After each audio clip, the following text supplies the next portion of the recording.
With a single thought, flowers bloom, and the sovereign descends upon the world. It was the final battle of the female emperor, the immortal Heaven Emperor. She and 9 other empresses of the great thousand world unleashed their most formidable divine arts, engaging a vast host of outer world heavenly demons of the same realm in a desperate clash. As the Heaven Emperor, I must suppress all enemies beneath the sky. Sword come. At the end of the immortal path, who stands as the peak? When the end is met, the Tao itself returns to emptiness. Who dares proclaim invincibility? Who dares claim never to be defeated? Across the ages in the azure firmament there grows but a single lotus. The empresses invoke their respective ultimate divine arts, peerlessly dominant among their peers, slaughtering a vast number of outer world heavenly demons. Yet in the end, because the great thousand world possessed far too few top-tier combatants, they neared demise beneath the relentless onslaught of the outer world heavenly demons' supreme powers. On the brink of falling, the 10 great empresses burned themselves to the utmost, using the Heaven Emperor cauldron of the leaf surnamed Empress as a vessel, pouring all of their Tao fruits into it, severing the flow of time across ancient and modern eras. In an instant, all outer world heavenly demons that had invaded the great thousand world ignited and ascended into dust, while those attempting to surge in from beyond were forcibly barred outside. Even outer world heavenly demons proficient in the laws of time could no longer traverse the river of years, entering the great thousand world from the past or the future. This was the final protection the 10 empresses bestowed upon the great thousand world before their fall. Yet given the outer world heavenly demons' immense reserves of immortal emperor-level power, breaking the method that severed time across ages was only a matter of time. If the great thousand world wished to save itself, it had to nurture many more immortal emperors within the time bought by the 10 empresses, and even cultivate battle power surpassing the immortal emperor realm. In the final instant of her life, the immortal Heaven Emperor left one last admonition to the myriad living beings of the great thousand world. Time is still insufficient. The great thousand world needs more immortal emperors, and even powers beyond immortal emperors. On Tianling continent, a very inconspicuous low martial world beneath the great thousand world. In an unremarkable corner of this inconspicuous low martial world, 2 fallen scions from different families had fled into exile. Their wives were each carrying a child. One was male, one female. Qin Ming, a transmigrator from Blue Star, was the male fetus among them. Seriously, how unlucky can I get? Transmigrated into a fetus. These 10 months in the womb are going to be hard to endure. The womb was a vast chaos. If not for voices faintly audible from outside, he would not even have known he had transmigrated. System, are you there? Unable to speak, Qin Ming could only use his heart's voice to attempt summoning the system that every web novel protagonist supposedly possessed. There was no response at all, leaving Qin Ming somewhat disappointed. Could it be that his summoning posture was wrong? Still in the womb, Qin Ming proceeded to change several different postures in his mind to call out to the system he so yearned for. Yet without exception, he failed to elicit any response from a system. His restless movements, however, made his mother rather uncomfortable. Qin's mother pressed a hand to her abdomen. "Ah, that hurts." The moment something seemed wrong, Qin's father hurried forward. "What's happening?" Qin's mother rubbed her temples. "It's likely that Minger needs the divine fetus co-nurturing art. We disturb the Fetusky during our flight in exile, though every day we must rely on the divine fetus co-nurturing art to ensure his growth." "Who are you calling Ming?" Hearing this form of address, Qin Ming was somewhat displeased. Wait, she was likely his mother in this life. In that case, it was fine. He had nearly disrespected his own mother by accident. At that moment, the wife of the other fallen scion also walked over. "My wearer just kicked my stomach, as well as she's most likely uncomfortable. It seems today we cannot skip the divine fetus co-nurturing art. Yuerer and Minger are truly unfortunate children to have followed us in this life." Hearing Lin mother's, Qin's mother sharing the same sorrow, also grew despondent. Lin's father and Qin's father exchanged a glance. With perfect tacit understanding, they began to perform the divine fetus co-nurturing art together. Divine fetus co-nurturing art. Although this was the first time Qin Ming had heard this term, he could still infer one thing: without this divine fetus co-nurturing art, both he and the neighboring female fetus might not be able to be born safely. Damn, how unlucky. This is the treatment I get as a transmigrator. Truly, web novels can't be trusted. As Qin Ming was thinking this, with the divine fetus co-nurturing art taking effect, he felt the chaotic space of the womb begin to shimmer with gentle light. In the next instant, a likewise unborn female fetus appeared within Qin Ming's field of vision. "Hold on. We can open our eyes before we're even born." Before Qin Ming could even figure out why he was able to open his eyes within the womb, the female fetus quickly drew closer to him. The 2 fetuses nestled against each other, accepting the nourishment of the divine fetus co-nurturing art.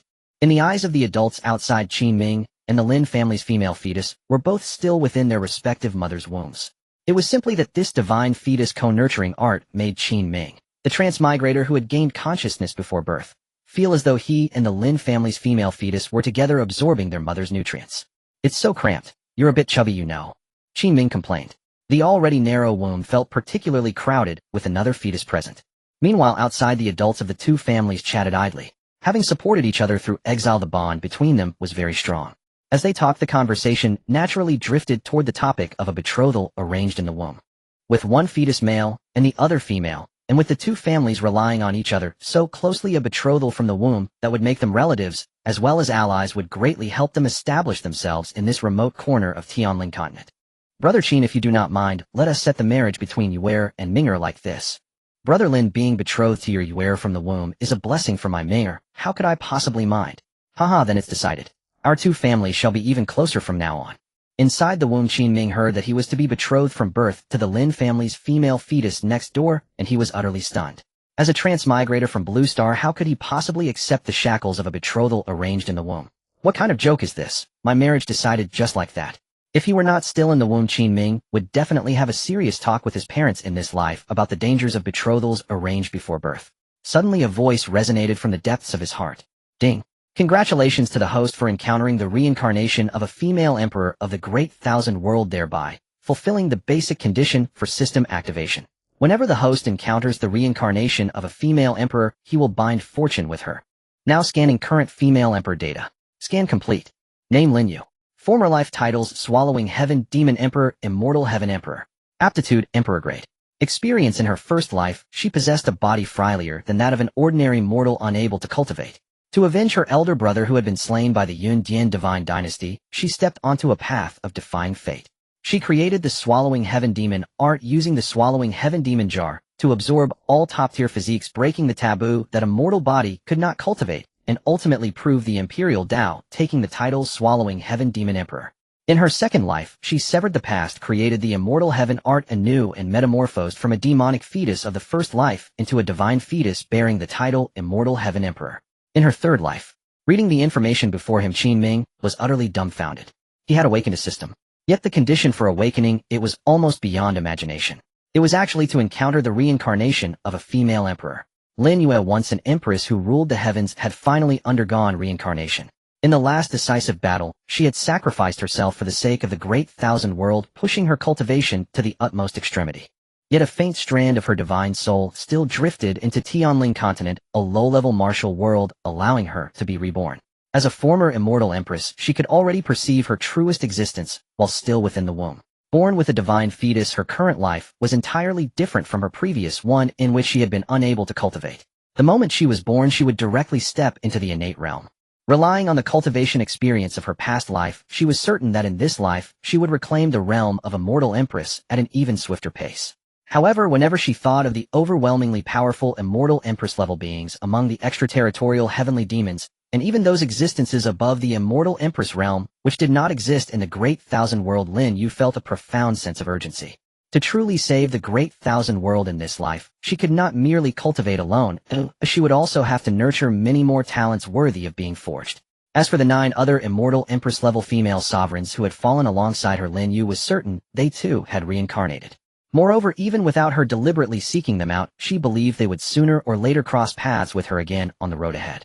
At that time, the 10 of them would once more lead the myriad living beings of the Great Thousand World into a final battle against the extraterritorial heavenly demons. In this life, she would become even stronger to behold the realm that lay beyond the immortal empress.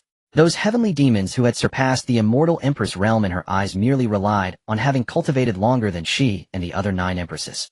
She believed that as long as she and the other 9 empresses were given sufficient time, they would inevitably achieve true ultimate sublimation, sacrifice, and extinguish the very laws of the Tao, and prove a realm above the immortal empress. The Great Thousand World did not lack geniuses, it only lacked time. That time would be wrested back by the divine power the 10 empresses had jointly unleashed at the moment of their fall. As expected of a heavenly empress reborn, she was already as a fetus, devising far-reaching plans for the countless lives of the Great Thousand World. Yet, why did she feel so cramped? Moreover, her belly seemed a little itchy. Lin Yu opened her eyes, and only then did she notice Qin Ming's presence, having previously been wholly preoccupied with the fate of the Great Thousand World's living beings. There is another one. After a brief daze, Lin Yu lightly probed with her senses, and confirmed that she and Qin Ming were not in the same womb. Shared nurturing of divine fetuses, so that is how it is. Having been an immortal empress in her past life, Lin Yu could still discern why she and Qin Ming were pressed so closely together. It was not that her mother in this life was exceptionally fertile and carrying dragon and phoenix twins, but rather that the art of shared divine fetal nurturing was sustaining both her and Qin Ming, who otherwise could not have been safely born. After understanding the situation, Lin Yu nevertheless found herself irritated by Qin Ming's little hand poking at, whether in her era as the dreaded devouring heaven demon empress or later as the undying heavenly empress who fought for the great thousand world. When had she as an empress ever allowed anyone to poke her belly like this? Heaven and earth, she alone reigned supreme. An empress could not be humiliated. To safeguard her imperial dignity, Lin Yu naturally could not tolerate Qin Ming touching her body. Even if she understood that Qin Ming was only pushing her with his small hand because the shared nurturing space was too cramped, it was still unacceptable. Lin Yu launched a counterattack, pushing Qin Ming back with her own hands. During this tussle, no longer contemplating the future of the great thousand world, Lin Yu also heard the conversation Qin Ming had already overheard earlier. She and Qin Ming had been betrothed to one another by their respective parents while still in the womb. I, a dignified empress, how could I wed such a mortal of flesh and blood? In Lin Yu's heart, apart from the elder brother without blood ties who had died, she could never possibly be moved by any other man. In the past, she had long been unable to ascend to immortality simply because she could not sever her obsession with that brother in her heart. I do not seek to become immortal. I only remain in the mortal world to await your return. Unexpectedly, she never awaited her brother's return. Instead, by clinging to that very obsession, she achieved a different path of red dust immortal. While others became immortal by cutting off their obsessions, she became immortal by relying on one, thereby overturning what predecessors had declared an impossible path to immortality, just as she had once cultivated using a mortal body that was supposedly incapable of cultivation. All the way to the realm of a mortal empress, she had never relinquished her childhood obsession with that elder brother. Such was this peerlessly stunning heavenly empress. Under the influence of these thoughts, Lin Yu felt even more repulsed by Qin Ming, who was poking her belly with his hand. Qin Ming also sensed Lin Yu's pushing and jostling. He was not poking her belly for its own sake, but simply wanted a little more space in the womb. He had already been irritated, and Lin Yu squeezing him in return only made him more vexed. He raised his small hand, and without a word drove a punch into Lin Yu. That punch left Lin Yu stunned. She, Nanara Empress, had actually been struck by an unborn fetus, and it even hurt a little. Although landing a punch on the reborn heavenly empress made Qin Ming feel greatly relieved, he still found his system exceedingly bizarre. Was such a thing enough to gain an achievement? The system's reward declared that after binding fortune with the empress, he would obtain a physique equal to hers. As the system's voice echoed in the depths of his mind, Qin Ming could clearly feel his fetal body undergoing an unimaginable strengthening such that the moment he was born, he would likewise step directly into the innate realm. Meanwhile, Lin Yu, who had just taken his punch, became much more subdued and stopped pushing him. Outwardly, she seemed quiet, yet inwardly, she was seething with frustration. She was an immortal empress-level sovereign. To be beaten by an unborn fetus without even being able to retaliate was something that grew more galling the more she thought about it. If such a tale were told, few would even believe it. Forget it. Why quarrel with a fetus whose self-awareness has yet to form? He is merely unconsciously seeking more comfortable space because of the cramped surroundings. I must remain calm and show the magnanimity befitting an empress. However, this marriage, once I am born, I will certainly refuse it.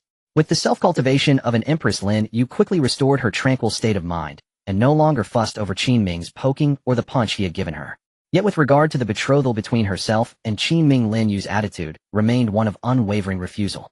At that very moment, however, something occurred that neither Qin Ming nor Lin Yu could remain calm about. With a burst of dazzling radiance, a great cauldron exuding immortal metallic aura, and the motherki of all things separated itself from within Lin Yu's body. This all things motherki cauldron had once been the personal artifact of a heavenly empress bearing the surname Yi, who had gifted it to the undying heavenly empress in gratitude for the protection she had received.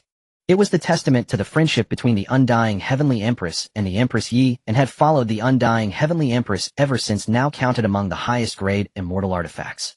Since Qin Ming had already formed a marriage bond and shared fortune with Empress Lin Yu, he likewise could make use of the all things motherki cauldron. Seeing the cauldron inexplicably fly out from within her body, Lin Yu panicked, crying out in her heart, "My all things motherki cauldron." Lin Yu extended her small hands and tightly hugged her primordial chi cauldron, preventing it from flying towards Qin Ming. Yet in the next moment the cauldron broke free from her grasp and flew to Qin Ming. Although she had acquired the top-tier immortal artifact, the primordial chi cauldron, even before her birth, it brought great joy to Qin Ming. However, Qin Ming was a principled person. He could not bring himself to snatch an immortal artifact right in front of the Empress. Faced with the temptation of the Empress artifact, Qin Ming steadfastly upheld his principles. Give it back to me, you vile creature. This is not something you can control. Lin Yu truly wanted to shout for Qin Ming to return her primordial chi cauldron, but all she could do was shout in her heart. She reached out her hands trying to reclaim her primordial chi cauldron, but it directly merged into Qin Ming's body. Just as Qin Ming was about to praise himself for being a principled person, the primordial chi cauldron flew into his body. Now he only wanted to make a wronged expression. This was not what he intended to snatch. It was all the system's doing. Seeing this, Lin Yue, who was also a fetus, had to temporarily give up and wait for a chance to retrieve it later. Let this be a temporary custody for Qin Ming. However, as soon as she comforted herself with this thought, another immortal artifact flew out from within her body. A monstrous black light seemed to devour all brightness, and the surging black mist emitted an indescribable devouring energy. Rather than an immortal artifact, it was more akin to a fallen immortal artifact. With the system's assistance, Qin Ming was able to recognize this immortal artifact. Congratulations, host, you have obtained another top-tier immortal artifact. Heaven-devouring demon jar, origin forged from the demonic embryo remnants of the female, celestial Empress Lin Yu's second life. The heaven-devouring demon jar is not only one of the immortal artifacts of the unyielding celestial emperor, but also embodies the essence of her first life. The heaven-devouring demon jar possesses devouring powers that can overshadow the heavens, capable of manifesting a portion of the unyielding celestial emperor's unparalleled might as a female emperor. Although I don't know it must be a good item. This empress seems to have some genuine affection, sending various treasures. Qin Ming sighed, but his consciousness remained clear. Now the Empress Lin Yu surely had consciousness, just like him, and he did not want to be labeled a thief.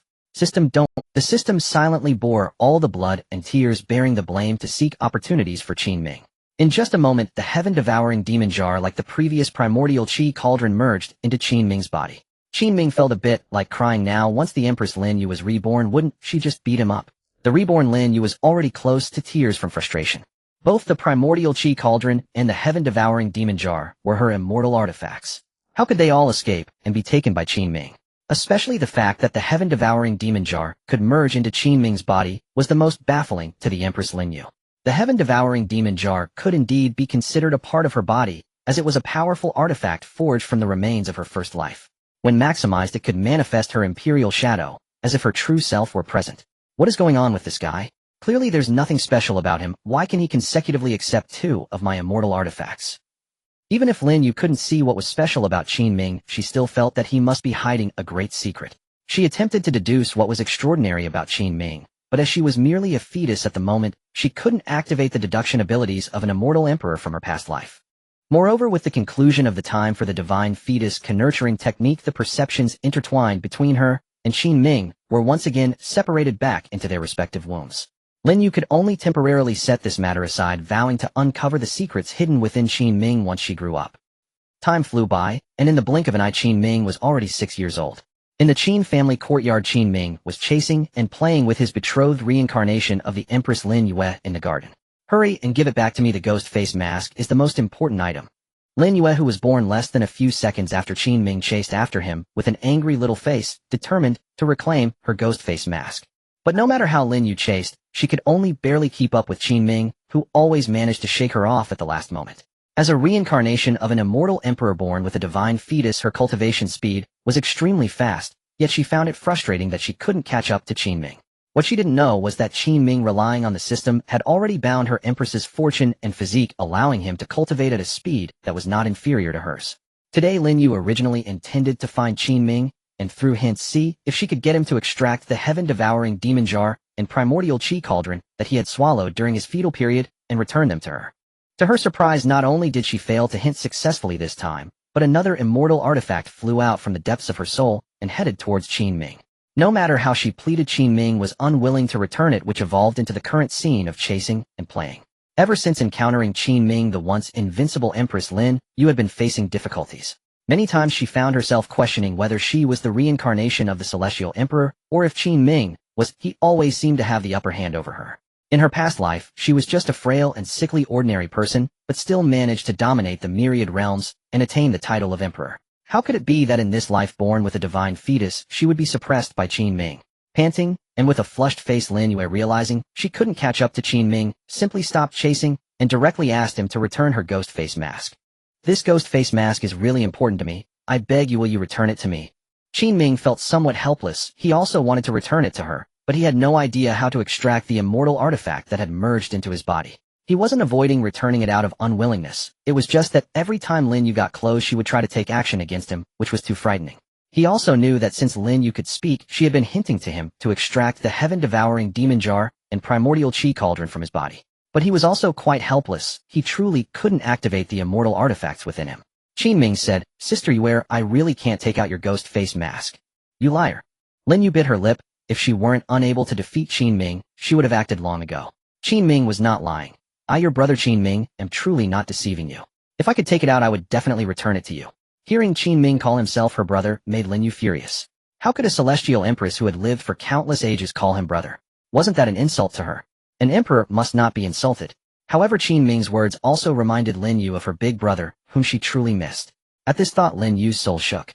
She realized that Qin Ming bore an astonishing resemblance to her brother from her childhood in her previous life. She had never noticed it before, but now looking at the 6-year-old Qin Ming, he was strikingly similar to her brother when he was 16.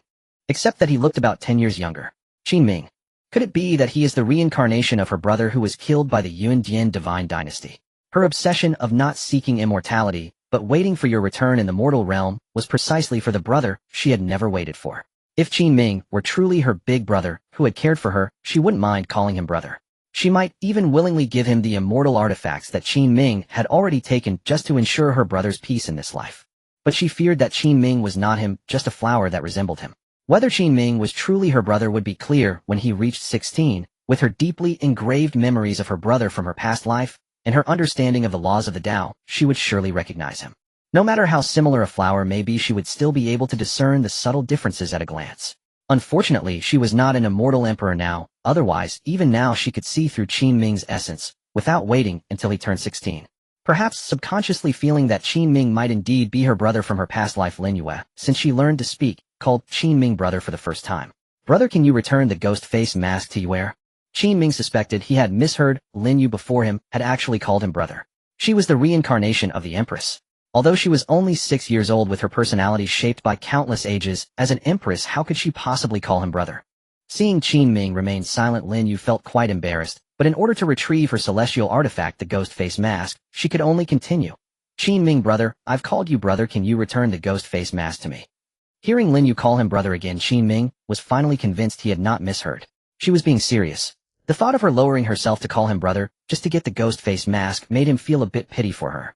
"Damn system, stop ruining my image in Yue's sister's eyes, bring out the ghost face mask." Uncertain if it was Qin Ming's scolding that awakened the system, the ghost face mask actually flew out from within him and appeared in his hand. Qin Ming's face lit up with joy. Just as he was about to return it to Lin Yue, she snatched it back first. Grabbing her ghost face mask, Lin Yu's 6-year-old doll-like face revealed a cunning expression that was not typical for her age. Hmph, can this empress not compete with a mere child? With her delicate little hand stroking the ghost face mask that had accompanied her for endless years, Lin Yu couldn't help but recall her big brother's appearance before her reincarnation. Proudly, Lin Yu was about to retract the ghost face mask into her spiritual soul when she realized that the mask was rejecting her. It was as if the ghost face mask did not belong to her. A chilling aura of slaughter seeped out from the mask, startling her into releasing it. Once it left her palm, the ghost face mask trembled violently in midair, causing the entire courtyard to shake. The murderous aura capable of tearing through space immediately caused the courtyard's walls to collapse. Lin Yu's expression darkened. Her ghost face mask had suddenly gone out of control, something she had never anticipated. If this continued as the ghost face mask gradually unleashed its celestial power, this low-level martial world would be silenced under its divine might. Lin Yu attempted to reclaim the ghost face mask, but it simply would not listen to her. Just then the mask suddenly flew towards Qin Ming's direction. Seeing this, Lin Yu's expression changed dramatically. Quick dodge. Qin Ming was also stunned by the out-of-control ghost face mask. He wanted to evade, but his speed was no match for the celestial artifact. Under Lin Yu's pained gaze, as she couldn't bear to watch him die, the ghost face mask transformed into a beam of light and entered Qin Ming's body. What is this? Lin Yu stood, dazed, unable to comprehend why the ghost face mask had not harmed Qin Ming, but instead entered his body directly. As for Qin Ming, he understood perfectly well why. Without a doubt, the ghost face mask's erratic behavior was the doing of the system, deliberately scaring Lin Yu. It had even startled him. Regarding the greatest secret concerning his system, he certainly wouldn't tell Lin Yu the truth. But he also didn't know how to explain it to his Yue's sister. Yue's sister. I. Before Qin Ming could explain, Lin Yu rushed to his side, concern etched on her face as she examined his condition. Confirming he was unhurt, Lin Yu sighed in relief. Her exquisite 6-year-old doll-like face formed a thoughtful expression, looking as cute as ever. After a moment of reflection, she deduced that the ghost face mask entering Qin Ming's body was likely similar to what happened when she was in her fetal stage. Given how frightened Qin Ming looked earlier, he probably had no idea why. Just a mischievous 6-year-old who understood nothing. With this thought, Lin Yu displayed a maturity beyond her years, trying to comfort Qin Ming. The ghost face mask must have reacted to you, which is why it entered your body. It won't harm you. Qin Ming continued. You are sister, then will I still get my ghost face mask back? Upon hearing this, Lin Yu immediately became serious. Of course it must be returned. Once your strength allows you to wield the ghost face mask, you must return it to me. The ghost face mask was not only her weapon, but also a cherished memory of her brother having accompanied her the long. This was the only tenderness she had in her past life as the Empress. Minger, you aware what happened? Why have the courtyard walls collapsed? A worried feminine voice from outside the courtyard interrupted Qin Ming and Lin Yu's conversation. Moments later, a middle-aged, beautiful woman hurriedly entered the courtyard. This person was Qin Ming's mother in this life, Qin Mu. The earlier tremors caused by the ghost face mask had alerted her. Qin Fu was currently discussing important matters with Lin's father, leaving her alone at home. Startled by the sight of the collapsed courtyard walls, Qin Mu feared that something had happened to Qin Ming and Lin Yu. Rushing to Qin Ming and Lin Yu's side, Qin Mu circled around them until she confirmed they were both unhurt, then she gently patted her chest in relief. Once she calmed down, she looked at the two 6-year-olds and softly said, Now tell me what is going on. Qin Ming and Lin Yu exchanged glances, with Qin Ming stepping forward to explain. Dear mother, your sister and I were playing too hard, and accidentally the courtyard walls collapsed. Qin Mu was not surprised by Qin Ming's explanation, as this was not their first time causing trouble. Despite being only 6 years old, both of them were born as celestial bodies directly reaching the innate realm. In the low-level martial world of Tianling continent, martial artist ranks ascend from low to high, as follows: innate 9 stages, innate realm, spirit user, spirit master, spirit king, spirit emperor, spirit sect, spirit sovereign, spirit saint, and spirit empress. To reach the innate realm, one must train from the first stage to the peak of the 9th stage. It is said that a spirit emperor who reaches the pinnacle can shatter the void and ascend to the broader world. In this low-level martial world, there had never been human martial artists born as celestial bodies like Qin Ming and Lin Yu. Their birth as innate realm individuals astonished both the Qin and Lin families. To prevent those with ill intentions from discovering this and posing a threat to young Qin Ming and Lin Yu, both families had tightly kept this secret. Fortunately, this area was a remote corner of Tianling continent, making it nearly impossible for anyone to discern Qin Ming and Lin Yu's extraordinary talents. However, no matter how much they concealed it, their extraordinary aptitude for cultivation could not be wasted. At just 6 years old, they had already reached the pinnacle of the Spirit Master realm. It was worth noting that their parents were only at the late Spirit King stage, making Qin Ming and Lin Yu's talents terrifyingly unimaginable. With such immense power at a young age, it was normal for the immature minds of Qin Ming and Lin Yu to cause some destruction from time to time. These two children could very well reach the legendary Spirit Emperor status in the future. She had to provide them with proper guidance while they were still young, ensuring they would not stray into darkness. With this thought, Qin Mu gently and patiently taught the two mischievous children in her eyes.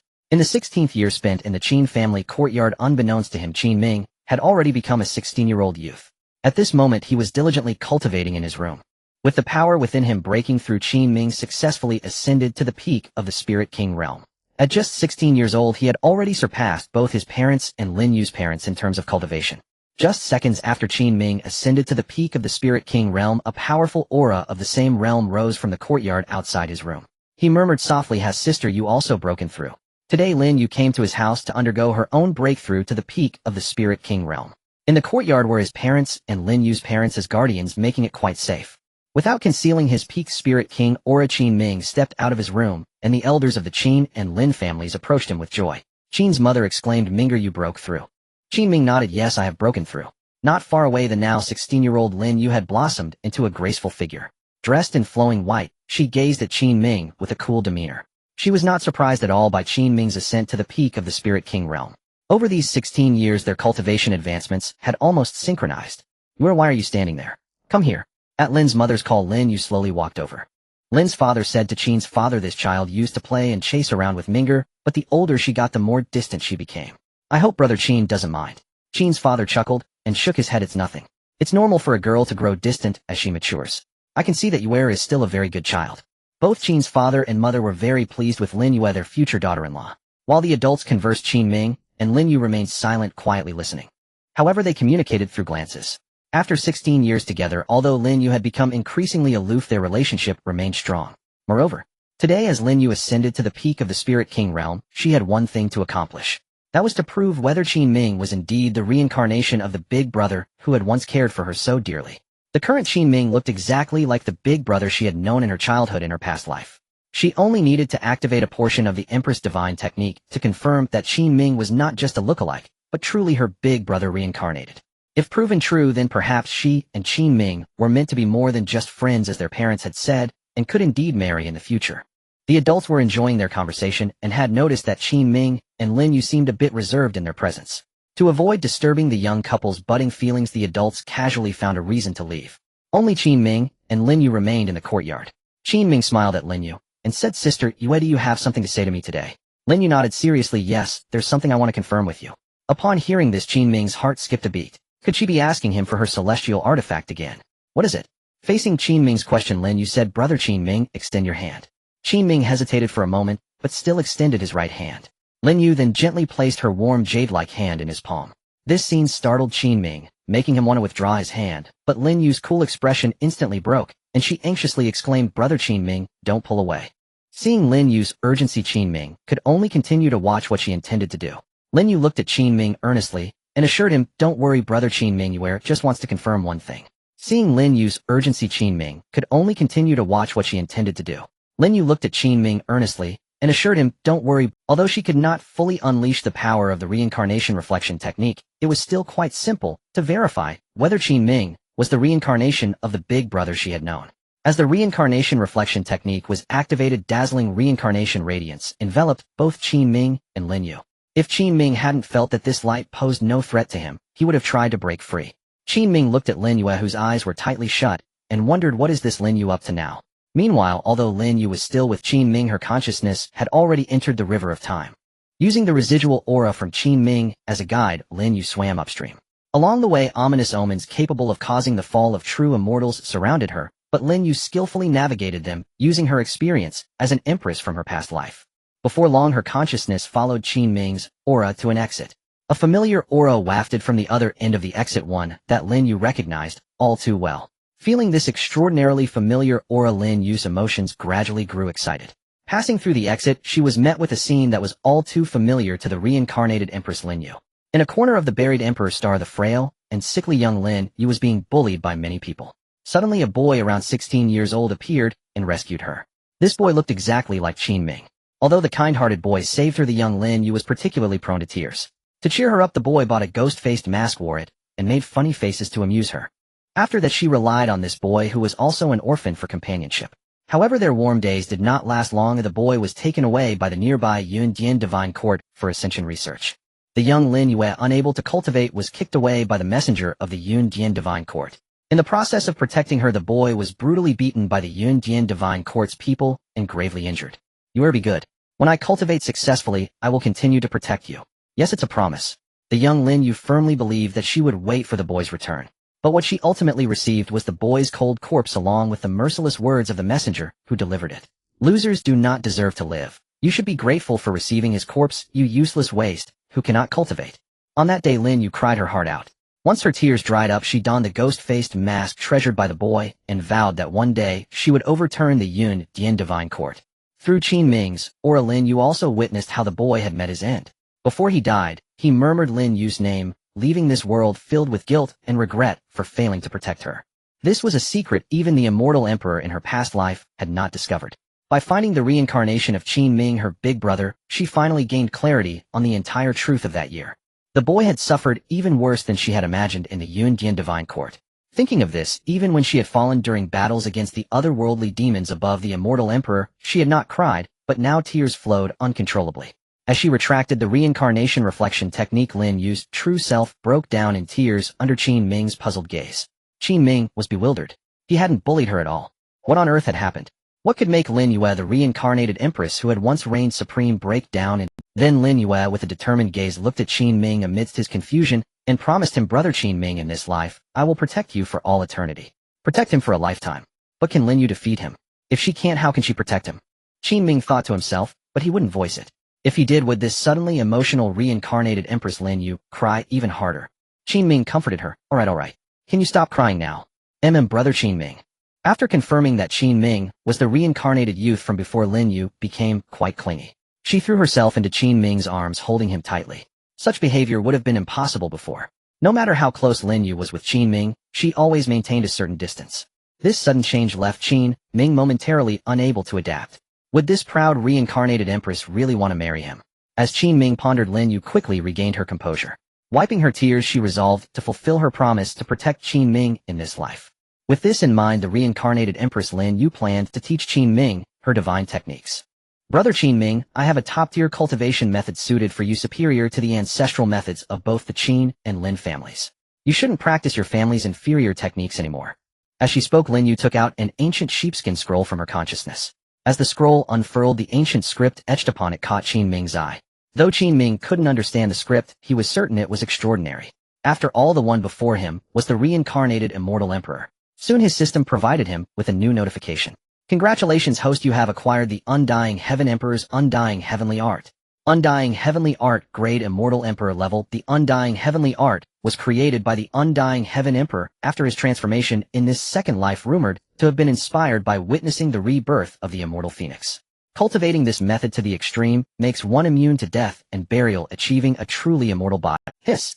Qin Ming was moved. He pretended he hadn't learned about the Undying Heavenly Art through the system and asked, Sister Yuer, what is the name of this technique? What grade is it? It's called the Undying Heavenly Art. As for its grade, you can consider it a heavenly grade technique. In the Tianling continent, low martial world techniques are classified from highest to lowest into 4 grades: heaven, earth, profound, and yellow.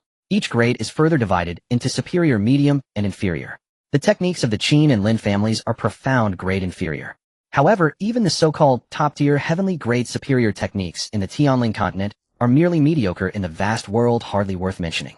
Only those in low realms without sex in the vast world would fight tooth and nail for such trivial techniques, let alone the profound grade inferior techniques of the Qin and Lin families, which are utterly insignificant compared to the immortal emperor level Undying Heavenly Art.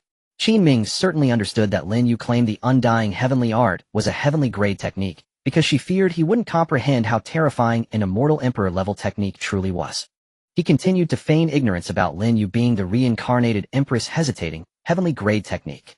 Are you sure you want to give me something so precious? Seeing Qin Ming's disbelief, Lin Yu affirmed, Yes, I've already memorized this technique, and keeping it by my side is of no use. They'll give it to you, brother Qin Ming. Qin Ming concealed his inner excitement and carefully accepted the sheepskin scroll of the Undying Heavenly Art. Sister Yuer, thank you. I will diligently practice the Undying Heavenly Art. After speaking, worried that Lin Yu might suddenly change her mind, Qin Ming intended to take the Undying Heavenly Art back to his room for further study. Wait, brother Qin Ming. Lin Yu's call came from behind, and Qin Ming turned around warily. Would she really go back on her word? What is it, Sister Yuer? Brother Qin Ming, you don't recognize the ancient script on this scroll. I need to teach you a bit.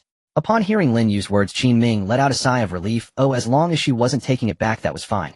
With Lin Yu's help, the exceptionally talented Qin Ming quickly learned the characters of the Undying Heavenly Art. He was now eager to cultivate it and see what changes would occur within him. Wait a moment, brother Qin Ming. Today was the day Lin Yu called Qin Ming brother most frequently. Once again being called by Lin Yu, Qin Ming felt he should give this reincarnated empress some face, especially since the Undying Heavenly Art was a gift from her. Listening to her a bit longer in exchange for a top-tier technique was certainly worth it. Is there anything else, Sister Yuer? Just after Qin Ming asked, he saw that Lin Yu was holding another sheepskin scroll that emitted the fragrance of celestial flowers. I have one more thing to give you, brother Qin Ming. Congratulations, host, you have acquired the Undying Heaven Emperor's strongest divine spell, One Thought of Flower Blooming Ruling the World. One Thought of Flower Blooming Ruling the World, grade Immortal Emperor, level 1. Thought of Flower Blooming Ruling the World is a self-created divine spell of the Undying Heaven Emperor. When cultivated to its peak, one thought can transform into countless celestial blossoms, each blossom capable of manifesting a true body, representing the Undying Heaven Emperor's strongest divine art. What is going on with Lin Yu today? First, she voluntarily gifted him the Immortal Emperor level Undying Heavenly Art, and now her strongest divine spell. He couldn't believe that Lin Yu, who had lived for countless years as an immortal emperor in the vast world, would develop feelings for him. In her eyes, he was just a talented martial artist from a low martial world. Without exposing his identity as a traveler and the existence of the system, Qin Ming remained clear-headed about himself. Previously, simply throwing out an immortal artifact nearly caused her to go all out against him, yet now she was willingly offering him techniques and divine spells, leading him to doubt her true intentions. Could it be that she wants to harm him? cultivating the wrong immortal emperor techniques and divine spells, and then making him spit out the previously swallowed treasures. The more he thought about it, the more likely it seemed. Qin Ming looked at Lin Yu and asked, "Sister Yue, why are you giving me so many good things today? Previously you were fighting tooth and nail for your ghost mask." He was very direct. If Lin Yu truly wanted to trick him, he could simply refuse her undying heavenly art. Upon hearing this, Lin Yu's beautiful face flushed completely different from her usual cold demeanor. After stammering for a while, she finally pouted and said seriously, "Brother Qin Ming, I would never harm you. Please believe me. The moment I acquired this technique and divine spell, my first thought was to share them with you, hoping you can cultivate the best techniques and divine spells just like me." Staring at Lin Yu's earnest expression for a moment, Qin Ming still felt a bit uneasy, because today Lin Yu is too unusual. To be precise, ever since she cried earlier, she seemed like a different person, making him vigilant. However, with the subsequent prompt from the system, Qin Ming's wariness of Lin Yu was dispelled. "Please rest assured, host, the system has verified that these are unaltered immortal emperor techniques and divine spells. The system has added a favorability value for the Empress. Current Empress Lin Yu devouring Heaven Demon Emperor Undying Heaven Emperor favorability 100, maximum favorability is 100. 100 affinity points."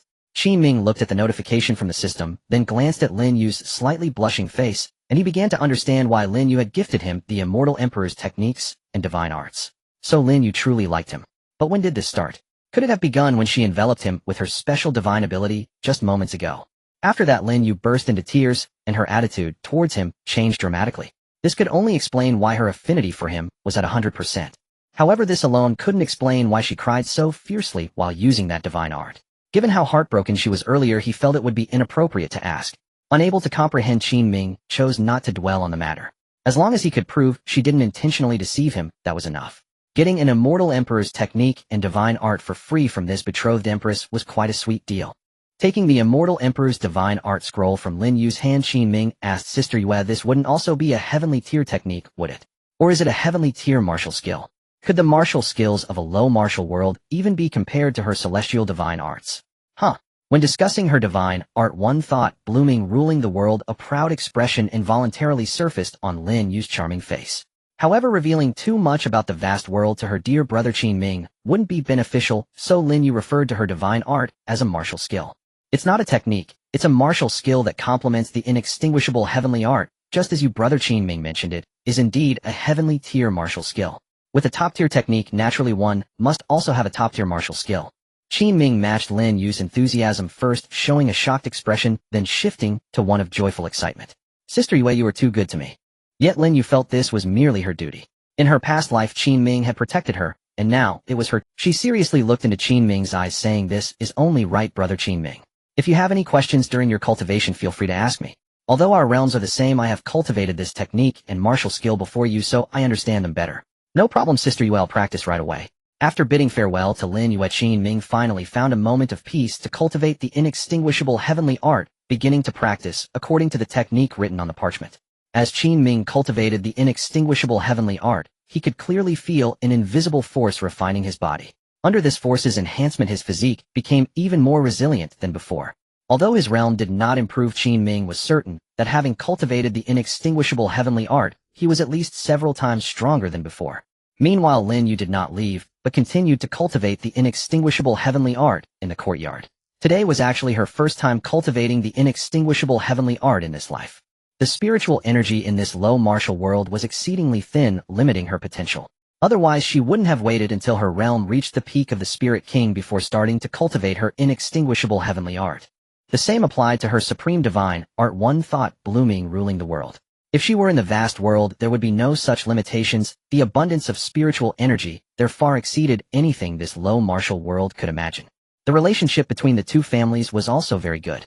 As destitute youths who had fled together, they had supported each other in this corner of the Tianling continent for 16 years. The relationship between the two families was also very good.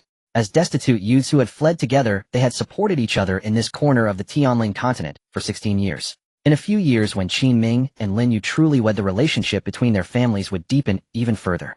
Seeing that Qin Ming and Lin Yu had successfully broken through to the peak of the Spirit King today, they felt a sense of relief.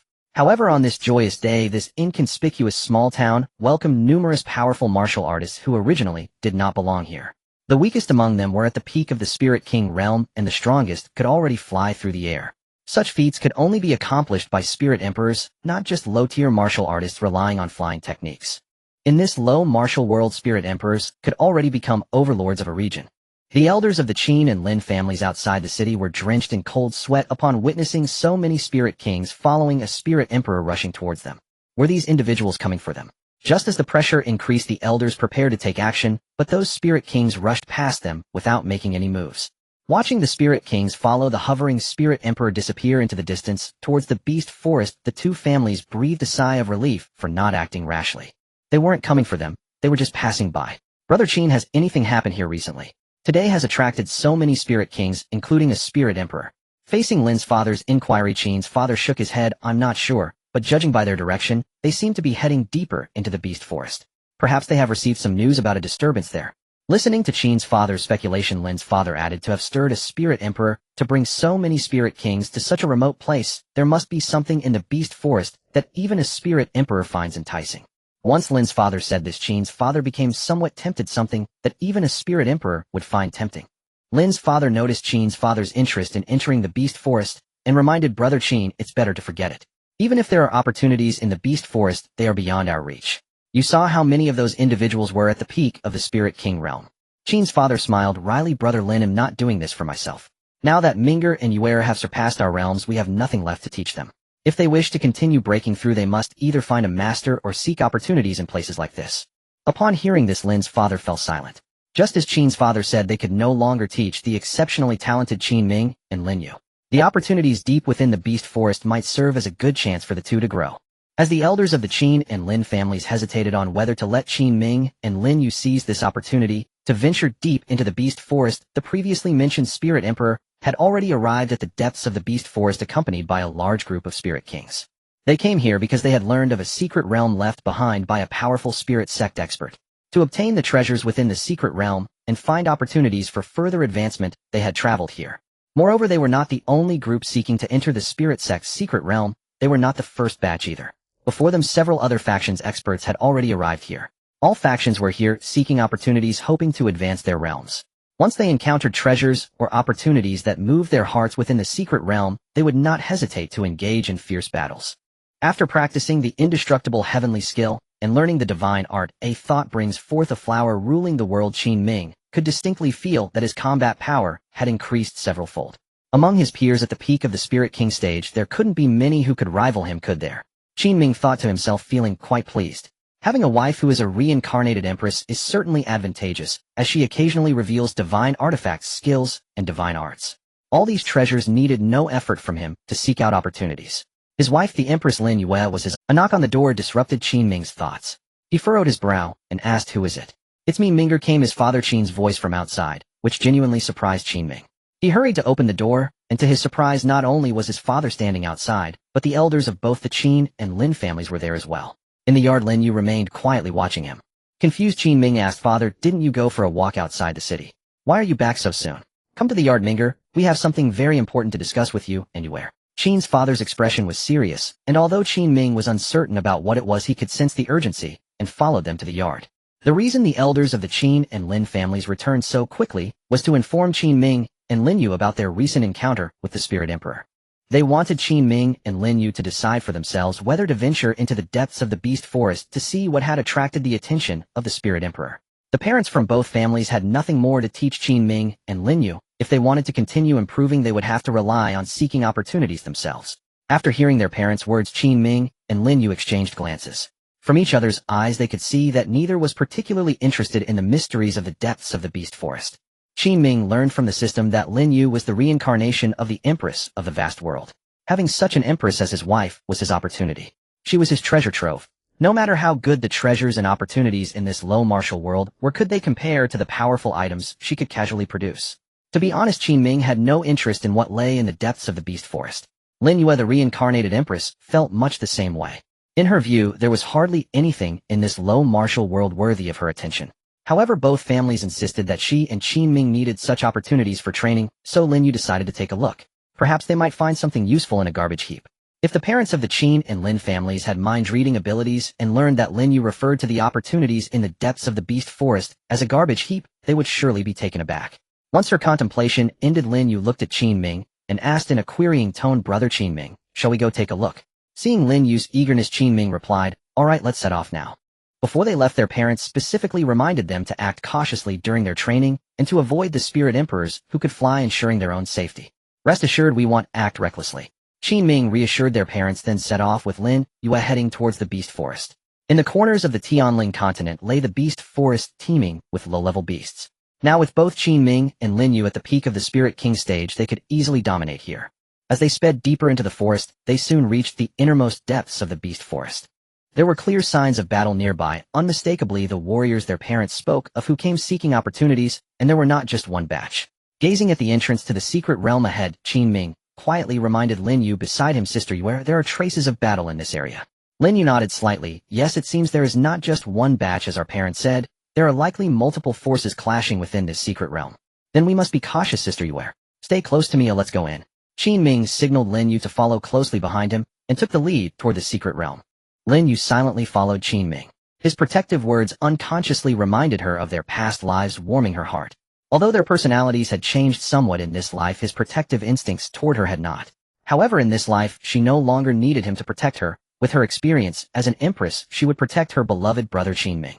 With such thoughts in mind, Lin Yu stepped into the secret realm alongside Qin Ming. As they entered, everything around them underwent a dramatic transformation in an instant. Although they had just entered the secret realm, the original entrance had vanished. The surrounding area was filled with deep red blood mist, obscuring their vision and making it impossible to see how vast it truly was. The only thing they could see were dark, shadowy figures amidst the blood mist. These dark shadows stood in various bizarre poses resembling human statues. In such an eerie atmosphere, there was an indescribable aura of chilling horror. This was the first time Qin Ming had encountered such a sinister scene in this low martial world in his true form. He unconsciously murmured, "This place feels just like the Red Lotus Hell." Red Lotus Hell. Lin Yu was somewhat surprised that Qin Ming would utter such a term. Although it was a bit too eerie to Lin Yu, it hardly seemed like hell. She had seen the true hell where the dead resided, a place that could even entomb true immortals. Lin Yu held her breath and focused, glancing around at the shadowy figures in the blood mist, saying, "Brother Qin Ming, be careful of those human-like statues. I sense they might be alive." Sister Yu. Qin Ming replied, cautiously guiding Lin Yu through the blood mist, where they could see no clear direction, trying to avoid those human-like statues that resembled dark shadows. At first, they managed to stay as far away as possible from these suspicious human-like statues, but as they continued to move through this red lotus hell, the statues grew increasingly dense. Eventually, they had to confront these suspicious human-like statues up close. As they came into close contact with the first suspicious statue, it shattered before them, breaking into pieces. Lin Yu bent down to carefully examine the shattered fragments on the ground, relying on her past life experience as an empress, saying he was once a living person. So he was petrified into a statue by someone. Could it have been the warriors who came in before us? No, if I'm not mistaken, everyone who enters randomly falls into certain specific scenarios. Right now we are in this. The Red Lotus Hell scenario you mentioned. There must still be living people among these human-like statues, Brother Qin Ming. We need to remain vigilant. Upon hearing Lin Yu mention that these human-shaped statues might not all be corpses long dead, but could very well contain living beings, Qin Ming remained vigilant. The area around them was increasingly crowded with human-shaped statues in various poses, yet it also presented a narrow passageway that seemed likely to be an exit. Qin Ming and Lin Yu walked through this tight corridor with heightened nerves. There were statues of both men and women, and with each human-shaped statue they passed, these figures would shatter into fragmented pieces, scattering across the ground. So far they had not encountered a single genuine living person. Yet this did not ease their vigilance. The truth proved their caution to be justified as the first human-shaped statue wielding a long sword assumed an attacking posture, revealing a living being at the pinnacle of the Spirit King realm, prompting Qin Ming to immediately counterattack. With the thought blossoms bloom ruling the world. Although he could not unleash the true power of this divine art, it was more than sufficient to deal with the Spirit King Peak Warrior. Before them appeared a celestial bloom confronting the Spirit King Peak Warrior, who had charged forth from the shattered statue. The overwhelming force of the attack instantly reduced this peak warrior to nothing but ashes. This had not yet entered the stage of the celestial bloom, transforming into Qin Ming's true form, yet a peak spirit king was thus vanquished. Although he was the caster of this divine art, Qin Ming was still filled with shock at its first use. Is this the divine art of the celestial emperor level from the vast world? In this low-level martial world, deploying it at the same realm was akin to a dimensional strike. Lin Yu noticed Qin Ming's astonished expression, and being the creator of this divine art, felt a sense of pride. Even among celestial emperors, her with a thought blossoms bloom ruling the world was undoubtedly one of the most powerful offensive techniques in existence. She reminded the stunned Qin Ming brother. Qin Ming, let's keep moving. Brought back to reality by Lin Yu's words, Qin Ming nodded and continued walking through the corridor that resembled a hell of red lotuses. As they proceeded, the number of living human-shaped statues they encountered grew more frequent. However, Qin Ming no longer felt the initial sense of horror he had upon entering this scene. On Blue Star there was a saying that all fear stemmed from insufficient firepower. After testing the power of his divine art, he was no longer afraid of these human-shaped statues at the peak Spirit King level. In fact, Qin Ming felt that these statues were hardly enough for him to contend with. He and Lin Yu no longer walked cautiously as before, but instead began to advance at full speed through this passage filled with human-shaped statues. Along the way, the living Spirit King peak warriors they encountered were swiftly eliminated by the fast-moving Qin Ming and Lin Yu. After racing through this seemingly endless corridor for quite some time, Qin Ming and Lin Yu finally arrived at the exit, entering an area devoid of blood mist. However, just before exiting, Qin Ming and Lin Yu sensed the sounds of battle from the spacious area outside. Thus, they did not rush out immediately, but instead paused at the exit of the corridor, carefully probing the movements outside the corridor of the Hell of Red Lotuses. Several Spirit Emperor-level warriors were flying in the air, chasing after a fiery young demon dog. This young demon dog was no ordinary beast. It was a two-headed crimson flame dog. In the Tianling continent, a fully developed crimson flame dog is at least at the Spirit Saint level. If it were a top talent among two-headed crimson flame dogs, it could even grow into a Spirit Emperor-level warrior. A Spirit Emperor stands at the pinnacle of the Tianling continent, a being that exists only in ancient legend. If they could capture this two-headed crimson flame dog before it fully matured and cultivate it well, it would undoubtedly elevate an ordinary sect to a top power in the Tianling continent. Although it was unclear why this small spirit sect's burial site housed such a legendary beast, its appearance was enough to drive all factions present into a frenzy. The people in the spacious area like Qin Ming and Lin Yu had all passed the trials of the Secret Realm's initial scene. Through their observations from within the Hell of Red Lotuses, Qin Ming and Lin Yu also understood why they were fighting. A two-headed crimson flame dog with at least Spirit Saint potential, no wonder they're fighting so fiercely. Qin Ming's soft words fell into Lin Yu's ears, but she found them quite disdainful. This young two-headed crimson flame dog might be a coveted beast in this low-level martial world, but in Lin Yu's eyes, it was no different from an ordinary wild beast. In her past life, even a pet she kept for mere appreciation was at least a divine beast of the vast world that ignited divine fire. Some divine beasts at the level of celestial kings even willingly became her pets, transforming into docile kittens just to follow her and receive guidance.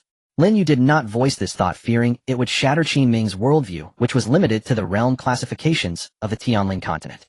However, she was unaware that Qin Ming already knew she was the reincarnation of the Empress of the vast world. Even if she were to disclose the existence of an even broader vast world to Qin Ming, it would not overturn his worldview.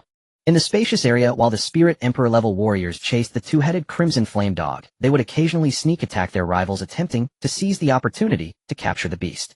Other peak Spirit King warriors who followed the Spirit Emperor were also pursuing the young two-headed crimson flame. Currently, the young two-headed crimson flame dog only possessed the strength of an early-stage Spirit King, but its speed was incredibly fast, making it difficult for even Spirit Emperor-level warriors to catch up while flying. If it weren't for the fact that this spacious area was filled with those trying to capture it, it would have escaped long ago. The two-headed crimson flame dog, proud by nature, looked down upon the human race of the Tianling continent, and thus refused to guard a sect of humans. Roar! Cornered by two Spirit Emperor-level warriors, the young two-headed crimson flame dog opened its mouth, unleashing flames hot enough to burn the Spirit Emperors. Not good. The two Spirit Emperors immediately unleashed their techniques to block the searing flames, but they also missed the chance to capture the young two-headed crimson flame dog. The young two-headed crimson flame dog continued to race through the spacious area, searching for an escape route not blocked by anyone. Soon it discovered that the entrance to the Hell of Red Lotuses, where Qin Ming and Lin Yu were, was unguarded. Without a second thought, the two-headed crimson flame dog sped towards the entrance of the Hell of Red Lotuses. Initially, it did not notice anyone inside the passage, but upon charging in, it found Qin Ming and Lin Yu hidden within. The young two-headed crimson flame dog attempted to turn around, but its speed was too great, and before it could slow down and backtrack, it crashed into Qin Ming's embrace.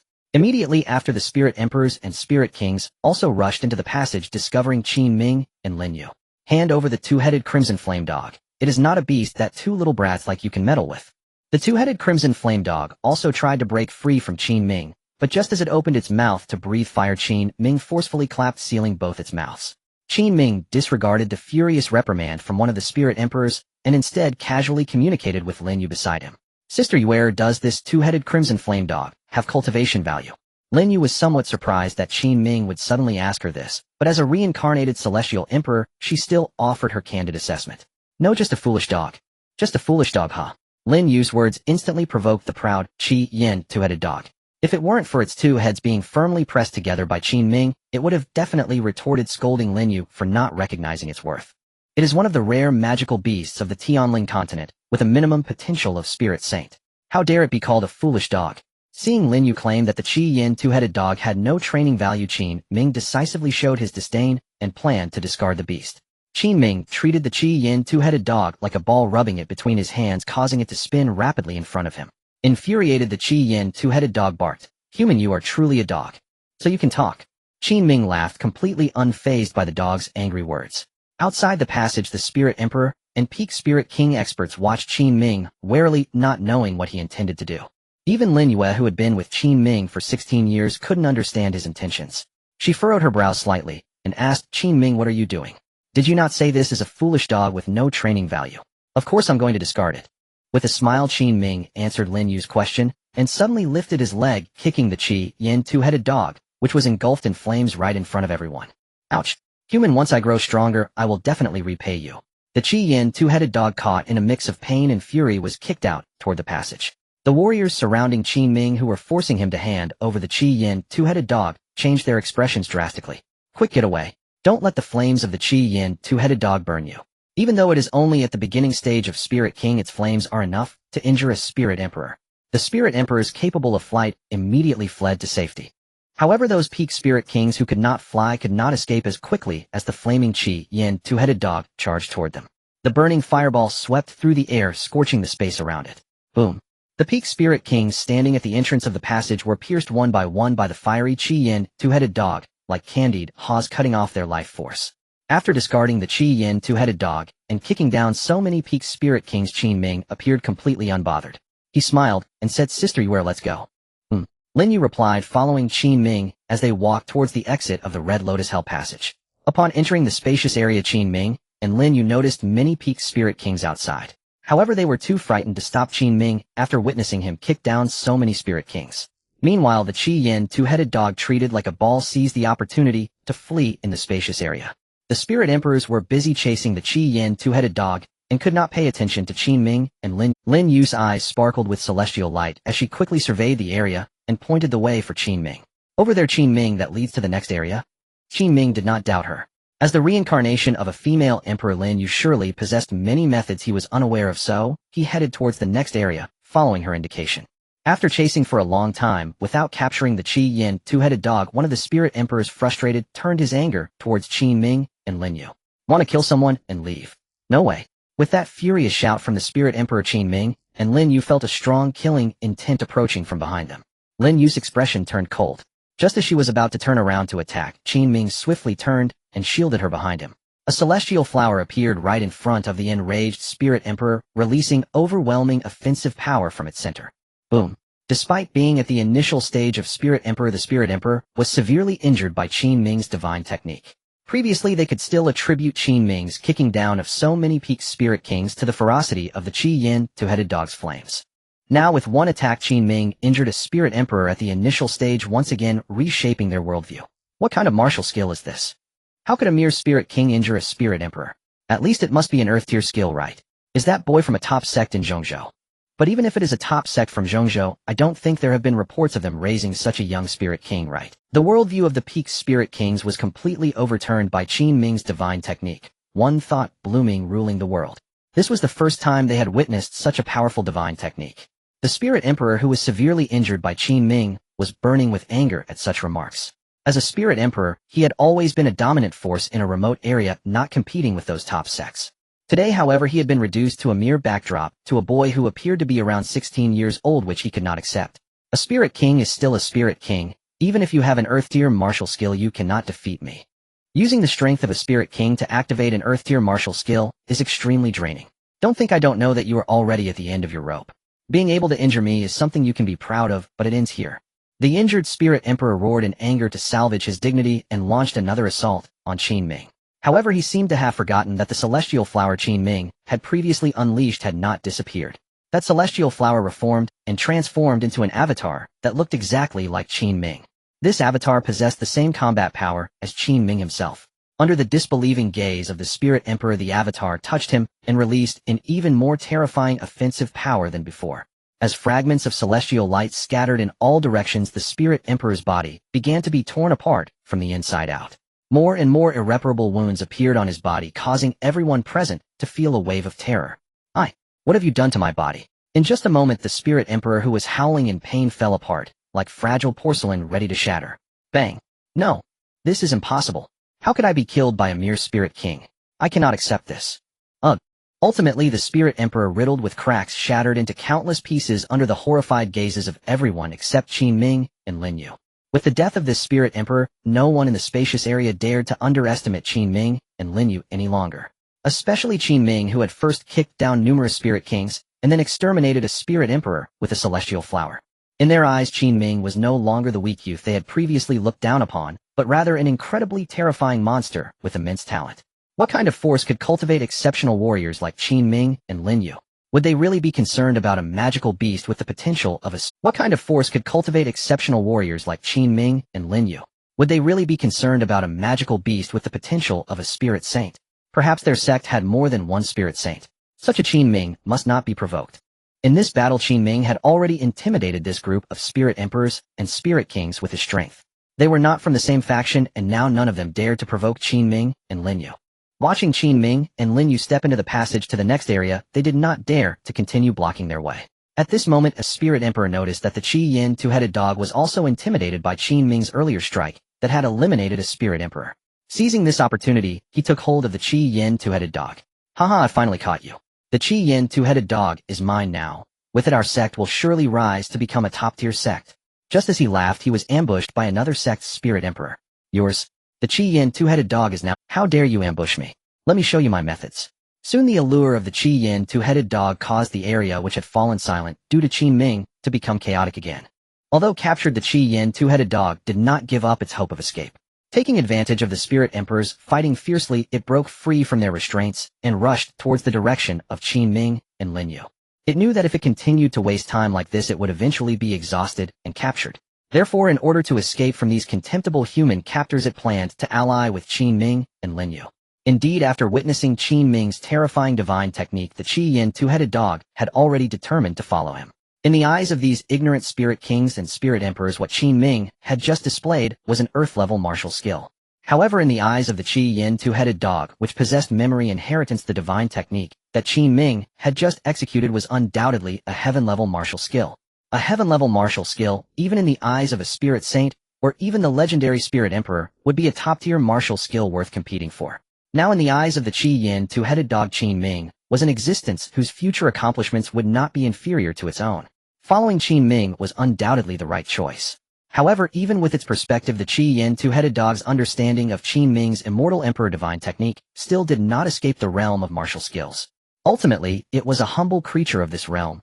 Even if it could grow to be the strongest in this world, it could not comprehend the divine techniques of the vast universe. Ahead, Qin Ming and Lin Yu had already moved on to the next area. Here the two discovered a plethora of martial skills and techniques. The lowest were of the profound tier lower grade, and the highest were of the earth tier lower grade. Glancing at the vast number of martial skills and techniques that could elevate a sect, Lin Yu sighed in disappointment. As expected, this garbage heap can't possibly contain anything good. Sister, you your expectations are too high. Not everyone can obtain heaven-level techniques and martial skills like you. Qin Ming also chimed in with Lin Yu, but he did not expose her. In fact, the techniques and divine skills she had taught him were at the immortal emperor level. After Qin Ming's remarks, Lin Yu fell silent for a moment and said, "These items can be taken back from my parents. For their limited talents, these martial skills and techniques will be sufficient for them temporarily." Upon hearing this, Qin Ming also felt it was reasonable. Originally, with Lin Yu being a treasury of immortal emperor artifacts, he had no intention of taking these techniques and martial skills, but now he planned to bring them back. Just as Qin Ming and Lin Yu were preparing to collect all the techniques and martial skills, here a loud explosion echoed from the passage they had entered. "Are those guys chasing us?" In the passage, the Qi Yin two-headed dog was being bombarded by various martial skills from the pursuing spirit emperors and spirit kings.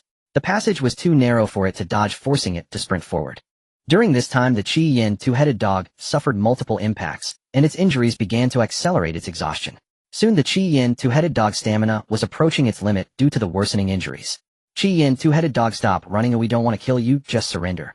That's right, stop and join our sect. We can protect you, ensuring you grow safely to Spirit Saint. Join your sect. It should join our sect. We are the only ones qualified to protect the Qi Yin two-headed dog and ensure its safe growth. Haha, let's see who the Qi Yin two-headed dog really belongs to. While chasing the Qi Yin two-headed dog, these spirit emperors and spirit kings argued, unwilling to relinquish their claim to it. Regarding the rise of their respective sects, they were all determined to give it their all. Meanwhile, Qin Ming and Lin Yu regarded the precious magical beast as mere trash, highlighting the disparity in perspectives among people. As the fleeing Qi Yin two-headed dog entered the next area where Qin Ming and Lin Yu were located, these spirit emperors and spirit kings were deeply shocked by the scene before their eyes. A multitude of martial skills and techniques radiated a unique brilliance, and the extraordinary aura indicated that they were at least of the profound tier lower grade or above. Soon a sharp-eyed spirit emperor discovered that among this vast number of martial skills and techniques, there were also earth-tier lower-grade martial skills and techniques. The lowest are profound tier lower grade and the highest are earth-tier lower grade. The quantity of these skills and techniques is enough to support a top-tier sect. Heavens! It was hard to imagine that this was merely a burial ground of a strong spirit sect practitioner. How could he possess so many top-tier treasures and yet fall? It's not an exaggeration to say this is a top-tier sect's scripture repository. Look, that young man and woman are both here. They are collecting these martial skills and techniques. While astonished by the abundance of high-level techniques and martial skills, these spirit emperors and spirit kings once again spotted Qin Ming and Lin Yu. Seeing the two collecting the treasures in this vault, they were filled with envy. However, due to the formidable strength Qin Ming had previously displayed, none dared to step forward to seize the techniques and martial skills. Moreover, the actions of Qin Ming and Lin Yu further reinforced their belief in the preciousness of the techniques and martial skills within this vault. At first they did not dare to approach, but as time passed their rising greed began to cloud their judgment. No matter how strong Qin Ming and Lin Yu were in their eyes, the earth-tier martial skills were still only two individuals. There were so many of them, all at least peak spirit kings with numerous spirit emperors present. Together they were no longer afraid of Qin Ming and Lin Yu. When the time came to kill Qin Ming and Lin Yu, as long as they cooperated, no one would speak of it, and no one would know that Qin Ming and Lin Yu had perished in a secret realm of a spirit sect. With this thought, the courage of these spirit emperors and spirit kings grew bolder. Ignoring the presence of Qin Ming and Lin Yu, a spirit emperor took the lead and rushed towards the Qi Yin two-headed dog near Qin Ming. The Qi Yin two-headed dog had thought that being near Qin Ming meant these warriors would not dare to harm it. Unexpectedly, they suddenly grew so bold. With no extra strength left to escape, the Qi Yin two-headed dog hoped that Qin Ming would save it. However, Qin Ming did not even glance at it, focusing on collecting and organizing the techniques and martial skills with Lin Yu. As more and more spirit emperors approached, the Qi Yin two-headed dog was on the verge of tears. It hesitated for a moment, then resolutely bit down with its two dog heads. Even if it were to be captured, it only wished to be captured by someone with higher aptitude than itself. Sliding down in a surprising posture in front of Qin Ming, the Qi Yin two-headed dog pleaded, "Master, you are my only hope now." The speed at which the red flame two-headed dog pup slid and knelt was beyond Qin Ming's expectations. "Master, you are the only one who can save me now." The voice of the red flame two-headed dog was urgent, clearly filled with genuine fear. Lin Yu had already said that this fellow had no cultivation value, so Qin Ming naturally had no interest in this red flame two-headed dog. His vision had already been aligned with his betrothed, the reincarnated Empress Lin Yu. He was now just waiting for his Empress wife Lin Yu to continue providing him with treasures of the level of an immortal emperor. "I have no interest in you, stay away from me." With a look of disdain, Qin Ming kicked the red flame two-headed dog away, not caring whether it would be snatched by other. "Master, don't kick me away. I, the red flame two-headed dog, swear here that I will follow you for life. Only someone with your extraordinary talent can command me. I don't want to be taken by that group of foolish human mortals to guard the door." Who would have thought that the red flame two-headed dog, after being kicked away, would roll back, clinging to Qin Ming's calf, with its four paws howling in despair. Qin Ming was amused by the nonsensical ramblings of the red flame two-headed dog, but his betrothed Empress seemed a bit displeased with such a creature. So noisy. Lin Yu temporarily paused her organization and collection of techniques, frowning with discontent as she cast a sideways glance at the red flame two-headed dog clinging to Qin Ming's leg. With just a glance, the red flame two-headed dog trembled all over, as if being targeted by a presence more terrifying than the spirit emperor of the Tianling continent. In an instant, the red flame two-headed dog was so frightened that its four paws went limp, releasing its grip on Qin Ming's calf. How could this woman, who was clearly only at the peak of the Spirit King stage, evoke such a fear of facing a spirit emperor? Qin Ming also issued a final warning to the red flame two-headed dog. "Get as far away as you can before I decide to eliminate you." Without time to ponder Lin Yu's identity, the red flame two-headed dog, frightened by Qin Ming, dared not cling to him any longer. As soon as the red flame two-headed dog left the area where Qin Ming and Lin Yu were, it was swiftly captured by the spirit emperors of various forces. Let go of me. You bunch of useless human mortals who will never advance to the spirit sect. Do you think I, with my minimum potential as a spirit saint, will guard your sect? In front of Qin Ming and Lin Yu, the red flame two-headed dog was a coward, but faced with the warriors of other forces, it showed no mercy and cursed loudly. Even though it was merely a pup now weaker than a spirit emperor, the identity of the red flame two-headed dog allowed it to look down on this group of cultivators who had wasted half their lives still stuck at the spirit king and spirit emperor levels. You stupid dog's mouth is really tough. Take it down. Make it realize its current identity as a weak being at the initial stage of the spirit king despite its talents. The spirit kings and emperors of various forces were enraged by the toxic tongue of the red flame two-headed dog and gave it a severe lesson. After teaching the mouthy red flame two-headed dog a lesson, they began to dispute over who it belonged to. However, compared to this issue, what concerned them most was still the techniques and martial skills that Qin Ming and Lin Yu were organizing and collecting. Exchanging glances, greed had already clouded their vision, and they planned to take action against Qin Ming and Lin Yu. They resolved to kill Qin Ming and Lin Yu first, and then decide the ownership of the red flame two-headed dog techniques and martial skills. Unspoken understanding passed among them. No communication was needed, as a single glance conveyed their greedy intentions. Brother Qin Ming, it seems they want to strike at us. Though her back was turned to this group of spirit emperors and kings, Lin Yu still sensed the hidden murderous intent of these warriors with her keen perception.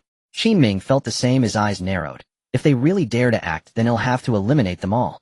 Their quiet exchange went unheard by the warriors behind them. They too heightened their vigilance. As long as those ignorant fools dared to attack, they would retaliate immediately. Before long, the spirit emperors and kings could no longer contain themselves, shouting in unison as they unleashed their strongest martial skills towards the direction of Qin Ming and Lin Yu. In an instant, terrifying martial skill lights flashed, converging to unleash a powerful destructive energy. They're coming, brother Qin Ming. Dodge first. After finishing their communication, Qin Ming and Lin Yu deftly moved to the left and right, easily evading the ambush from the despicable warriors. How dare you provoke us, truly ignorant of your own mortality. As Qin Ming dodged to a safe spot, he planned to use divine arts to properly teach this bunch of fools a lesson.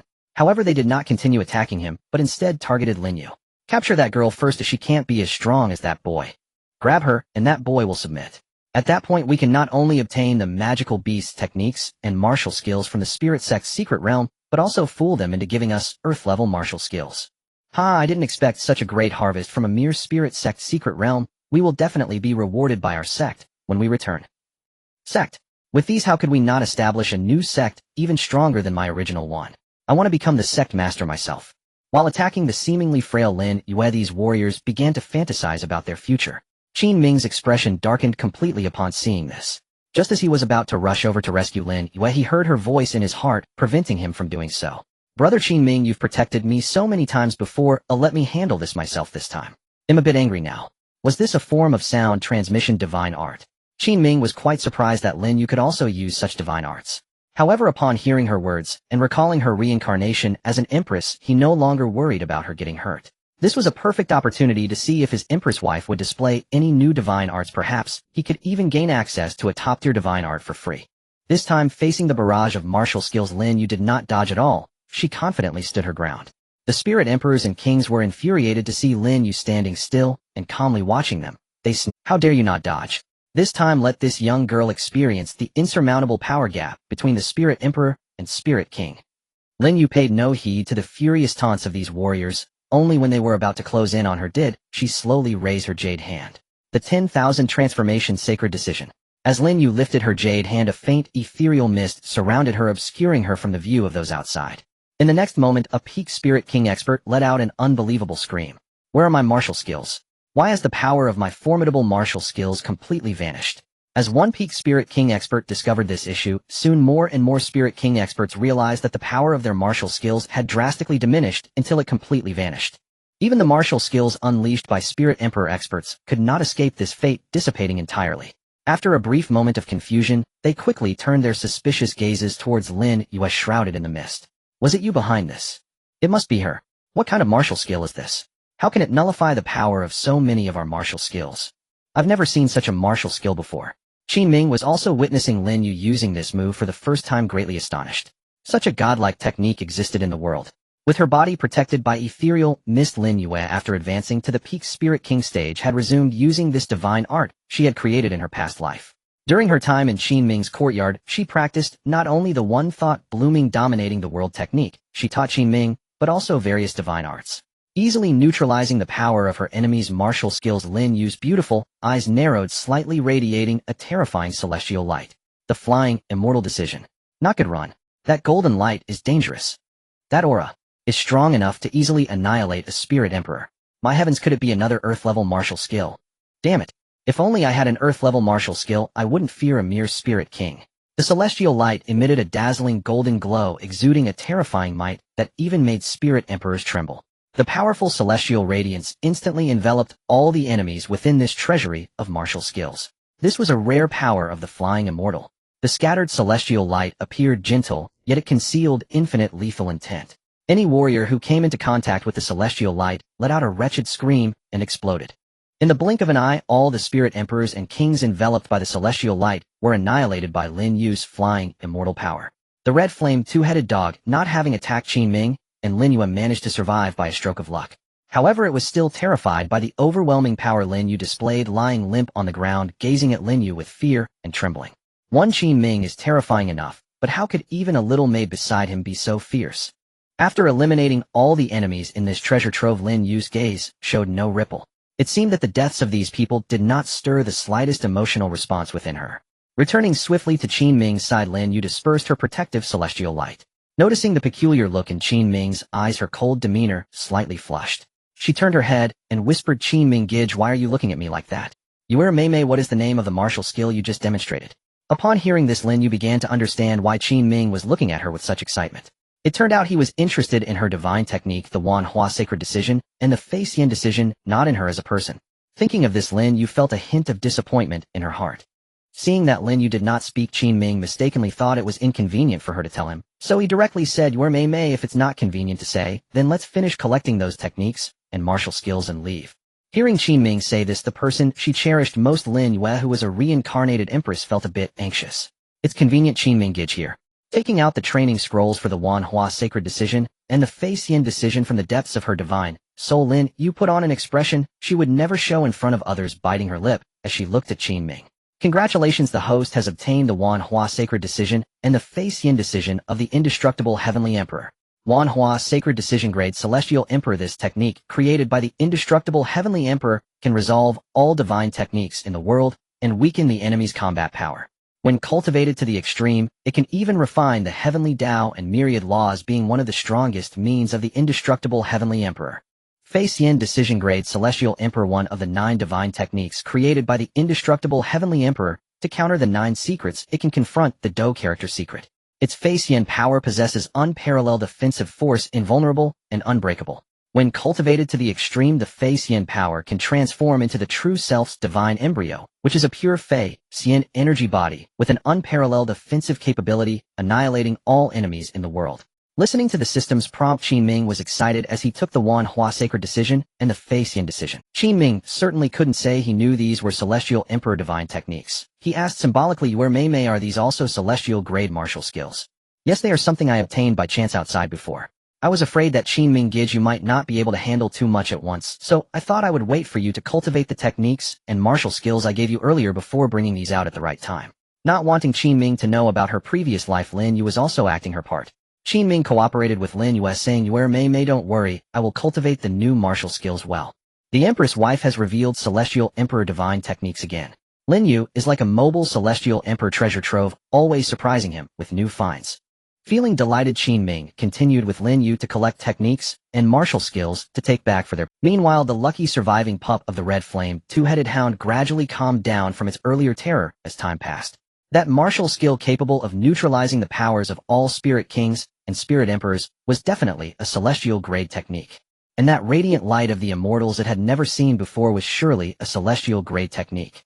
Initially, the Red Flame two-headed hound thought that even if Lin Yu were a highly talented human genius, she was merely a maid following Qin Ming. Now it seemed this little maid also possessed talents beyond its reach.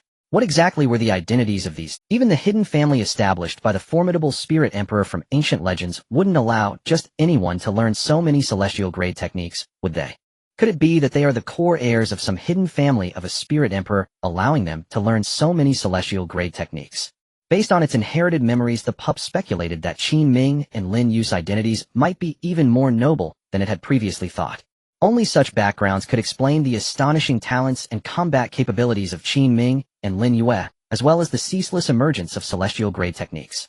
The more it thought about this, the more the red flame two-headed hound wanted to follow Qin Ming, but recalling Qin Ming's earlier warning and Lin Yu's ruthless methods, it felt a bit hesitant to approach them. While the red flame two-headed hound was torn between wanting to follow Qin Ming and fearing for its life, Qin Ming and Lin Yu had finished collecting all the techniques and martial skills from the treasure trove. Lin Yu also used her glowing eyes to guide Qin Ming, saying, "Qin Ming Gij, we can reach the next area." Qin Ming responded and ignored the red flame two-headed hound, which had been secretly observing him and Lin Yu from a distance, leading Lin Yu towards the next area of the spirit sect's secret realm. The red flame two-headed hound hesitated for a moment, but still followed Qin Ming and Lin Yu from afar. Having been born in the secret realm for only a short time, it needed to rely on Qin Ming to find the way out. As Qin Ming and Lin Yu entered the next area, the surroundings changed dramatically. Lin Yu looked around only to find that the Qin Ming who had been right beside her had vanished. At this moment, she found herself in a cave full of boiling magma pools where the intense heat made her feel somewhat uncomfortable. Immediately activating her protective celestial mist, Lin Yu shouted loudly in the cave, "Qin Ming Gij." At the same time, Qin Ming was also in a similar magma pool cave, but he was alone. Surrounded by numerous openings resembling spider webs, he realized he couldn't find the correct exit without personally exploring. At that moment, the sound of surging magma echoed in Qin Ming's ears. He quickly turned to look in the direction of the sound, where a flame lotus burning with chaotic divine fire came into view. At the same time, a prompt from Qin Ming's system sounded. "Congratulations, the host has discovered the top-tier fire seed, the chaotic divine fire lotus. Complete absorption of the chaotic divine fire lotus grants control over the rarest supreme flame, the chaotic divine fire, capable of incinerating even true immortals." Receiving the system's prompt, Qin Ming's face lit up in joy, not expecting to find such a priceless treasure in this garbage dump. Moreover, it was practically being thrown into his face, leaving him with no choice but to accept it. With that thought, Qin Ming swiftly appeared in front of the chaotic divine fire lotus. As his hand touched the completely emerged chaotic divine fire lotus from the magma pool, the magma, which should have calmed down, surged even more violently. Seeing this, Qin Ming quickly retreated to a safe area, while holding the chaotic divine fire lotus with. Almost simultaneously as Qin Ming retreated to safety, a woman, her clothes burned and tattered, flew out of the boiling magma pool. Before Qin Ming could examine the woman closely, she charged at him with astonishing speed. "Return the chaotic divine fire lotus to me, you thief. I worked hard to delve deep into the magma to obtain it." The woman's expression was fierce as she swung her right fist enveloped in golden light towards Qin Ming. Such incredible speed. Such terrifying power. Qin Ming was instantly knocked back by the unexpected might of her punch. As she closed in on him, the woman got a clear look at his face. At that moment, as she recognized him, an expression of disbelief appeared on her face, obscured by her cloak's hood. Staring at Qin Ming, who had just been hit by her celestial emperor punch, the mysterious woman felt her mind going blank. "Xixiang." The woman was taken aback upon recognizing Qin Ming's face, for he bore an uncanny resemblance to her deceased senior brother. After a brief moment of surprise, she quickly regained her calm demeanor. "Just a flower that looks similar. Even if you resemble my senior brother, I will not let you escape after stealing from me," she murmured softly, and once again rushed at Qin Ming, who was still being propelled backwards in midair. "Return the chaotic divine fire lotus to me." Qin Ming, having been struck back by the woman, felt a surge of anger. What is it with this woman? Why is the force of this punch so overwhelming? Muttering to himself, Qin Ming steadied his position in the air. From his observations, the woman attacking him was at the peak of the Spirit King realm, just like him. Logically speaking, as someone cultivating the undying heavenly skill at the Emperor level, he should not have been repelled by a warrior of the same realm from a lower martial world. Unless the woman was also using a divine technique from the Great Thousand World rather than martial skills from the lower martial world. With this thought, Qin Ming seemed to realize something, his eyes fixating intently on the woman's right fist enveloped in golden light. The attacking power contained within was not any less than the divine techniques he had learned from Lin Yu. Could this woman also be a reincarnation of some great figure from the Great Thousand World? Just as this conjecture formed in the depths of Qin Ming's heart, his system provided a response. "Congratulations, host, you have found the second reincarnated Empress." Whenever the host encounters a reincarnated Empress, the host will be bound to her fortune. Currently detecting the details of the Empress. Detection successful. Name Yi Shi. Previous title Yi Tian Emperor Empress Yi Qualification Emperor Level Qualifications Physique Ancient Sacred Body Experience. Once a female disciple of a minor sect, saved by her senior brother when the sect was destroyed, preserving the sect's legacy, later seeking revenge for her sect, and senior brother embarking on the path to becoming an emperor. Gathered and fused the 9 secret divine techniques of the ancient 9 great sages. After becoming an emperor, she quelled the dark turmoil, the heavenly emperor fist sweeping across the universe, establishing a new heavenly court, living out several lives as the Yi Tian emperor.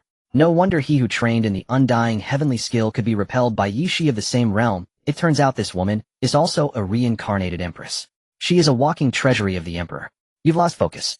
The heavenly emperor fist. Although he couldn't fully unleash the might of the heavenly emperor fist at this realm, Yi Zai's punch still dealt a heavy blow to Qin Ming. This reincarnated empress is a bit unfriendly. While thinking this, Qin Ming, heavily injured, grasped Yi Zai's right fist and suddenly pulled, throwing her toward the boiling magma pool beside them. Since the other party came with ill intentions, Qin Ming would show no mercy either, even if he was bound to this woman's fortune. Qin Ming's sudden counterattack caused Yi Zai's pretty face, hidden beneath her hood, to change dramatically. She was actually thrown away by a spirit king of the same realm from a lower martial world. If this got out, how many people from the Great Thousand World would discuss her status as an empress? She was known as Yi Tian Emperor by the world, and it was all earned through her own fists. Activating the secret of writing, Yi, she once again unleashed a speed that made it difficult for Qin Ming to keep up, closing in on him. With the activation of the secret of writing, the golden light of the heavenly emperor fist erupted with even more formidable power than before. Combining the secret of writing with the heavenly emperor fist, this punch represented the most powerful combat strength Yi she could currently unleash. She was determined to subdue a spirit king of the same realm from a lower martial world. Qin Ming also felt an intense sense of crisis from this punch. Without hesitation, he immediately unleashed his only divine technique. With a thought, flowers bloom, raining over the world. A celestial flower blossomed between Qin Ming and Yi Shi, radiating an astonishing light. This light clashed with Yi Zai's heavenly emperor fist, enhanced by the secret of writing. Boom! In an instant, the ground trembled, and the entire cave shook, with the magma pools becoming active, splashing magma everywhere. The intense tremor immediately startled Lin Yue, who was searching for Qin Ming. Brother Qin Ming is in danger. With a burst of celestial light in her eyes, Lin Yu instantly vanished from her location. It wasn't only Lin Yu who was startled. The red flame two-headed hound that had followed her also hesitated briefly before deciding to investigate the situation. Meanwhile, the clash of the strongest divine techniques between Qin Ming and Yi Shi was already determining a victor. With the formidable enhancement of the secret of writing, the heavenly emperor fist prevailed, shattering the true form of the celestial flower. Seeing this, Qin Ming took advantage of the shattered celestial flower to buy time, quickly creating distance and dodging Yi Zai's strongest divine technique. Her heavenly emperor fist should also be a divine technique of the emperor. How could it be so far off? Qin Ming was perplexed. This rapid collapse was too swift. Even among emperors there are differences in strength, and his divine technique shouldn't have been shattered so quickly. Soon his system provided an explanation. Yi Zai's current use of the heavenly emperor fist is enhanced by the secret of writing, one of the 9 secrets, making it more powerful than the normal heavenly emperor fist. If the host wishes to confront her hidden, he can learn the flying immortal decision to counter it. This is the divine technique created by the undying heavenly emperor to combat the secret of writing among the 9 secrets. Do I need to learn the flying immortal decision to fight? In the current situation, how can he find time to learn the flying immortal decision? After shattering Qin Ming's divine technique, Yi Shi did not immediately launch an attack. With a thought, flowers bloom, raining over the world. Why does it resemble her divine technique so much? She immediately felt that the divine technique Qin Ming had unleashed was very familiar, akin to the divine technique of her empress friend Lin Yu from her past life. It should just look similar. With this explanation, Yi Shi once again appeared before Qin Ming with a ghostly speed accelerated by the secret of writing. Under the overwhelming assault of the heavenly emperor fist, Qin Ming finally coughed up blood from Yi Zai's blows. If this continued, even with the fortune of 2 empresses bound to him and the enhancements from their physiques, he would still be pummeled to death. Never mind, I'll learn while fighting. At Qin Ming's signal, since it was inconvenient to unroll the scroll during battle, the system immediately displayed the cultivation method inscribed on the flying immortal decision parchment. While exerting all his strength to counter Yi Zai's increasingly fierce fist onslaught, Qin Ming learned the flying immortal decision on the fly. After enduring another series of Yi Zai's heavenly emperor fists, his body was nearing its limit. At this moment, Qin Ming unleashed the flying immortal decision he had just learned. Although he had little hope, the scene that followed brought him joy. Brilliant celestial light surged forth, enveloping the reincarnated Empress, Yi Shi, in an instant. Within the celestial light of the flying immortal decision lay an attacking power that transcended human limits. Sharp as the most formidable weapon, it pointed directly at Yi Shi. This is the flying immortal decision. Yi Shi immediately recognized it as the flying immortal decision capable of competing with the secret of writing. Could it be that the earlier technique was really the flying immortal decision? Without the time to ponder why Qin Ming possessed the divine technique of her Empress friend Lin Yue, facing this overwhelming celestial light of combat power, Yi Shi immediately activated the secret of writing, swinging her heavenly emperor fist in an attempt to shatter it. However, this time she failed. With the system binding her fortune to him, Qin Ming's physique receiving her enhancements, and the earlier boost from Empress Lin Yue, the power he unleashed was even greater than that of Lin Yue herself using the flying immortal decision. Even the formidable physique of the ancient sacred body could not withstand Qin Ming's flying immortal decision. She broke through her defenses and fell to the ground, coughing up blood. In the next moment, Qin Ming's voice rang in her ears. It's not a good habit for girls to like fighting. Hearing Qin Ming's voice, Yi Shi intended to activate the movement technique to dodge, but was caught by Qin Ming, who grasped her tattered cloak scorched by the lava. You were quite happy throwing punches just now, weren't you? Now it's your turn to take a hit. With that, Qin Ming tore off the hood that covered Yi Zai's delicate face, then launched a powerful punch toward her. You look quite good, so why do you enjoy fighting at the slightest disagreement? Wouldn't it be better to learn some martial skills suitable for girls? Qin Ming did not expose that Yi Shi had just used an imperial divine technique, but his punch still landed on her face, leaving it swollen. How dare you hit my face? As the Empress who suppressed dark turmoil and established the celestial court is standing at the pinnacle of the immortal realm, Yi Shi had never been struck in the face before. Qin Ming's punch ignited Yi Zai's fury. Forgetting why Qin Ming knew her friend's divine technique, she just wanted to fight him again to show him her strength. That doesn't count. Let go of me, and this time I will definitely win. Warning. The host has not learned a divine technique to counter the movement technique's speed. If the distance is opened up without using the imperial artifact Yi Shi reincarnated from the Empress, will kite him endlessly. Hearing the system's reminder, Qin Ming was startled, recalling Yi Zai's mysterious speed from earlier. Her attacks caught him off guard multiple times. Even without the system's warning, Qin Ming would not let go of Yi Shi. After finally catching this violent Empress reincarnate, who fought at the slightest provocation, he intended to return the pain he had just endured. Let you go? Accept your punishment. As soon as he said this, Qin Ming began punishing Yi Shi, who enjoyed fighting. However, instead of hitting Yi Zai's face again, he directed his punches toward her abdomen. You? Ugh. That hurts. You wait, I won't let you off. You have no idea who you're dealing with. Let me go and hand over the Chaos Divine Fire Lotus, and I might go easy on you. Damn it. I won't submit. Please. Don't hit me anymore. If you must strike, do it to kill me, just don't torment me. Qin Ming did not hold back, but he did strike heavily. The opponent possessed the ancient sacred body, which was incredibly resilient. He simply wanted to vent his frustration and return the blows he had just received. At first, Yi Shi, the reincarnated Empress, was still defiant, but as time passed, she began to plead for mercy. However, Qin Ming completely ignored her pleas and continued to punish her. As he pummeled her, Yi Shi was soon knocked unconscious. Is she really that weak? Qin Ming was somewhat surprised. He hadn't yet returned all the punches he received, and she fainted first. Staring at Yi Zai's unconscious face, for a moment Qin Ming hesitated on how to deal with her next. After a moment of thought, he decided to extract the Chaos Divine Fire Lotus from his soul. She had fought so fiercely just now, seemingly for this. Previously, he was unaware that the Chaos Divine Fire Lotus had been taken from underground by her, which is why he had taken it, without seeing anyone else. Since it was something she had painstakingly gathered, he didn't want to monopolize her Chaos Divine Fire Lotus. With his Empress wife Lin Yue around, he didn't lack for resources. Having just returned the favor for the inexplicable beating he took earlier, Qin Ming felt relieved.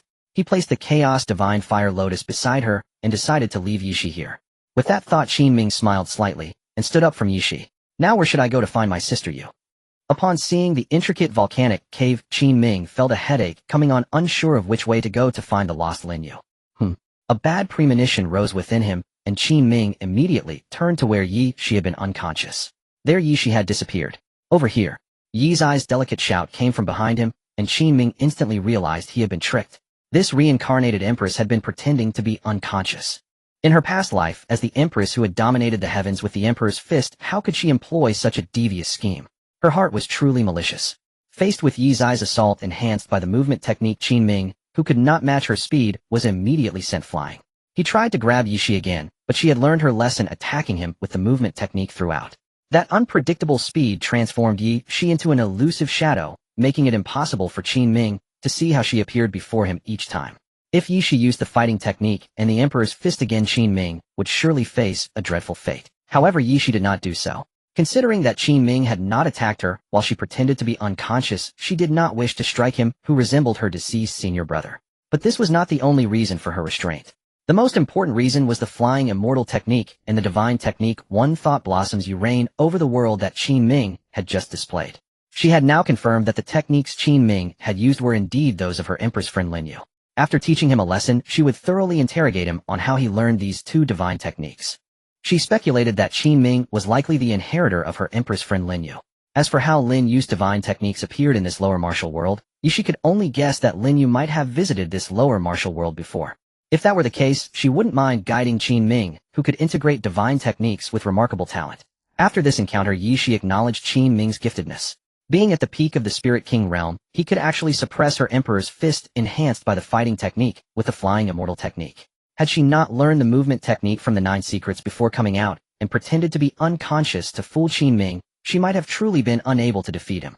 Perhaps in the future, with the talent that even she as an Empress found astonishing, Qin Ming could become a comrade in their battle against the foreign celestial demons, saving the vast world together. Thinking of the foreign celestial demons, Yi the reincarnated Empress was filled with worry for the ultimate fate of the vast world. They had far too few top-tier combatants. Even if all 10 Empresses were reincarnated, it would not be enough to fend off the foreign celestial demons. They needed to cultivate more top-tier combatants, and the current Qin Ming was very suitable for her training. Having toyed with Qin Ming, who couldn't keep up with her speed using the movement technique, Yi's eyes gazed toward him, who resembled her senior brother, softened further. Considering that you were lenient earlier, and even handed over the chaos divine fire lotus, I can. However, before Yi could finish her sentence, a shocking, terrifying demonic light erupted from within Qin Ming. Following that, within the terrifying demonic light, a magical vessel capable of devouring all things emerged. Under Qin Ming's control, the vessel, emanating a power of absorption, continuously released horrifying demonic light from its mouth. Seeing the magical vessel radiating terrifying demonic light, Yi gasped, exclaiming that the celestial devouring magic vessel. After being constantly struck by the reincarnated Empress Yi, using the secret of motion, Qin Ming felt a bit dizzy. He realized that without a divine technique to match the secret of motion, he would truly be toyed with by Yi, just as the system had suggested. A flash of inspiration surged in Qin Ming's mind, and he decided to attempt to activate the immortal Emperor's personal artifact he had obtained from Lin Yu. Previously, he had been unable to activate the celestial artifact within him, but now he had no other means to defeat Yi and could only gamble on his luck to see if he could activate the artifact. If he succeeded, he would be able to confront Yi in battle. This time he had indeed made the right bet. Under his command, the mouth of the heavenly devouring demon jar erupted with a torrent of demonic light, instantly sealing off all the exits of the cave and covering every corner. This way, even if Yi could use the secret of motion, she could not escape his punishment. Seeing Yi's eyes, pretty face, turn pale with fear from the ceiling of the heavenly devouring demon jar, Qin Ming curled the corners of his mouth. Keep running, let's see where you can escape to. Cracking his knuckles, he planned to give a proper lesson to Yi, who had just pretended to be unconscious. Yi's eyes, now mainly focused on self-cultivation, her physical body cultivated to its peak, was the strongest immortal emperor artifact. However, this also had its drawbacks. Without returning to the zenith of immortality, it was impossible for her with her low realm to surpass the physical strength of an immortal emperor-level artifact. The only heavenly emperor cauldron, having absorbed the celestial power from the 10 empresses, was blocking the invasion of the demonic forces from beyond the universe in a remote sealed domain. If Qin Ming really used the heavenly devouring demon jar against her, she would not be able to withstand it. Wait a minute, we can discuss this properly. Not wanting to completely turn against Qin Ming, who resembled her senior brother and possessed the divine technique of her friend Lin Yu, she had no choice but to attempt communication. Successfully making an empress yield was quite satisfying for Qin Ming. He deliberately intimidated Yi, saying, "You've already deceived me once, so I won't believe you again." As he activated the heavenly devouring demon jar above him, Qin Ming's gaze turned sharp as he walked toward Yi. With each step he took, she was forced to retreat. With the pressure mounting, Yi explained, "But I didn't intend to kill you.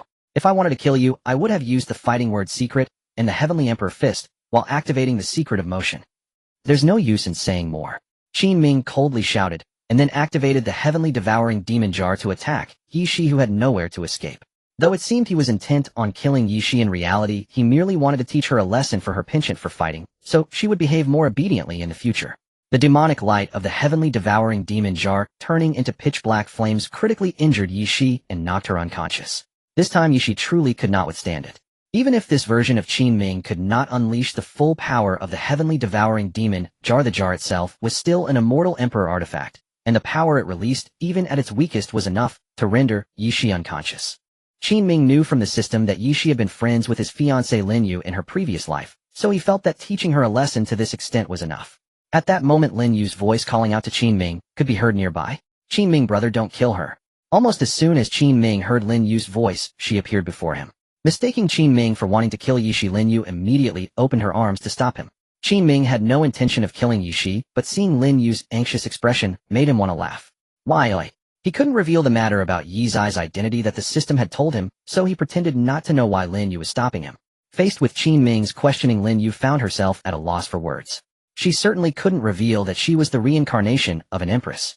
She feared that with Qin Ming's current low martial world perspective, he would struggle to digest such a vast amount of information, which could affect his Dao heart. After much thought, Lin Yu decided to wait until Qin Ming's realm was higher before gradually revealing to him that there were even broader worlds beyond the Tianling continent. But how could she explain her relationship with Yishi without revealing the secret of the Empress reincarnation? Just as Lin Yu was caught in this dilemma, Qin Ming provided her with an escape. "Sister Yue, didn't you obtain the heavenly tier techniques and martial skills before? It wouldn't have anything to do with her, would it? Is she a friend you met during your last adventure?" Yes. Lin Yu quickly agreed. "Qin Ming, brother, I can assure you that Yishi is a very good person." With Qin Ming providing her an out, Lin Yu immediately echoed him, hoping he would spare Yishi. Yishi could not die here, as she was one of the few immortal emperors in the vast world. In the ultimate battle against the demonic forces from beyond, her presence was essential. Being a non-cross-world traveler, Lin Yu found it difficult to understand the deeper meaning of Qin Ming's words. Despite not understanding the deeper meaning of Qin Ming's words. Despite not understanding, she still inquired how Qin Ming and Yishi had ended up fighting. Qin Ming did not hide anything and recounted to Lin Yu the encounter he had just had with Yishi. After hearing what Qin Ming had said, Lin Yu rubbed her forehead. "No wonder. You unintentionally took her chaotic divine fire lotus that she risked her life to obtain, as she must be wanting to get it back. It's all a misunderstanding." Even when she was still in the womb, her immortal emperor artifact flew toward Qin Ming, and she too had wanted to take it back. She could understand Yi Zai's feelings about wanting to retrieve the chaotic divine fire lotus. However, although the misunderstanding was resolved, both of them were still angry from having fought earlier and wanted to teach each other a lesson once more. After sorting through her thoughts, Lin Yu asked another question that concerned her. "By the way, Qin Ming, brother, I just saw you activating a jar that exuded a terrifying demonic light. That jar feels very familiar to me. It resembles the ghost face mask that once merged with your body. It wouldn't have flown out from me, would it? You just secretly hit it right." As soon as Lin Yu spoke these words, Qin Ming's heart skipped a beat with shock. She had discovered that he had just activated Lin Yu's personal artifact, the heavenly devouring demon jar. Any notion that it was similar to her ghost face mask was merely an attempt to mislead him. She certainly knew that it was her heavenly devouring demon jar. Was she testing him to see if she wanted her personal artifact back? Having experienced the tremendous power of the heavenly devouring demon jar, Qin Ming was somewhat reluctant to return it to Lin Yu. Reluctance aside, he still decided to return it to Lin Yu. However, at that moment, the sound of Yishi waking up interrupted Qin Ming and Lin Yu's thoughts. Upon hearing the voice of her friend, Yishi waking up, Lin Yu temporarily set aside thoughts of her 3 personal artifacts and joyfully grasped Yi Zai's hand. "You're awake, Yishi." "Lin Yu." As Yishi opened her eyes, her mind was still a bit muddled, the impact of Qin Ming activating the heavenly devouring demon jar still lingering. As her blurry vision gradually cleared apart from Lin Yu holding her, she also noticed Qin Ming. The moment she saw Qin Ming's face, which was identical to her senior brother's, Yi Zai's body trembled in confusion, not knowing where she was. While she had been unconscious, she had dreamt of her senior brother. Then under Lin Yu's astonished gaze, Yishi leaped into Qin Ming's embrace and began to cry. "Senior brother, I know I was wrong. I will cultivate diligently, please don't die." In an instant, Lin Yu's expression darkened. "Senior brother, could it be that the Empress Yishi has been rendered foolish by the sky-swallowing demon jar that he just activated? Why is she crying and calling him senior brother? Wait, such a strong killing intent." There is no time to ponder why Yishi suddenly embraced him and cried out for senior brother as Qin Ming turned to follow the source of the killing intent. Lin Yu's nonchalant and composed expression entered his line of sight, and the source of the killing intent vanished. "Yishi, you must have mistaken him. Qin Ming Gij is not your senior brother." Lin Yu's expression management was excellent, as she had clearly been jealous and fuming when Yishi threw herself at Qin Ming, but as soon as Qin Ming looked at her, she became calm again. Pulling Yishi away, Lin Yu was also puzzled as to why Yishi suddenly called Qin Ming her senior brother. Although they were friends in her past life, that was after Yishi became an empress. The two of them fought against the extraterrestrial demons for the sake of the vast world. Before Shi became an empress, she had only received a few of Lin Yu's assists after intruding into her ancient forbidden area. Thus Lin Yu knew very little about Yi's past. After Lin Yu pulled her away, Shi gradually calmed down her memories before fainting, slowly sorting themselves out. Once sorted out, when she thought about calling someone who resembled a flower senior brother and crying in his arms, Shi felt that her empress image had completely collapsed. Fortunately, Qin Ming did not know her, otherwise this would be too embarrassing. With that thought, the now clear-headed Shi had many questions to ask Lin Yu. Lin Yu also had many questions to ask Shi. She immediately said to Qin Ming, "Qin Ming Gij, just stay here, I will talk to Shi over there, and be back soon." As soon as she finished speaking, the two empresses who had been reincarnated quickly distanced themselves from Qin Ming. He shrugged, uninterested in what they were whispering about. Most likely they were chatting about some matters since they reincarnated into this low martial world. As Qin Ming had guessed, the two began discussing their experiences since reincarnating into the Tianling continent. As they chatted, the two empresses began speculating about why they ended up reincarnating in this world together. They then theorized whether the other 8 empresses might have also reincarnated in this low martial world. Next, they discussed the hidden threats posed by the extraterrestrial demons facing the vast world, and their topics gradually escalated to issues of life and death for the vast world, as well as insights on how to break through the shackles of the immortal emperor. Perhaps this is the vision of great figures. Their conversation flowed harmoniously, reminiscent of their last exchange before their previous life's battle against the extraterrestrial demons. Finally, Lin Yu still had one question. "Shi, why did you just call Qin Ming Gij your senior brother?" When it came to such a personal, emotional matter, Shi was at a loss for words. She changed the subject and asked Lin Yu, "Before we talk about me, Lin Yu, why do you address him as Qin Ming Gij?" This question left Lin Yu momentarily speechless. After hesitating for a moment, Lin Yu told Shi that she had confirmed through the reincarnation reflection technique that Qin Ming was indeed the reincarnation of the older brother who had protected her in her childhood. Shi was somewhat aware of Lin Yu's obsession with her so-called older brother before she became an empress in her past. In fact, almost all cultivators in the vast world were aware of Lin Yu's obsession with not becoming an immortal, but waiting for him to return in the mortal realm. Before the threat of the extraterrestrial demons arrived, Lin Yu rarely left her home, confining herself in the ancient forbidden area. Many cultivators seeking the Empress legacy and treasures were also exploring the secrets of the immortal emperor, catching glimpses of Lin Yu's obsessive memories before she became an empress. Among all the empresses, Lin Yu, as the immortal emperor, was known for her youthful experiences through her obsessive memories, making her a well-known figure among cultivators in the vast world. Upon learning that Lin Yu confirmed Qin Ming as her older brother's reincarnation through the reincarnation reflection technique, she felt a stir in her heart, wanting to see if Qin Ming had any other past lives. Perhaps. Not daring to think further, she was afraid that the higher her expectations, the more disappointed she would be if she found out that Qin Ming was just a flower that resembled another. However, she still wanted to confirm what needed to be confirmed. She looked at Lin Yu and asked, "Lin Yu, can you use the reincarnation reflection technique on Qin Ming one more time?" Lin Yu looked at Shi in confusion and asked, "Why?" "Because I want to confirm if there was a life in his past where he was my senior brother." Shi laid it all on the table. This made Lin Yu furrow her brows slightly. "I only saw one thread. Oh, Qin Ming Gij should only have one past life. Perhaps you could only see the life connected to you. Now that I am here, maybe we can see another life in the cycle." Yi's eyes words left Lin Yu in a brief silence. After a moment, Lin Yu said, "I remember you said you don't believe in reincarnation only in this life, and that similar people in the world are just flowers that resemble each other. Aren't you afraid that seeing it will destabilize your Tao heart?" Faced with Lin Yu's question, Yi's eyes gaze was resolute. "I indeed don't believe in reincarnation, but that doesn't mean I deny it, and didn't I just reincarnate?" Seeing Shi say this, Lin Yu did not press further. "Since you want to see, then come with me, I don't hold too much hope. Last time I really only saw one life." Leading Shi to follow her, Lin Yu returned to Qin Ming's side. When Qin Ming saw them approach, he asked, "Where are you done chatting?" "Yes, Qin Ming Gij, extend your hand." Hearing Lin Yu tell him to stretch out his hand, Qin Ming was puzzled but complied. He asked, "What are we doing again, you are?" Qin Ming Gij, don't move. Just like last time in the courtyard, being enveloped by the rosy light is nothing to worry about. I won't harm you. As Lin Yu spoke, Qin Ming couldn't help but recall the incident when she had cried in his arms last time. This Lin Yu, does she want to cry again? Could it be that being an empress puts too much pressure on her, requiring periodic releases to alleviate it? Not understanding what Lin Yu was specifically thinking, Qin Ming chose to follow her lead and see what she was up to this time. As Lin Yu performed her reincarnation reflection technique, the three of them, Qin Ming and Shi, were enveloped by celestial light. The power of reincarnation surged, and except for the caster Qin Ming, Lin Yu, and Shi entered the river of time.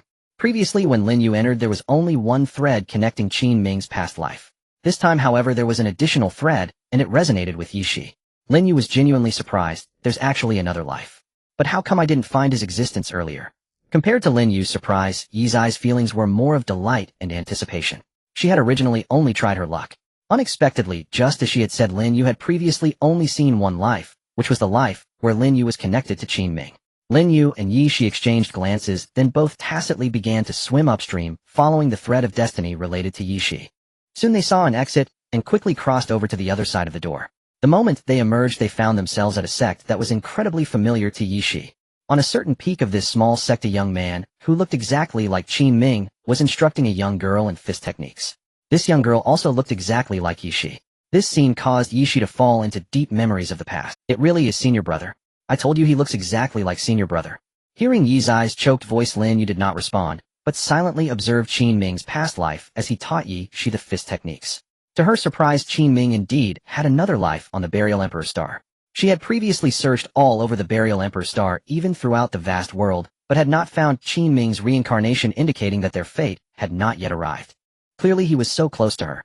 However, being able to find back her older brother who protected her in this life, she was already satisfied. Let her see what experiences Qin Ming and Yi Zai's past life reincarnation went through.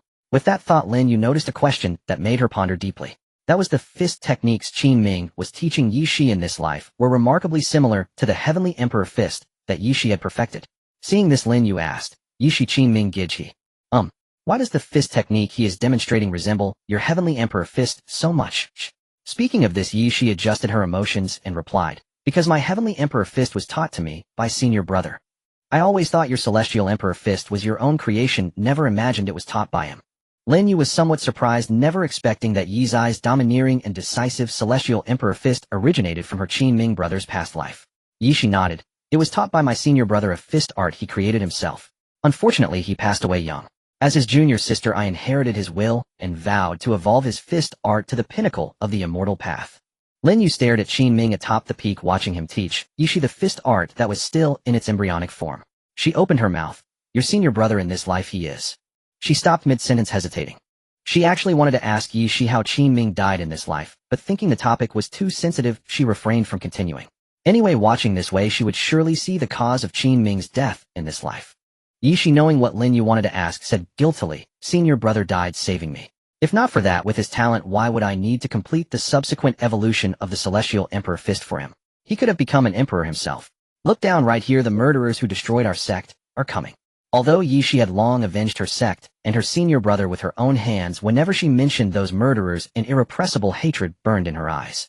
On the mountain peak below the two female emperors, the reincarnated Qin Ming and Yi Shi remained unaware of their presence. While her senior brother taught her the fist art, Yi Zai's mind wandered elsewhere. At this time, she had not yet become the person she would be after the sect's destruction, and her personality was lively and adorable. Compared to the tedious fist practice, Yi Shi was more interested in the butterflies fluttering past her. Her senior brother also noticed her distraction again.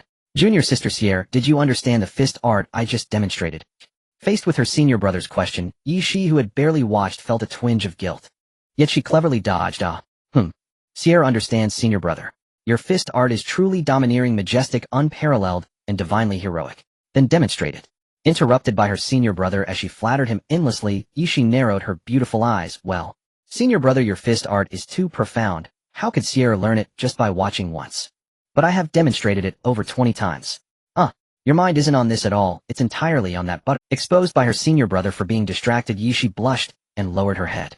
Her senior brother rubbed his forehead in frustration. You can't go on like this, your cultivation progress is far too slow. Seeing that her senior brother didn't scold her too harshly, the lively Yi Shi stuck out her tongue. Hee, if the sky falls, senior brother will hold it up. Sierra will just be your little padded jacket. That won't do. You possess the primordial sacred body. When it reaches full maturity, it can rival an emperor. If you become an emperor, you could rank among the greatest in history. You can't waste your time like this. But senior brother Sierra doesn't want to learn such masculine fist arts. Sierra is a girl. I want to learn beautiful divine arts. I see you haven't learned the lunar sword art from your second senior uncle either. Well, the techniques and divine arts your third senior sister cultivates should suit your taste right. But she says your mind isn't on cultivation either. You won't learn this, won't learn that. What exactly do you want to learn, Yi Shi? Her senior brother's stern reprimand startled Yi Shi. She dared not continue her clever antics relying on his indulgence. She whispered in admission, senior brother Sierra knows she was wrong. Please don't be angry. I don't want to scold you, but I hope you'll cultivate seriously and not waste your talent. Spend more time on training. Last time at the Holy Dragon Forbidden Zone you obtained the 9 dragons, sacred spring water, and immortal medicine coveted even by emperors. Your future achievements will surely surpass ours. Yishi obediently lowered her head, accepting her senior brother's lecture, not wanting to anger him further. But deep down she still had little interest in cultivation. Why must she cultivate?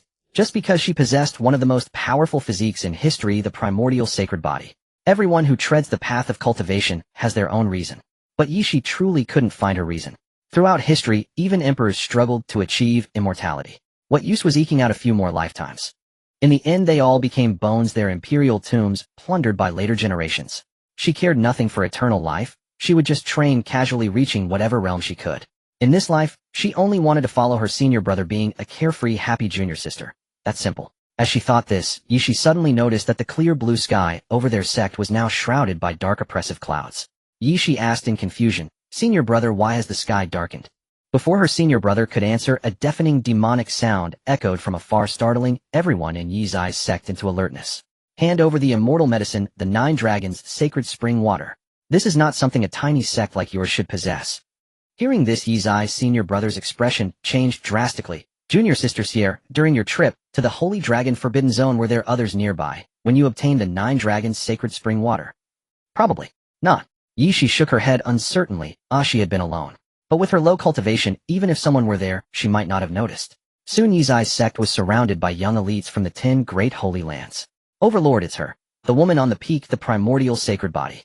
I'm absolutely certain that she took the 9 dragons sacred spring water. Primordial sacred body. I never thought such a small nameless sect would have a disciple with that physique. But why?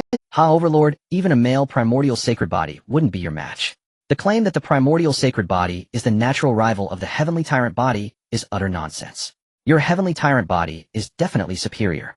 Amid the clouds within one of the holy land forces, a man with heavenly tyrant blood flowing through his veins shot divine light from his eyes, gazing down at Yishi below. This man was about Yizai's age, but his strength far surpassed hers, as she disliked cultivation. "I thought you'd be stronger. Is this the level of a primordial sacred body of the same generation? What a waste." Yishi glared at the young heavenly tyrant body called the Overlord. "You." In this life, Qin Ming stopped her. "Junior sister, don't act rashly. You're no match for him." From another holy land force, a man with royal blood called out to warn the Overlord. "Now is not the time for you to converse with your bloodline rival. Don't forget we came for the 9 dragons sacred spring water." Soon the other holy lands also expressed that the 9 dragons sacred spring water was paramount. They began to collectively pressure Yizai's sect to surrender the immortal medicine. The sect's leader elders and Yizai's other fellow disciples gathered around her, shielding her. After deliberation, they decided to hand over the 9 dragons sacred spring water to ensure the sect's safety. They were merely a small sect unable to contend with the power of the holy lands. Yishi agreed as long as it protected the sect. Yet even after surrendering the 9 dragons sacred spring water, they were still besieged by the young elites of the 10 great holy lands. The 10 great holy lands claimed they didn't want other holy lands to learn of this and compete for the 9 dragons sacred spring water, so they chose to exterminate Yizai's entire sect to silence everyone.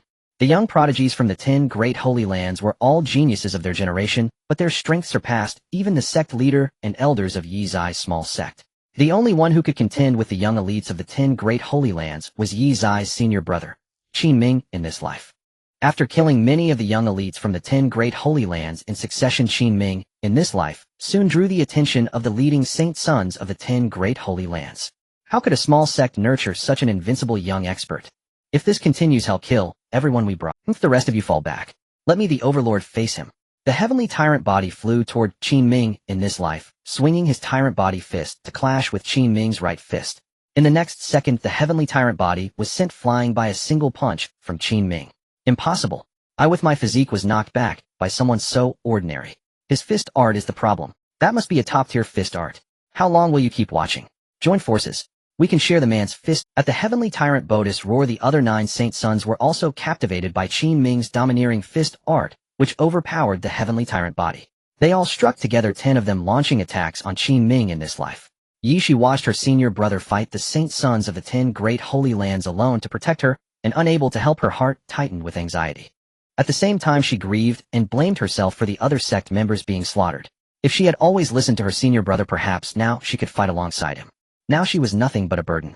Meanwhile, Qin Ming in this life faced the siege of the 10 Saint Sons without losing ground.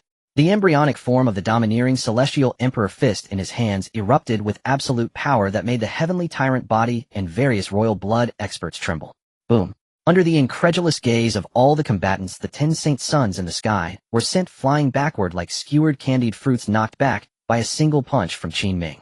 These were the Saint Sons of the 10 great holy lands, yet their combined forces couldn't withstand a single punch from Qin Ming in this life.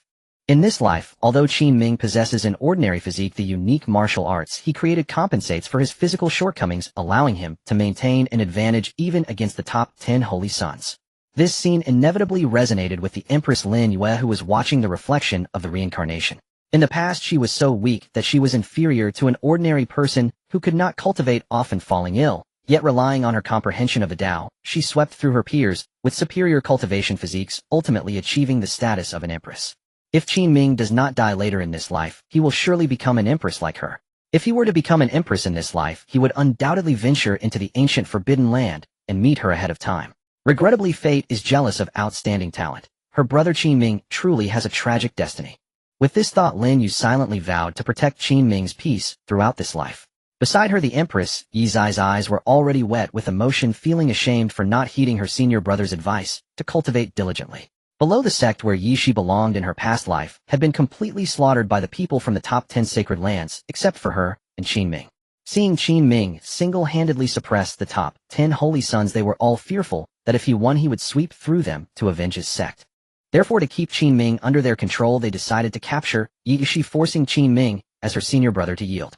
In his past life, Qin Ming had noticed this and had no choice but to guard against Yi Shi. In order to protect Yi Shi, the distracted Qin Ming was ambushed by the overwhelming force of the Tsangtian overlord, causing him to cough up blood. Immediately after, the other 9 holy sons launched a fierce attack, giving Qin Ming no chance to catch his breath. Boom. Unable to withstand the ambush from the top 10 holy sons, Qin Ming fell in front of Yi Shi, blood gushing uncontrollably. Yi Shi hurriedly crouched down and lifted the fallen Qin Ming from the pool of blood, saying, "Senior brother, please don't scare me. In my past life," Qin Ming said weakly, "Sierra cough. I fear that I may no longer be able to protect you." Yi Shi cried so hard she could hardly speak. "Senior brother, I'm sorry. It's all for saving me that you were ambushed. It's Sheer who harmed you. If only I had listened to you and cultivated diligently earlier, I wouldn't have been a burden to you. Hearing you are willing to work hard in your cultivation, it would be my peace in death. Cough. Senior brother, please don't die. Sierra will listen to you and cultivate diligently from now on. I beg you, don't die. Rest assured, junior sister, I will not die until you are saved." Under the incredulous gazes of Yi Shi and the others, the weakened Qin Ming suddenly stood up. How can he stand up after sustaining such serious injuries? Is he really an ordinary physique? Why do I feel he can withstand more than my royal blood physique? A dying struggle. Don't be intimidated by him. Let's attack together and kill him. After a brief shock, the top 10 holy sons launched another collective attack. Clearly, they were all prodigies of their generation, sons of various sacred lands, yet they resorted to a despicable siege against a peer with an ordinary physique. If this were to get out, they would definitely lose all face. However, as long as they kill all the members of Yi Zai's sect, no one else would know. Injured Qin Ming once again unleashed his strongest martial arts, enduring the pain, threatening to make him fall as he fought against the top 10 holy sons. Junior sister, watch closely. This is the last time I will demonstrate this set of martial arts for you. I hope to see it brought to the pinnacle of the immortal path in your hands. If it were you, I believe you would surely reach the pinnacle of immortality, but unfortunately, I will not be able to witness it. Hearing Qin Ming talk while battling the top 10 holy sons, Yi Shi felt an ominous premonition. "Senior brother, run. This is not disgraceful. Unless you possess the strength to overturn the sacred lands, do not seek revenge actively. I will block everything for you in the last moments of my life." Yi Shi cried with a face full of tears. "No, I won't leave. I want to be with senior brother. Then I can only personally send." As Qin Ming spoke, he used his power to forcibly send Yi Shi away. "Want to escape? I, the Tsangtian overlord, will be the first to disagree." Smack! The Tsangtian overlord attempted to block him, but was sent flying by a single slap from Qin Ming. "Want to touch my junior sister? You are unworthy." Qin Ming then swiftly moved above the Tsangtian overlord, his body suddenly swelling, and he struck down. Boom! The Tsangtian overlord was firmly pinned to the ground by Qin Ming, who had become enormous through divine arts. With a piercing scream, the Tsangtian overlord was crushed to death by Qin Ming. The overlord is dead. He has killed the overlord. This is impossible. The Tsangtian overlord is the strongest among us physically. Even he couldn't withstand that guy's kick. Don't panic. If we lose our composure, we will be picked off one by one. He is merely at the end of his strength. If we can just hold out against him, he won't last long. With another punch, the gigantic golden fist struck down like a mountain, instantly killing another holy son with royal blood physique. Boom. I don't believe you still have. In Yi's eyes, teary eyes filled with sorrow and reluctance, her senior brother's towering figure took down one holy son after another with each punch, palm, and kick. Though it seemed like Qin Ming was an invincible killing god, Yi knew that her senior brother was about to die. He was exhausting the last of his strength, fighting to buy her more time to escape, to flee farther away. Enough! A furious shout echoed from a distance, and the next moment a weapon exuding the aura of the pinnacle of humanity appeared before Qin Ming. It's the Xuanji sword, the ultimate imperial weapon of the Mo sect. We are saved. Ultimately, Qin Ming's towering war godlike figure was pierced by the Xuanji sword, representing the pinnacle of humanity, under Yi's eyes gaze as she was sent away. As life was irrevocably taken by the Xuanji sword, Qin Ming continued to expend his power before dying. He aimed to kill all the holy sons and other young powerhouses sent by the 10 sacred lands. Not good. He wants to take us down with him before he dies. Run.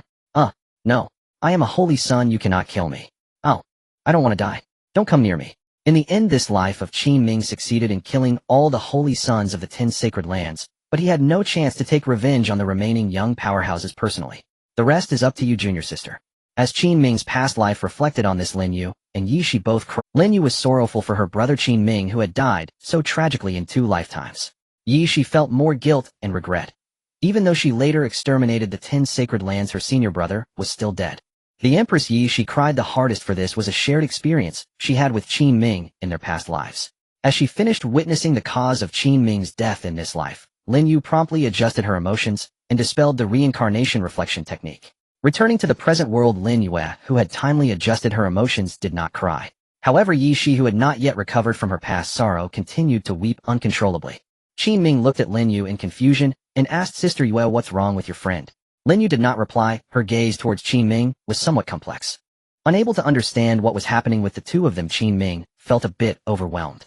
After a while, Yi Shi lifted her tear-streaked face and suddenly grasped Qin Ming's right hand tightly. Senior brother, in this life, let Sierra take care of you. Qin Ming was speechless, feeling an uncanny familiarity with Yi's eyes words. After some contemplation, he realized the source of his unease. It was something his fiancée Lin Yu had said before. Moreover, it was right after that radiant light when she cried like a weeping willow. What kind of divine technique was that light that could make 2 empresses who shook the vast world break down in tears? Current Empress Yi Shi favorability 100. You have bound the fate of 2 empresses. Host, please continue to strive. The more fates you bind, the stronger your own fate and constitution will become.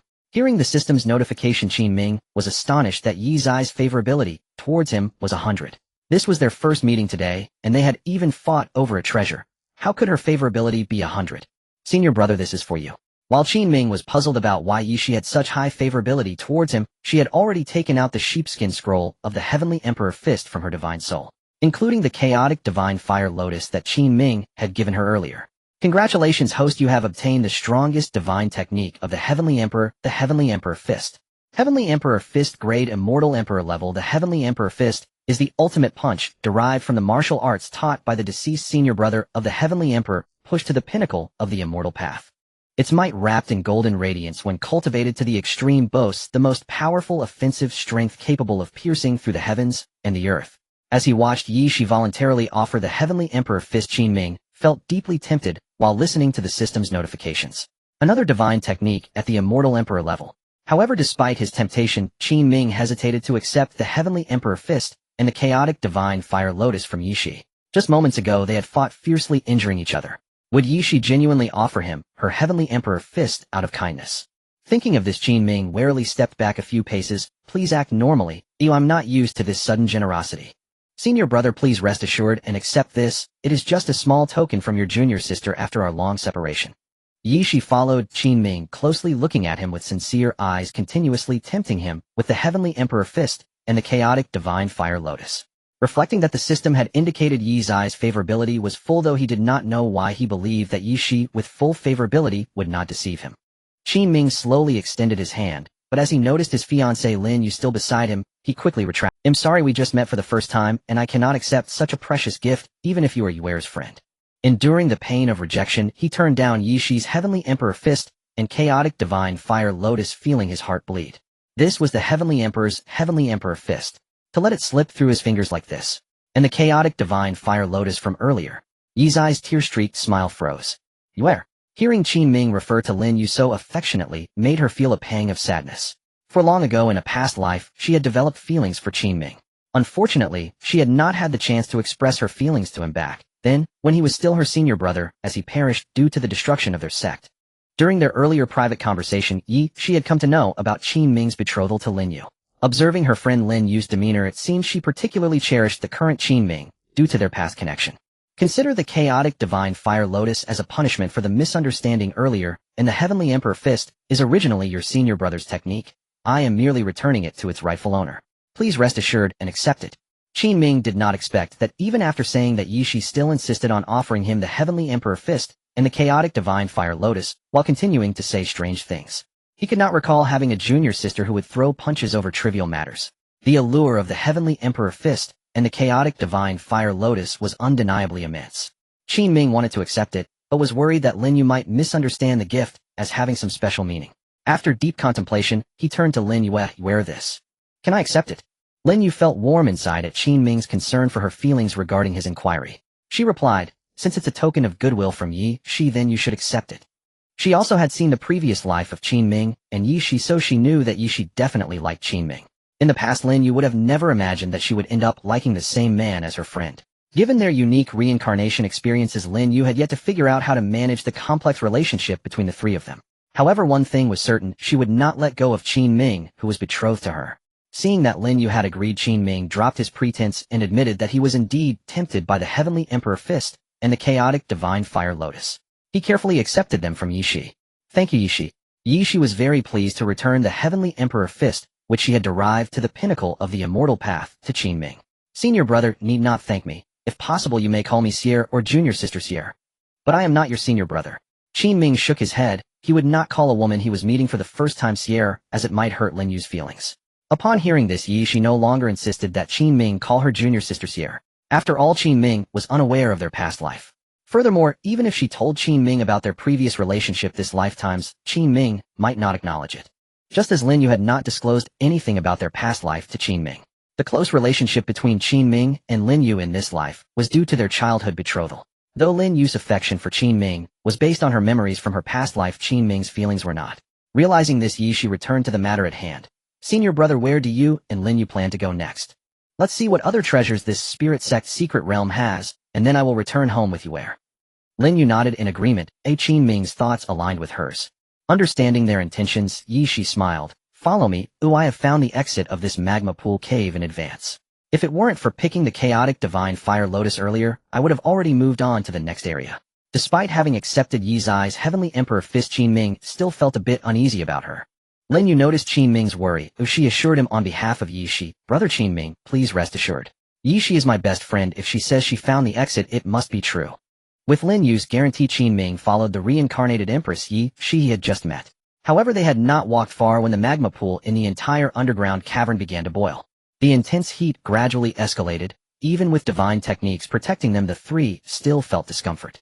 Yi Zai's eyes glowed with the divine light of the ancient sacred body. It came from that direction. Lin Yu also entered a combat stance. Brother Qin Ming, be careful, this aura has reached the spirit sect realm. Qin Ming's sharp senses also detected the terrifying presence rapidly approaching from behind. Soon a gigantic magma ground spider broke through multiple openings, appearing in their line of sight. Just as Lin Yu had said, this was a magma ground spider at the early stage of the spirit sect. Yet the three of them were only at the pinnacle of the spirit king realm. While they could use divine techniques to battle across realms, the gap in their levels was simply too vast. At the same time, they understood why the magma ground spider was heading in their direction. It was not because they attracted it, but rather that it was drawn by the previous crimson flame, two-headed dog. Enough already. Even if you eat me, you won't change your vile bloodline. Get lost. If I weren't just born, I would have plucked all your spider legs and roasted them to eat. Ouch. It hurts, it hurts. Are you trying to kill me? Old man. And my dear aunt. Old man, I finally found you. Quickly save me. Grandfather. Aunt. Senior brother Lin Yu, do you both know that magical beast? I don't know. Lin Yu coldly replied, 3 words in response to Yi Zai's question. Qin Ming was somewhat speechless. This stupid dog, didn't we tell it not to follow us? Now it has attracted a spirit-level magical beast to us. Qin Ming and Lin Yu's disdain for the Qi, Yin Shuang Tu, Quan also made Yishi understand their relationship. So when the Qi Yin Shuang Tu Quan ran in front of them, Yishi, wanting to perform well in front of her senior brother, threw a punch. In the next moment, the Qi Yin Shuang Tu Quan let out a mournful howl flying back, like a spinning fiery ball. Done, let's hurry up and leave. That lava earth spider's main target isn't us. She clapped her small hands and glanced at Qin Ming, hoping for his praise. She was no longer the little sister who disliked cultivation. Now she was the most obedient and diligent little sister to her senior brother. Unfortunately, Qin Ming did not understand her. Seeing that the Qi Yin Shuang Tu Quan had attracted the attention of the lava earth spider, he led the way in the opposite direction. Alright, where ye, should we need to leave now? However, they hadn't run far when a web flowing with lava blocked their escape route. The three tried to break through the web, but initially, they could not penetrate its defenses. They could break through with more time, but the lava earth spider was already rushing towards them, not giving them time. Above the peak of the Spirit King is the half-step Spirit Emperor, and then comes the Spirit Emperor. To reach the Spirit Sect, one needs to advance 7 small realms. Facing a lava earth spider that was 7 small realms higher than their 2 major realms, Qin Ming and the others could not guarantee they could win. Everyone scatter, we can only try to defeat this lava earth spider together now. Following Qin Ming's reminder, Lin Yu and Yi Shi both dodged to the sides, evading the attack from the lava earth spider. With a thought, flowers bloom, and the ruler reigns supreme. Almost simultaneously, Qin Ming and Lin Yu unleashed the same divine technique. If it were against an early-stage Spirit Emperor, this move would be enough to annihilate them. Now facing the lava earth spider at the Spirit Sect level, their divine technique remained powerful, but its lethality against the lava earth spider was insufficient. The lava earth spider let out a low, angry roar and charged at the two. Foolish lower realm magical beast, look over here. Yi Shi acted promptly. Her heavenly emperor fist, enhanced by the Do character secret, struck directly on the back of the lava earth spider. Boom. The lava earth spider was immediately slammed down its midsection, sinking and creating a deep pit upon hitting the ground. The Qi Yin Shuang Tu Quan, which had been captured by the lava earth spider, managed to break free and gratefully said, "Thank you, sir, and the 2 ants for saving my life." Ignoring the Qi Yin Shuang Tu Quan, which was no different from a clown, Qin Ming took advantage of the lava earth spider being affected by the heavenly emperor fist to cast the flying immortal technique. Though surprised that Qin Ming learned her flying immortal technique so quickly, Lin Yu also followed Qin to execute the same technique. As the lava earth spider continued to sink, the magma beneath surged into view before Qin Ming and the others due to the fierce battle. The lava earth spider enveloped in underground. As the lava earth spider continued to sink, the magma beneath surged into view before Qin Ming and the others due to the fierce battle. The lava earth spider, enveloped in underground magma, began to crawl back up, startling the three. Nearby magma pools were also violently erupting, and the skin of Qin Ming and the others inevitably got splashed. The lava earth spider was splashed by the magma as well, but it being the main combatant was completely unharmed, even appearing more vigorous. The terrifying pressure from the Spirit Sect radiated from it instantly, dispersing the protective aura around Qin Ming and the others. As the protective aura faded, they directly felt the scorching heat in the area, and their bodies grew increasingly uncomfortable. Seeing that Qin Ming and the others were being suppressed by the lava earth spider, the Qi Yin Shuang Tu Quan began to panic. It's too difficult for someone at the peak of Spirit King to challenge the Spirit Sect across 7 small realms. Should I take the chance to escape? In the center of the battlefield, the lava earth spider unleashed its magical beast, inherited martial technique. Even though its rank was not high in the hands of a Spirit Sect level powerhouse, it erupted with terrifying power. In this small underground space, the rolling magma, far exceeding the ordinary high temperature, surrounded Qin Ming and the others like a hurricane. Seeing this, the Qi Yin Shuang Tu Quan felt that Qin Ming and the others were likely doomed. Its 4 dog legs trembled violently, and it instinctively wanted to flee. At this moment, Qin Ming and the others, trapped in the hurricane-like magma, used all the divine techniques they knew to barely break through a gap. But soon that gap was filled by new magma, not enough for them to escape. Brother Qin Ming, try activating the Swallowing Heaven Demon Jar. At Lin Yu's reminder, Qin Ming immediately attempted to activate the Swallowing Heaven Demon Jar. However, this time the jar did not respond to his will and lay quietly in his consciousness. No, I can't activate the Swallowing Heaven Demon Jar while trapped here. Upon hearing Qin Ming's words, Lin Yu and Yi Shi felt a chill in their hearts. Would they 3 not perish here? After finally finding Qin Ming, who had a connection with both of them in this lifetime, they did not want to die here. Even if they had means to reincarnate and retain their memories, whether they could find Qin Ming in the next life like this one was still uncertain. Thinking of how Lin Yu had lived countless lives without finding her big brother, one could understand how difficult it would be to find Qin Ming. If fate had not arrived, perhaps they would have passed by each other without knowing. In this life and death moment, the 2 empresses, fearing they wouldn't find Qin Ming in the next life, became flustered. Meanwhile, Qin Ming, unfazed, continued to try the other 2 intrinsic divine artifacts Lin Yu had within him. However, they all failed. The ghost face mask and the Mother Qi cauldron did not respond to him. At that moment, the roar of the Qi Yin Shuang Tu Quan came from outside the swirling magma. Grandpa, come out quickly. I ambushed the lava earth spider, and its martial technique has started to go awry. Upon hearing this, Qin Ming also sensed that the magma sealing them had become less unbreakable. The three immediately joined forces, seizing the opportunity to tear open a gap and rush out. As soon as they emerged, they saw the Qi Yin Tu Quan spinning like a fiery drill, rapidly crashing into the head of the lava earth spider. Brother Qin Ming, you can activate the swallowing heaven demon jar now, Yi Shi, and I will protect you. As Lin Yu's voice fell, Shi and Yi Shi charged towards the lava earth spider, which was distracted by the ambush from the Qi Yin Tu Quan.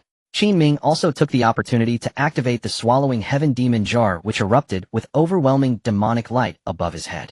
Activating the swallowing heaven demon jar with the peak strength of a spirit king was extremely exhausting, and Qin Ming had already used it once during his battle with Yi Shi. Now activating it again, Qin Ming sensed that today he could only use it this last time.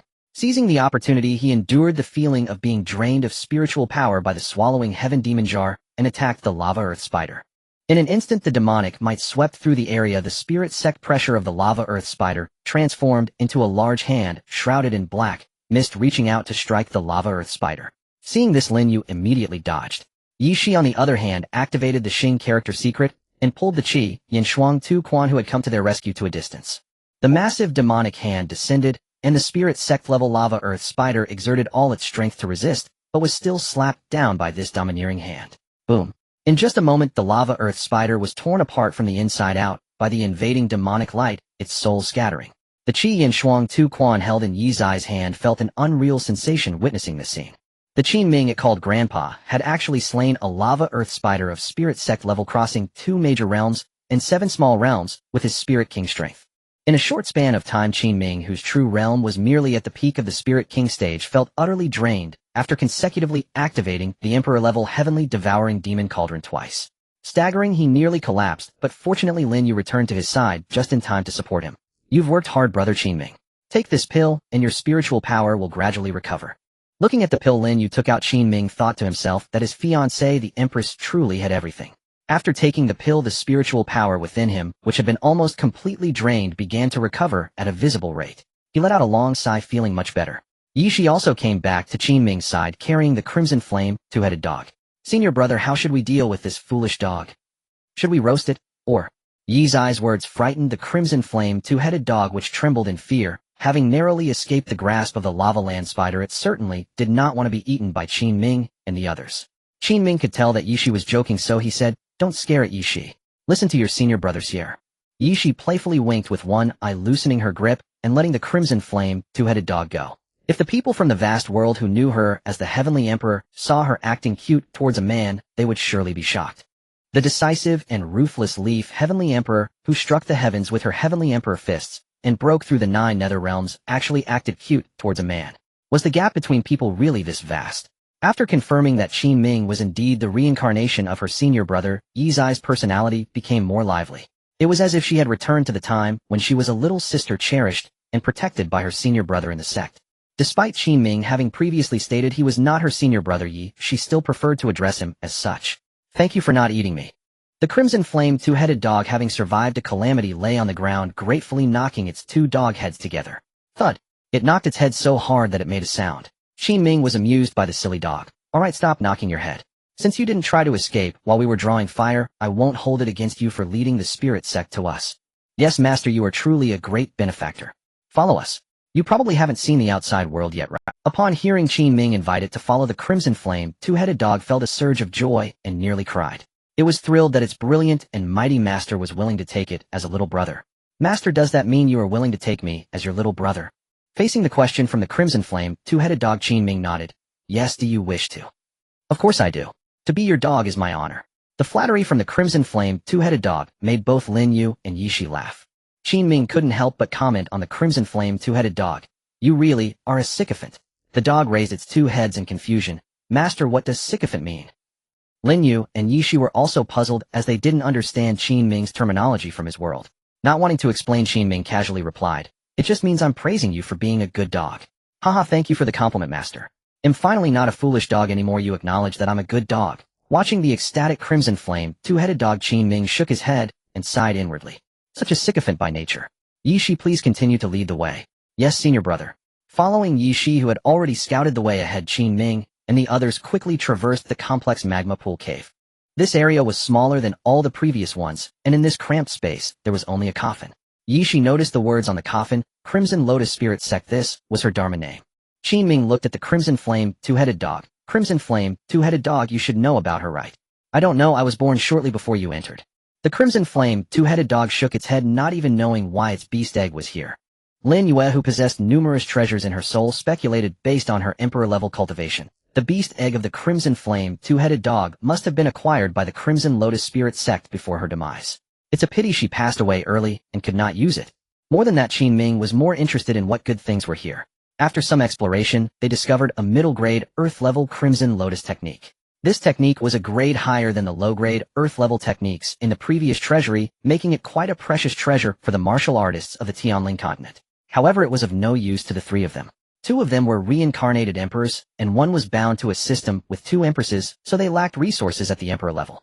Qin Ming planned to take the middle-grade, Earth-level technique along with the one obtained from the previous treasury back home for him and Lin Yu's parents. This secret realm of the spirit sect was coming to a close. Next to the tomb chamber was a deep passage. Lin Yu's eyes sparkled with celestial light, and she softly said to Qin Ming, "Brother Qin Ming, this is the exit that leads directly outside the secret realm." Qin Ming felt quite assured of Lin Yu's judgment, and he nodded slightly. "Yishi Crimson Flame, two-headed dog, we can leave here now." Senior brother." "Okay, master." It didn't take long for Qin Ming and the others to pass through the deep passage and arrive outside the spirit sect's secret realm. As soon as he emerged, Qin Ming took a deep breath, savoring the fresh air outside. At that moment, Yishi suddenly spoke up, "Senior brother Lin Yue, it's time to part ways." Qin Ming was momentarily taken aback by her words. Lin Yue frowned and asked, "Yishi, are you going home?" "Yes. I live in the Yi family of Tianyin City, northwest of your city. You're welcome to come and find me sometime. This is a token. If you come, show this token to the people of the Yi family, and they will take you to see me." Yishi took out 2 tokens engraved with the character Yi, and gave one to Qin Ming and one to Lin Yue. Qin Ming wasn't particularly interested in finding Yishi, as they had only known each other for a day and had no emotional foundation. Lin Yue stared at Yishi for a moment and said, "Well, once we settle things here, we will come visit you." Yishi continued, "By the way, I will be going to Zhongzhou in 7 days. Would you like to come with us then?" "Going to Zhongzhou in 7 days."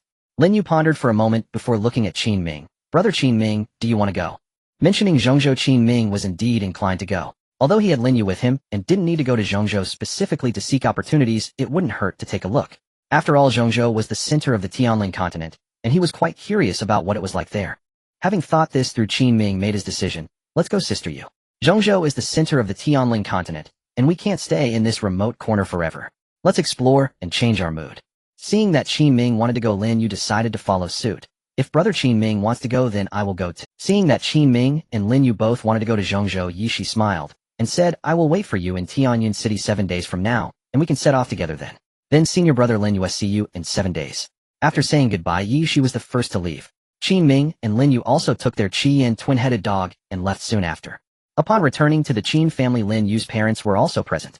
Qin Ming and Lin Yue selectively shared their experiences in the Lingzong secret realm with their parents. The Qin twin-headed dog wanted to chime in about Qin Ming and Lin Yu's stunning feats of defeating the Spirit Emperor and slaying the Lingzong, but thinking of the potential punishment from them, it obediently kept its mouth shut. Since Qin Ming and Lin Yue did not want their parents to know, it was better for it to stay silent. When Qin Ming and Lin Yu's parents were astonished by the large number of low-grade Xian'er to mid-grade Earth-tier martial arts and techniques presented by the Qin twin-headed dog looked on dismissively. If it weren't for the fear of being beaten by Qin Ming, it would have shouted that Qin Ming and Lin Yue possessed heavenly-tier techniques. It thought too highly of itself, underestimating Qin Ming and Lin Yu's identities. This was the limitation of the low martial world. In its eyes, even the Spirit Emperor of the Tianling continent was a legendary figure, and it could not possibly imagine how formidable an immortal emperor truly was. After handing over the martial arts and techniques to both families, Qin Ming and Lin Yue took the Qin twin-headed dog to the courtyard. "Qin twin-headed dog, are you planning to stay with me for these 7 days, or go with sister Yu to her place?" Faced with Qin Ming's sudden question, the Qin twin-headed dog answered without thinking, "Of course, I will follow you, master." Lin Yue, who wasn't very interested in the dog, had no objections to it staying with Qin Ming. Recalling the Wanhua Holy Decision and the Flying Immortal Decision, she gave to Qin Ming. Lin Yue reminded him, "Brother Qin Ming, practice the Wanhua Holy Decision and the Flying Immortal Decision more in these days along with the Heavenly Emperor Fist." "Yes, I will, sister Yu. This trip to the secret realm has been quite exhausting. You should rest well at home, and we will practice together again tomorrow." Actually, Lin Yu didn't want to go back so early-ish. She wanted to stay with Qin Ming a little longer. However, since Qin Ming said, so she bid him farewell. Since their families lived close, they often visited each other, so a little time didn't matter. Moreover, thinking about continuing their usual practice with Qin Ming tomorrow made Lin Yu very happy. Since childhood, they had almost practiced together every day. Such seemingly ordinary days felt particularly warm to Lin Yue, and she cherished them. See you tomorrow, brother Qin Ming. See you tomorrow, sister Yu. After saying goodbye to Lin Yue, Qin Ming couldn't wait to return to his room to study the Wanhua Holy Decision and the Heavenly Emperor Fist. Besides the flying immortal decision he practiced during battles earlier, he had not yet examined these two divine techniques. Once back in his room, he took out the parchment scrolls of the Wanhua Holy Decision and the Heavenly Emperor Fist. Sitting cross-legged, Qin Ming seriously studied the two divine techniques and immersed himself in cultivation. He practiced until late at night. Feeling that he had reached a certain level, he decided to find a target to practice his skills. Especially with the Wanhua Holy Decision, he wanted to see if he could achieve the level of Lin Yu's ability to neutralize martial techniques. The shock it gave him back then was even greater than the overwhelming destructive power of the Heavenly Emperor Fist. If he could push it to the extreme and reach the realm of the Immortal Emperor, he should also be able to neutralize the divine techniques of the Immortal Emperor, right? Imagining facing a group of immortal emperors and being able to nullify all their divine techniques, leaving them in despair. That would be so cool. Unfortunately, he certainly couldn't make the immortal emperors terrified at his current level. Who should I use as a target? He muttered, pondering a bit before deciding on a target. Jumping off the ground, Qin Ming pushed open the door. Although it was late at night, he walked into the yard and found the Qin twin-headed dog sleeping. Indeed, his target was the Qin twin-headed dog. Wake up, Qin twin-headed dog. Master. What is it? The two heads of the Qin twin-headed dog opened their sleepy eyes as Qin Ming called out. Qin Ming kindly patted the heads of the Qin twin-headed dog and said, be my sparring partner. Okay, master. The Qin twin-headed dog instinctively agreed. But soon it realized something was off. Being a sparring partner for Qin Ming, it was no match for him. It was afraid it would get beaten up. No. It really didn't want to be beaten by Qin Ming. Master, how can I possibly be your sparring partner? Let's forget it. The Qin twin-headed dog hurriedly changed its mind, both heads speaking in unison. Qin Ming smiled and said, don't worry, I won't go all out. Not going all out. That means he would still use heavy hands. The Qin twin-headed dog thought to itself, but it didn't dare say it out loud. Just thinking of Qin Ming's terrifying strength that could slay even the Lingzong in the Lingzong secret realm made it want to cry. Master, I beg you, I really can't withstand a single blow from you. I might just fly away with one hit. Qin Ming ignored the Qin twin-headed dog, which was nearly in tears, and moved aside. Don't worry, I said I wouldn't go all out. Come on, use your martial arts on me. Once in position, Qin Ming waved his hand to signal the dog to attack. Upon hearing Qin Ming ask it to use its martial arts against him, the Qin twin-headed dog became even more terrified. Master, how dare I use martial arts against you? Just do it and don't worry about hurting me. I'm definitely not worried about hurting you, I'm worried about getting hurt myself. The Qin twin-headed dog's voice grew smaller as it spoke, drooping its heads. It truly didn't want to spar with Qin Ming. Qin Ming's right fist was enveloped in golden light, and he reminded the Qin twin-headed dog, if you don't strike, and I end up hurting you, don't blame me. As soon as the words left his mouth, the Qin twin-headed dog instantly perked up. No, let me attack first, master. As soon as it finished speaking, worried that Qin Ming might strike, first it unleashed its beast heritage martial arts. Both heads opened their mouths, and two increasingly large fireballs appeared. With a roar from the Qin twin-headed dog, the two fireballs shot towards Qin Ming. In the next moment, Qin Ming swung his right fist. The golden light flickered, and although he deliberately controlled the power, the Heavenly Emperor Fist still obliterated the two fireballs. After dispersing the fireballs, the might of the Heavenly Emperor Fist remained undiminished. Although Qin Ming had intentionally controlled the power, the Heavenly Emperor Fist surged towards the Qin twin-headed dog with unstoppable force. Ouch! I knew it. It hurts. Master, I told you I can't be your sparring partner. This is killing me. The Qin twin-headed dog's two heads were beaten to a pulp, and it howled in pain. Qin Ming had been a bit worried that the residual force of the Heavenly Emperor Fist would knock out the Qin twin-headed. Now seeing that it was only a bit swollen, and still wanting to continue observing the effects of the Wanhua Holy Decision, Qin Ming said, there's one last move left, quickly use your martial arts to attack me again. Hearing Qin Ming's words, the Qin twin-headed dog just punched was so scared that its legs went weak. At this moment it profoundly realized how difficult it was to be a dog. Being the dog of Master Qin Ming was even harder. 7 days passed swiftly, and soon it was time to head to Tianyan City to meet Yi Shi and journey to Zhongzhou together. Both families expressed their support for Qin Ming and Lin Yu's decision to go to Zhongzhou. Both families understood that if Qin Ming and Lin Yu wished to continue their growth, they had to seek opportunities in Zhongzhou. Keeping them in the remote corners of Tianlin continent would only waste their talents. Before their departure, both families repeatedly urged them reluctantly, allowing Qin Ming and Lin Yu to leave. Finally going to Zhongzhou. On the way to Tianyuan City, the Qian two-headed dog was filled with anticipation. As Qin Ming and Lin Yu listened to the excited words of the Qian two-headed dog, both shook their heads in unison. Wasn't it just a trip to a low-martial world like Zhongzhou? Was it really necessary to be that excited? With no hurry in their steps, Qin Ming and Lin Yu arrived at Tianyuan City before noon, heading northwest. This city was quite similar to the one where Qin Ming and Lin Yu had lived for 16 years, an inconspicuous small town located in a remote corner of Tianling continent. With the Spirit King here, one could become the patriarch of a family. Walking through the streets of the city, the combination of a man, a woman, and a dog attracted the attention of many. The nearby passers-by whispered among themselves, speculating about the identities of the unfamiliar Qin Ming and Lin Yu. Are they candy sellers? On the roadside, an elderly candy seller was calling out for customers. Lin Yu was quickly drawn to his attention. Seeing the elderly candy seller, she couldn't help but recall scenes from her childhood in her past life, enjoying candy with her big brother. Qin Ming noticed Lin Yu's gaze and pondered for a moment before stopping. Grandpa, I'll take 3 candy figures. The elderly seller, hearing Qin Ming's words, responded warmly. All right, here are 3 fragrant and sweet candy figures. As he spoke, he handed the 3 prepared candy figures to Qin Ming. After paying, Qin Ming handed 1 candy figure to Lin Yu. Here you go, Meyer. Lin Yu stared into Qin Ming's eyes. How did you know I wanted a candy figure, brother Qin Ming?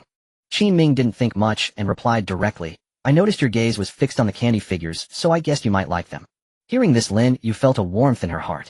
Her brother Qin Ming was indeed considerate, able to capture her thoughts. Thank you, brother Qin Ming. After expressing her gratitude to him for being so observant, Lin Yu took the candy figure and began to savor it. With 2 candy figures left in hand, Qin Ming smiled and offered one to the Qian two-headed dog. Little Qi, this is for you. Little Qi. The Qian two-headed dog was momentarily taken aback by Qin Ming's calling. Qin Ming's patience was limited. Don't want it. I do, thank you, Grandpa. The Qian two-headed dog quickly expressed its gratitude, opening its mouth to bite down on the candy figure offered by Qin Ming. With one mouthful, the Qian two-headed dog bit it in half and swallowed it whole, even consuming the stick of the candy figure. Heavens, that dog can actually talk. What kind of magical beast is this? It can speak. It must be very high level. With 2 heads, it looks so ugly and fierce. Do high-level magical beasts really have such low appearances? Chill. Keep it down, don't let them hear you. That couple might be beast tamers, and that ugly dog is either that man's magical beast or that woman's. Hearing that the Qian two-headed dog could talk, the nearby passers-by, who had rarely seen such things, began to discuss the Qian two-headed dog even more. They even speculated that Qin Ming and Lin Yu were beast tamers. Beast tamers held a special status among the martial artists of Tianling continent, on par with alchemists and artifact refiners. Just as martial artists were rare among ordinary people who could not cultivate. Qin Ming and Lin Yu paid little heed to the remarks of the passers-by, but the Qian two-headed dog was quite angry upon hearing them call it ugly. Roar! The 2 dog heads let out an angry growl, and the Qian two-headed dog spoke human words. Who are you calling ugly? This is called majestic and imposing, you bunch of humans with problematic taste. Oh no, it heard me. I'm leaving. I can't provoke again, just a low-level martial artist in the 2nd stage of a Don't run so fast, wait for me. The Qian two-headed dog's angry roar caused quite a commotion. Qin Ming couldn't help but frown and said, Little Qi, tone it down, we have important matters to attend to. Okay, Grandpa, I was just scaring them. Who told them to call me ugly? He. Turning around, the Qian two-headed dog, which had just been fierce, now displayed a fawning smile to Qin Ming. Lin Yu also joined in admonishing the Qian two-headed dog. Don't cause trouble for brother Qin Ming, or I can't guarantee I won't impose some punishment on you. Please rest assured, my lady, a little Qi will never cause trouble for you and Grandpa. Qin Ming and Lin Yu were not beings it could provoke. The Qian two-headed dog certainly did not want to get beaten. The 3 continued walking along the street, but ahead appeared a figure that made most passers-by feel uneasy. A man protected by several servants turned the corner into this street, deliberately walking in the middle of the road. With broad shoulders, the man raised his head arrogantly, carelessly knocking down several passers-by on either side of the road. Clearly it was the man's fault, but the passers-by dared not express their anger. The servants following the man even scolded those knocked down. Do you have eyes? You think you can afford to injure our young Master Han? Watch your step. Young Master Han has arrived on this street. Young Master Han enjoyed the fearful expressions of others continuing to walk recklessly in the middle of the road. As he passed by Qin Ming and the others, young Master Han knocked into Lin Yu with his arrogant swagger. With a snap, Lin Yu's half-eaten candy figure fell to the ground, shattering into pieces. It was unclear whether young Master Han did it intentionally, but he forcefully stepped on the candy figure, making it even more crushed. Qin Ming and Lin Yu's expressions darkened simultaneously.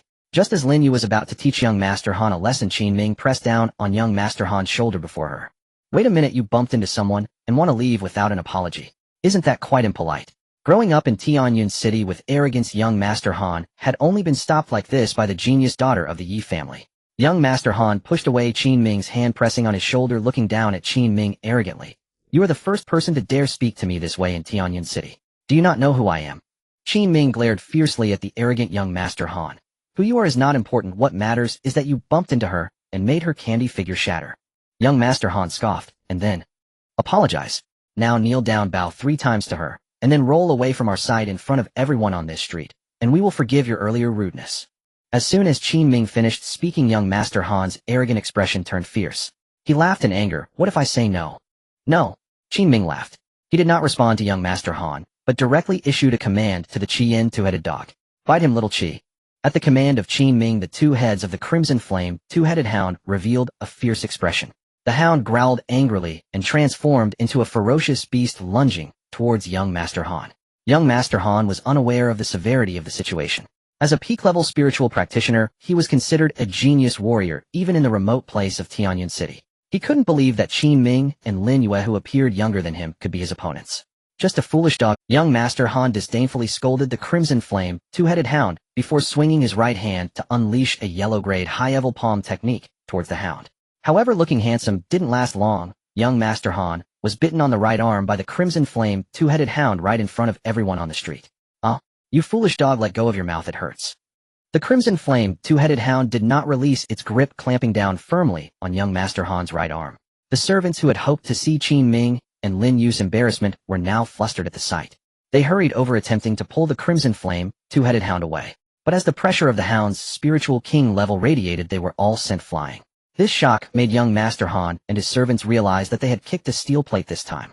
When did the combination of Qin Ming and Lin Yue along with a dog appear in Tianyun City? Why had they received no prior news? Although they knew Qin Ming and Lin Yue were stronger than young Master Han, he and his family servants did not believe their strength was overwhelmingly superior. At most, they were just spiritual masters. Quickly let your dog loosen its grip. Do you know who I am? I am young Master Han of the Han family in Tianyun City. If you don't want to offend us, I advise you to stop your foolish actions now. Qin Ming and Lin Yue shared expressions of indifference, completely unafraid of young Master Han's threats. Perhaps this was the intimacy of childhood friends destined to be together. With 2 candy figures left in hand, Qin Ming smiled and offered one to the Qin two-headed dog. Little Qi, this is for you. Little Qi. The Qin two-headed dog was in this Tianyun City. The Han family behind me is a colossal force that can cover the sky.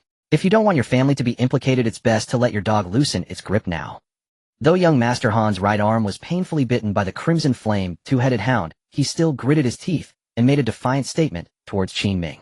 Qin Ming had already given young Master Han a chance. Since he did not cherish it, he could not blame him for being ruthless. Little Qi bite off one of his arms. With Qin Ming's second command, the Crimson Flame two-headed hound at the early stage of the spiritual king instantly bit off young Master Han's right arm. My right arm.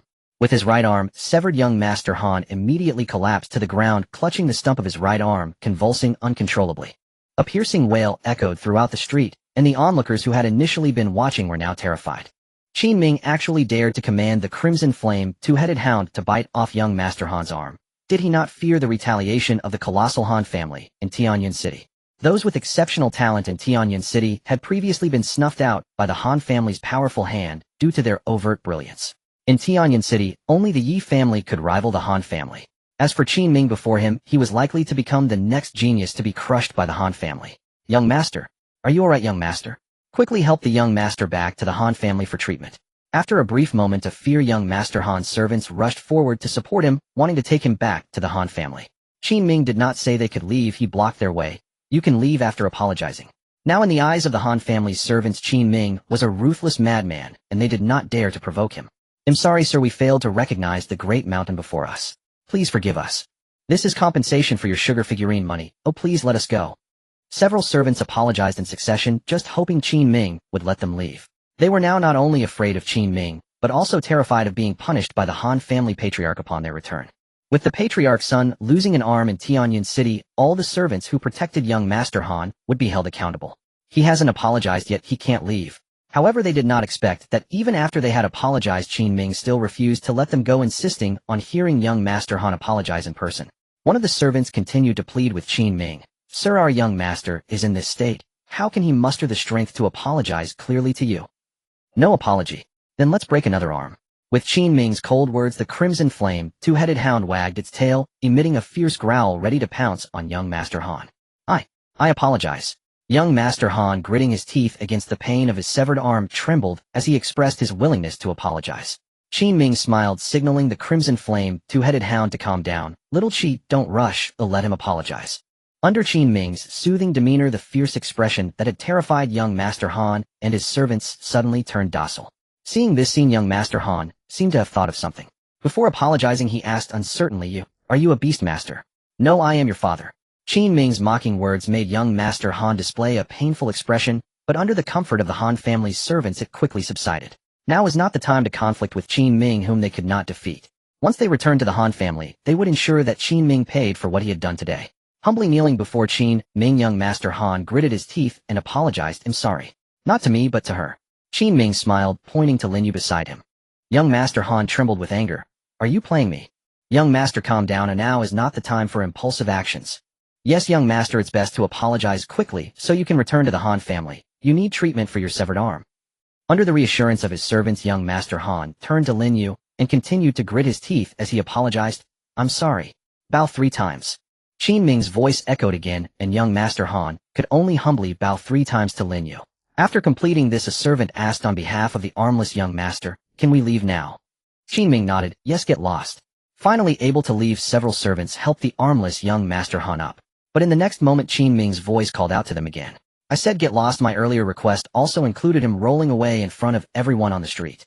The Han family's servants almost cried out, but our young master has already lost an arm. How can he roll in this state? Qin Ming stepped towards young Master Han. This action terrified young Master Han and the others. Young Master Han looked at Qin Ming in horror. What are you going to do? Don't do anything reckless. The Han family servants also said in fear, Be cautious, it's best to leave a line for future encounters. Qin Ming ignored their terrified words, first scattering the Han family servants, then raised his right leg and kicked young Master Han's butt. In the next instant, young Master Han rolled forward like a ball on the street in front of everyone's eyes. Successfully fulfilling all his previous demands, Qin Ming clapped his hands and returned to Lin Yu and the Crimson Flame, two-headed hound. Let's go, sister, you are. Brother Qin Ming. As Qin Ming and the others left, the Han family servants dared to go back and find young Master Han, who had been kicked away. They pulled young Master Han out from the rubble of the wall he had crashed into, and the Han family servants were horrified by his unconscious state. Quickly take the young master back to the Han family and inform the patriarch of that man's heinous deeds. In Tianyan City, the Yi family. Early in the morning, she was waiting in the courtyard at the main gate for the arrival of Qin Ming and Lin Yu. However, she was called away by the elders of the family to handle some matters. Before leaving Yi, she specifically instructed the 2 gatekeepers. If a man and a woman came bearing the Yi family token, they should be brought to see her. At this moment, at the entrance of the Yi family, the 2 gatekeepers saw Qin Ming and Lin Yu producing the Yi family token and respectfully welcomed them into the Yi family. This way, please. Our young lady has been waiting for a long time. As Qin Ming and Lin Yu entered the Yi family with the Qian, two-headed hound, someone was watching them from a distance. Now you know fear. You want to seek refuge from the Yi family. You harmed our young master, and the Yi family won't be able to protect you. Qin Ming was unaware that he had already attracted the attention of the Han family from Tianyan City. Even if he knew, he wouldn't be afraid. If the Han family dared to come looking for him, they would only bring about their own demise. Under the guidance of the Yi family's gatekeepers, Qin Ming and the others soon met Yi Shi. Young lady, I have brought the people you wanted to see. Yi Shi sensed their arrival as soon as they stepped into the courtyard where she was. You may leave now. After instructing the gatekeepers to leave Yi, she turned to Qin Ming and Lin Yu with a smile. Welcome to the Yi family. Lin Yu has seen your brother. Qin Ming teased. Yi Shi, your Yi family is actually a major family in Tianyan City, while my family consists only of me and my parents. Compared to yours, we are quite humble. Yi Shi, not taking it too seriously, replied, Seeing your brother certainly has a sense of humor. It's just a small family. If one wishes to reach the pinnacle of cultivation, they must eventually cast off such shackles, especially for people like us with talent. Everything in the mortal world is but a fleeting illusion, only the Tao is eternal. Qin Ming felt a bit embarrassed. He had merely spoken casually, not expecting Yi Shi to deliver such a lengthy discourse on cultivation. Truly, as the reincarnation of the celestial emperor, her level of understanding was indeed different. While Qin Ming marveled at Yi Zai's casual understanding of the Tao, Lin Yu directly got to the point. Yi Shi, when are we setting off for Zhongzhou? Regarding the departure to Zhongzhou, Yi Shi replied, Once I inform my father, we will set off, and I will introduce Qin Ming and Lin Yu exchanged glances, both having no objections. It was just a matter of meeting Yi's eyes. As they headed towards the Yi family's main hall for discussions, Yi glanced at the Qin two-headed hound and said to Qin Ming and Lin Yu, "I thought you would leave this foolish dog at home.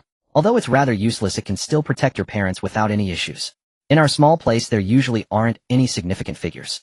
My and Lin Yu's parents are powerful enough at the Spirit King late stage to handle anything." Hearing Qin Ming's response, she blinked her beautiful eyes in surprise. "Senior brother Lin Yu, your parents are both at the Spirit King late stage, yet you haven't formed your own faction. My father is only at the Spirit King early stage and can still serve as the family patriarch dominating Tianyan City." Lin Yu took over the conversation. They weren't from here before. They came to this remote corner seeking a quiet life. "I see." Yi's eyes expression brightened with understanding, then she playfully winked at Qin Ming. "Senior brother, my father is in the grand hall ahead." With that, Yi led Qin Ming and the others into the grand hall. At this moment, Yi's father was discussing matters with the elders of the Yi family. Noticing that Yi had brought Qin Ming and the others, Yi's father promptly halted the discussions and revealed a doting smile to Yi.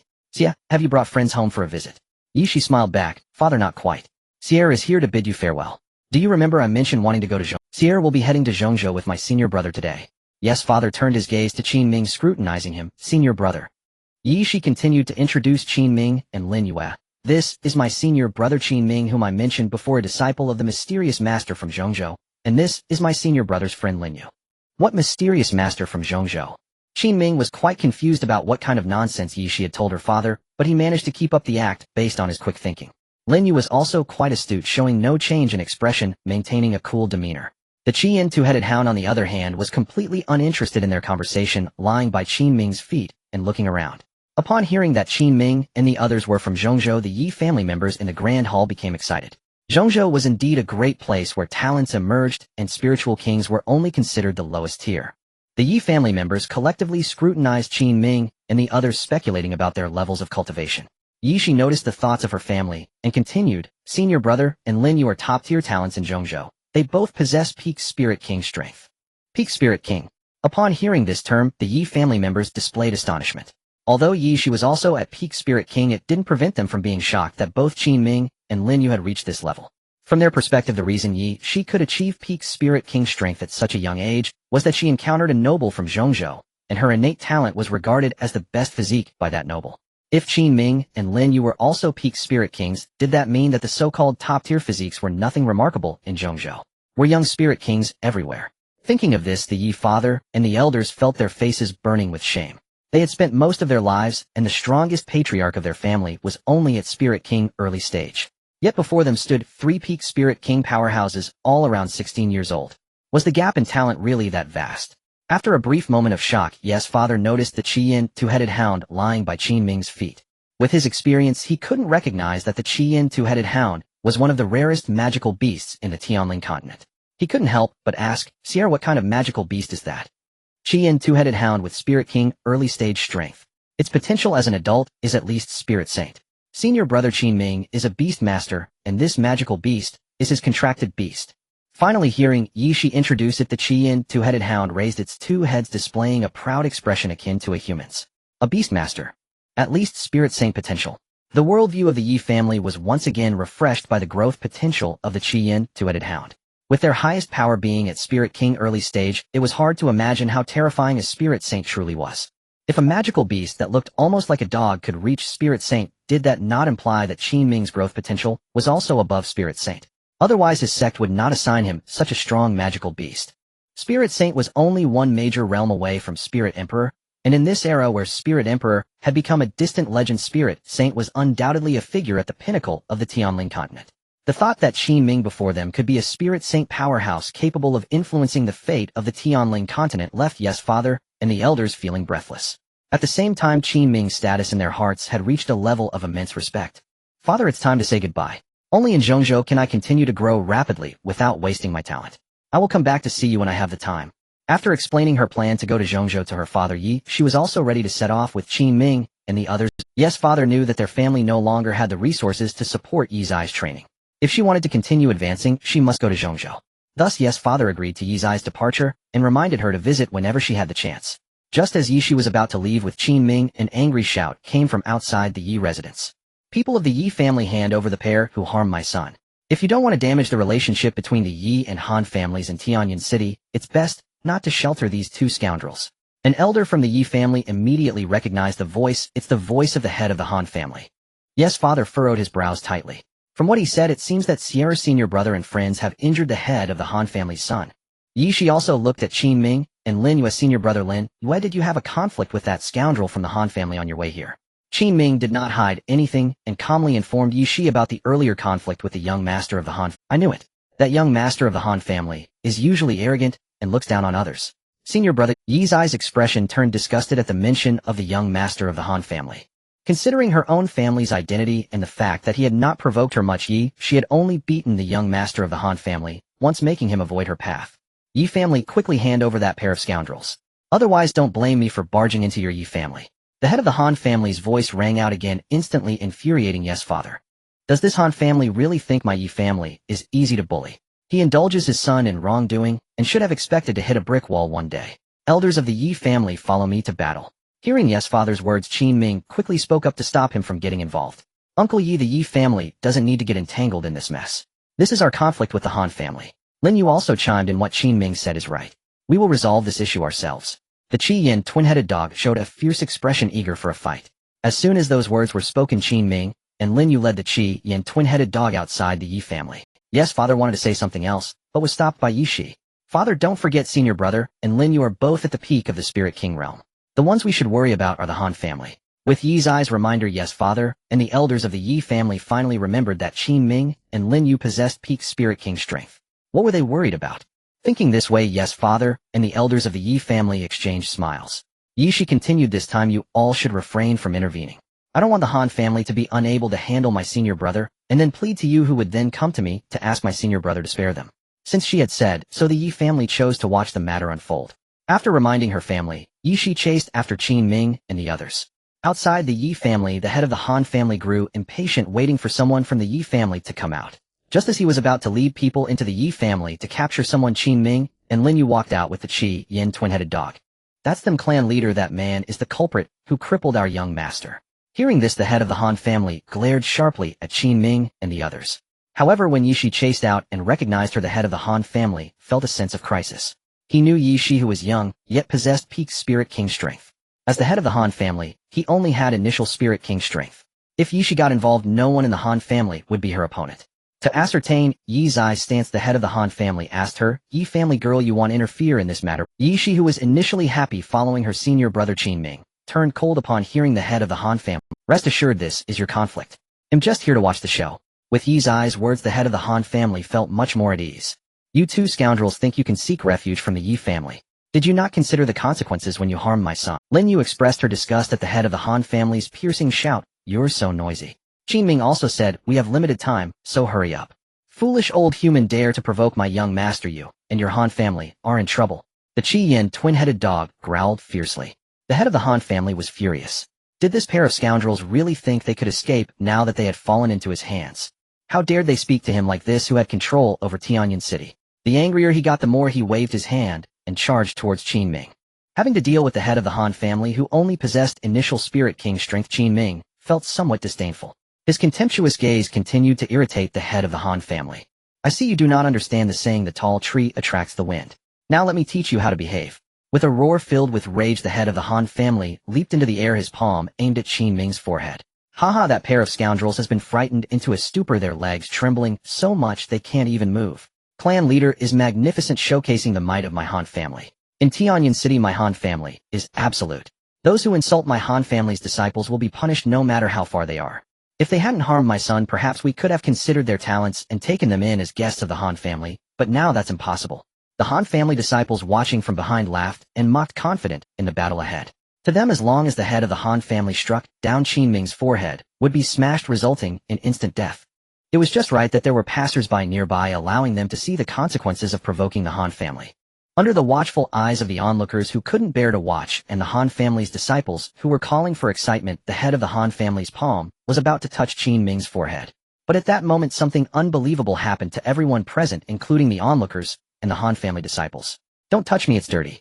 As Qin Ming's disdainful voice rang out, an overwhelming pressure that terrified everyone present emanated. Boom. The palm strike from the head of the Han family was immediately repelled by the terrifying pressure, sending him flying back. In midair he could not control his body, and spewed out a mouthful of blood. You actually possess peak spirit king strength. Qin Ming looked at the flying Han family patriarch with a face full of disdain. Waste. Those two simple words were extremely humiliating at this moment. The Han family patriarch, enraged, opened his mouth to curse, but was interrupted by a violent cough of blood after just one word due to the intense pain. Having flown quite a distance, the Han family patriarch finally fell to the ground, startling the nearby passers-by, who quickly distanced themselves. Patriarch, what are you frozen for? Hurry up and help the patriarch up. The Han family members, who were just overwhelmed by Qin Ming's astonishing pressure, quickly reacted and rushed over to assist their patriarch, who had been knocked back. We are leaving. Knowing he was no match for Qin Ming, the Han family patriarch decided to retreat and seek reinforcements.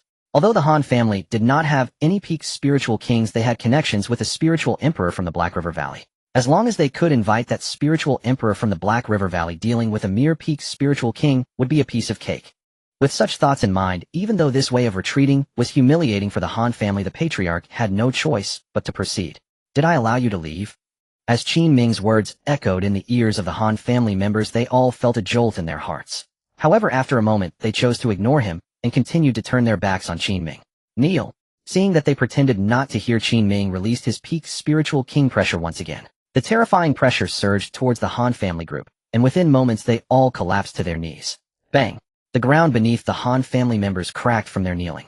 The nearby onlookers hiding at a distance were utterly shocked by this scene. They did not know Qin Ming, but they recognized the kneeling Han family members.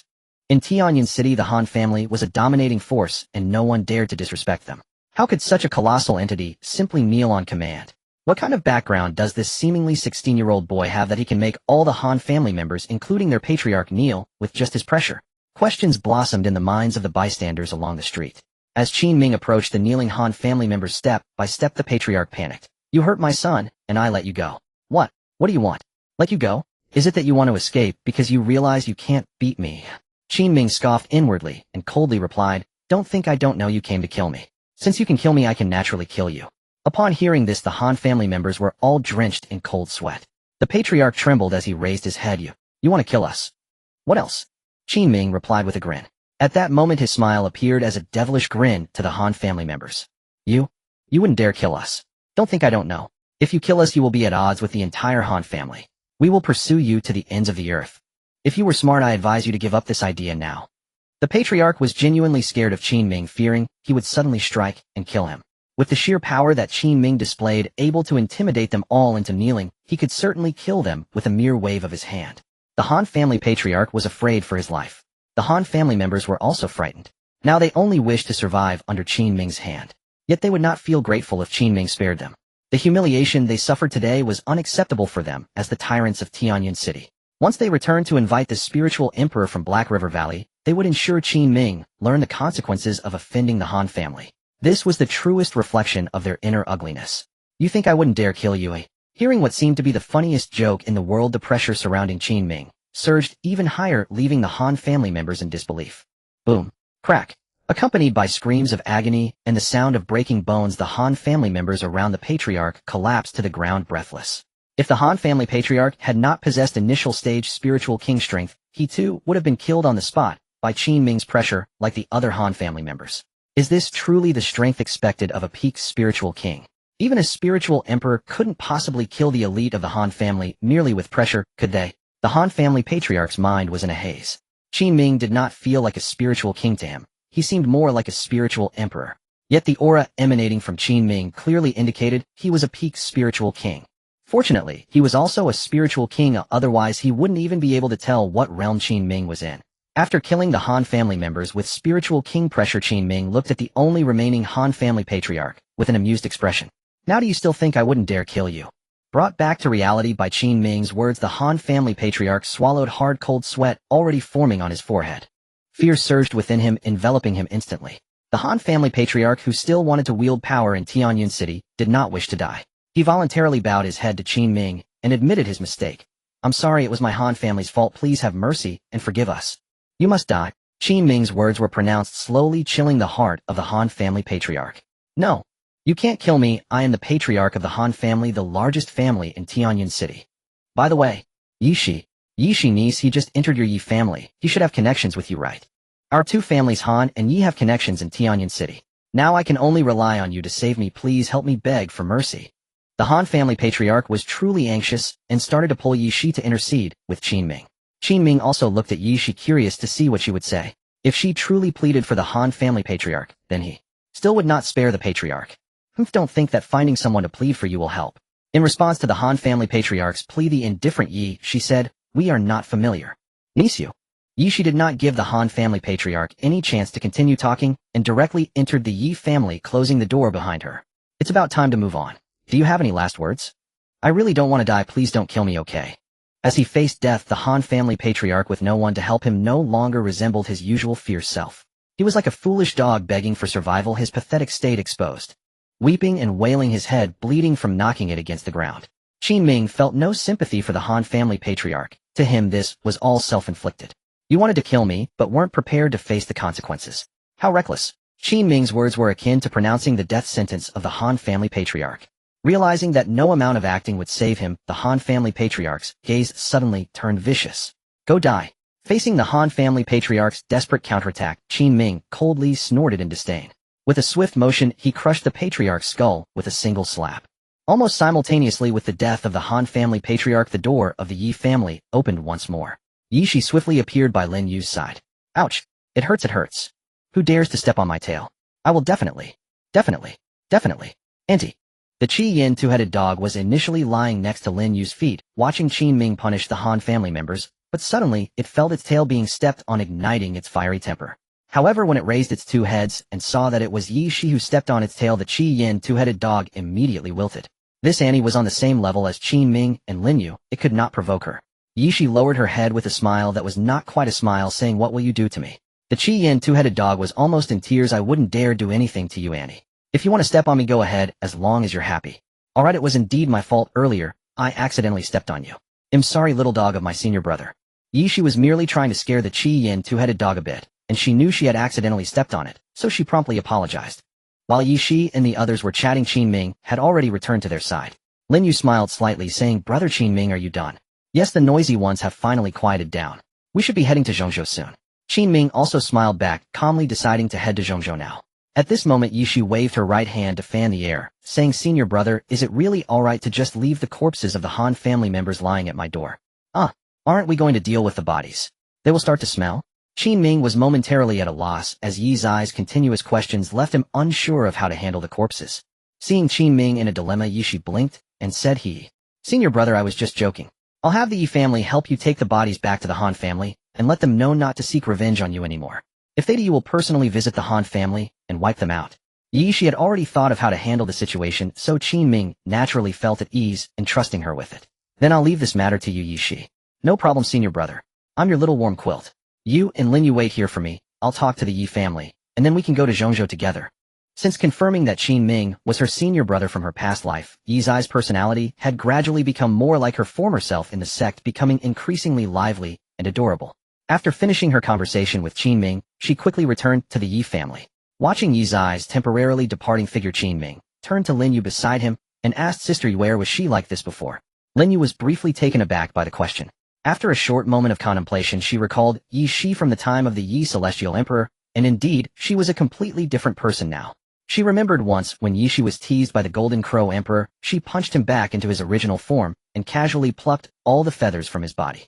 The appearance of the Golden Crow Emperor after losing his feathers was like that of a chicken or duck, just plucked, waiting to. Since then, other emperors and holy spirits who wanted to pursue Yi Shi kept their distance, fearing that they would be violently beaten by her if they were not careful. Reflecting on her past memories, Lin Yu replied, "She should only act like this towards you." Qin Ming and Lin Yu didn't wait long at the door of the Yi family before Yi Shi came out with the Yi family members. The Yi family was cleaning up the corpses of the Han family members at the entrance while Yi Shi came to Qin Ming's side. "Alright, senior brother Lin Yu, let's head to Zhongzhou together." Qin Ming finally asked, "Yi Shi, did you talk to your family? Didn't my family already agree in front of you to go to Zhongzhou together?" "Don't worry, senior brother. Then let's go." Seeing that there were no issues on Yi Zai's side, Qin Ming immediately set off for Zhongzhou. On the road away from Tianyan City, the group still attracted a lot of attention. Meanwhile, the Yi family had already dealt with the corpses of the Han family members, sending all the bodies, including that of the Han family patriarch, back to the Han family. Following Yi Zai's previous instructions, they explained the reasons for the deaths of the Han family patriarch and other disciples. They also warned them not to seek revenge on Qin Ming again, or they would face extermination. The elders of the Han family also learned through this that Yi Shi had disguised Qin Ming's identity as someone from Zhongzhou, a person they could not provoke. That young man actually comes from Zhongzhou. No wonder he is a spirit king at such a young age. Looking at the corpses in front of them, the elders of the Han family, despite their reluctance, did not dare to provoke someone from Zhongzhou.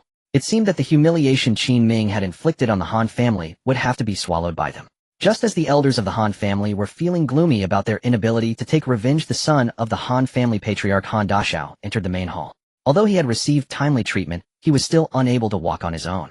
He was supported by a servant of the Han family as he walked into the hall, still unaware of his father's death. Elders, I just saw the Yi family members leaving our house. Did my father capture that pair of dogmen and women? Hearing Han Dashao's question, the elders of the Han family fell silent. Han Dashao was slightly confused, but as he inadvertently glanced at the hall filled with the corpses of the Han family members, including his father's, he nearly fainted on the spot. Father. Dead. Dead. How is this possible? Elders, what on earth happened? Please tell me. The one-armed Han Dashao collapsed onto the corpse of the Han family patriarch, wailing loudly. While crying, he also questioned the elders present about how his father had died. Faced with Han Dashao's questions, the elders of the Han family sighed, slowly explaining the cause of the Han family patriarch's death. After hearing the true reason for his father's death, a flame of hatred ignited in Han Dashao's eyes. Qin Ming, Lin Yu. I will remember your names. You must not do anything foolish. Not to mention the sect behind them from Zhongzhou that we cannot provoke. Even their individual strength is enough to wipe out the Han family. For the sake of the Han family's lineage, you must think twice and not act recklessly. Han Dashao's furious words frightened the elders of the Han family, who promptly advised him to abandon the impossible revenge. However, Han Dashao did not listen. He sneered, they will undoubtedly pass through Hmph Valley on their way to Zhongzhou. Elders, don't you remember that the forces in Hmph Valley are intertwined? If they die there, it will not be counted against us. With Han Dashao's reminder, the elders of the Han family also had their eyes light up. Young master, do you mean? Using our Han family's connections to contact that spirit emperor in Hmph Valley, as long as he makes a move, a mere spirit king would be easily slaughtered. As Han Dashao spoke, he started to laugh wildly. Yi Shi, you little wretch, don't think that just because you tied yourself to someone from Zhongzhou you've transformed from a sparrow into a phoenix. Hmph Valley will be the burial ground for you, that pair of dogmen and women, and that stupid dog. Crossing this small town and heading northwest, you will enter the Black River Valley. Yi Shi spread out a sheepskin map, gesturing on it, while guiding Qin Ming and the others. Qin Ming showed interest. Black River Valley. Lin Yu also perked up her ears, while only the Qian two-headed dog drooped its heads, showing no interest at all. If we want to reach Zhongzhou by the fastest route, the Black River Valley is our must-pass path.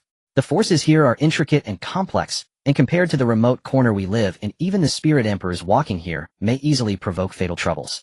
Yi Shi had done her homework before heading to Zhongzhou. At this moment, she appeared no different from the guide in the world Qin Ming came from. Understood, then we should keep a low profile. Having realized that the spirit emperors were already present here, Qin Ming also wished to avoid any trouble. However, if someone were to provoke trouble, he would strike down with thunderous might.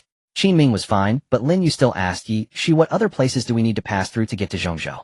Yi Shi glanced at the map in response.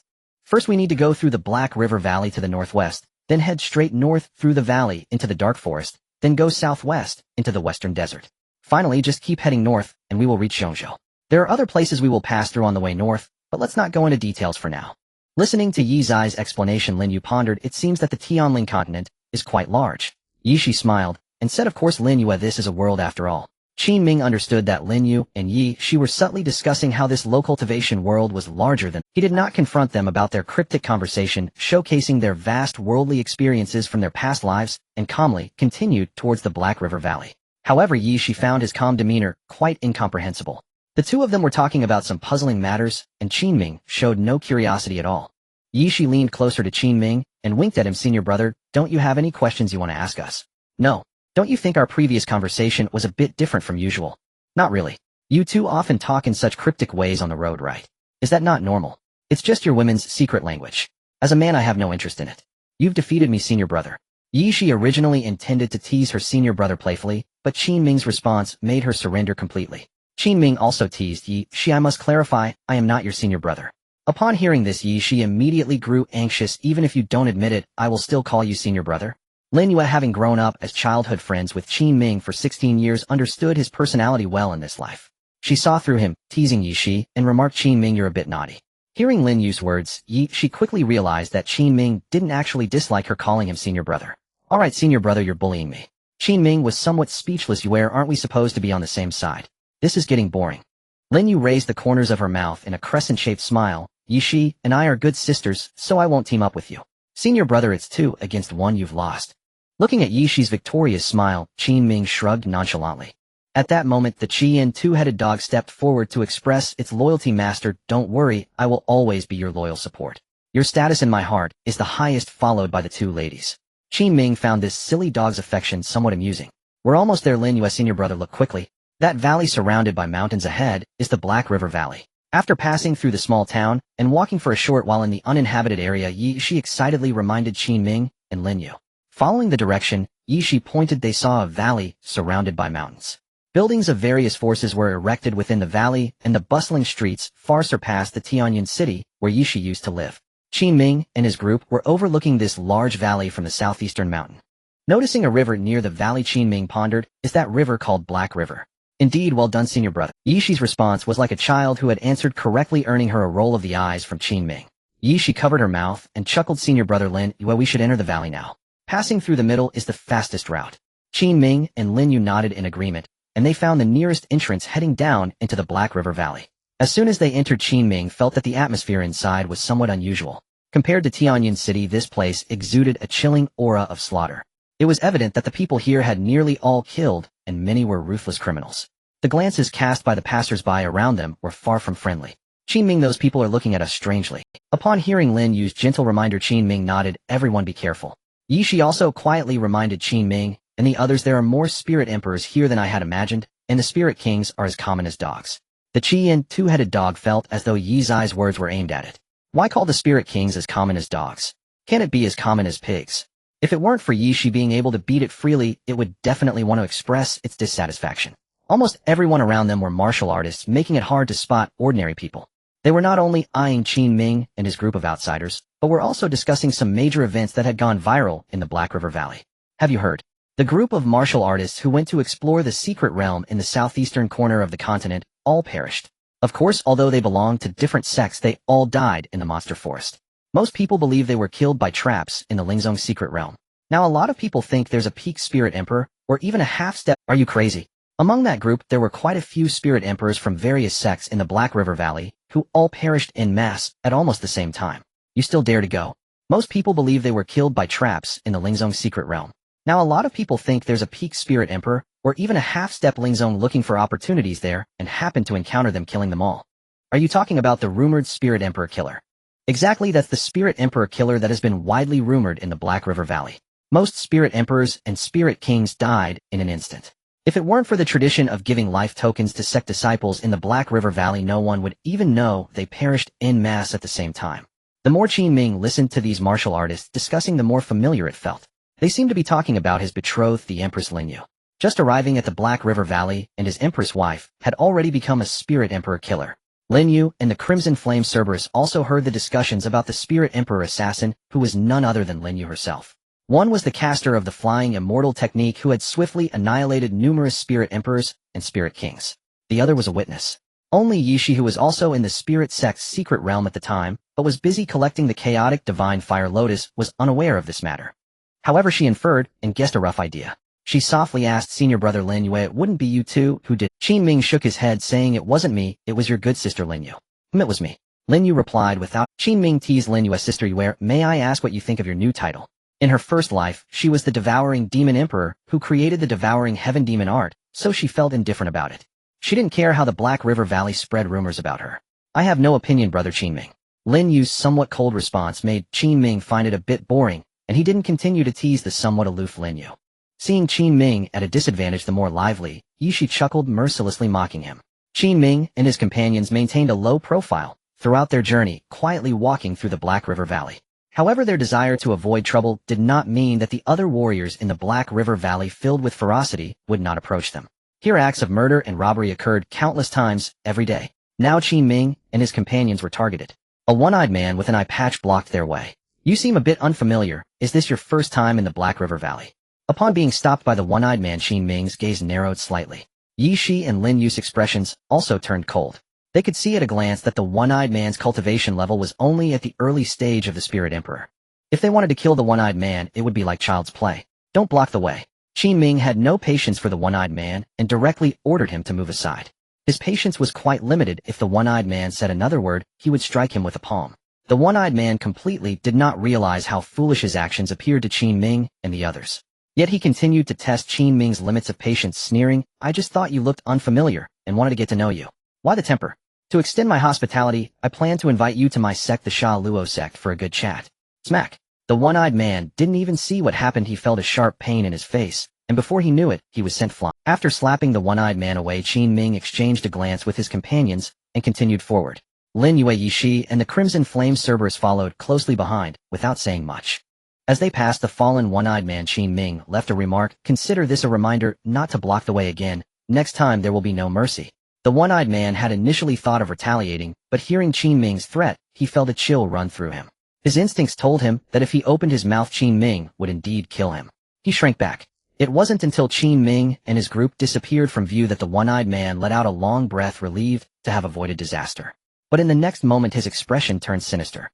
"Hmph, you think you can walk out of the Black River Valley unscathed after offending our Sha Luo sect? Dream on." After muttering a harsh word under his breath, the one-eyed man prepared to return to the Sha Luo sect to find someone to humiliate Qin Ming and his group before killing them. However, just as he stood up, he found that he couldn't move at all. He wondered, "Why can't I move my body? I said next time there will be no mercy." As Qin Ming's familiar voice echoed in his ears, the one-eyed man hadn't even had time to react before everything went dark and he lost all signs of life. Before he died, he hadn't even understood how he had perished, but the other passers-by present saw everything clearly. Qin Ming had smashed the one-eyed man's forehead directly into the cracked floor, leaving only his neck and body above the surface. The Heavenly Emperor Fist is indeed at its most majestic and powerful when executed by Senior Brother. Hearing Yizai's words, Qin Ming smiled slightly. "How come you came back too? Didn't I tell you to wait for me up front?" Although he asked this, he wasn't angry that Yishi had returned with him. Yishi playfully winked at Qin Ming, saying, "I was just curious to see how Senior Brother would deal with this cockroach, and couldn't help but come back to watch." "Well, now you've seen it. We should go. We don't want to keep Sister Yue waiting too long." "No problem, Senior Brother," Yishi replied with a smile, and followed Qin Ming as they left together. Nearby, many passers-by also wanted to stir up trouble, but upon witnessing Qin Ming's displayed strength, they all felt intimidated. Among them were several Spirit Emperors, but they were all at the early stage. They didn't believe they were significantly stronger than the one-eyed man who had just died at Qin Ming's hands. If Qin Ming could slap the one-eyed man away and crush him with a fist, he could easily annihilate them as well. They enjoyed committing evil in the Black River Valley, but that didn't mean they weren't afraid of death. When faced with someone as formidable as Qin Ming, it was best for them to take a detour. Qin Ming noticed the nearby passers-by suddenly keeping their distance, afraid of provoking him. In this lawless Black River Valley, it indeed took absolute strength to instill fear in these restless. Originally, he didn't want to stir up trouble and aimed to pass through the Black River Valley quietly, but he hadn't expected to be forced to make a show right after entering.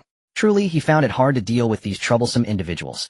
Since the Black River Valley was mostly filled with warriors, Qin Ming's feat of killing the one-eyed man from the Sha Luo sect with a single punch quickly spread throughout the entire valley. The death of the one-eyed man did not incite his sect to seek revenge for him. In the chaotic territory of the Black River Valley, where the weak prey on the strong, his death would instead make the sect members view him as a useless person, thinking he died, while to save them from wasting sect resources. The sects here were not the kind that had regular practices. Infighting among sect members was a common occurrence. The death of a one-eyed man wouldn't stir up any waves. Thus the people of the Black River Valley also had a weak sense of belonging to their own sects. It was merely a means for them to acquire more resources. If there were better options, they would immediately betray their sect and commit acts of treachery against their masters. While most low-level spirit kings and spirit emperors kept their distance from Qin Ming and his group, quite a few others still had their eyes on them. Among one group, there was an old acquaintance of Qin Ming's, young Master Han. At this moment, young Master Han was humbly kneeling at the feet of a scar-faced man with a menacing cross-shaped scar on his face. "Is this the Spirit King you mentioned? Did you see how easily he annihilated an early-stage Spirit Emperor just now? Just like your useless dead father, the Han family is still as useless as before." Being scolded by the scar-faced man, young Master Han did not dare to retort. He simply knelt there, trembling all over, saying, "Lord Blade Emperor, we truly didn't expect him to be able to slay even early-stage Spirit Emperors. His peak Spirit King realm status is definitely accurate. It's just that he is from the Central Continent and masters advanced martial arts, allowing him to kill Spirit Emperors across levels. Do you still want to take on our Han family's commission?" "Of course, why wouldn't I? Although he had witnessed Qin Ming kill an early-stage Spirit Emperor with his own eyes, Lord Blade Emperor still did not take Qin Ming seriously. In his view, even if Qin Ming possessed top-tier martial arts from the Central Continent, he could only exert the combat power of an ordinary mid-stage Spirit Emperor at most. As for the potential retaliation from the major forces in the Central Continent for killing Qin Ming, he didn't care. At worst he could flee far away. The Tianling continent was vast, and the Central Continent's reach couldn't extend to every corner. Having already considered his escape route, Lord Blade Emperor's scarred face revealed a chilling smile. Little did he know the so-called sect behind Qin Ming was merely a fabrication by Yi Shi to convince her family to allow her to go to the Central Continent. He had no need to worry excessively over meaningless matters just because he coveted the treasures on Qin Ming and his companions. His only concern was whether he could truly defeat Qin Ming and the others. After demonstrating his ability to annihilate a powerful spiritual emperor at the initial stage with a mere wave of his hand, Qin Ming now found that the nearby fierce and ruthless onlookers of Hmph Valley were keeping their distance. At least on the surface, these people dared not confront Qin Ming and his companions Hedon. But whether there were any hidden threats remained uncertain. There is a killing intent, brother Qin Ming. I sensed it too, just to our right, and slightly behind us, senior brother. Lin Yu and Yi Shi's timely warnings heightened Qin Ming's vigilance. Don't panic, if they don't move we won't bother with them.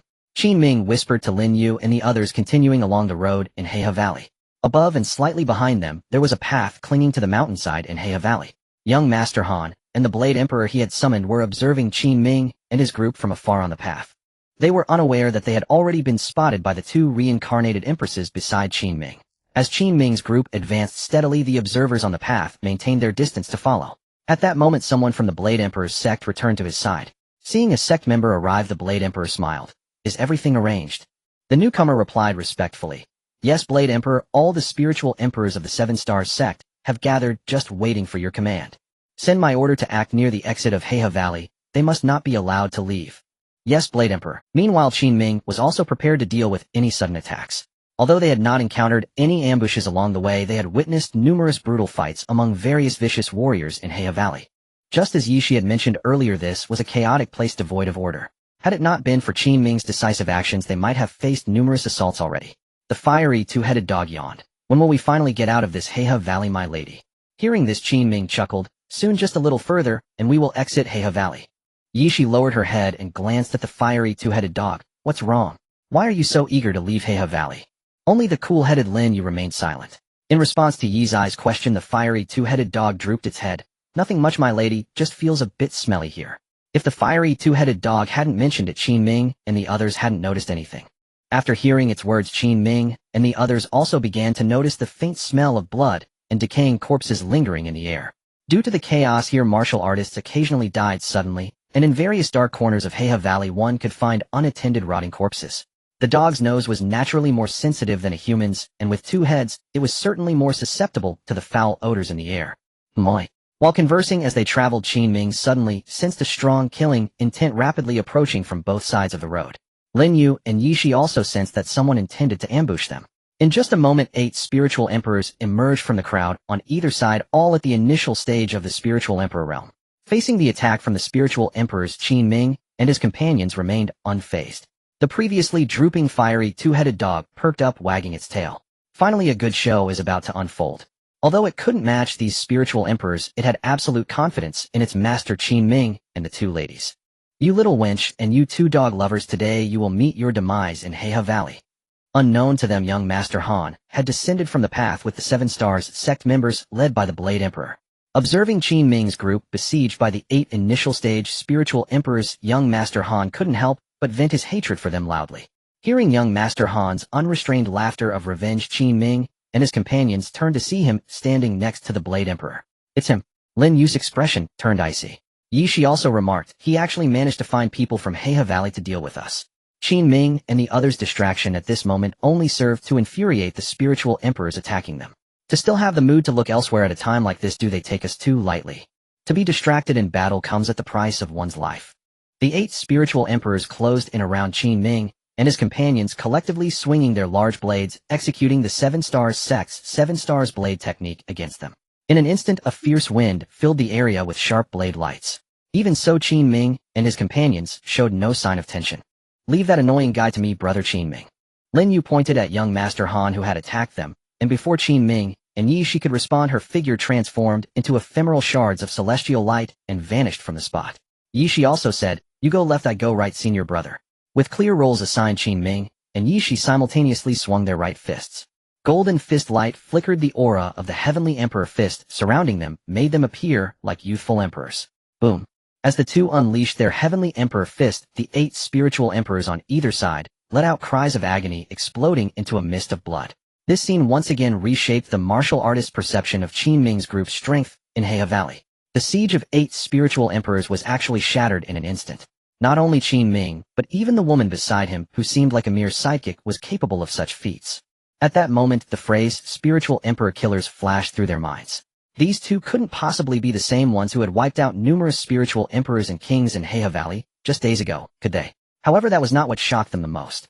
What terrified them the most was Lin Yue, who had gone to deal with young master. Having vanished into shards of celestial light earlier, Lin Yue now appeared right in front of young master Han, her eyes filled with murderous intent. The Blade Emperor noticed Lin Yue trying to kill young master Han in front of him, and he was enraged.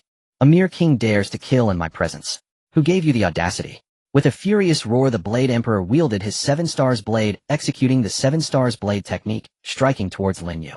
In an instant, brilliant celestial light surged around Lin Yue, rebounding the Blade Emperor back. The blade's attack shattered on the spot. Having repelled the mid-stage Blade Emperor, Lin Yue pointed at young master Han's forehead. The next moment, a golden light pierced into young master Han's body.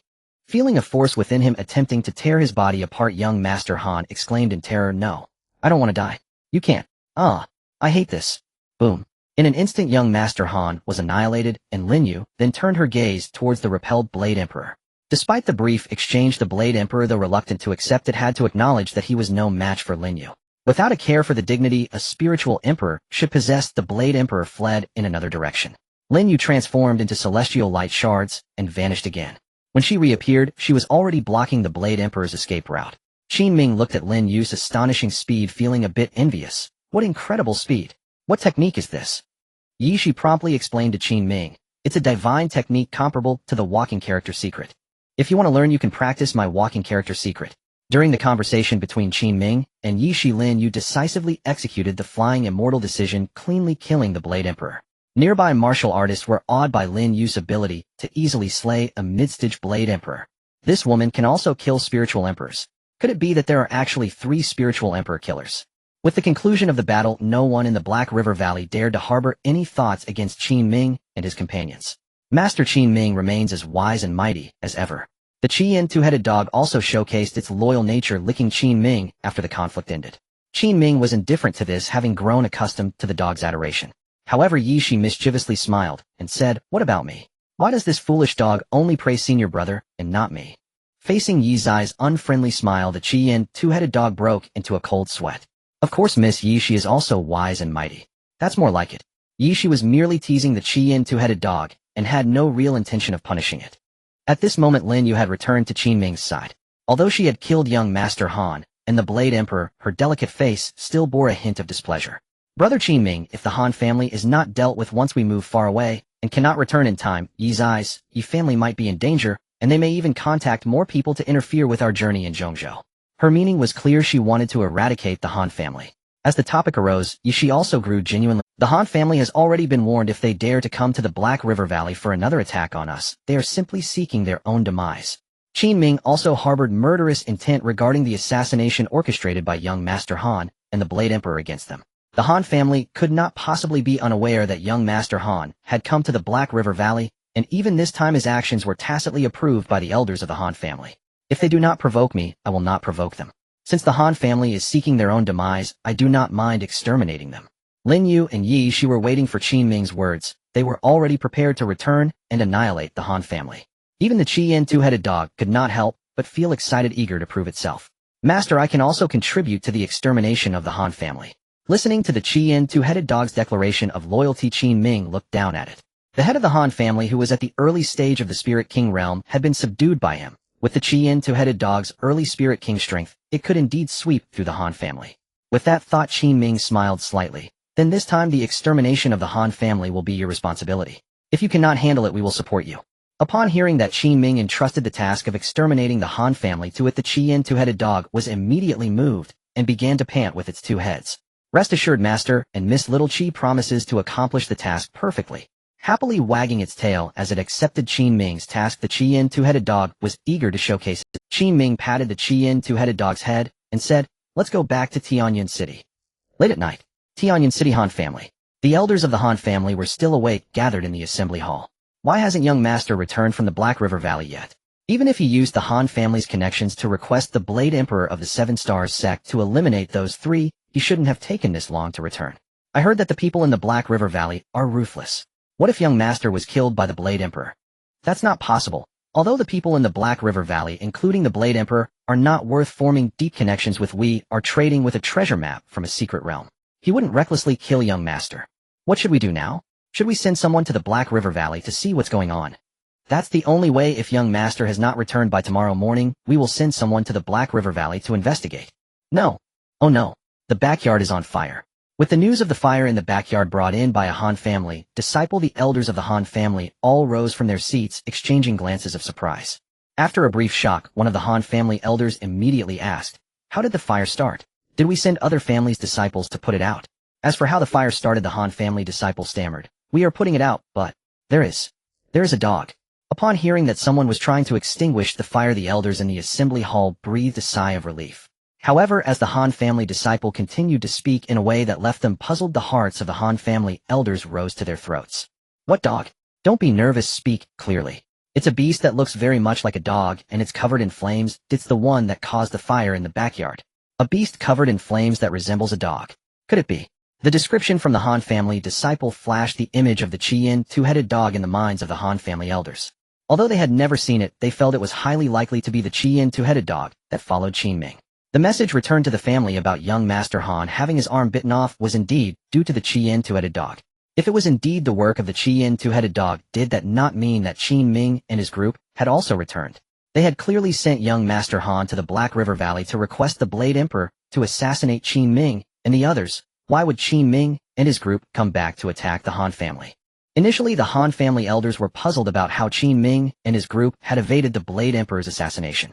But after a moment of thought, a shocking guess flashed through their minds. That is, the Blade Emperor was killed by Qin Ming and the others. Almost simultaneously with the emergence of this absurd thought, the Han family elders dismissed it. It was too absurd. A spirit king could not possibly kill a spirit emperor. Perhaps that girl from the Yi family and those two dog-like humans are dead, and this foolish dog beast has escaped by luck. Unable to contend with the Blade Emperor, it wants to come back to seek revenge on us. When one Han family elder suggested such a guess, the other elders also felt that this explanation was the most reasonable. Yes, it must be that way. A foolish dog beast without its master cannot stir up any waves. Hey, it's already fortunate that it didn't die with its two dog-like masters.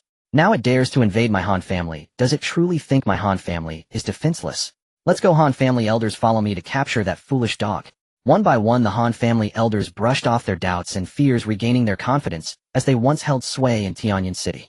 Without concealing their perceived high realm from the initial stage to the peak of the Spirit Master realm, the Han family elders rushed out of the assembly hall and hurried towards the burning backyard. "Damn beast, go to hell with your master." Upon reaching the backyard, the Han family elders began to scold the Qin two-headed dog for setting the fire.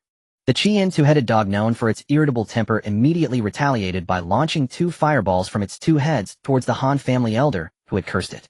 The speed of the fireballs exceeded the expectations of the Han family elders, who were only at the Spirit Master realm. Those two merciless fireballs struck the cursing elder, reducing him to ashes in an instant. This was a flame that even the Spirit Emperor in the previous secret realm dared not confront. It was entirely normal for it to incinerate a Spirit Master in an instant. Moreover, as the enraged Qin two-headed dog ceased to restrain its Spirit King pressure, the Han family elders and disciples gathered in the backyard were all horrified. How is this possible? Even the dog by Qin Ming's side is a Spirit King. Not good. This foolish dog is a Spirit King. The Han family members quickly escape. Do not run in the same direction. The Han family members who escape should seek help from the Yi family. As long as the head of the Yi family is willing to deal with this foolish dog, our Han family is willing to pay any price. By the way, make sure not to tell the Yi family that Yi was killed by the Blade Emperor we invited. After the Qin two-headed dog unleashed its early Spirit King pressure, the elders of the Han family scattered in all directions. However, as they fled, they loudly reminded all members of the Han family to seek help from another great family, the Yi family, in Tianyan City. Their early Spirit King patriarch was killed by Qin Ming, and to deal with the Qin two-headed dog, they could only ask the Yi family patriarch, who is also an early Spirit King. However, just as they planned to scatter and escape from the Han family, terrifying flames erupted around the entire Han family estate, forming an enormous wall of fire that sealed off the area. A chaotic aura spread, clearly indicating that the wall of fire was not sourced from the flames of the Qin two-headed dog. Some Han family members, disbelieving of the danger, attempted to break through the rising wall of fire, but before they could even touch the chaos-infused flames, the reckless Han family members spontaneously combusted. Help! Fire! Fire! Oh! In the blink of an eye, that Han family member was reduced to ashes. This scene sent chills down the spines of all the elders and members of the Han family, who wished to escape, rendering even the chaotic flames incapable of igniting their spirits. Think you can escape? A cold snort echoed from the main entrance of the Han family estate, causing all the Han family members scattered around to gaze toward the entrance. Amidst the light of the blazing wall of fire, a handsome young man with an indifferent expression entered the sight of the Han family members. Soon a servant who had once followed the young Master Han recognized the true identity of the poised youth. It's him, that Qin Ming who commanded the magical beast to bite off the young master's arm and killed the patriarch. As the identity of Qin Ming was revealed by the shock-stricken servant, disbelief spread across the faces of the entire Han family. Wasn't he killed by the Blade Emperor? He didn't die? Why did his contracted magical beast return to take revenge? Could it be that the Blade Emperor was killed by him? How could that be possible? The Spirit Sovereign is a powerful being capable of flying, seemingly a slight difference from the peak of Spirit King, but in reality, it's worlds apart. Then how do you explain that he could come back to find us? He must have encountered an attack from the Blade Emperor and realized, surveying the chaotic wall of chaotic flames that could seal off the entire Han family estate, the Han family members couldn't help but consider that Qin Ming might indeed have the ability to slay a Spirit Sovereign. Hearing the disarray among the Han family members, the Qin two-headed dog proudly expressed its support for its master Qin Ming. Don't doubt it, my master can easily handle a minor Spirit Sovereign. His casual strikes employ heavenly-grade martial skills. The Qin two-headed dog raised its two heads, as if it were Qin Ming himself. Even the indifferent Qin Ming couldn't help but be amused by the Qin two-headed dog. However, on the surface, Qin Ming maintained his cold demeanor, showing his intent to annihilate the Han family. When the Han family members heard the Qin two-headed dog claim that Qin Ming's casual strikes utilized heavenly-grade martial skills, they were left speechless in shock. If the Qin two-headed dog was not deceiving them, this was the first time in their lives that these sheltered individuals had witnessed heavenly-grade martial skills. Living in a remote corner of the Tianling continent, they had never even seen Earth-grade martial skills. The Qin two-headed dog was indeed not lying to them, but with its limited perspective, it underestimated the divine arts of the immortal emperor that Qin Ming brought from the vast world. For someone from a low martial world, witnessing the divine arts of the immortal emperor before death could be considered a form of fortune. On his way back, Qin Ming specifically refined the Chaos Divine Fire Seed, which was the true reason he could unleash the Chaos Divine Fire that trapped the Han family estate. Still hoping to end things here quickly and meet up with Yishi and Lin Yu outside the city, Qin Ming coldly declared words that sent shivers down the Han family's spines. After tonight, there will be no more Han family. The Qin two-headed dog also responded with a terrifying roar. Rest assured, master, I will burn them all to ashes without leaving a single one. With the sighing wall forged from Chaos Divine Fire sealing off the Han family estate, the members of the Han family were trapped, and now it was the hunting time belonging to the Qin two-headed dog. The early Spirit King Qin two-headed dog was already stronger than martial artists of the same realm, and its flames could even injure a Spirit Sovereign. If not for the Spirit Sovereign's ability to easily evade its flames, it could have burned a Spirit Sovereign who recklessly endured its fire to death. Now dealing with these Han family members who were at most Spirit Master level was simply a one-sided slaughter. The screams occasionally echoing from the Han family estate, along with the sounds of the Chaos Divine Fire burning from the sighing wall, quickly drew more and more attention from the people of Tianyun City in the deep night. In the middle of the night, seeing one of the most powerful families of Tianyun City, the Han family estate, in such a state, not a single person in Tianyun City remained calm. They were very concerned whether this was merely an enemy of the Han family seeking revenge, or if it targeted the entire Tianyun City. After annihilating the Han family, would it proceed to eliminate other prominent families in Tianyun City? Various unsettling speculations arose in the hearts of all the people in Tianyun City. They wanted to see the true situation inside the Han family estate, but the wall of flames raised by Qin Ming deterred them from approaching. While Qin Ming coldly watched the Qin two-headed dog hunt the Han family members, he also noticed that more and more people were gathering around the Han family estate.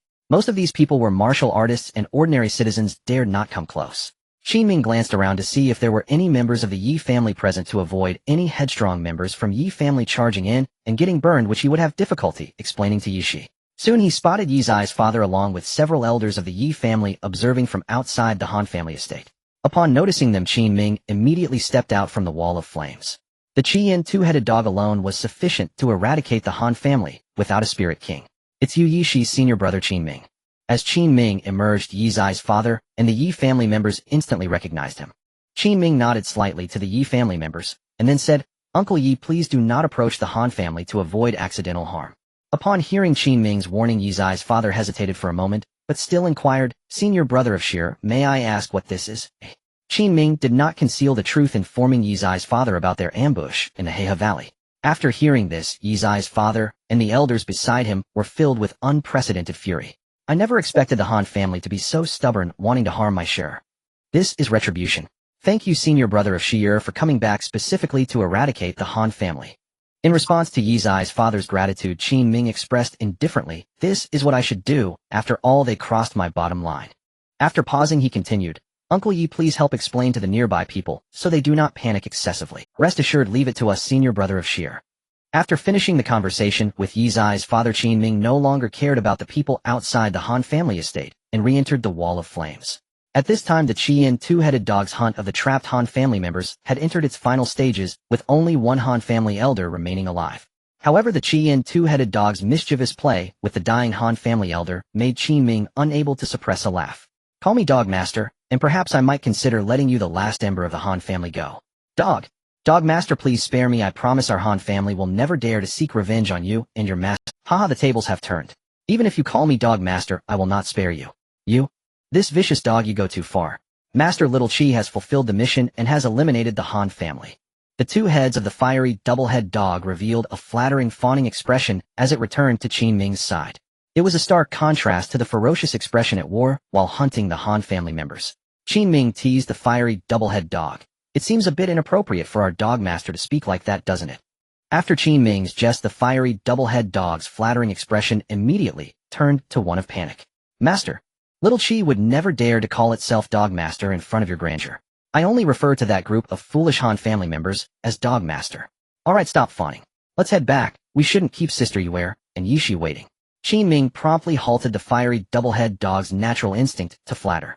Leading the fiery double-head dog out of the wall of fiery size, Qin Ming did not look back and headed directly outside Tianyan City. As he departed, the wall of fiery size that surrounded the Han family's estate also dissipated.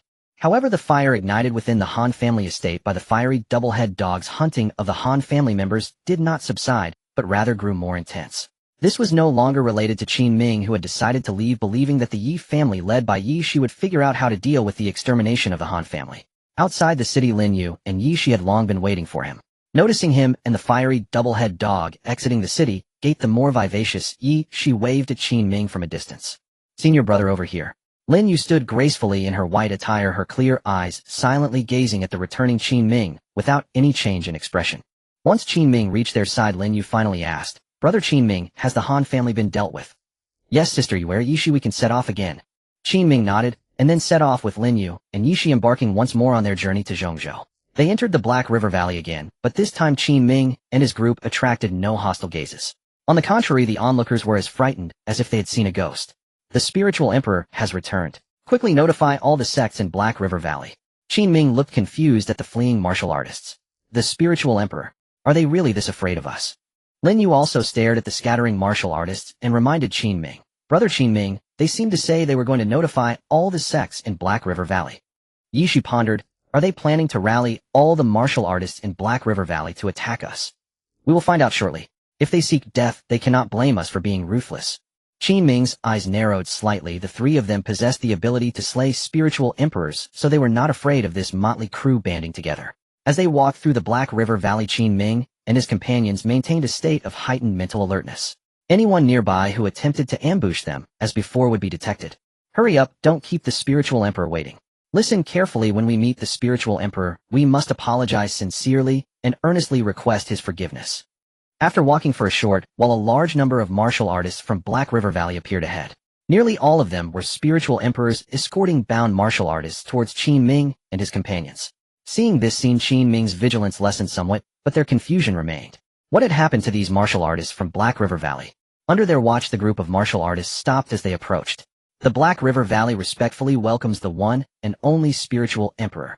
First, they bowed to Qin Ming, The martial artists exchanged glances, and one of the early-stage spiritual emperors stepped forward to communicate with Qin Ming and the others.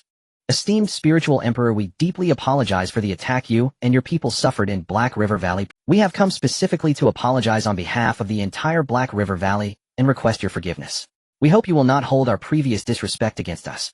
To demonstrate our sincerity, we have apprehended all the remnants of the Shaluo sect and the Qixing sect associated with the One-Eyed Sovereign and the Blade Sovereign, and we bring them here for you. The leading spiritual emperor spoke extensively, then instructed the other spiritual emperors to bring all the remaining members of the Shaluo sect and the Qixing sect before Qin Ming to apologize.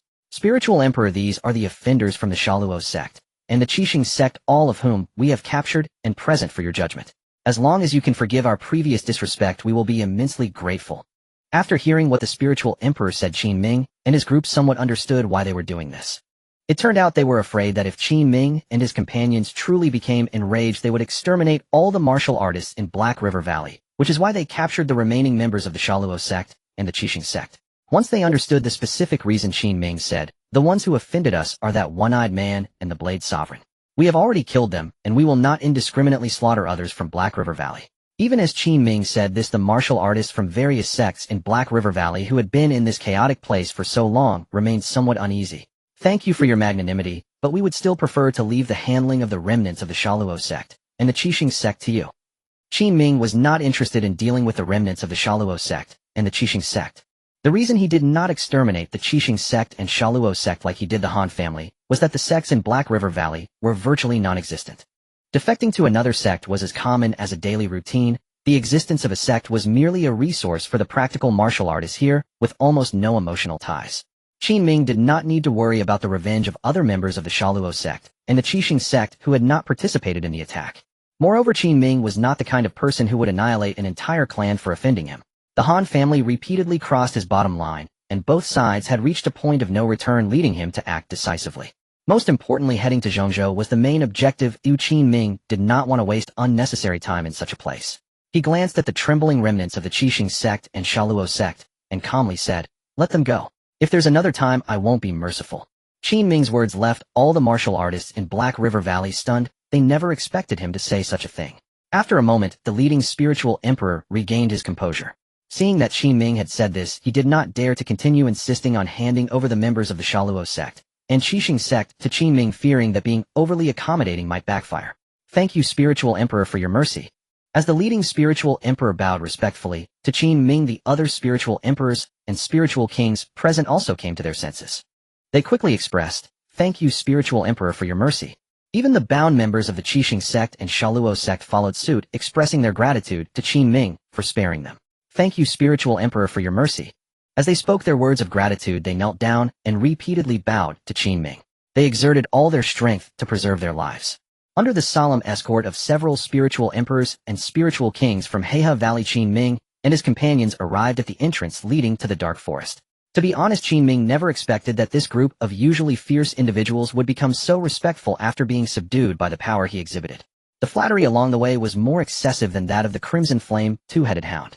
Not wanting them to continue following, Qin Ming waved his hand and said, "You can stop here, go back to whatever you usually do."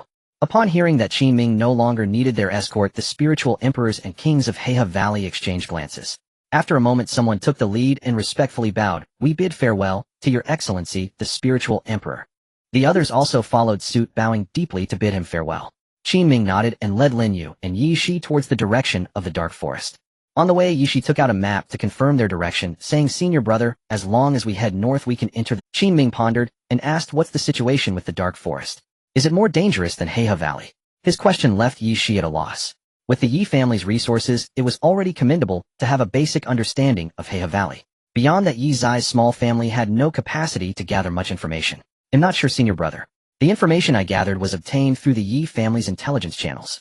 Our clan leader is only at the early stage of the spiritual king, and we lack the ability to cross the Hmph Valley, where spiritual kings are everywhere, to learn about the specific conditions of the dark forest." However, Yi Shi stopped halfway, arousing Lin Yu's curiosity. "However what?" Lin Yu asked in place of Qin Ming. Under the gaze of Qin Ming and Lin Yu, Yi Shi replied, "However, I have heard some rumors about the dark forest. It is said that the control of the dark forest is not in the hands of the human race, but rather in the hands of the magical beasts. To pass through the dark forest to other areas, a certain amount of wealth must be prepared to pay the guarding magical beasts. Hearing this, Qin Ming contemplated for a moment, and said, we have brought wealth with us, as long as we can pass safely that's all that matters. I'm just afraid that these magical beasts will demand exorbitant prices. Lin Yu expressed her concerns. If they demand outrageous prices, we will use some special methods to get through.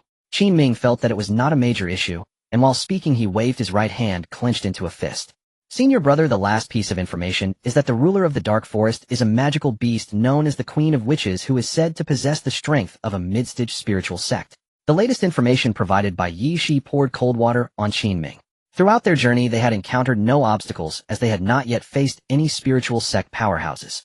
He still remembered the lava ground spider they encountered in the spiritual sect's secret realm, which was only at the early stage of the spiritual sect. They had relied on the devouring heaven demon jar to eliminate the lava ground spider. If the information Yi Shi gathered was correct, the Queen of Witches in the Dark Forest would not be easy to deal with. A slight misstep could lead to their annihilation. Thinking of this, Qin Ming took a deep breath, saying, then we should be cautious. We must not use the devouring heaven demon jar unless absolutely necessary. It is our last trump card. Once used, we must eliminate everyone who sees it to avoid attracting attention from higher-level martial artists. Lin Yu agreed with Qin Ming's perspective, saying what Brother Qin Ming said is very true. If we can pass through the Dark Forest without fighting, let's do so quietly. Grandpa, two ladies, is that forest over there emitting a ghostly glow? The Dark Forest you mentioned. The excited barking of the Crimson Flame two-headed hound suddenly interrupted Qin Ming and the others as they discussed the Dark Forest. They also looked towards the north. A vast forest that seemed endless entered their view. It was clearly daytime, yet the forest appeared exceptionally dark, as if sunlight could not penetrate it. Though it was her first time seeing it, Yi Shi quickly made a judgment, saying it must be right. The ghostly glow and perpetual darkness indicate it is the Dark Forest. Qin Ming and Lin Yu both trusted her judgment. Since we can already see the Dark Forest, let's speed up our pace. Having said this to everyone, Qin Ming took the lead, accelerating towards the Dark Forest. As they approached the entrance, they spotted two shape-shifting magical beasts guarding it. Lin Yu immediately whispered beside Qin Ming, those two shape-shifting magical beasts are at the early stage of the spiritual emperor. Qin Ming also noticed this and nodded slightly, saying, let's see how much they will charge us to let us pass. Before long, Qin Ming and his companions reached the entrance of the Dark Forest. Just as they anticipated, the two magical beasts guarding the entrance blocked their path. Halt! The Dark Forest is the territory of magical beasts. Human beings are prohibited from entering. Qin Ming was not intimidated by the magical beast guard. In a calm tone, he explained that they needed to pass through the Dark Forest to reach Zhongzhou. After listening to Qin Ming's words, the two magical beast guards scrutinized Qin Ming and his companions anew. After a long while, one of the guards said, if it's just for passage, that's acceptable. You should know what you need to pay for passage, right? Of course we have prepared the wealth for passage. Qin Ming communicated with the magical beast guards and finally negotiated with them, successfully entering the Dark Forest. Inside the ghostly glow of the forest, Yi Shi sighed, I thought those two magical beast guards would extort us heavily, but it turns out the toll is so low. Indeed, perhaps the magical beasts have no concept of human wealth, Qin Ming responded. The three of them were chatting cheerfully, while the Crimson Flame two-headed hound, who had not rested at all along the way, felt a bit tired. Grandpa, two ladies, we haven't rested for days, and I helped eliminate the Han family. I'm a bit tired. Can we take a... Hearing the words of the Crimson Flame two-headed hound, Qin Ming and the others, who also hadn't rested in days, felt no fatigue. However, Qin Ming still consulted Lin Yu and Yi Shi for their opinions. Sister, where Yi Shi, do you both need to rest? Lin Yu passed the decision-making power to Yi Shi, saying, Yi Shi, you... Me? Yi Shi was slightly taken aback, but soon she lowered her head with a smile, asking little Qi, are you really that tired? Yes, let's take a break, Aunt Yi Shi. The Crimson Flame two-headed hound wagged its tail in a pitiful manner. Yi Shi looked at the Crimson Flame two-headed hound for a while, then smiled at Qin Ming and Lin Yu, saying, then let's take a break. Senior brother Lin Yu, I'm making the decision. Do you have any objections? Lin Yu shook her head, showing no objections. Qin Ming also expressed this decision to rest is in your hands. Since you want to rest, let's rest. With their agreement, Yi Shi playfully winked at Qin Ming. Thank you for your indulgence, senior brother. The three of them, Qin Ming and his companions, merely took a short rest before setting off again, not expecting to soon hear the snores of the Qiyin two-headed hound. With its two dog heads, the snores of the Qiyin two-headed hound resembled a duet. Qin Ming exclaimed in surprise, this foolish dog actually fell asleep. Yi Shi also remarked, it seems truly exhausted. I was planning to pass through the Dark Forest to find a place to rest in the nearby town, but now it seems we can just sleep here in the Monster Forest. Lin Yu frowned slightly with her delicate brows, saying, it's a bit dangerous to sleep here. The area is filled with monsters. Yi Shi felt Lin Yu was overthinking it, and replied, as long as we don't sleep as deeply as Xiaoqi does, we'll be fine. Qin Ming agreed with Yi Shi, stating, what Yi Shi said makes sense. Since Xiaoqi is asleep, we should also catch up on some rest, just as long as we don't sleep too deeply. Seeing that both Qin Ming and Yi Shi felt this way, Lin Yu had no choice but to agree, saying, "Alright then, just remember to alert each other if you sense any danger." Thus the group of Qin Ming rested and slept in the perpetually dark forest. They did not fall into deep sleep, but rather kept to a light slumber, remaining vigilant of their surroundings. Fortunately for them, until they had replenished their energy and awoken one by one, no monsters had disturbed them. It was now nighttime, and the already dim environment of the dark forest became even darker. Uncertain if it was just an illusion, Qin Ming, just awake, and heard an eerie and rhythmic singing. It resembled the whisper of a siren echoing through the dark forest. A sense of vigilance rose within him as he turned to his companions and asked, "Did you hear that?" Lin Yu immediately replied, "Yes, it seems like singing." Yi Shi also pointed toward a direction with her delicate hand, saying, "And it's getting closer over there." Following Yi's eyes' indication, they gazed into the distance and saw 5 humanoid monsters escorting a stunningly beautiful female beast who had transformed. The enchanting woman's lips moved slightly, and it was evident that the siren-like song was emanating from her. Noticing the gazes of Qin Ming and the others, she also turned her eyes toward them. Lin Yu's expression turned cold, and she exclaimed, "She has noticed us." Almost simultaneously as Lin Yu warned Qin Ming and Yi Shi, the mesmerizing woman swiftly appeared before them. Noticing their wariness, the woman spoke, "Don't be alarmed, I am merely curious as to why you didn't fall asleep while listening to my song." Upon her words, Qin Ming and his companions became even more alert. At the same time, they glanced down to see that the Qin two-headed hound, having just awakened, had somehow fallen asleep again. Seeing the state of the Qin two-headed hound, they instantly understood the deeper meaning of the woman's words. The earlier song indeed had a hypnotic effect. Ignoring their hostility, the woman continued speaking, "Every night, I use my song to heal the monsters in the forest and the human travelers passing through, so that humans need not worry about being attacked by monsters at night. I never expected my song to have no effect on you. This is the first time I've seen such a thing." Even though the woman seemed to be expressing goodwill, Qin Ming and his companions had very little trust in her. Who knows if she is deceiving them? "I hope you can abide by the rules here and do not attack the sleeping monsters. Make sure to pass through the dark forest quickly to reach your destination, and we will get along quite pleasantly." After saying another remark to Qin Ming and his companions, the woman vanished into the distance, her form flickering away along with the 5 escorting figures. Watching the direction they disappeared into, Yi Shi broke the silence, stating, "If I am not mistaken, that woman was the queen of sirens of this dark forest." After saying another remark to Qin Ming and his companions, the woman vanished into the distance, her form flickering. Yi Shi nodded again, saying, "Yes, it should be right. She is at the mid-stage of the spirit realm, exactly as described in the information I collected." Lin Yu then spoke up, asking, "Did you see what her true form is?" Yi Shi replied, "A Yulon ice butterfly." Lin Yu, not having studied the monsters of this low martial world, shook her head, saying, "I don't know that one." Yi Shi smiled, explaining to Lin Yu, "The Yulon ice butterfly is considered a rare monster in the Tianling continent. After reaching adulthood, it becomes a spirit monarch, and beyond that depends on its own fortune. I learned this from books in the Yi family library." Curiously, Qin Ming asked, "Yi Shi, how did you discern what her true form was?" Upon this question, both Yi Shi and Lin Yu were taken aback.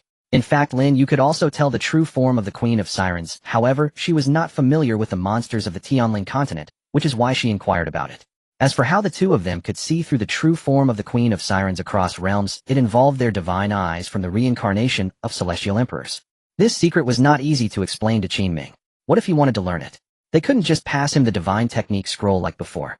After a moment of silence, Lin Yu finally stepped forward, saying, "Qin Ming, this is because Yi Shi and I have somewhat special physiques that allow our eyes to see through the true forms of monsters." Upon hearing the explanation, Qin Ming, who was still hoping to learn a new divine technique, felt a bit disappointed. "I thought it was some martial skill. It turns out it's related to your physiques." Wait. Mid-sentence, Qin Ming suddenly recalled something. That was, he had bound himself to Lin Yu in the womb, gaining her innate divine physique for this life. Later, he also acquired Yi Zai's ancient sacred body. How could he not see through the true forms of monsters? With this thought, Qin Ming immediately began to call upon his system in his heart. Meanwhile, Lin Yu and Yi Shi were left with big question marks above their heads, not understanding what had suddenly come over Qin Ming. Was it that he couldn't accept not being able to see through the true forms of monsters like they could? Qin Ming, brother. Senior brother. Before the two of them could finish their sentences, Qin Ming made a silencing gesture towards them. Shoo. Seeing this, the two girls hesitated, but chose to stay and watch for now. If necessary, they would give Qin Ming a few divine techniques to please him and help him forget about not being able to see through the true forms of monsters. Meanwhile, Qin Ming sat cross-legged, beginning to meditate as per the hints he received from the system he had just called upon in his heart. As he meditated, he could distinctly feel energy filling his eyes. Feeling this, he continued to meditate. After a while, even with his eyes tightly shut, a faint divine light leaked through the cracks of his eyelids. This sight caused Lin Yu and Yi Shi to widen their eyes in disbelief. Yi Shi divine light. Is that the Celestial Emperor's eye? It can't be wrong, Lin Yu, but how could senior brother have the Celestial Emperor's eye? He can't possibly be a reincarnation of a Celestial Emperor too, right? At a safe distance, Lin Yu and Yi Shi whispered to each other. Feel the aura of that divine light carefully. It carries both your and my essence. Could it be that because we all share a bond from our past lives, some special connection allows him to also possess the Celestial Emperor's eye? While Lin Yu and Yi Shi quietly debated this from a distance, Qin Ming had completed the awakening of the Celestial Emperor's eye. As he slowly opened his eyes, they resembled the gates of the celestial realm, radiating an even more dazzling divine light than before. Congratulations, host, for awakening the Celestial Emperor's eye. Because you are bound to two empresses, your Celestial Emperor's eye is even stronger than that of the empresses. When the Celestial Emperor's eye opens, all things in the world will have nowhere to hide. Since Qin Ming awakened the eye of the immortal Emperor, Lin Yu and Yi Shi have been surrounding him, carefully examining the changes in his body. If it weren't for their concerned expressions, Qin Ming would definitely have a serious talk with them about the issue of physical contact between men and women. After all, if they are being so handsome, it would raise eyebrows if he were to marry and have children in the future. Especially Lin Yu, who showed no signs of anger after Yi Shi touched him. They both continued to inspect his physical condition. They are betrothed to each other after all. Is it really necessary to make such a fuss, just because he awakened the eye of the immortal emperor? Lin Yu and Yi Shi were whispering to each other in a mysterious manner, and Qin Ming could easily guess they were avoiding the topic of the vast world. He couldn't be bothered to expose them, as long as they didn't pry too much or suspect that he had some system, he was fine. After discussing for a while, it was Yi Shi who spoke more, who said to Qin Ming, senior brother, if your body shows any further changes, you must communicate with Lin Yu and me promptly. We're worried that your changes might lead to some undesirable consequences. Qin Ming replied nonchalantly, I don't feel any issues, my vision is even clearer now. Lin Yu also softly added, as long as Qin Ming Gij feels fine, that's what matters. Let's continue on, taking advantage of the nearby magical beasts being asleep, and leave this dark forest as soon as possible. Qin Ming stood up, gripping the tail of the crimson flame two-headed dog, and dragging it along. Yi Shi, following behind Qin Ming, observed the still sleeping crimson flame two-headed dog, and couldn't help but laugh. Is it really that deeply asleep? It hasn't woken up at all. After all, it's under the hypnosis of a mid-level magical beast. It's understandable that a small early-stage spirit king, like the Little Red, would sleep so soundly. Qin Ming replied, continuing to drag the crimson flame two-headed dog forward.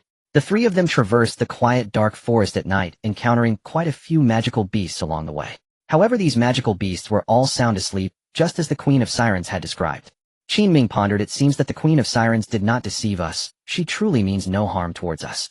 Regardless, this place is still too dangerous. Those 5 shape-shifting magical beasts we encountered earlier possess early-stage spirit king strength, and given that magical beasts inherently harbor hostility towards humans, we should leave as soon as possible. Yi Shi quickly added. What Yi Shi said is very true. Qin Ming Gij, we should leave here under the cover of night. Lin Yu echoed in a. Qin Ming was merely considering the situation. He himself wanted to leave the dark forest as soon as possible, or else he wouldn't have suggested setting off immediately. Confirming that these magical beasts were indeed in a state of deep sleep, the three of them quickened their pace.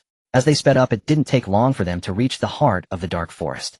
From here, heading southwest would lead them out of the dark forest towards their next destination, the West Desert.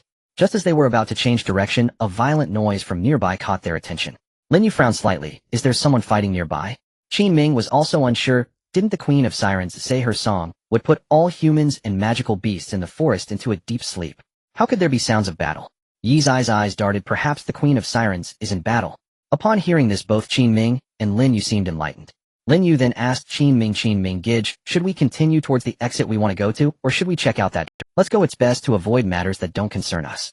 The Queen of Sirens is a spirit king, and anyone fighting her would likely be above that level, which exceeds our capabilities.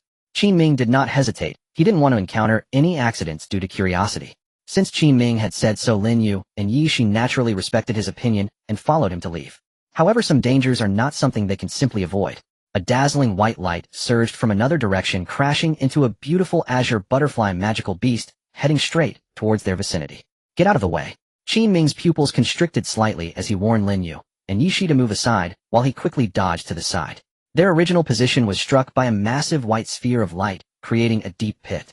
As the blinding white light faded, the previously struck beautiful azure butterfly magical beast came into view of Qin Ming and the others. However, compared to before, this butterfly magical beast was now covered in injuries, with azure blood streaming uncontrollably from its wounds. After lying in the deep pit for a while, the butterfly magical beast transformed back into human form. She was the queen of sirens whom Qin Ming and the others had seen earlier. But unlike before, she now exuded a tragic beauty, her body flowing with azure blood, evoking feelings of pity. Lin Yu whispered to Qin Ming, "It really is the queen of sirens." Qin Ming also replied, "This dark forest is her territory. How could anyone injure her so badly?" She speculated it suggests that the intruders might be from other regions. As Qin Ming and the others confirmed that the beautiful azure butterfly was indeed the true form of the queen of sirens, she also noticed their presence. "It's you." However, the next moment, as a pair of human figures appeared above the deep pit, the queen of sirens had no time to attend to Qin Ming and the others. She raised her head warily, placing her right hand over her heart, using her powers to slow the deterioration of her wounds. Qin Ming and the others also looked up and saw the pair of humans. The man and woman appeared to be around 27 or 28 years old, exuding a powerful aura that even the spirit king queen of sirens could not match. Their eyes were filled with mockery towards the queen of sirens. With his newly awakened eye of the immortal emperor, Qin Ming could easily see through the realm of this pair. They are actually at the initial stage of spirit lord, being caught up in a battle that had nothing to do with them. Yishi whispered, "Senior brother, I have a bad feeling about this. Let's leave now." Qin Ming gidge. Lin Yu urged. Qin Ming nodded, pretending not to see the queen of sirens and the spirit lord couple leading Lin Yu and Yishi away. Just as they stepped out, they were reprimanded by the woman in the sky. "You can't leave." At this, the expressions of Qin Ming and the others gradually turned cold. Meanwhile, the spirit lord woman in the sky continued her conversation with the spirit lord man. Beside her, Lin Shixiang looked. That person seems to be dragging a crimson flame two-headed dog of the lowest potential spirit saint. "It really is. Shimmy, you have sharp eyes." I was so focused on this desired azure orchid ice butterfly that I almost overlooked such a top-notch magical beast. This trip to this remote area has indeed yielded some rewards. Lin Shixiang, you can sign a contract with that crimson flame two-headed dog, and he'll sign a contract with this azure orchid ice butterfly. When we return to the beast taming sect in Zhongzhou, the other disciples are sure to be envious of us, especially you, Shixiang. With this crimson flame two-headed dog, your future achievements will surely surpass that of a spirit saint. Qin Ming never expected that the reason that pair of spiritual masters left them was to seize the Qi-Yin two-headed hound. If he hadn't agreed to take in the Qi-Yin two-headed hound back, then he might have ignored it now. However, since he promised to take in the Qi-Yin two-headed hound as his little brother, he could not allow it to be taken as a contracted magical beast by the disciples of the beast control sect.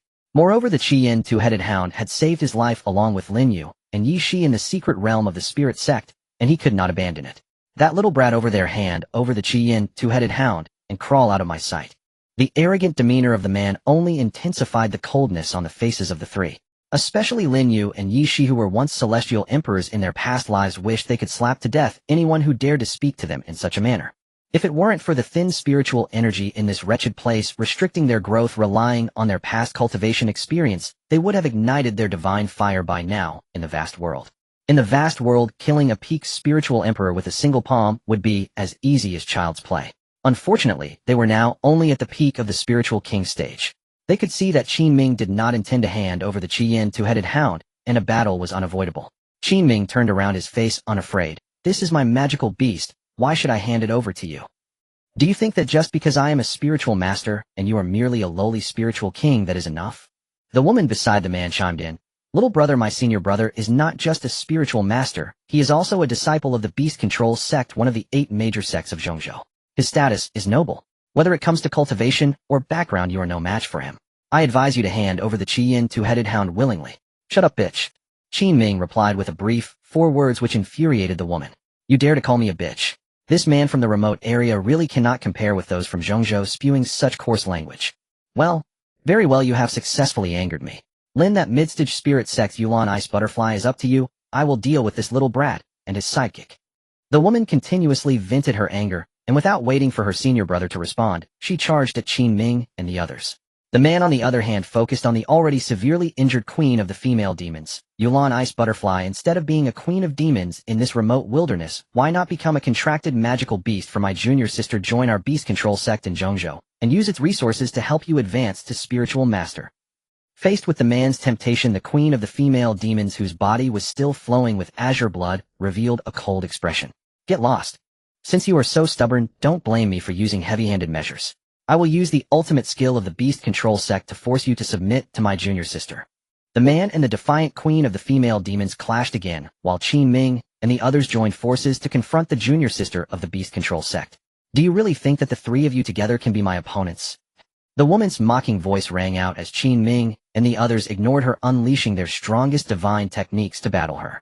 However, their combined efforts were no match for the woman, who was a whole realm higher than the last lava spider they fought. They could not inflict any damage. Now being able to injure a peak spiritual emperor across realms was already their limit, let alone facing a spiritual master who was one whole realm above them. Are you scratching my back or giving me a massage? If it's a massage, can you apply a little more strength? You are not even qualified to be my maid.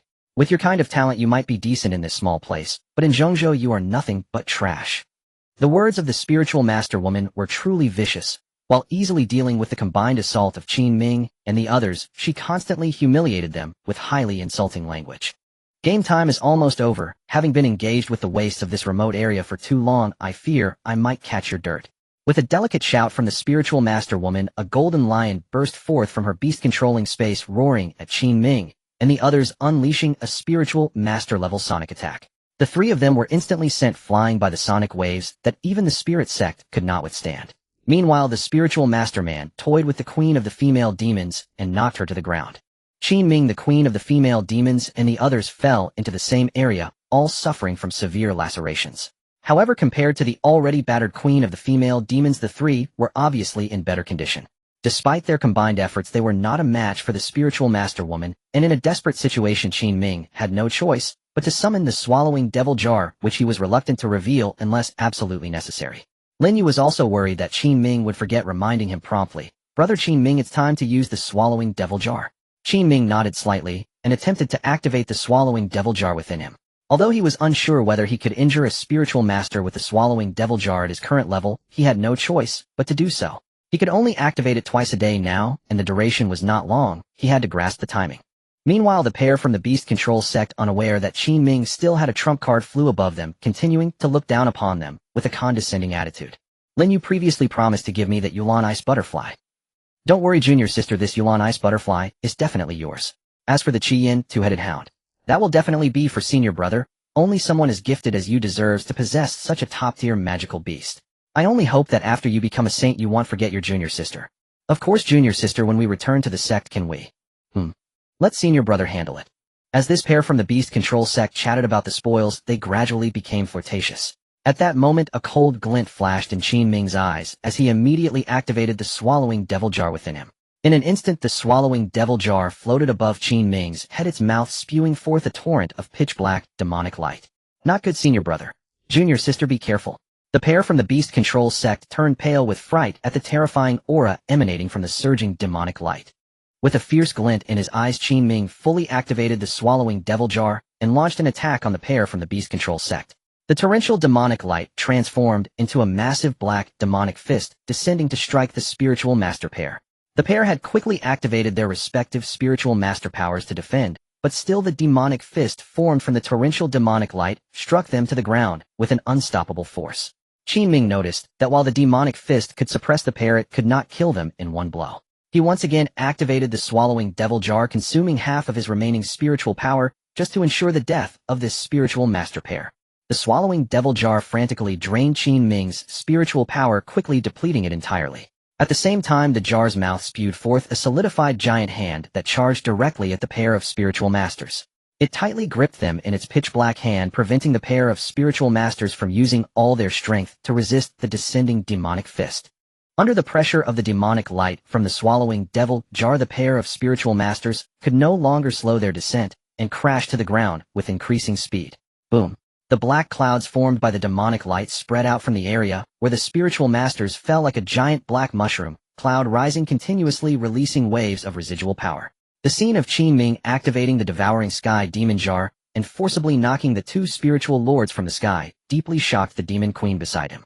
She never expected that Qin Ming, who seemingly only had the peak realm of a spirit king, could unleash such astonishing combat power. If this force struck her, it would be enough to annihilate her, the mid-stage demon queen of the spirit sect. Fortunately, she had encountered Qin Ming and his companions, who were very friendly and did not become enemies with. She felt a sense of relief that her usual kindness had not provoked Qin Ming, and her gaze turned again to the area where the dark mushroom cloud of the two spiritual lords had fallen. She murmured, "They should be dead, right?" The next moment, Yi Shi, using her celestial emperor eyes to penetrate the demonic light, discerned everything and urgently warned Qin Ming, "That couple is not dead, brother Qin Ming, be careful."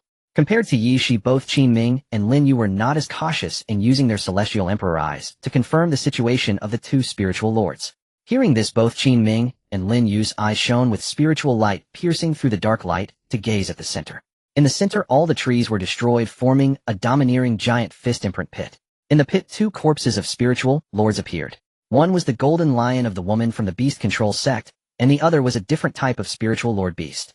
Clearly, this spiritual beast that perished upon its first appearance belonged to the male from the beast control sect. Beneath the two corpses, something seemed to be breaking ground, shaking continuously. Just a moment later, the couple from the beast control sect broke through the earth. However, the two of them looked quite disheveled, covered in blood, with their hair in disarray and their clothing in tatters. Seeing this, Lin Yu took a deep breath and reminded Qin Ming, beside her brother Qin Ming, they must have let their contracted magical beasts block the fatal blow for them.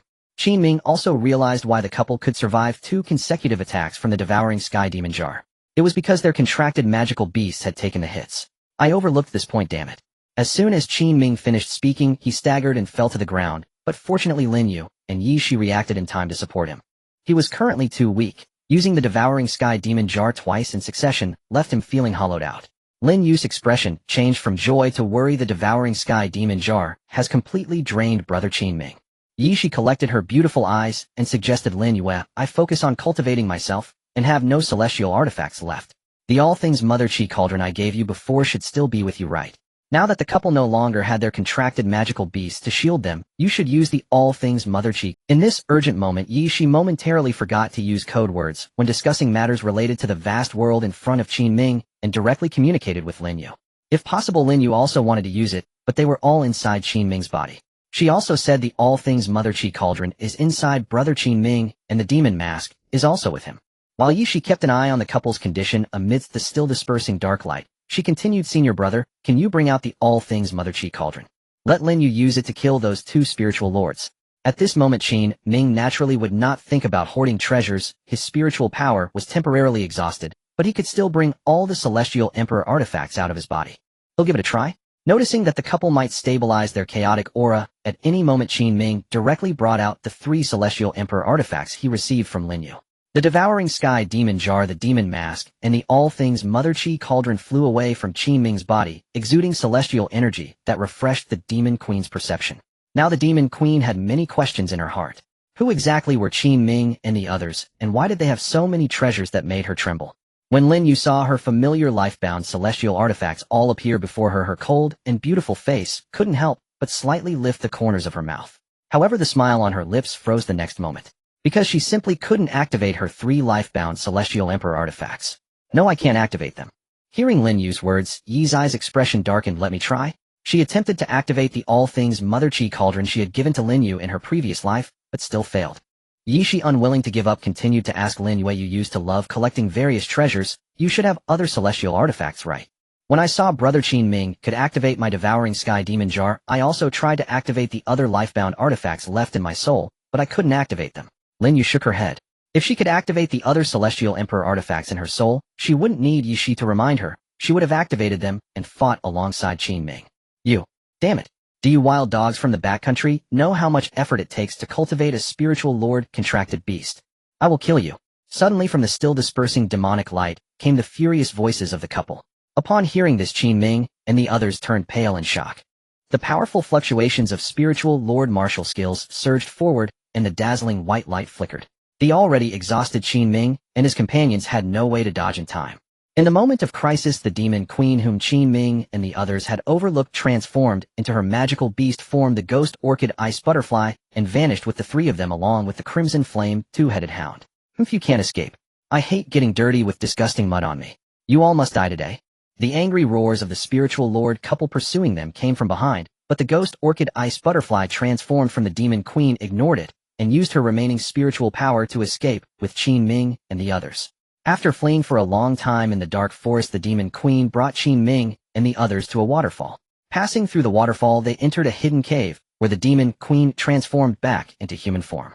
Although the wounds on her body were still oozing blue blood, she hurriedly went to her treasure hiding place and began searching for something. Qin Ming and the others exchanged glances, and they all remained silent. Now they were all in the same boat with the demon queen and could only trust her. Soon the demon queen took out a blue seed-shaped fruit. Now that none of us can recover our full spiritual power, we cannot defeat those two spiritual lords from the beast control sect. Only you can save us, so this fruit that can restore spiritual power is for you. As the demon queen spoke, she handed the blue spiritual fruit to Qin Ming. Lin Yu kindly checked it for Qin Ming. This fruit is fine, brother Qin Ming. Qin Ming was very reassured by Lin Yu's inspection. Without saying a word, he directly ate the blue spiritual fruit. As soon as the fruit entered his stomach, he could clearly feel the spiritual power that had been drained by the devouring sky demon jar gradually recovering. After sitting and adjusting for a moment, Qin Ming completely restored his spiritual power. Just as Lin Yu was about to ask concernedly how Qin Ming was recovering, the sword of ruin in her soul began to tremble violently. She tried to activate it, but to no avail, yet the sword of ruin flew out of her body and hovered in front of Qin Ming. This scene not only reminded Lin Yu of when she and Qin Ming were still fetuses, but her all things mother Qi cauldron and the devouring sky demon jar also underwent the exact same changes as now. This time not only the sword of ruin appeared in front of Qin Ming, but also the all things mother Qi cauldron flew out from within Qin Ming's body. They were both confused and did not understand what was happening. Meanwhile, outside the waterfall cave, the couple's voices filled with killing intent rang out. Don't think we don't know you're hiding in this cave behind the waterfall. You have nowhere to escape. Quickly come out and die. Congratulations to the host for acquiring the immortal artifact, the desolate sword of the immortal emperor. In her early years, the immortal emperor of the Undying entered the ancient forbidden land and obtained several fragments imbued with the aura of the desolate emperor, which she ultimately forged into the desolate sword. The desolate sword accompanied the immortal emperor of the Undying throughout her battles until she reached the immortal emperor realm, being one of her most powerful artifacts. Hearing the system's notification, Qin Ming understood that this was yet another artifact acquired from his Empress. Qin Ming was troubled about how to explain to Lin Yu that her personal artifact had resurfaced, but the voices of the spirit lords outside left him no time for explanation. His expression darkened as he decided to confront them. Sister Yu, I shall borrow your sword for a moment. With those words, Qin Ming grasped the desolate sword in his right hand and held the floating primordial Qi cauldron in his left, gracefully passing through the waterfall. Upon emerging, Qin Ming confidently faced the pair from the beast control sect. You can still escape now. His confident words rang in the ears of the spirit lords, sounding jarringly offensive.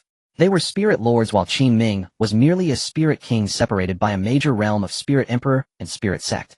What gave Qin Ming the audacity to speak to them in such a manner? Yet thinking about how Qin Ming had just unleashed such astonishing power with that black cauldron, the two became... The woman glared at Qin Ming sharply. That cauldron must be your last resort, right? Qin Ming responded enigmatically. What if it is Hmph trying to bluff us? If that weren't your last resort, you wouldn't have fled in panic just now. Now you wish to intimidate us. Dream on. The woman suddenly realized that Qin Ming was just bluffing, otherwise he wouldn't have been so hurried to escape moments ago. Now he was forced to face them because he had nowhere left to run, having to gamble everything. Upon hearing the woman's words, the man also showed a look of enlightenment. After a moment, the man mockingly said, Almost fell for your trick. You're just a dying ember. Go, junior sister, kill the other two women in the waterfall, leaving only the Yulan ice butterfly and the Qi Yin two-headed dog alive. Yes, senior brother Lin, replied the woman, intending to bypass Qin Ming and enter the waterfall. Upon hearing the man's order to kill Lin Yu and Yi Shi, Qin Ming's earlier intention to toy with the two spirit lords vanished. Watching the woman try to bypass him, Qin Ming narrowed his eyes slightly. Stay right there. With a loud shout from Qin Ming, the primordial Qi cauldron struck the woman faster than she could react. Accompanied by a scream from the spirit lord woman, she plummeted to the ground from the air. The man witnessing this scene exclaimed in shock, Junior sister, worry about yourself first. As Qin Ming's voice echoed again, the man suddenly felt a sharp sword energy slicing towards him. Upon looking closely, he saw a sword energy that seemed capable of turning all things into desolation slicing towards him. The man tried to evade using his spirit lord's speed, but found himself rooted to the spot, unable to move. What is this? Why can't I move? As the desolate sword energy approached him, the man panicked. The sword energy hadn't reached him yet, but the desolate aura it emanated already affected him. Even with his spirit lord cultivation, he could not prevent his body from rapidly aging under the influence of this ancient desolation. In the blink of an eye, the man who had appeared to be in his late 20s transformed into an elderly man with dry, wrinkled skin. Why have I aged? The effects of desolation continued relentlessly, robbing the man of his vitality. The sword energy was mere moments away from cleaving the man in two. However, he couldn't hold on any longer, and his aging body disintegrated into flying ash, disappearing from sight. This shocking scene caused the spirit lord woman to scream in terror. No, I don't want to die as an ugly... Qin Ming successfully killed the man and couldn't resist mocking him. Trash, you couldn't even withstand the sword energy before it reached you. With those words, Qin Ming once again turned his attention to the spirit lord woman who had just been knocked to the ground. Previously, this spirit lord woman from the central state had been full of arrogance, looking down on him, a man from the remote corners of the Tianling continent. Now heavily injured, her clothing was in tatters, barely covering her body, and her face was filled with terror. The earlier arrogance had long since vanished. There was a hole in her abdomen caused by the primordial chi cauldron, and the chaotic primordial energy was continuously tearing her wound, preventing her from healing. This was also the true reason she did not flee upon seeing the man killed by the aura of the desolate sword.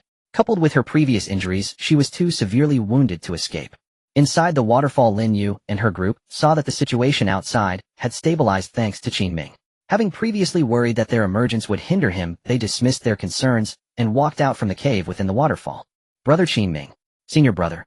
As Qin Ming stepped toward the spirit lord woman, he prepared to slay this arrogant woman who looked down on others simply for being from the central state. Hearing Lin Yu and Yi Shi calling out to him and no longer worried about the spirit lord woman injuring him, Qin Ming paused for the moment. He glanced toward the waterfall and saw not only Lin Yu and Yi Shi, but also the Queen of Demonesses alongside the captured Qi Yan two-headed dog. Sister Sierra, Yi Shi, why did you come out? The more lively Yi Shi responded, seeing that you stabilized the situation, we wanted to come out and take a look. Alright, just wait a moment. I will kill this woman first. Qin Ming nodded and redirected his focus back to the beast control sect woman. Hearing this, the woman whose injuries were still worsening immediately begged for mercy. Please don't kill me. You're only a spirit king right now, you must need resources. I can introduce you to the beast control sect in the central state as my junior brother. With the resources of the sect, you'll surely surpass me by the time you reach my age. With your talent, you shouldn't waste it in a backwater place like this. The woman's desperate attempts to survive appeared to Qin Ming as nothing but a disgrace. He was not tempted by her offer to join the beast control sect. The resources of these two empresses by his side could not be compared to those of a low martial world sect. Unmoved, he replied coldly, if you had let us go earlier, you wouldn't be facing this fate. It's too late to say anything now. As he spoke, Qin Ming swung the desolate sword mercilessly, intending to grant the spirit lord woman a swift death. Don't kill me. You come from this backwater place. You have no idea about the vast disparity between the central state and this wasteland. If you go to the central state with me, you'll have all the cultivation resources and women you could wish for. You don't need to stay here for these two rustic village girls. I guarantee you won't want to return to this place once you go to the central state. The woman continued her attempts to persuade Qin Ming to spare her life, even going so far as to call Lin Yu and Yi Shi rustic village girls. However, Qin Ming showed no sign of slowing the descent of the desolate sword. In fact, he swung it even faster. Before the spirit lord woman could finish her pleas, her head fell, and she showed no signs of life. Daring to speak of his immortal emperor treasury. Cough cough. Calling his empress wife and her friend village girls. Seeking death. A village girl. Upon hearing the spirit venerable woman call her a village girl, Yi's eyes fiery temper flared. In the vast world, she was renowned as the most unprovocable female emperor. Many emperor-level figures who had dared to tease her had been beaten black and blue by her heavenly emperor fist. She decided to teach the spirit venerable woman a lesson with her fists. But before she could act, Qin Ming had already severed the spirit venerable woman's head with a single sword strike. She got off easy. Unlike Yi Shi, who preferred to solve problems with her fists, Lin Yu remained remarkably composed. After beheading the spirit venerable woman, Qin Ming, who had been channeling two immortal emperor artifacts for an extended period, found his body drained. Humph. Letting out a long breath, Qin Ming barely managed to use the desolate sword as a crutch to support his tottering frame. Seeing this, Lin Yu and Yi Shi quickly moved to his side, supporting him on either side. Lin Yu whispered, "Put away the myriad mother chi cauldron and the desolate sword, brother Qin Ming." "Yes, senior brother, will support you." "Put away the celestial artifacts to stop consuming spiritual energy." Yi Shi chimed in agreement. Qin Ming nodded, no longer using the desolate sword for support, and stowed away the two immortal emperor artifacts. However, even with Lin Yu and Yi's eyes support, his body, weakened by the excessive consumption of spiritual energy, remained frail. The Demoness Queen then produced a deep blue spirit fruit and handed it to Qin Ming. "Eat this, and you will recover your spiritual energy." As before, Lin Yu personally inspected the fruit to ensure its safety before allowing Qin Ming to consume it. After ingesting it, Qin Ming sat cross-legged to meditate, accelerating the absorption of the fruit's essence. During this time, the Demoness Queen communicated with Lin Yu and Yi Shi. "May I ask, where are you headed next?" Lin Yu and Yi Shi exchanged a glance, and Yi Shi replied, "The central province." "Why?" Upon learning that Lin Yu, Yi Shi, and Qin Ming were heading to the central province, the Demoness Queen took a deep breath and then exhaled slowly. "I wish to follow Qin Ming and accompany you all to the central province for training." The Demoness Queen's eyes were intensely serious, revealing her sincerity. Hearing her desire to follow Qin Ming, Lin Yu and Yi Shi were genuinely surprised by her decision. Although Qin Ming was protected by them, the reincarnated female emperors of the vast world, making him a chosen one, outsiders from a low martial world, like the demoness queen, could not possibly know the secrets of Qin Ming and themselves. Even though Qin Ming had just displayed the power to slay a spirit venerable, using the immortal emperor artifacts, it seemed unlikely that a spirit ancestor would willingly submit to him, a mere spirit king. Yet Lin Yu and Yi Shi could discern that the demoness queen was not lying. Yi Shi genuinely wished to follow Qin. After a moment of contemplation, Lin Yu said softly, "If you wish to follow Brother Qin Ming, this is not a decision for us to make. You can ask him when he finishes his meditation. If he agrees, we will have no objections." With Lin Yu's words, the demoness queen nodded, deciding to speak with Qin Ming personally once he awoke. Absorbed in his meditation, Qin Ming was unaware of the events outside. He could have quickly refined the spirit fruit, but this time it took him considerably longer. For Qin Ming, at the peak of the Spirit King realm, sensed a faint sign of breakthrough, and he was now in the midst of advancing. As he continued his meditative cultivation, Lin Yu and Yi Shi outside also perceived his imminent breakthrough. Lin Yu exclaimed in surprise, "Is Brother Qin Ming about to break through?" Yi Shi did not respond directly this time, but used a secret telepathic technique to communicate with Lin Yu. "He's advancing to Spirit Emperor before us. Senior brother's talent in this life seems even stronger than ours." Lin Yu also used the telepathic technique. Perhaps it's related to the aura you and I left when Brother Qin Ming awakened his immortal emperor earlier. He helped 2 immortal emperors from different vast worlds in 2 consecutive lives. This life, it might be fated that we repay him. That's good. I hope to fight alongside senior brother in the final battle against the Outer Realm demons. While Lin Yu and Yi Shi communicated via telepathy, the aura of Qin Ming at the peak of Spirit King was steadily climbing, drawing ever closer to the Spirit Emperor realm. Congratulations to the host for breaking through to the early Spirit Emperor. Congratulations to the host for automatically learning the sky soaring technique. The system's prompts echoed in his ears as Qin Ming slowly opened his eyes. Upon awakening, Qin Ming immediately tried to fly. Just as the system had stated, having broken through to the early Spirit Emperor, he could now soar freely through the sky. After experiencing the sensation of flight, a joyful Qin Ming returned to Lin Yu and the others. Congratulations, senior brother, on breaking through to the early Spirit Emperor. Congratulations, Brother Qin Ming. Hearing the congratulations from Yi Shi and Lin Yu, Qin Ming smiled. Thank you. The feeling of being able to fly is truly wonderful. The demoness queen also came forward to offer her congratulations. I thought you might fail in your first attempt to break through to Spirit Emperor and be stuck at half-step Spirit Emperor, but you directly reached the early stage. I envy your talent. In response to the demoness queen's congratulations, Qin Ming said, "Thank you, it was just luck." Not being familiar with the demoness queen, after speaking with her, he turned to communicate with Lin Yu and Yi Shi. "Sister Yi Shi, let's continue our journey. We've delayed enough here, we should be on our way." Lin Yu glanced at the demoness queen, who seemed to want to speak with Qin Ming, but hadn't had the chance, and said, "Brother Qin Ming, please wait a moment." "What's the matter, Sister Yu?" Qin Ming looked at Lin Yu with confusion. "The demoness queen seems to have something to discuss with you, Brother Qin Ming." Lin Yu gestured towards the demoness queen, signaling for Qin Ming to speak with her. Hearing this, Qin Ming turned back to face the demoness queen. "Demoness queen, did you wish to speak with me?" "Yes, I want to follow you, Qin Ming, and hope to accompany you all to the central province for training." The demoness queen was straightforward, revealing her true intentions. Qin Ming frowned upon hearing this. "You are a powerful mid-stage spirit ancestor, the demoness queen of the dark forest, the ruler of the demonic beasts in this region. Is it appropriate for you to follow me, a mere human who has just reached the early Spirit Emperor and owns nothing? I sincerely wish to follow you because I see in you a talent I can never hope to match. In time you will surely achieve a realm beyond Spirit, Saint, even Spirit Emperor. I will not regret following you." Furthermore, being treated as a random demonic beast to be captured by a spirit venerable from the Central Province's beast-taming sect made me realize that no matter how strong I am in this place, I am merely a spirit ancestor. If another person from the Central Province comes to capture me as a contracted beast, I still wouldn't be able to resist. Rather than being a minor queen here, it's better to follow you to the Central Province and seek opportunities for breakthroughs.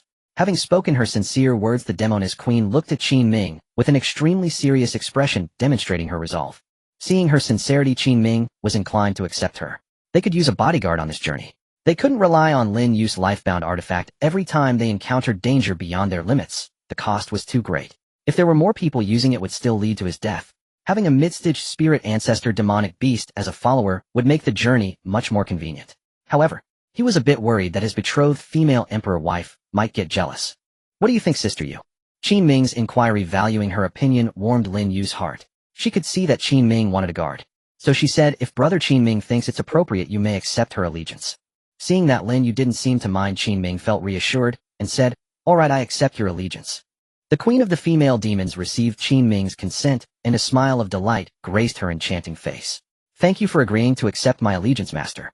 As a token of my sincerity, I willingly wish to form a contract with you and become your contracted magical beast. To express her sincerity, the queen of the female demons proactively referred to Qin Ming as master, wishing to become his contracted magical beast. At that moment, a ghostly blue glow flickered at her heart, and an ethereal orchid floated out. As long as you absorb this ethereal orchid, our contract will be complete, and from now on, I will be your contracted magical beast.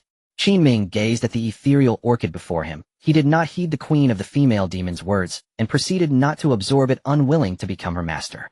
Previously, when the crimson flame two-headed hound wished to become his contracted magical beast, Qin Ming had declined, and naturally, he would not become the master of the queen of the female demons. He had no interest in being a beast master. You can follow me, but there's no need to become my contracted magical beast. His words left the queen of the female demons momentarily stunned. She had never expected that Qin Ming would refuse to be her master. Could it be because he already had the Crimson Flame two-headed hound? Although the Crimson Flame two-headed hound was only at the Spirit King level, its potential surpassed that of her Spirit Realm status. Qin Ming must be looking down on her low potential for future growth. With this thought, the queen of the female demons confirmed with Qin Ming, is it because you already have the Crimson Flame two-headed hound? In fact, nurturing the Crimson Flame two-headed hound will not hinder you from obtaining another contracted magical beast. I can provide you with significant assistance until it grows. Upon hearing the queen of the female demon's words, Qin Ming realized she had misunderstood him as a beast master. He explained, I think you misunderstood. The Crimson Flame two-headed hound is not my contracted magical beast, and I am not a beast master. Upon hearing this, the queen of the female demons furrowed her brows. So you are not a beast master? Yes, I am not a beast master, so you do not need to become my magical beast. Just call me Qin Ming like everyone else. There's no need for you to call me master. Alright then, Qin Ming. Seeing that Qin Ming had said this, the queen of the female demons no longer insisted on becoming his contracted magical beast. Finally convincing her not to be his beast, Qin Ming smiled. By the way, do you have a name?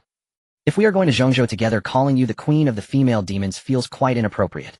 I don't have a name. My true form is the ethereal orchid ice butterfly, but I can think of a name. The queen of the female demons shook her head, as she had lived in the dark forest since birth and had never been to the world of humans. The magical beasts here do not have the familial nature of beast clans, so she had never thought of giving herself a name. The title of Queen of the Female Demons was given to her by the humans who feared her when they ventured into the dark forest. After pondering for a moment about her name, the Queen of the Female Demons found her answer. For my first name, I will call myself Orchid. Orchid, that is a lovely name. I am pleased to welcome you aboard. After confirming that the Queen of the Female Demons was named Orchid, Qin Ming warmly welcomed her to his journey in zhongzhou. Orchid gently nodded, transforming into her true form, the ethereal orchid ice butterfly. Then, before Qin Ming's puzzled gaze, she swiftly shrank down and flew to his left hand, turning into a ring engraved with an orchid flower. I was severely injured by those two Beastmaster sect disciples. Even though I have regained my spiritual energy, I still need to heal. If you need me, you can call for me directly, and I will immediately appear to fight alongside you.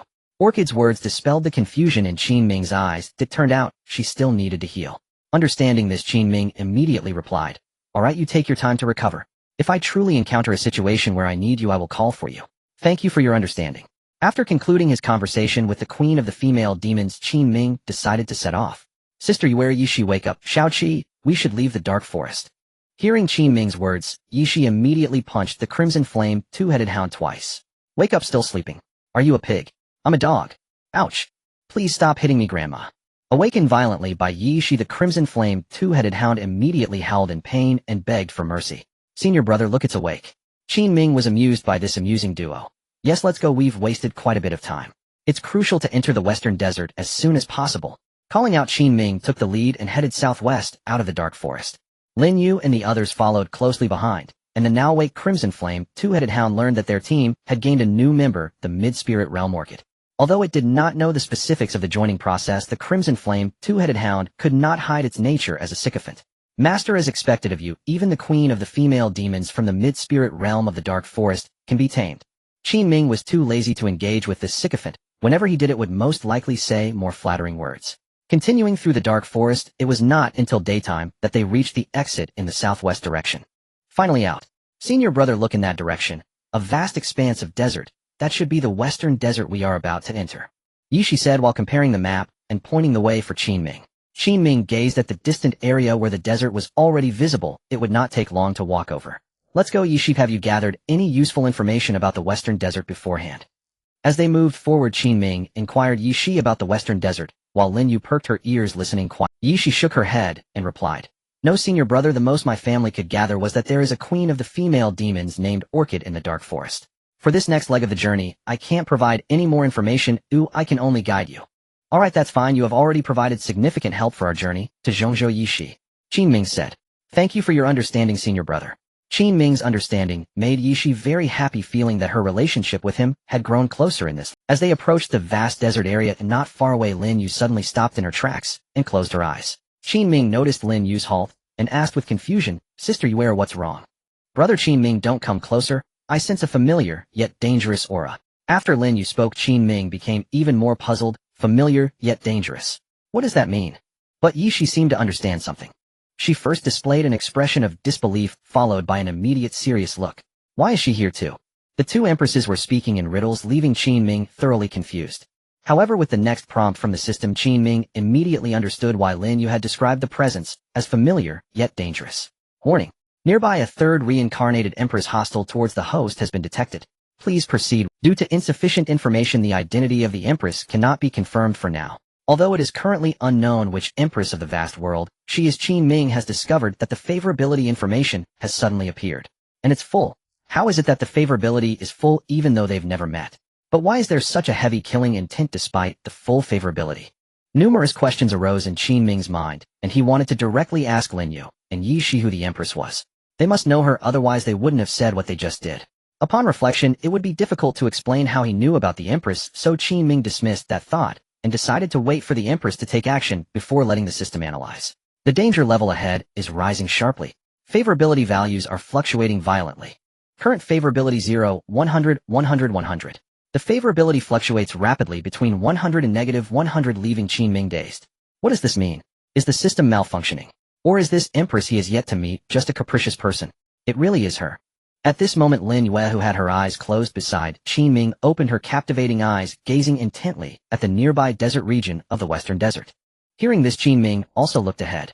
At the entrance of the Western Desert, directly in front of them, a sandstorm suddenly kicked up, obscuring their view. In the sandstorm, a slender figure could be seen holding a long sword, slowly approaching them. Yishi whispered, "Has she gone mad? Such blatant hostility. Does she not recognize us?" Lin Yu shook her head, unclear as to why. Qin Ming listened to Lin Yu and Yi Zai's conversation while checking the system's favorability values. He increasingly felt that this Empress hostility was directed at him. Lin Yu and Yi Shi were both surprised by her strong hostility, indicating that they had a good relationship in their past lives in the vast world. But why would a mere worker from Blue Star like him provoke such intense hostility from an Empress? Qin Ming fixed his gaze on the Empress, who was slowly walking towards them, ready to confront her at any moment. After all, Yishi had also fought him before. He didn't mind giving this Empress a good beating to make her submit. "Senior brother, I know her. He'll go talk to her. It might be that she didn't recognize us at first, leading to such great hostility. He'll go too." Yishi and Lin Yu both expressed that they could communicate with the Empress in the sandstorm. Without waiting for Qin Ming to stop them, they hurried towards the Empress. However, in the next second, the Empress, who was moving slowly through the sandstorm, suddenly dodged and flew out of it. Facing Lin Yu and Yishi, the Empress swiftly disabled their mobility with elegant swordsmanship. Lin Yue, who fell to the ground, had a dark expression. "You became a spirit emperor so quickly. It's because you both were influenced by that man after your reincarnation, leading to distractions, causing your progress to be too slow. Once I kill him, we can catch up properly." The Empress, holding the long sword, coldly uttered these words and then charged towards Qin Ming. Seeing this scene, both Yi Shi and Lin Yu's pupils slightly contracted. "Be careful, Qin Ming. Watch out, senior brother." As the Empress charged towards Qin Ming, the system promptly updated the information. Information has been completed. Whenever the host encounters a reincarnated Empress, they will be bound to her fate. Currently detecting the Empress information. Detection successful. Name Zhang Mashua. Previous title Sword Sovereign. Qualification Emperor level qualification. Physique Tai Chinkuan body. Experience in her first life, she was an ordinary body, a Ziwei star person who once had a partner and a son. After her son died young, she lamented the unfairness of fate, abandoned distractions, and devoted herself to the sword path, ultimately becoming an emperor through swordsmanship. In her second life, relying on the Tai Chinkuan technique she created in her first life, she transformed into the Tai Chinkuan body. Her sword energy traversed the heavens and earth, and she was revered as the Sword Sovereign. While understanding Jiang Makshu's information through the system's prompt, Qin Ming dodged to the side. Sword Sovereign. Taking note of Jiang Mokshu's previous title, Qin Ming activated the indestructible heaven art, and a protective celestial light began to circulate around him. With the protection of the celestial light from the indestructible heaven art, Jiang Mokshu's sword energy was easily dissolved. Indestructible heaven art. You really are still adept at deceiving female cultivators with your techniques and divine. Jiang Mokshu immediately recognized that the protective celestial light that neutralized her sword energy was Lin Yu's indestructible heaven art. Her eyes were filled with disgust and hatred as she swung her sword and unleashed several fierce wind blades. Qin Ming was left with a big question mark over his head, completely confused as to why Jiang Mokshu would say such things about him. It felt as if they were very familiar with each other. Hey, this is our first meeting, and you speak as if you know me well. Once again at the early Spirit Emperor level, Qin Ming easily dispelled Jiang Mokshu's wind blades with the indestructible heaven art. Of course I know you better than you know yourself. Jiang Mokshu replied to Qin Ming with a tone filled with rage. As she spoke, Jiang Mokshu suddenly burst out with astonishing speed, appearing right in front of Qin Ming, her long sword stabbing towards his heart. Qin Ming's expression changed drastically. At this moment it was too late to create distance, so he continued to operate the indestructible heaven art and braced himself to take Jiang Mokshu's sword. Once again relying on the indestructible heaven art to neutralize Jiang Mokshu's attack, Qin Ming swung his right fist back at Jiang Mokshu's chest. With the domineering radiance of the Heavenly Emperor fist flashing, Qin Ming's punch sent Jiang Mokshu flying. Heavenly Emperor fist. Jiang Mokshu, who was sent flying by Qin Ming, widened her beautiful eyes, surprised that he could also use Yi Zai's Heavenly Emperor fist. Are you surprised? There is even more surprising to come. With Jiang Mokshu sent flying, Qin Ming's confidence surged.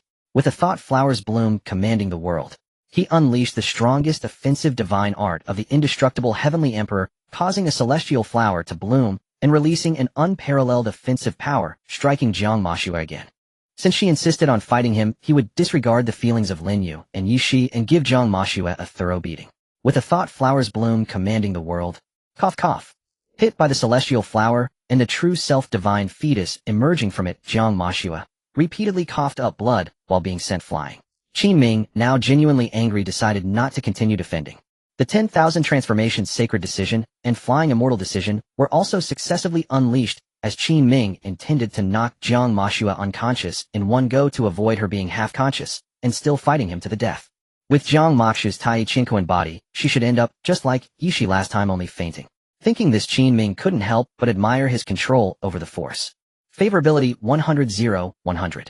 The system's favorability towards Jiang Mokshu remained unchanged, constantly fluctuating, leaving Qin Ming bewildered about this reincarnated sword sovereign. Just as Qin Ming believed Jiang Mokshu would be unable to withstand his continuous divine art assault and lose consciousness, her flying body suddenly erupted with an even more powerful aura. Enough! I didn't expect you to deceive so many techniques and divine arts from Lin Yu and Yi Shi, but this is...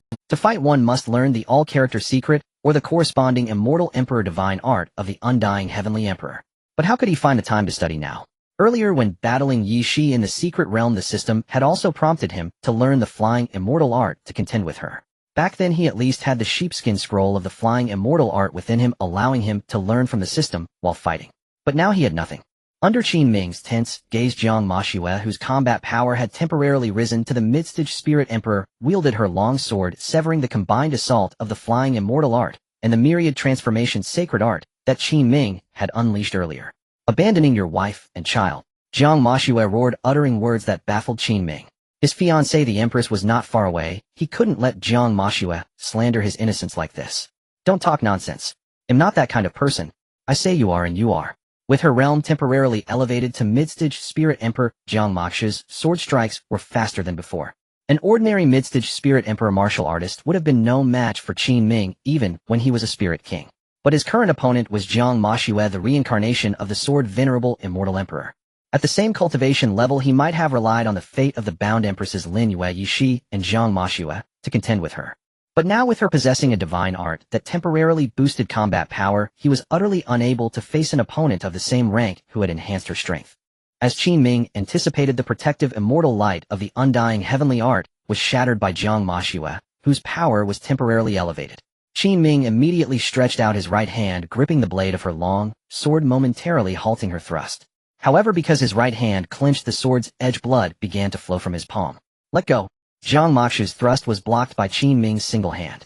She grew somewhat irritated and tried to force the sword through his chest, but she was no match for Qin Ming in terms of raw strength. Noticing this, Qin Ming realized his opportunity had come. You're finished. He turned his hand, pressing down on Jiang Moxu's right hand, and with the strength granted by his primordial sacred body, he pulled her forcefully and pinned her to the ground. Boom. Qin Ming truly knew no chivalry. He immediately punched her in the face. If not for her primordial universe body, Jiang Moxu would have been obliterated by that single blow. Aware of this, Qin Ming dared to unleash the Heavenly Emperor's fist on Jiang Moxu's face without restraint. Thump thump thump. Even with her primordial universe body, her mind became dazed from the relentless pounding. Don't hit my face. Qin Ming paid no heed to Jiang Moxu's plea. Like Yishi before her, this new empress needed to be subdued before she would calm down and talk things through to clear up the misunderstanding. These empresses were perfect in every way, especially with their innate immortal emperor treasuries. The only flaw was their ferocious past lives. Even after reincarnation, they carried the pride of their former selves, quick to resort to violence to solve problems. Only by demonstrating superior strength could they be persuaded to speak reasonably. This was the lesson Qin Ming had learned from binding the fate of 3 empresses. Whether it was right or not, he wasn't sure, but it worked well. Not far away, the blazing twin-headed dog cheered Qin Ming on throughout. Seeing him pin Jiang Moxu down and pummel her, it seemed even happier than Qin Ming himself. On the other side, Lin Yu and Yishi, whose mobility had been crippled by Jiang Moxu, watched Qin Ming brutally beat her, their expressions still grave. It wasn't that they feared Jiang Moxu would be killed by Qin Ming, but rather that they worried Qin Ming might not be able to defeat her. Lin Yu whispered, "Without a divine art to boost combat power, brother, Qin Ming won't be able to defeat Jiang Moxu if he doesn't use my life-bound divine artifact. If I were at the Spirit Emperor realm now, I could extract more divine arts from my soul for my senior brother. The problem with this low-level martial world with scarce spiritual energy is that even retrieving things from my own soul is inconvenient. Actually, if brother Qin Ming learns my divine art opposite to the word secret, or directly learns your word secret, he could rely on speed to outlast Jiang Moxu's Heaven Sword Unity combat power boost. He doesn't necessarily need the all-character secret." Reminded by Lin Yu, Yishi recalled that earlier in the Black River Valley, Qin Ming had wanted to learn a divine art opposing the word secret, and she had teased him, suggesting he learn her word secret instead. But later she forgot to give him the word secret. Thinking of this, Yishi said regretfully, "I wanted to give my senior brother the word secret in the Black River Valley, but then he went to destroy the Han family, and I forgot. It's fine if worst comes to worst, brother Qin Ming still has my life-bound divine artifact." As Lin Yu and Yishi had predicted, after being beaten on the ground by Qin Ming's Heavenly Emperor's fist for a while, Jiang Moxu recovered and directly activated the primordial universe art, repelling Qin Ming with a shockwave.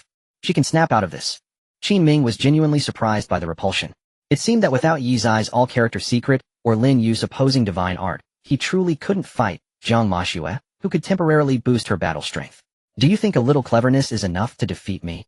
Today you'll rid the world of you, so you want to deceive Lin Yu and Yi Zai's feelings in the future." Almost as Jiang Moxu spoke, Qin Ming was engulfed by a sandstorm. This was no ordinary sandstorm, but a storm of sand sword chi capable of tearing martial artists apart. It was one of Jiang Moxu's many immortal emperor sword techniques. When pushed to the pinnacle of immortal emperor level, this sandstorm sword chi could engulf an entire vast world. Earlier in her fight with Qin Ming, she had simply swung her sword against him. Only after realizing that not using her immortal emperor sword techniques couldn't inflict substantial damage on Qin Ming did she reluctantly employ them. Damn it! Qin Ming hadn't expected Jiang Moxu to have hidden such a lethal move. He immediately recognized it as her sword Dao divine art. He tried to break out, but found that none of his own divine arts could succeed. "It's over. I will avenge my child. In your next reincarnation, I won't seek revenge anymore." Murmuring words only she could hear, Jiang Moxu's long sword emitted a flowing fire-like sword light. In the next instant, she appeared within the sandstorm that trapped Qin Ming. The flowing fire blade in her hand slashed down, sending a phoenix-like flame sword chi hurtling toward him. A strong sense of crisis warned Qin Ming that if he tried to withstand this phoenix-like flame sword chi he would surely die by Jiang Moxu's sword. Having exhausted all his divine arts and still unable to match Jiang Moxu, Qin Ming decided to use his ultimate trump card. Without it, Jiang Moxu truly wouldn't sit down and talk calmly with him. Taking a deep breath, Qin Ming's eyes sharpened, and the primordial sword imbued with the aura of the primordial emperor flew out from within him. Under his command, the primordial sword transformed into a flying sword and collided with the phoenix flame sword chi, slashed by Jiang Moxu. In an instant, the primordial sword broke through irresistibly, first shattering the phoenix flame sword chi, then directly smashing the long sword in Jiang Moxu's hand. As Jiang Moxu spat blood, the primordial sword pierced through her abdomen, carrying her backward and breaking through the surrounding sandstorm. Finally, Jiang Moxu fell beside Lin Yu, and Yishi pinned firmly to the ground by the primordial sword, losing consciousness. Having finally subdued Jiang Mashua, Qin Ming, with half his spiritual energy, remaining revealed a victor's smile. Sword Venerable. Reincarnated immortal emperor. Just a bratty little sister. Where Yishi, are you two feeling better now? I'm a much better, brother Qin Ming. Senior brother, I'm also much better. I can get up and move now. Hearing Lin Yu and Yishi say they were much better, Qin Ming felt relieved. Beside them, the blazing twin-headed dog curiously examined Jiang Mashua, who was still pinned to the ground by the desolate sword. Master, two young mistresses, what should we do with this wicked woman? Yishi punched the blazing twin-headed dog. She's also your young mistress. The blazing twin-headed dog was bewildered. The scene of Jiang Mashua crippling Lin Yu and Yishi moments ago, then clashing fiercely with Qin Ming, was still vivid in its mind. Clearly she should be a mortal enemy, yet in the blink of an eye she became its young mistress. While the blazing twin-headed dog was perplexed, Lin Yu communicated with Qin Ming. Brother Qin Ming, Jiang Mashua might have a misunderstanding with you. When she wakes up we can talk it out properly. It should be resolvable. I'm a bit worried she'll try to cut me down with her sword the moment she wakes up. As Qin Ming spoke, he withdrew the It's fine, senior brother. We can seal her spiritual energy first. Without her power, no matter how she rages after waking, she'll just be a helpless woman. Yishi immediately devised a method to make Jiang Mashua speak reasonably. As she spoke, she exchanged a glance with Lin Yu. Before Qin Ming's eyes, the two women began healing Jiang Mashua's wounds while simultaneously sealing her spiritual energy. While healing the wound the desolate sword had pierced through Jiang Mashua's delicate body, Lin Yu was still preoccupied with the furious accusations Jiang Mashua had hurled at Qin Ming earlier, especially the topic of abandoning his wife and child. Could it be that Qin Ming, behind his betrothed, her, had already been involved with Jiang Mashua? Though her mind was swirling with wild thoughts, she tried to appear calm on the surface. Brother Qin Ming, did you know Jiang Mashua before? Lin Yu's question also piqued Yi's curiosity. Yes, senior brother, Jiang Mashua looks at you like you're her mortal enemy. It's not like last time when you took my hard-earned chaos divine fire lotus. Did you take some treasure of hers too? Yi's thoughts were far less complicated than Lin Yu's. Recalling how she herself had fought Qin Ming over the chaos divine fire lotus, when they first met she naturally assumed her senior brother might have stolen Jiang Mashua's artifact. Hearing this, Qin Ming glared at Yishi for slandering his character. Do you think him the kind of person who enjoys stealing others' treasures? Yet Yi's focus wasn't on his question. Her beautiful eyes sparkled with delight. Senior brother. You admitted you're my senior brother. Qin Ming hadn't paid much attention and said doubtfully, did I? Yes, you did. Senior brother, you finally acknowledged me. I'm so happy. Yishi was overjoyed. Nothing could make her happier than Qin Ming finally accepting their bond as fellow disciples. It felt just like their past life, the close relationship they shared in the sect. Back then her favorite thing to do was to act spoiled in front of her senior brother. Qin Ming thought back to his words and realized he had inadvertently referred to himself as Yi's senior brother. He figured it was because Yishi had been by his side for so many days, always calling him senior brother whenever anything happened, that it had slipped out. But since had said it and their relationship had grown increasingly close, Qin Ming decided to let it be. Alright, suit yourself. Senior brother it is. Hee, I knew you'd spoil me the most, senior brother. If the emperors across the myriad worlds whom Yishi had once soundly beaten could see her adorable spoiled demeanor, now their worldview would surely collapse. The Yi emperor, who usually resorted to the heavenly emperor fist at the slightest hint of frivolous words from other male emperors, could show such a girlish side. Seeing Qin Ming and Yishi chatting away, Lin Yu reminded him again, Brother Qin Ming, tell us, do you know Jiang Mashua, or not? The topic brought back by Lin Yu. Qin Ming shook his head. It's my first time meeting her. I don't know her. I'm sure senior brother took Jiang Mashua's artifact and was spotted by her as he was leaving.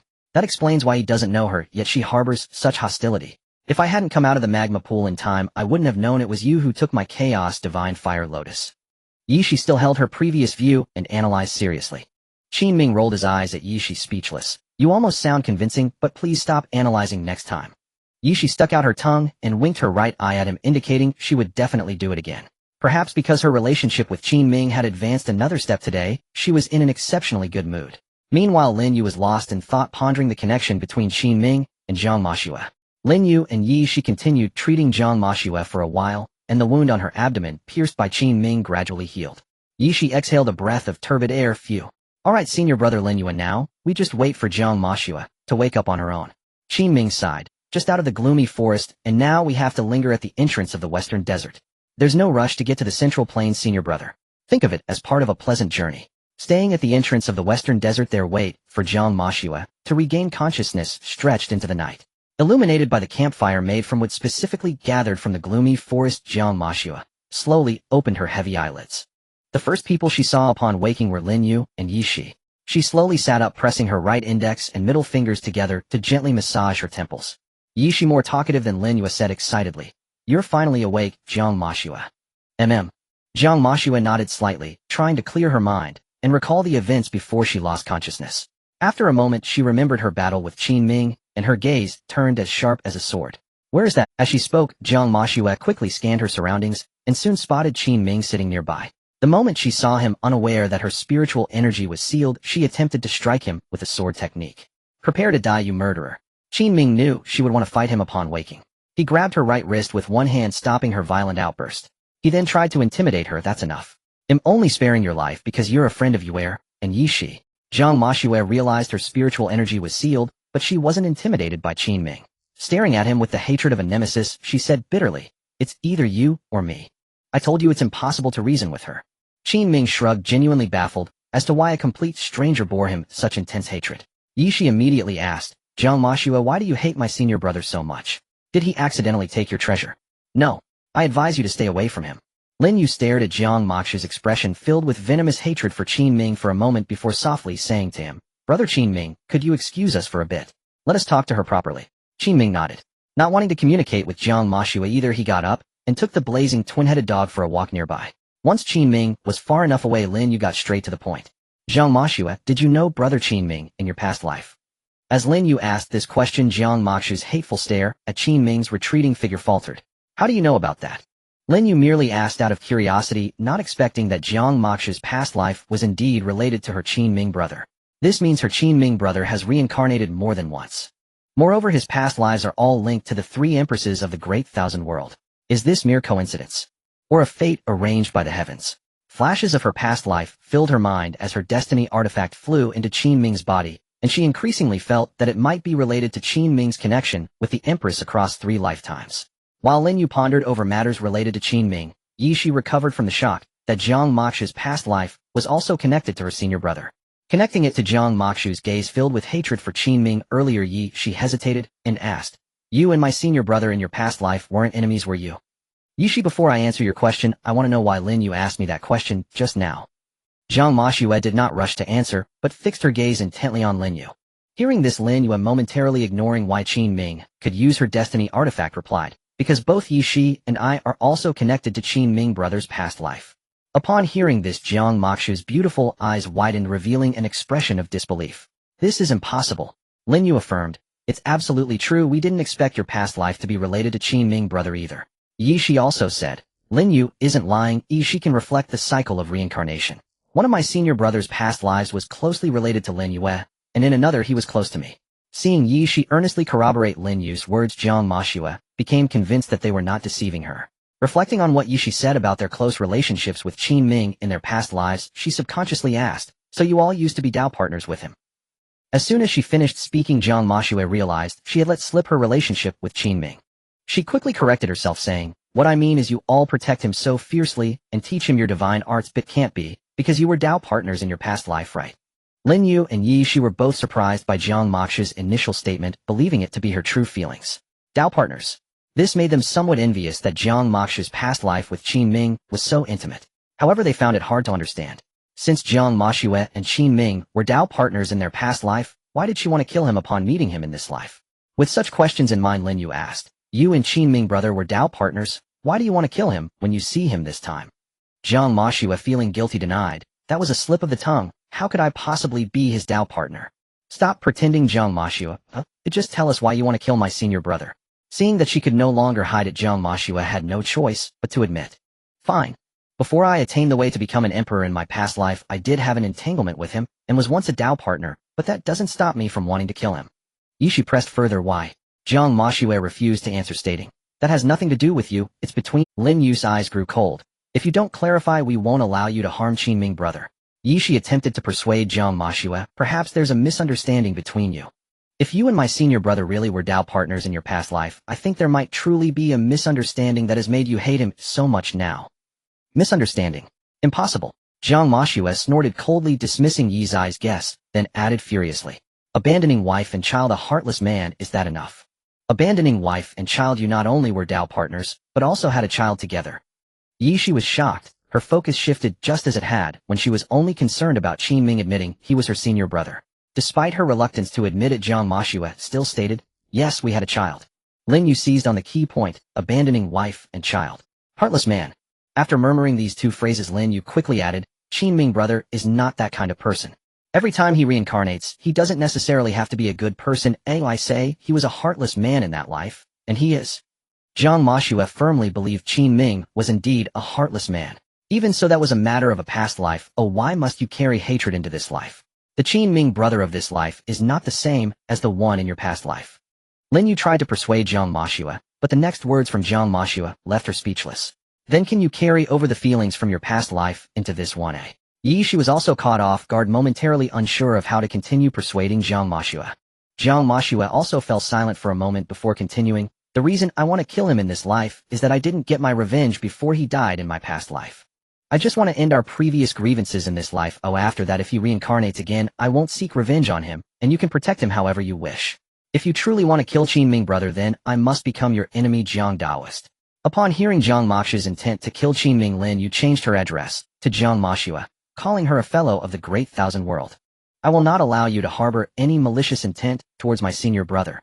She also expressed her determination to protect Qin Ming in this life. Qin Ming's past life had suffered such a tragic death for Lin Yu, and they would never allow him to be killed by Jiang Mashue in this life. Jiang Mashue did not expect Lin Yu and to be so resolute in their determination to protect Qin Ming. After a brief moment of daze, her sharp sword-like gaze softened slightly. The fact that Lin Yu and wanted to protect Qin Ming indicated that he had been particularly kind to them in their past lives. Thinking of this, Jiang Mashue's hatred for Qin Ming intensified. Why was Qin Ming so heartless in her past? It was one thing for him to be heartless towards her, but Qin Ming had also turned a blind eye to their only child's death, further igniting Jiang Mashue's desire for revenge. She hated him. Lin Yu and she could also see from Jiang Mashue's eyes that her hatred for Qin Ming. The two exchanged glances, both seeing in each other's eyes their disbelief that Qin Ming could have been such a heartless and ungrateful man in any of his lives. Perhaps there really was some misunderstanding between Qin Ming and Jiang Mashue in his past life. To clarify why Jiang Mashue hated Qin Ming so much, and whether he was truly as heartless as she claimed, Lin Yu and she silently agreed, both wanting to use the technique of reflecting reincarnation to uncover the truth of Jiang Mashue's past life. She directly stated, Jiang Mashue, to clarify whether your relationship with my senior brother is truly a misunderstanding, perhaps we can use Lin Yu's reflecting reincarnation to understand the truth. Misunderstanding. The truth I know is the truth. Why should I use reflecting reincarnation to understand the truth? I refuse. Jiang Mashue unhesitatingly rejected Yi's kind suggestion. She firmly believed that Qin Ming was the heartless man and the culprit behind her child's death. Moreover, her memories of their past life belonged to her, and Qin Ming, she did not want others to see her shameful past. Lin Yu and she easily guessed Jiang Mashue's reasons for refusal. They could understand her to some extent. But that did not mean they would support Jiang Mashue in harming Qin Ming in this life. In this life, they would definitely protect Qin Ming until the very end. Master, how much longer are we going to wander around here? After spending some time in the vicinity, the Qi Yin Shuang Tu Quan couldn't help but complain. Lu Deqing Xian, who was enjoying his leisure, casually replied, not sure, let's wait until Yi and the others finish their communication. Senior brother. Just as Yi was mentioned, she called out to Qin Ming. Although she called out to Qin Ming, the Qi Yin Shuang Tu Quan was even more delighted. Finally, they didn't have to wander aimlessly anymore and hurried back to the campfire faster than Qin Ming, eager to rest. I wasn't calling you stupid, dog. Habitually, Yi punched the Qi Yin Shuang Tu Quan, making it yelp in pain. Qin Ming, who was walking back slowly, sat beside Lin Yu and glanced at Jiang Mashue, who was 2 people away from him. Hmph. When Jiang Mashue's eyes met Qin Ming's, she let out a soft snort and turned her head away. Yi timely broke the silence, saying, senior brother, Jiang Mashue is here in the western desert because she is training outside, wanting to see places beyond the central continent. Just now she mistook you for her enemy. The conflict between you two is entirely a misunderstanding. Qin Ming had a system, so he wouldn't believe Yi's nonsense. Currently, Jiang Mashue's favorability towards him fluctuated between -100 and 100. However, seeing Jiang Mashue's unwillingness to coexist peacefully with him and her forced smile, Qin Ming knew that she and her 2 companions had reached some kind of agreement. Qin Ming pretended to believe Yi's kind lie, saying, so that's how it is, as long as the misunderstanding is resolved, I'm not one to hold grudges. Jiang Mashue will return to the central continent alone tomorrow morning because she is in a hurry to get back to her family. She cannot travel with us, senior brother. Jiang Mashue was unwilling to let go of her hatred towards Qin Ming, and Yi and Lin Yu had made significant efforts to ensure she wouldn't clash with him for the time being. At least in the short term, Jiang Mashue would not suddenly appear from anywhere to engage in a life-and-death battle with Qin Ming. The final ultimate battle against the extraterrestrial demons could not be without Jiang Ming, who was destined to return to the realm of the immortal emperor. Qin Ming and the other two didn't want to give up either, caught between Qin Ming and Jiang Ming, making Lin Yu and Yishi somewhat awkward. They could only look for opportunities later to see if they could persuade Jiang Ming to agree to use the reflecting reincarnation. Upon hearing that Jiang Ming would not be traveling with them, Qin Ming's first reaction was one of great joy. He would finally not have to worry about conflicts with this slightly unstable-minded woman on the road. However, pondering over Yi Zai's earlier statement, Qin Ming asked what family is based in the Central Continent. The Jiang family, one of the 5 hidden families of the Central Continent, is considered one of the top forces in this world. Yishi truthfully shared the information she had just obtained from Jiang Ming, which had already been permitted by Jiang Ming in advance. The Jiang family, one of the 5 hidden families of the Central Continent, is a top force in this world. Qin Ming was somewhat surprised, not expecting Jiang Ming's background to be so noble in this life. However, no matter how noble, it probably didn't mean much to someone like Jiang Ming, an immortal emperor reincarnated in this vast world. In this world, she was like Lin Yu and Yi Shi, equivalent to searching for good things to cultivate amidst garbage. It was nearly impossible for anything that could catch her interest to appear. By the way, senior brother, there's something I forgot to tell you. Hearing Yi Zai's words, Qin Ming replied, what is it? Lin Yu, take out the treasure map you obtained from killing Dao Huang and Han Deshao in Heha Valley last time. Let senior brother take a look. Lin Yu, who had been silent for a long time, recalled that she had indeed found a treasure map. Taking the treasure map from her divine soul, Lin Yu handed it to Qin Ming. Here, you go, brother Qin Ming. While Qin Ming was examining the treasure map, Yishi excitedly said, I studied this treasure map before. The treasure is hidden in the western desert, and we can check it out before heading to the Central Continent. Qin Ming had little interest in the treasure of the treasure map. Lin Yu and Yi Shi by his side were the best treasure troves of immortal emperors. He hadn't even fully explored the treasures from the two of them yet. Learning all the divine arts from either of them would be enough for him to reach the level of an immortal emperor. He didn't expect to find anything comparable to Lin Yu and Yi Shi in that pile of garbage through this treasure map. Last time he was already lucky to find a chaos divine fire lotus in the garbage. Usually such things would only happen once in a short period. He wouldn't get lucky again. However, seeing Yi Zai's eager expression while searching for treasures in the garbage, Qin Ming decided to accompany her to take a look. No problem, after all we are not in a hurry to go to the Central Continent. Receiving Qin Ming's support, Yishi was very happy. Then let's have a good rest tonight, and set off early tomorrow. The next morning, after a night's rest at the entrance of the Western Desert, Qin Ming and his group had fully recovered their energy. Yishi compared the treasure map and pointed to a direction opposite to that of the Central Continent. Senior brother, the treasure location indicated on the treasure map should be in this direction. In the next moment, Jiang Ming said, let's part ways here, I have to go this way. Since Qin Ming's relationship with Jiang Ming was not good, he did not respond. Instead, Lin Yu said, once we're in the Central Continent, we'll find time to look for you. Before leaving, Jiang Ming looked at Qin Ming. Before I go, I want to speak to you privately. Upon hearing this, Lin Yu and Yi Shi felt a bit nervous, worried that Jiang Ming would go against the agreement between them, and could not help but act against Qin Ming. Qin Ming was not overly concerned about Jiang Ming acting against him, as she simply could not defeat him. If it came to a real fight, he would directly use the Immortal Emperor artifact to defeat Jiang Ming in one move. He waved to Lin Yu and Yi Shi to indicate they should not be nervous, and then agreed to Jiang Ming. Alright. After speaking, Qin Ming walked away with Jiang Ming. After walking a distance away from Lin Yu and Yi Shi, Jiang Ming finally stopped. Here, take this. While speaking, Jiang Ming took out a warm jade from her bosom. Qin Ming hesitated for a moment, but still accepted the warm jade that Jiang Ming handed him, and asked. Jiang Ming's sharp eyes were fixed on Qin Ming's eyes. This is the token of the Jiang family. When you get to the Central Continent, you can use this to contact Jiang family members at the Qin Yu Pavilion and gain the right to enter the Jiang family. Qin Ming stared at the warm jade in his hand that still held Jiang Ming's warmth, pondering, giving me this means you are willing to try to be friends with me. Friends? You're thinking too much, or I'd rather kill you. Jiang Ming immediately denied Qin Ming's assumption, not hiding her hatred towards him. After a pause, she added, I'm just afraid that if you provoke powerful enemies in the Central Continent, you won't be able to survive, so this is for you to find protection from the Jiang family. Remember, I won't allow you to die at someone else's hands, only I can kill you. With that, without giving Qin Ming a chance to reply, Jiang Ming flew away towards the direction of the Central Continent. Watching Jiang Ming's receding figure, Qin Ming couldn't help but mutter, stupid sister, what are you pretending for? This Jiang Ming is truly something, if she always speaks to him in such a baffling manner. If it weren't for Lin Yu and Yi Shi, he would surely teach this Empress who harbors such deep hostility towards him a lesson. Once Jiang Ming vanished from Qin Ming's sight, he returned to Lin Yu and the others.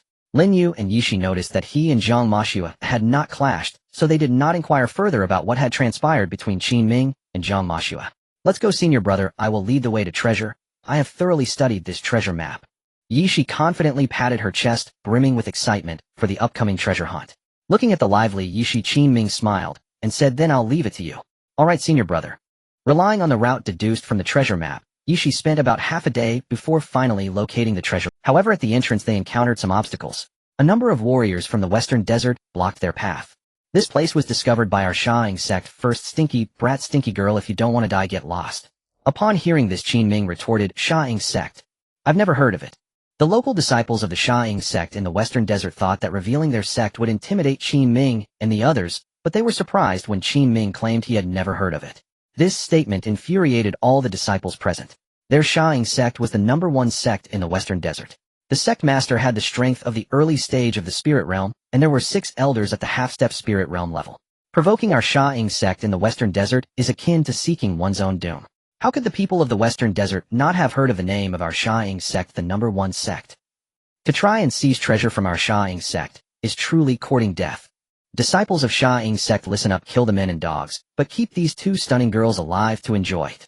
When Qin Ming heard the last sentence, his face darkened. Just as he was about to strike down these disciples of the Sha'ing sect, Lin Yu and Yishi acted first. Like Qin Ming, they were also provoked by the lewd words of the Sha'ing sect disciples. Slap. Boom. With a single palm and a punch, Lin Yu and Yishi annihilated all the disciples at the treasure entrance. A bunch of trash daring to set their sights on me. After punching a Sha'ing sect disciple to death, Yishi angrily threw down this remark. Although Lin Yu was also angry, her expression remained well-controlled as her face was cold and devoid of any ripples. Qin Ming then said, let's go, the appearance of these fools here indicates we've come to the right place. As soon as he finished speaking, Qin Ming took the lead and entered the passage leading to the underground desert. Lin Yu and Yishi followed closely behind, descending deeper into the earth. As they delved deeper, tiny sparks gradually appeared along the sides of the dark passage. The temperature around them was even higher than that of the desert surface. Qin Ming activated his celestial light, enveloping Lin Yu, Yishi, and the Qian 2-headed dog, within isolating them from the increasingly high external temperature. While Lin Yu and Yishi could protect themselves, they still felt a warmth in their hearts from Qin Ming's protective gesture. The stone walls of the deep passage began to reveal increasingly dense sparks, forming irregular flames that were imprinted upon the walls. After walking for a while longer, Qin Ming and his group began to discover corpses within this passage. Clearly others had come before them, and there had been a fierce conflict. Qin Ming spoke. It seems that this entrance has not only been visited by the Sha'ing sect, but also other forces from the western desert. Everyone stay alert. Lin Yu and Yishi nodded, slightly raising their guard. Continuing deeper, they finally entered a vast hall. The hall was adorned with various patterns of phoenixes, and numerous freshly slain corpses lay scattered across the floor. At the front of the hall stood a large door slightly ajar, also engraved with phoenix designs. Seeing so many phoenix designs in this hall, Qin Ming could not help but exclaim, are these painted phoenixes?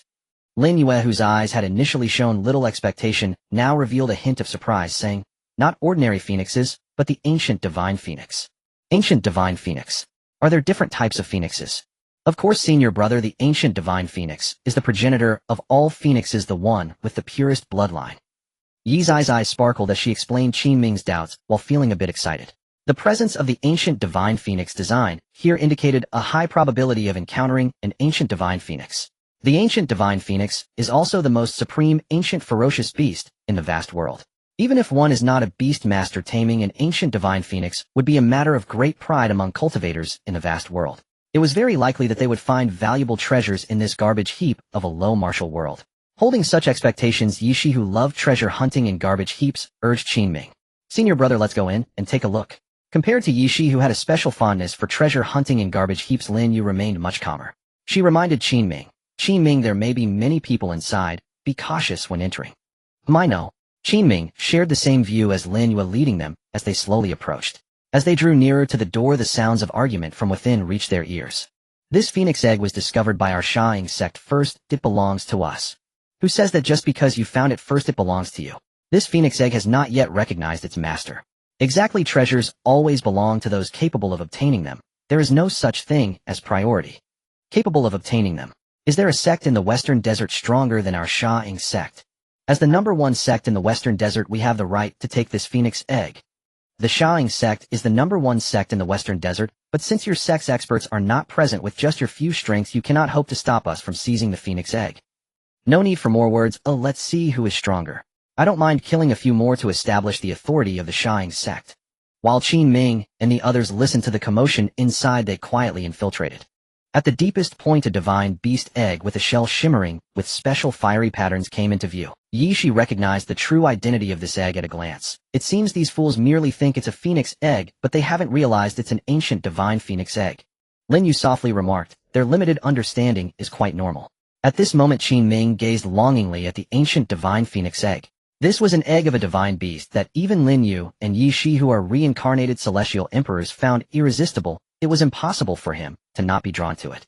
If he hatched it from a young age to raise as a mount, he might even ride on the ancient divine phoenix to conquer the world in the future.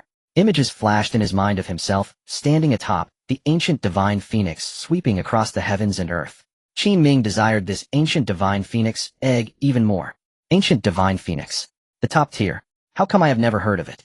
The conversation among Qin Ming and the other two was being overheard by the Qi Yin two-headed dog.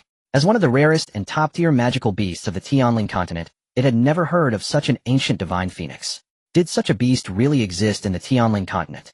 Listening to the words of the Qi Yin two-headed dog, Yishi lowered her head to glance at it. Of course you haven't heard of it. It is far more powerful than you. Upon hearing Yishi mention that there was a magical beast more powerful than itself in this world, the Qi Yin two-headed dog became displeased. It acknowledged that the phoenix was one of the top magical beasts in the Tianling continent, but it refused to believe that it could be overshadowed. What ancient divine phoenix? Isn't it just a type of phoenix? How could it possibly be that impressive? Though it felt unwilling in its heart, the Qi Yin two-headed dog dared not retort against Yishi. This lady liked to throw punches whenever she was displeased, and it certainly did not want to be beaten by her. Qin Ming chose to ignore the conversation between Yishi and the Qi Yin two-headed dog, focusing instead on the ancient divine phoenix egg. Lin Yue, who had been observing Qin Ming closely, sensed that he seemed to desire the ancient divine phoenix egg. In fact, Lin Yue also wanted to raise an ancient divine phoenix as a mount to assist her. But if Qin Ming wanted it, she would not snatch it from her beloved elder brother Qin Ming. Elder brother Qin Ming, do you want that ancient divine phoenix egg? Lin Yu's soft question caused Qin Ming to pause for a moment. After a brief moment, he nodded yes, you are. At such a time, Qin Ming would certainly not deny his desire for the ancient divine phoenix. Beside them, Yishi also wanted the ancient divine phoenix. However, like Lin Yue, she felt that if Qin Ming liked it, she would not compete with her beloved senior brother. Both she and Lin Yue had once reached the realm of the immortal emperor. Although they were attracted by all kinds of rare treasures and exotic beasts in the world, they were not necessities for them with their experience as immortal emperors. Qin Ming, however, was different. He needed rare treasures more than they did in order to have a chance of stepping into the realm of the immortal emperor in the future. If senior brother wants it, then this ancient divine phoenix egg will belong to senior brother. If Yi Zai's words were to reach the various factions fighting fiercely in the secret chamber over the ancient divine phoenix egg, they would surely be filled with righteous indignation. They were bleeding and shedding tears for the ancient divine phoenix egg, yet Qin Ming and his companions claimed it as theirs without offering anything. What a joke. Elder brother Qin Ming wants to become a beast master. Facing Lin Yu's question, Qin Ming shook his head, not interested. I just want to simply raise one, at most use it as a mount when needed. Yishi chimed in, I understand senior brother wants a flashy mount, not to learn the ways of beast masters. Qin Ming did not deny it. Then senior brother, let's go fetch the ancient divine phoenix egg now. Although the ownership of this ancient divine phoenix egg was not hers, Yishi was still excited. Just like when she gifted the artifact she had personally crafted, the Mother Qi cauldron, to Lin Yu in her previous life, focusing on herself did not hinder her love for treasure hunting. Qin Ming restrained the impatient Yishi, and under Yi Zai's confused gaze he explained, there's no rush, let them kill a few more people, and when the fighting is about done we'll make our move. Understanding why Qin Ming was holding her back, Yishi could not help but tease him. Senior brother, you're so bad. But I like this kind of senior brother. Qin Ming felt rather speechless and chose not to respond to Yishi, who liked to act spoiled. Lin Yue, observing everything, said nothing. As the three chatted and watched the spectacle, the battle among the major sects in the secret chamber escalated further. All these individuals were spirit emperors at the peak of their realm. When Qin Ming was at the peak of spirit king, he could slay spirit emperors. Now that he had broken through to spirit emperor, he was already capable of contending with the initial stages of the spirit sect in this low martial world. If he were to use his strongest trump card, the immortal emperor artifact, exterminating those at the initial stage of spirit sovereign would be a piece of cake. The only drawback was that if there were too many spirit sovereigns, he could only use the immortal emperor artifact twice a day and would have to flee. As Qin Ming and the others patiently waited, the battle over the ancient divine phoenix egg had reached a fever pitch. More and more spirit emperors were falling, and only the last 5 peak spirit emperors remained. All 5 were severely injured, yet they were still unwilling to give up the fight for the ancient divine phoenix egg. This phoenix egg must belong to my Shang sect. Hee, look at how close to death you are, yet still thinking of contending for the phoenix egg. Truly a good dog of the Shang sect. With this phoenix egg, what is the mere Shang sect? We will surely emerge from the West Desert and advance into the central continent, securing a place there. Exactly, don't try to scare us with a Shang sect whose head has only reached the spirit sect. I suggest we join forces to take out this last spirit emperor of the Shang sect first, then decide on the ownership of the phoenix egg. Although someone suggested to eliminate the last spirit emperor of the Shang sect first, the others were harboring their own agendas and did not cooperate. As they were left with only 3 barely hanging on, Qin Ming, who had been patiently observing in the shadows, felt it was about time for him to make his entrance. We can go fetch the ancient divine phoenix egg now. Yea, senior brother, let me touch it first. This is my first time seeing an ancient divine phoenix egg that is yet to be born. No problem, you can touch it as long as you want. Qin Ming slowly stepped out from the shadows with Lin Yu and Yi Shi. Ignoring the 3 peak spirit emperors who had already gone mad with rage, Qin Ming and the others walked straight towards the ancient divine phoenix egg. Their sudden appearance drew the intense hostile gazes of the 3 spirit emperors who were nearly exhausted.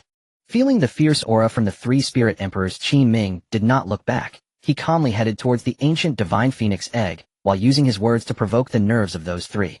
I declare that this ancient divine phoenix egg belongs to me, no objections, right? His arrogant manner of speaking thoroughly enraged the 3 spirit emperors who had been fighting hard. A mere initial stage spirit emperor dared to compete with them for the phoenix egg, seeking death. The 3 of them let out furious roars, calling a halt to their fighting and charging towards Qin Ming. Qin Ming did not even need to turn around to sense their onslaught. With his back to them, he first said to Yi Shi, you go get the ancient divine phoenix egg. Yi Shi was naturally overjoyed. Thank you, senior brother. I'll return it once I've touched it enough. After a brief exchange with Yi Shi, Qin Ming remained with his back to the 3 peak spirit emperors, but he let out a soft sigh. Sigh, why bother? He slowly raised his right hand, making a gesture to command. Immediately, an overwhelming pressure sufficient to instill fear in peak spirit emperors emanated from his body and swept towards the 3 spirit emperors who intended to ambush him. Boom. The 3 peak spirit emperors were instantly sent flying by the pressure emanating from Qin Ming, letting out shrill cries of despair. Thud. Like kites with broken strings, they fell to the ground lifeless. The 3 peak spirit emperors were thus killed by Qin Ming's overwhelming pressure. Pathetically weak.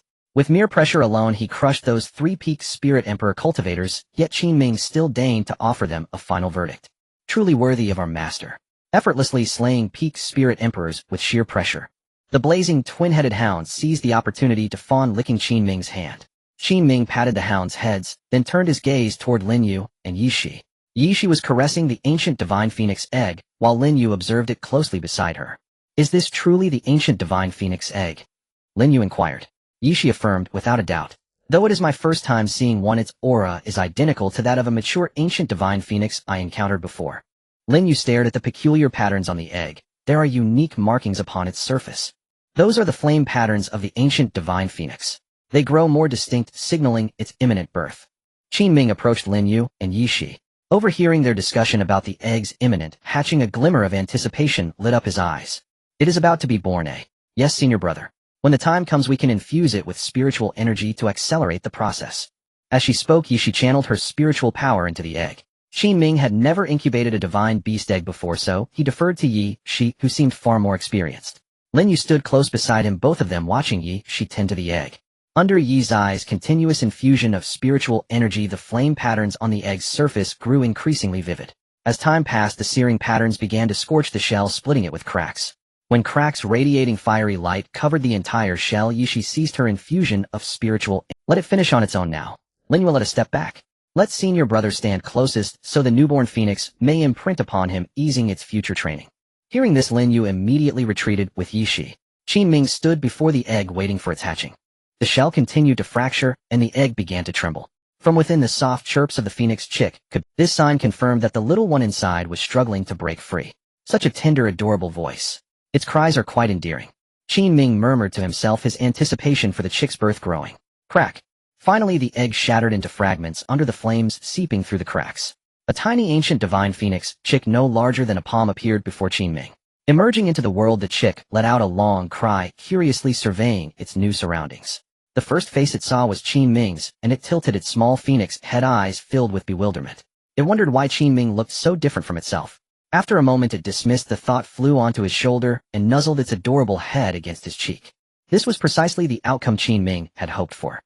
He reached out tentatively, stroking the chick. The ancient divine phoenix did not resist his touch, instead it relished having its feathers preened, chirping with. From a distance, Yishi watched with envy in her eyes. It seems to have worked perfectly. The chick has taken a liking to senior brother. Brother Qin Ming is fortunate. He didn't encounter one with a vicious temperament. This phoenix has a good nature. Lin Yu nodded slightly, also envious of his bond with the divine bird. With the companionship of an ancient divine phoenix, she believed her brother Qin Ming's future achievements would know no bounds. The blazing twin-headed hound also observed the newborn chick. After a brief observation it concluded that the chick was not as formidable as Yishi had claimed.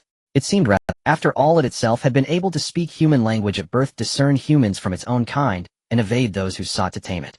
This ancient divine phoenix was far too affectionate toward Qin Ming, hardly befitting a top-tier magical beast. It was more like a stupid bird, inferior even to an ordinary beast. The more it thought, the more it felt superior to the phoenix. Its two heads could not help but sneer. So this is the legendary ancient divine phoenix. Looks like a dumb bird. Not impressive at all. Lin Yu and Yi Shi exchanged amused glances upon hearing this, choosing not to dignify the narrow-minded hound with a response. The chick, still nestled on Qin Ming's shoulder, overheard the hound's insult. It immediately turned its gaze toward Lin Yu and Yi Shi, finally noticing the others present besides Qin Ming. And a two-headed mutt from a low martial world. Indeed, through its inherited memories, the chick understood that this world with its thin spiritual energy was not the grand cosmos, but merely one of countless planes beneath it. Had it not been constrained by this low martial world, it would have been born a divine bird with ignited divine fire. And yet a mere mongrel from such a world dared to call it a stupid bird. The chick glared furiously at the hound. What are you staring at? I was born before you, so in a way am your elder brother. Show some respect, and call me master dog, or brother dog. The blazing twin-headed hound seemed oblivious to the gravity of the situation, continuing to provoke the newborn chick. Some insults were beyond bearing. The chick was furious, and the consequences would be dire. With an enraged phoenix cry, the chick flew at the hound, fierce despite its tiny size. You want to fight me? Bring it on. Who's afraid of who? But don't you dare cry when I beat you. Both heads spoke in unison as the hound unleashed its early spirit king pressure, charging head-on at the chick. Under his watchful gaze, the chick flapped its flame-wreathed wings, slicing through the hound's. Under his watchful gaze, the chick flapped its flame-wreathed wings, slicing through the hound's spirit king-level fire breath like a blazing blade.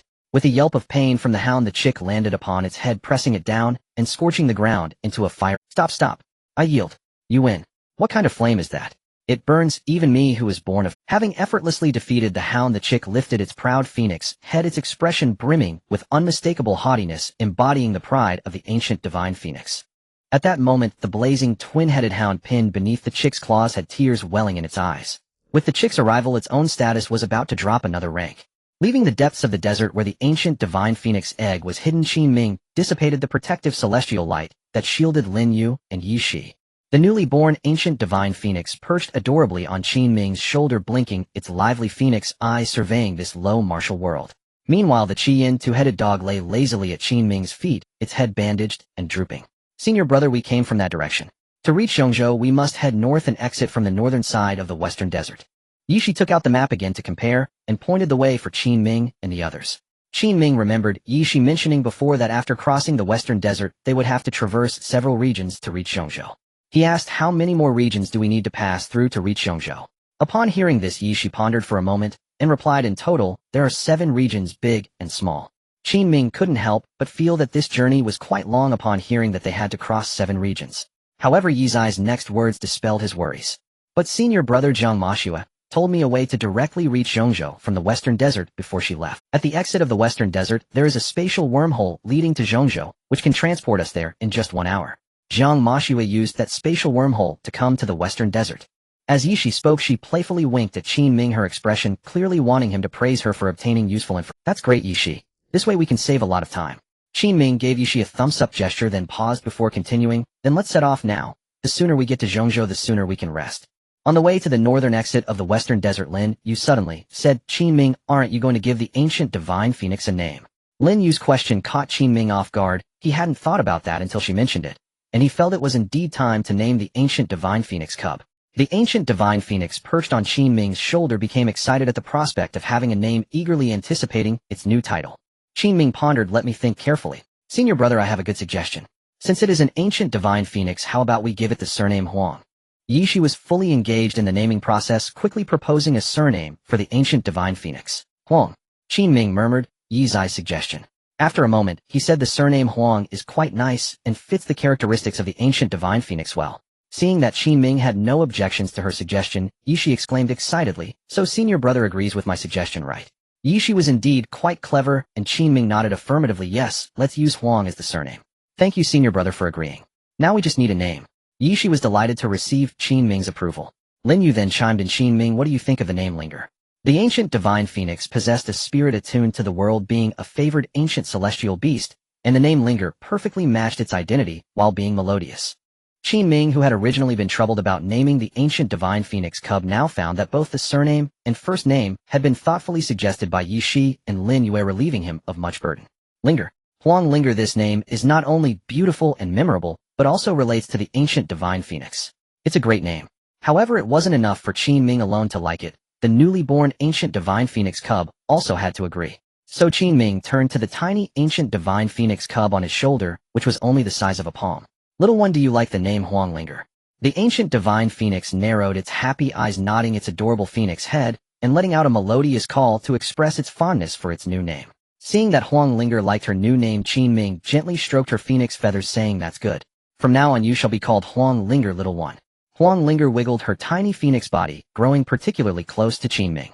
Lin Yu and Yishi were happy to see the bond between Qin Ming and Huang Linger. The Qin two-headed dog, on the other hand, hung its two dog heads low. As a magical beast, it wondered why there was such a disparity between it and Huang Linger. In this mixed atmosphere of joy and sorrow, Qin Ming and his companions finally arrived at the northern exit of the western desert after half a day's journey. Upon exiting, they did not find the spatial wormhole that Yishi mentioned, so they began searching near the exit.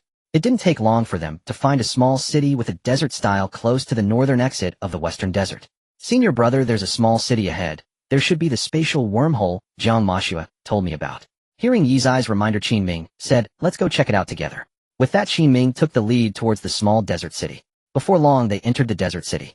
After inquiring around the city, they quickly located the position of the spatial wormhole. This spatial wormhole, leading to Zhongzhou, was controlled by the 5 major sects of Zhongzhou, and outsiders seeking to use it had to pay a fee.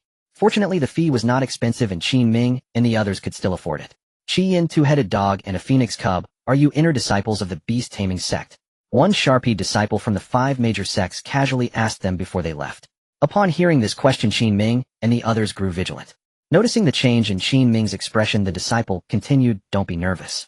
Although the Qian two-headed dog and the phoenix cub are precious, our 5 major sects are not so desperate as to fight over magical beasts. I was just asking, but it's obvious you are from the beast-taming sect. Not wanting to reveal their true identities, Qin Ming followed the disciples' lead, saying, yes, that's correct. We are indeed disciples of the beast-taming sect, and are preparing to return to the sect after this training trip. Indeed, I envy you, disciples of the beast-taming sect. Everyone can tame magical beasts. It's a pity I lack the talent of a beast tamer, otherwise I would also want to join the beast-taming sect. Sigh. The position of the beast-taming sect in Zhongzhou is still quite inferior compared to the 5 major sects. This, senior brother, your ability to enter one of the 5 major sects proves your exceptional talent.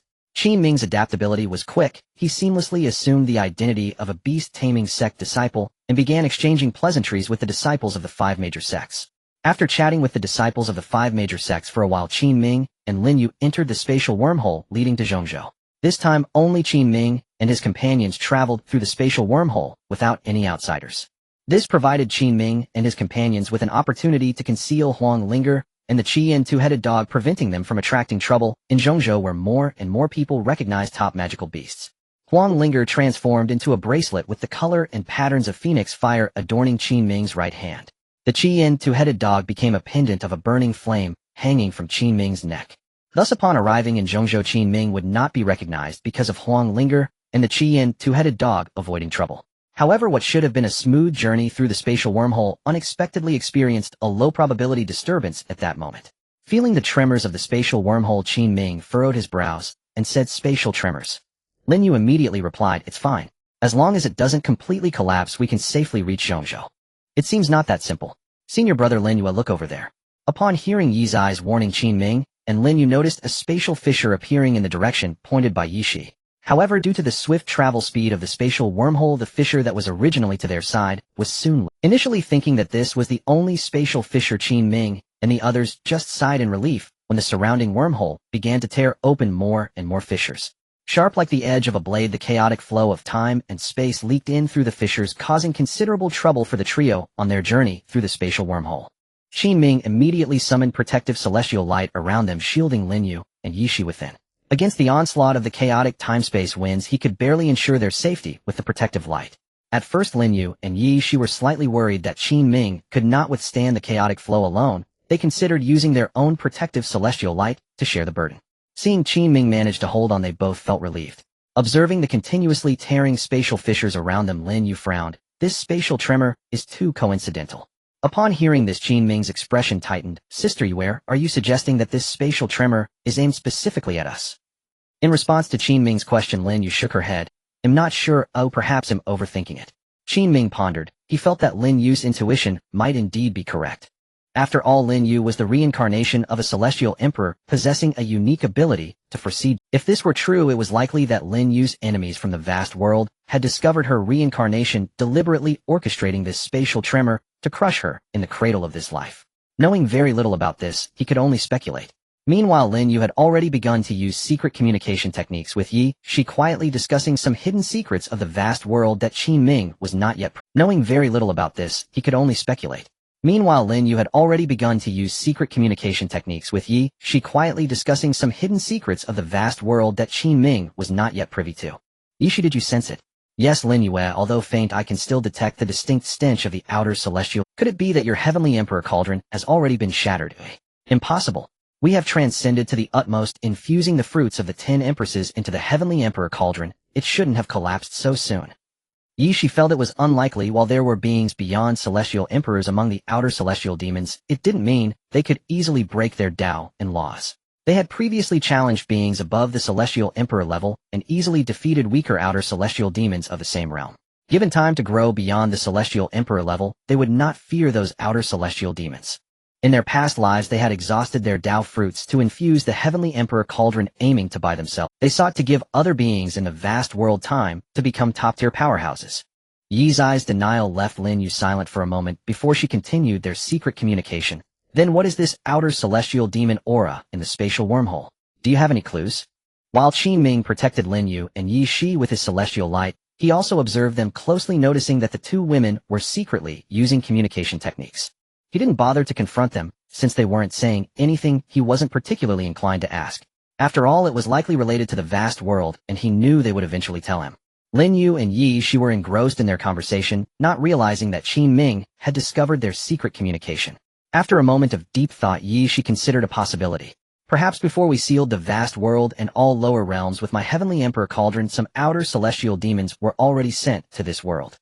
Are you suggesting that the lower realm outer celestial demons of Tianling continent learned about our presence here through information provided by outer celestial demons of celestial emperor level and above? I'm merely speculating. Whether they can establish contact under the isolation of the heavenly emperor cauldron remains uncertain. There is still a possibility, otherwise we can't explain the presence of outer celestial demon aura during this spatial tremor. In any case, we need to be cautious in this world from now on. It seems we must keep a low profile to avoid drawing the attention of outer celestial demons. We haven't yet grown strong in this life. Just as Lin Yu and Yi Shi finished their discussion, the spatial tremor in the wormhole suddenly intensified. Accompanied by a hoarse and strange roar, a hungry creature emanating the aura of spatial laws tore open the mouth of a spatial fissure wider, descending before Qin Ming and the others. Roar. Warning. A Godfire Realm spatial insect beast has appeared ahead. Godfire Realm spatial insect beast. Having been born in a low martial world, this was Qin Ming's first time hearing about the Godfire Realm. System: what realm is the Godfire Realm? Why have I never heard of it before? In response to Qin Ming's question, the system promptly replied. The Godfire Realm is a realm of cultivators in the vast world capable of easily tearing apart the spirit emperor powerhouses of Tianling continent. Please be cautious, host. Easily tearing apart the spirit emperor. Qin Ming was startled. How could he encounter a Godfire Realm spatial insect beast in a low martial world? Shouldn't the highest realm be spirit emperor? While Qin Ming was shocked by the Godfire Realm spatial insect beast, Lin Yu and Yi Shi were equally taken aback. In the low martial world of Tianling continent, where spiritual energy was thin, it was impossible for a Godfire Realm being to appear. Once one reached the Spirit Emperor level, they basically had to ascend, breaking through the void to the vast world. Now encountering a Godfire realm spatial insect beast meant only one path lay ahead: death. Senior brother, run. We are no match for this spatial insect beast. Qin Ming, don't fight it. Hmph can tear apart Spirit Emperors. Fearing that Qin Ming might not understand Lin Yu made a point to compare the strongest Spirit Emperor of Tianling continent with the Godfire realm spatial insect beast to urge him to flee. With the system by his side, Qin Ming knew without their reminders that he was no match for this spatial insect beast. He grabbed Lin Yu with his left hand and Yi Shi with his right, then tried to flee in another direction. However, to the Godfire realm spatial insect beast, their speed was simply too slow. Boom. With the furious roar of the spatial insect beast, the power of spatial laws shattered the space surrounding Qin Ming and the others, forming a cage of dangerous spatial fissures that trapped them within. The spatial insect beast then swung its sharp foreclaw, lunging at them.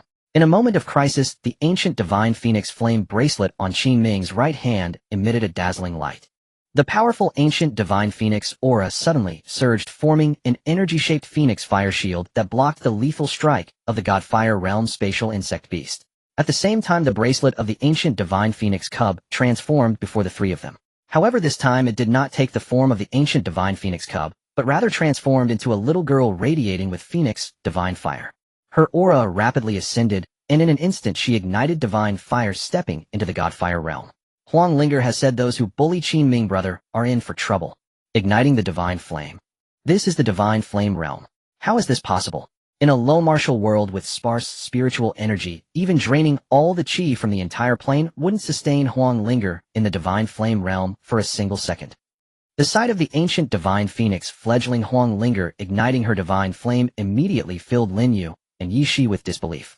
They once again communicated using the secret technique of telepathy. But after a moment, as if struck by a realization, both simultaneously began absorbing the surrounding spiritual energy of heaven and earth. The complete Tao laws and abundant spiritual energy instantly made them understand why Huang Linger could ignite the divine flame. The Tao laws here are very complete, and the spiritual energy is abundant. This must be related to the spatial rifts leaking into the space wormhole. If this were the grand myriad world, an ancient divine phoenix favored by the heavenly Tao would be born as a divine bird, with its divine flame already ignited. In such a special environment, it's only natural for her to ignite the divine flame. We are saved. That lowly spatial worm beast cannot possibly be a match for Huang Linger at the same cultivation level. Having analyzed why Huang Linger had ignited the divine flame, Lin Yu and Yi Shi were no longer worried about their current predicament. Qin Ming also understood through his system's analysis why Huang Linger had suddenly ascended to the divine flame realm. His initial sense of crisis transformed into anticipation. He eagerly awaited the supreme techniques Huang Linger would employ to vanquish the spatial worm beast. After all, Huang Linger was a divine bird from the grand myriad world. At the same cultivation level, she could surely surpass a lowly spatial worm beast. The blazing twin-headed dog reappeared, its two heads filled with astonishment. Was it seeing things? Even the legendary Spirit Emperor feared traversing the space wormhole because of the spatial worm beast, yet it was being stopped by a newly hatched ancient divine phoenix fledgling. While using a phoenix fire shield in its energy form to repel the spatial worm beast, the little girl form of Huang Linger formed hand seals with her chubby, infant-like hands. The phoenix fire shield under the changes of her hand seals transformed into a long spear blazing with the divine phoenix flame. You damp foul bug lurking in the spatial rifts dares to cause trouble. Today I will make an example of you, so your kind will never dare to rebel again. Whoosh. Accompanied by Huang Linger's bellicose girlish cry, the spear of phoenix flame shot toward the spatial worm beast like a phoenix flame shockwave. Instinct told it that it must flee, run as far away as possible. Damp foul bug, today you will surely meet your end here for daring to provoke Qin Ming. Instinct told it that it must flee, run as far away as possible. Damp foul bug, today you will surely meet your end here for daring to provoke Qin Ming, Huang Linger's brother. The little girl form of Huang Linger sprouted beautiful phoenix wings blazing like fire from her back. With a single flap, the magnificent wings scattered. The scattered phoenix wings transformed into countless flaming feathers which in an instant sealed all the spatial rifts torn open by the space wormhole, with divine phoenix fire blocking the worm beast's escape route. The spatial worm beast refused to accept defeat. Emitting a hoarse roar, it tried to force its way through the spatial rifts despite the burning divine phoenix fire. However, this action caused half of its body to be ignited by the divine phoenix flame. Roar! A heart-wrenching bizarre cry erupted from the spatial worm beast's massive maw. It could not withstand the burning of the divine phoenix fire. Despite both being beings in the divine flame realm with ignited divine flames the spatial worm beast was utterly fragile before the ancient divine phoenix fledgling Huang Linger. This was why the ancient divine phoenix was hailed as one of the 10 ancient ferocious beasts of the grand myriad world, a celestial beast favored by heaven. Witnessing this, Qin Ming felt fortunate to have earned the trust of the ancient divine phoenix fledgling Huang Linger. With a celestial beast like Huang Linger by his side, what worry was there about soaring upward and ascending the immortal path? Boom. The moment the flaming spear struck the spatial worm beast, which was already half engulfed in flames, of violent detonation erupted. With the complete annihilation of the spatial worm beast, a beautiful and majestic phoenix fire seal appeared in its former location. The threat of the spatial worm beast was eliminated, and smiles spread across the faces of Qin Ming and the other two. Only the blazing twin-headed dog, whose worldview from the low martial world had been shattered, lay prostrate on the ground, its limbs weak from the astonishing combat prowess displayed by Huang Linger. Thinking back to how it had dared to mock the newly hatched ancient divine phoenix fledgling Huang Linger, the blazing twin-headed dog was filled with fear. Fortunately, Huang Linger had not dealt with it the same way she had the spatial worm beast. Otherwise, it would have already been turned into dog meat, swallowed with tears by Qin Ming and the others. Previously, the blazing twin-headed dog had felt aggrieved about its lowered status with Qin Ming, but now it felt no such resentment. It even wanted to become a sycophant, fawning over Huang Linger to beg her not to take offense. Brother Qin Ming, sister, US sister, I was amazing, wasn't I? Having slain the spatial worm beast, the little girl form of Huang Linger bounded happily back to them. Despite possessing the strength of the divine flame realm that could make even a spirit emperor tremble, her mindset was no different from a child's, and she craved praise from Qin Ming and the others. Incredible Huang Linger. I never imagined that you newly hatched could defeat a spatial worm beast that even a spirit emperor would fear. Qin Ming was unstinting in his praise. Lin Yu and Yi Shi also lovingly stroked Huang Linger's adorable chubby face. The approval of Qin Ming and the other two was very important to Huang Linger, who had a childlike heart, for she too was very fond of them. Of course, the one she liked most was definitely Qin Ming, the first person she saw upon hatching. Brother Qin Ming's sisters, since I can take this form now, I have a little secret to tell you. Hearing that Huang Linger had a little secret to share, Qin Ming was slightly taken aback. What secret? Lin Yu and Yi Shi were also puzzled. That is, I am not a being of this realm. I belong to the ancient celestial beasts of the grand myriad world. The Tianling continent you are on now is merely one of the countless lower planes beneath the grand myriad world. Qin Ming and the others thought Huang Linger had some earth-shattering secret to reveal, but it turned out to be something they all already knew. Qin Ming didn't want others to know about his system, and Lin Yu and Yi Shi didn't want Qin Ming to know they were reincarnated empresses for the time being. So they all held back their laughter, putting on expressions of shock that could last 10,000 years. Only the blazing twin-headed dog had its worldview truly shattered, like a country bumpkin who had never seen the world. Next, relying on her inherited memories, Huang Linger enthusiastically shared some basic knowledge about the grand myriad world with Qin Ming and the others. After finishing her tale, Huang Linger, like a little child, felt a small sense of pride that her identity as a celestial beast from the grand myriad world had awed Qin Ming and the others. In any case, I'll tell you all this for now, brother Qin Ming and sisters. When you one day shatter the void and journey to the grand myriad world, you will understand. Qin Ming and the others continued to suppress their laughter, outwardly playing along with Huang Linger's performance to satisfy her vanity. Meanwhile, the blazing twin-headed dog employed its previous signature move of lightning-fast groveling, sliding to its knees before the little girl Huang Linger. Boss Huang Linger, I hope you won't hold my past disrespect against me. From today on, you are my phoenix sister, and I am your dog brother. Dog brother is willing to dedicate himself to you wholeheartedly. The little lowly Huang Linger focused her attention entirely on her brother Qin Ming and the two Empress sisters. The previous remark was directed at Qin Ming and the other two, as Huang Linger could tell that with their talents, it was only a matter of time before they ventured into the vast world. She didn't even think to acknowledge the red flame two-headed dog that called her a silly bird. As she looked at the sliding red flame two-headed dog, Huang Linger was about to speak, but her lowly form visibly shrank back to the size of a cute ancient divine phoenix cub. Returning to her cub form, Huang Linger shook her confused phoenix head, completely unable to comprehend why.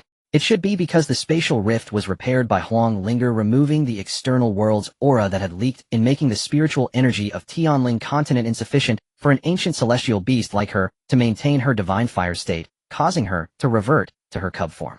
Yi Shi immediately provided her analysis.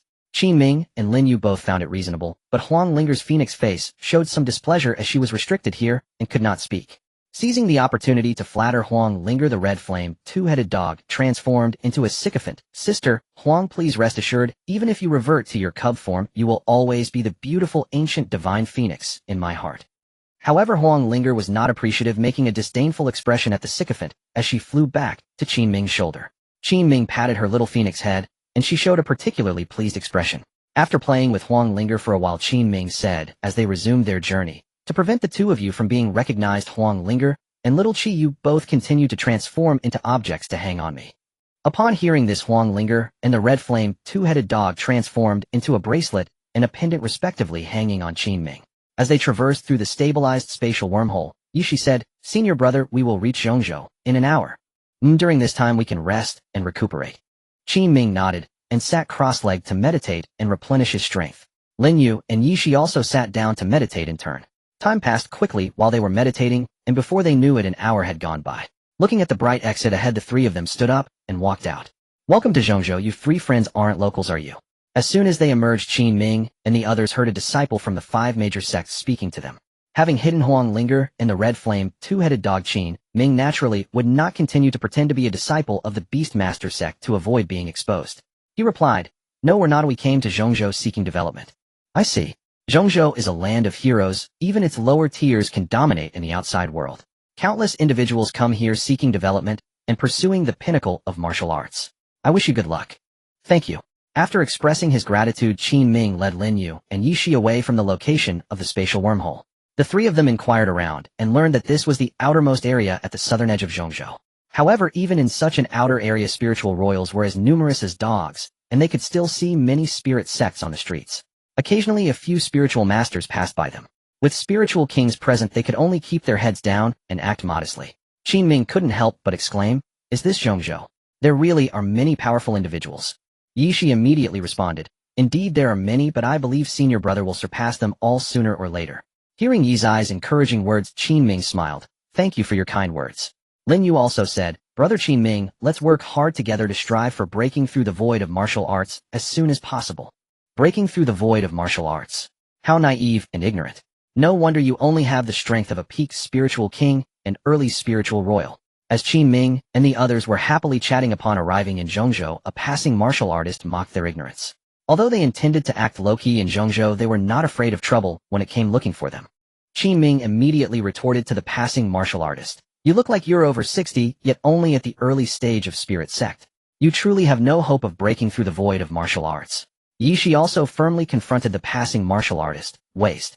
If I were over 60 and still at the early stage of spirit sect, I would rather commit suicide."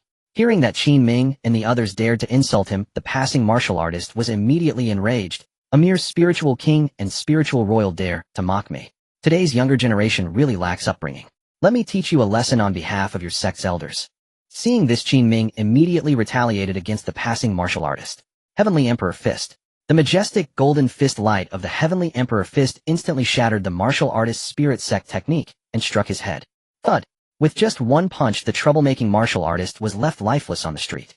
Nearby spiritual kings, spiritual royals, and spirit sect martial artists were all shocked by this scene. A martial artist at the early stage of spirit sect was actually killed by a martial artist at the early stage of spiritual royal across a major realm. What kind of monster is that young man? Could he be an inner disciple of the 5 major sects? But even disciples of the 5 major sects possessing high-level martial techniques shouldn't be able to kill across such a major realm. Qin Ming did not wish to display his strength excessively in a place full of experts, but this 60-year-old spirit sect martial artist was disrespectful. First he insulted them, but did not allow them to retort, and instead became infuriated and attacked. Thus Qin Ming had no choice but to kill him in retaliation. "Let's go, Yuer and Yishi." Lin Yu and Yishi nodded slightly, following Qin Ming's lead as they prepared to leave. However, at that moment a spiritual master blocked their path. "You three are truly arrogant. In broad daylight you dare to kill without reason. Although Zhongzhou is a gathering place for martial artists, it does not mean you can kill at will." Nearby a bystander could not bear to see the self-righteous spiritual master and kindly shouted to Qin Ming, "Be careful, young brother. That spiritual master is from the same sect as the spirit sect martial artist who just provoked you." Having his true identity exposed, the spiritual master glared fiercely at the kind bystander. "Mind your own." No longer pretending, the spiritual master came seeking revenge. "You little brat, if you want to blame someone, blame yourself for provoking our sect's people. Be more discreet in your next life, and live humbly." Qin Ming's eyes narrowed, ready to activate the devouring magic jar for battle. Having just arrived in Zhongzhou and already made an enemy was not his intention. Someone had provoked him, and he was merely acting in self-defense. Now facing a spiritual master that he had to use a celestial artifact to deal with, Qin Ming could only prepare. As the battle was about to erupt, just as the spiritual master was about to attack Qin Ming, a booming shout suddenly frightened him, causing him to go weak and kneel in front of Qin Ming. After a brief observation, it concluded that the chick was not. Qin Ming was about to reveal his trump card to retaliate against the Spirit Lord, but suddenly an old man appeared, letting out a booming shout that caused the Spirit Lord to kneel before him. Looking at the old man approaching him, Qin Ming learned through the system that the old man's realm was that of a half-step spirit saint, and said, "Thank you for saving me, senior.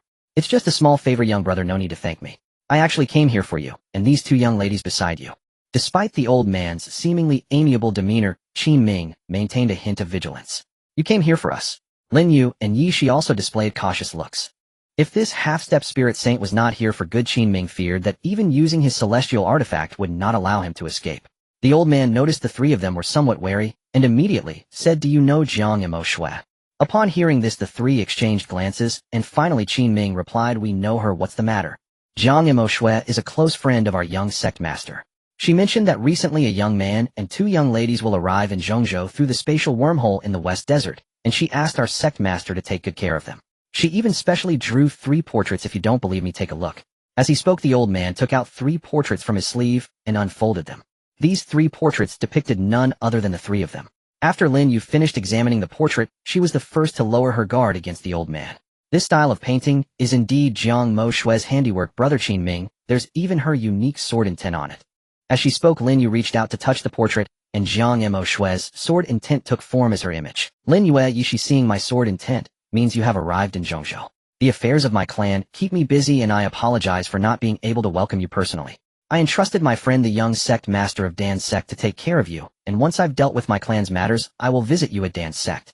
As Hmp's sword intent image concluded her message, her image dissipated in place. This scene did not surprise Lin Yu and Yi Shi, but both Qin Ming and the old man displayed expressions of astonishment, having never imagined sword intent could be used in such a manner.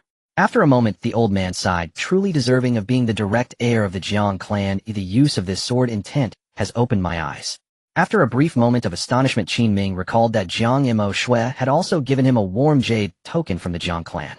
It was said that this token could be used to contact Jiang clan members at Qingyu Pavilion and gain entry into the Jiang clan. However, the ones coming to meet them were not from Qingyu Pavilion, but rather from Dan's sect, which surprised Qin Ming a bit. With some confusion in his heart, he asked the old man from Dan's sect, "Senior, do you know about Qingyu Pavilion?" The Dan sect elder did not expect Qin Ming to ask this. He glanced at Qin Ming, and then said, "Qingyu Pavilion is a force in Zhongzhou controlled by the Jiang clan.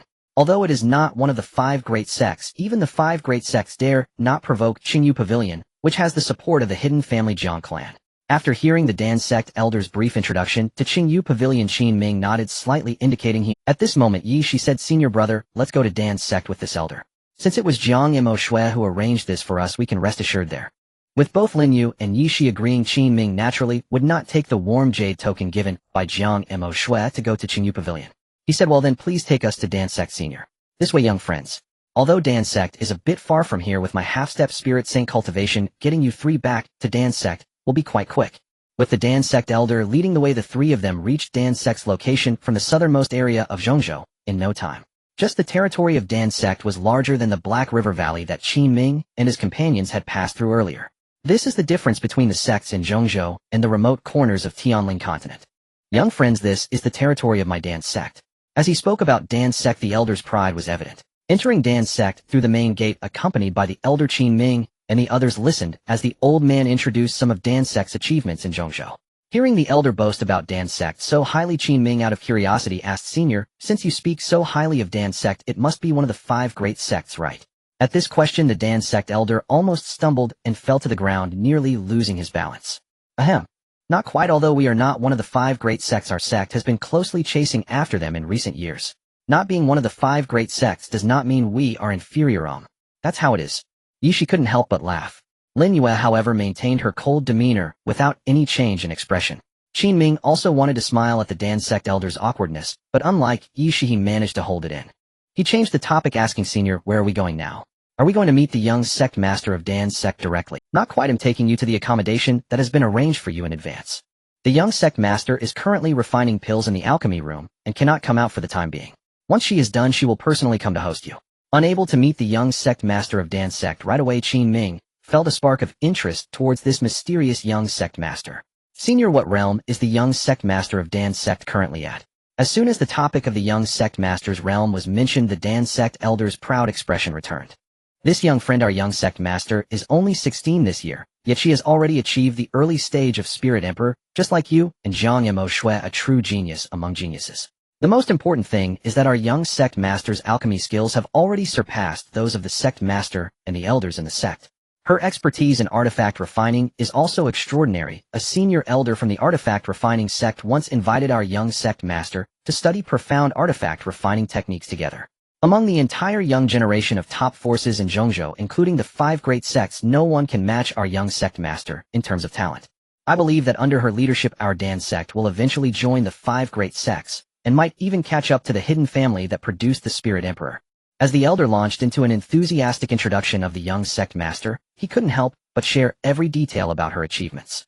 Qin Ming, after listening to the elder's introduction, felt indifferent, only surprised that someone could reach the early stage of Spirit Emperor at the age of 16. However, he did not place much importance on it. But Lin Yu and Yi Shi, after hearing this, began to connect the dots regarding the young sect master's incredible talent at breaking through to the early stage of Spirit Emperor at just 16. Especially when they heard the elder mention that she was skilled in both alchemy and artifact refining. Reflecting back on the fact that she was a friend specially arranged by Hmph to take care of them, Lin Yu and Yi Shi both conceived a bold speculation. This young sect master of Dan's sect, could she also be the reincarnation of a celestial emperor? If that is the case, then perhaps these two also know the young mistress of the Dan sect. Lin Yu employed a secret voice transmission technique to communicate quietly with Yi Shi. Could it be her? Yi Shi replied, to befriend Jiang Mashua possess such astonishing talent and excel at both alchemy and artifact refinement. I cannot fathom who else it could be. Their thoughts converged seamlessly. They now awaited the Dan sect's young mistress to finish her alchemy and come to them to confirm whether she was indeed the one they suspected. The immortal emperor hailed across the vast world as the god of alchemy. The immortal alchemy venerable. This is the peak. Young friends, please settle in the Dan sect for now. At mealtimes, outer disciples will deliver food. Unbeknownst to them, the elder of the Dan sect had led Qin Ming and his 2 companions to a peak crowned with a large courtyard, arranging their lodging there. Hearing the elder's words, Qin Ming expressed his gratitude. Thank you for your trouble, senior. It is nothing. Use this token to contact me through sound transmission if needed. I have other matters to attend to, so I shall take my leave. Understood. Please go ahead, senior. Waving farewell to the Dan sect, elder Qin Ming secured the token and then said to Lin Yu and Yi Shi, let's go, sister Yue Yi Shi. Let's see what our lodging is like. All right, senior brother. As Qin Ming and his companions settled on a peak within the Dan sect, on another peak, where the young mistress resided, a woman in a gray Taoist robe was engrossed in alchemy within her furnace chamber. Young mistress, I have brought the 3 individuals to the Dan sect. The voice of an elderly man echoed from her sound transmission wooden token, interrupting the thoughts of the one addressed as young mistress. Yet she did not take offense. She replied via the token, I understand. Thank you for your trouble, Elder Mo. It was nothing. I have matters to discuss with the sect leader, so I will speak no further. Please attend to your duties, Elder Mo. I shall thank you in person when time allows.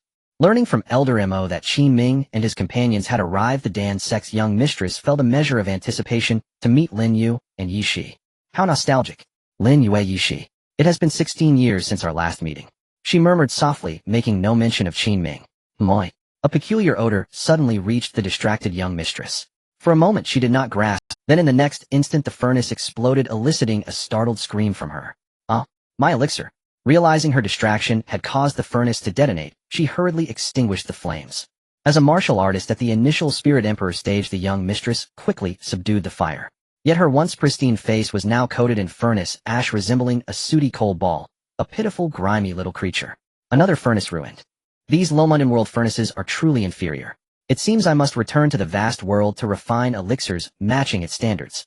Muttering resentfully like a dirty little kitten, she began to tidy the devastated chamber. Lin Yu has a penchant for collecting rare treasures. Perhaps she still preserves some undying herbs within her soul. If I could refine those, haha. As she cleaned, the young mistress could not help but covet the treasures within Lin Yu's soul. Using the cauldron of primordial qi to refine undying herbs might yield elixirs of vast world quality even in this low realm. Her fixation on Lin Yu's soul treasures mirrored Qin Ming's own tendencies. He too treated Lin Yu as a mobile immortal emperor treasury, frequently benefiting from her resources. Having finished tidying the ruined furnace chamber, the young mistress did not rush to see Lin Yu and Yi Shi. Instead, she made a deliberate trip to the sect leader's main peak to report the furnace explosion. Upon hearing of the incident, the sect leader promptly dispatched personnel to accompany the young mistress to her peak, equipping a brand new furnace chamber according to her specifications. This was not the first time she had destroyed her furnace chamber. The sect had grown accustomed to it. After all, she was the sect's foremost genius, entitled to the finest treatment. When she blew up a furnace chamber, it was hailed as a breakthrough in alchemy, with the sect covering all costs. For other disciples, such an act was deemed wasteful, forcing them to spend their accumulated sect points to replace it. By the time the new furnace chamber was fully arranged, it was already deep into the night.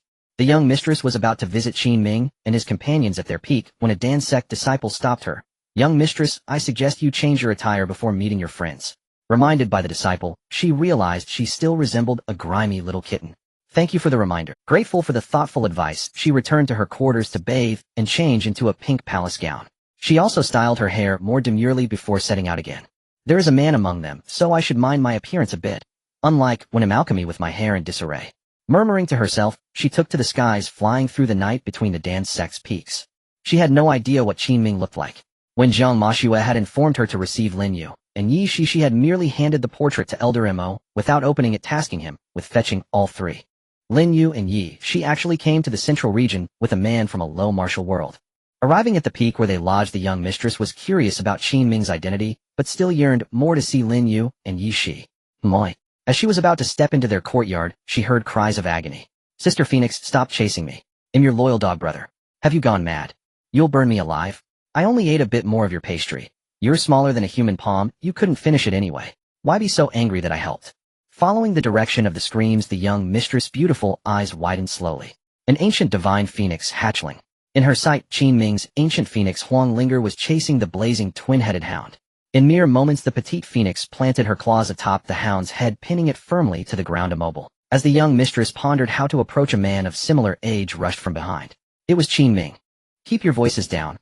If the Dan sect discovers you two at this hour, they might just toss you into a furnace to be After catching up to Huang Linger and the blazing twin-headed hound, Qin Ming scolded them.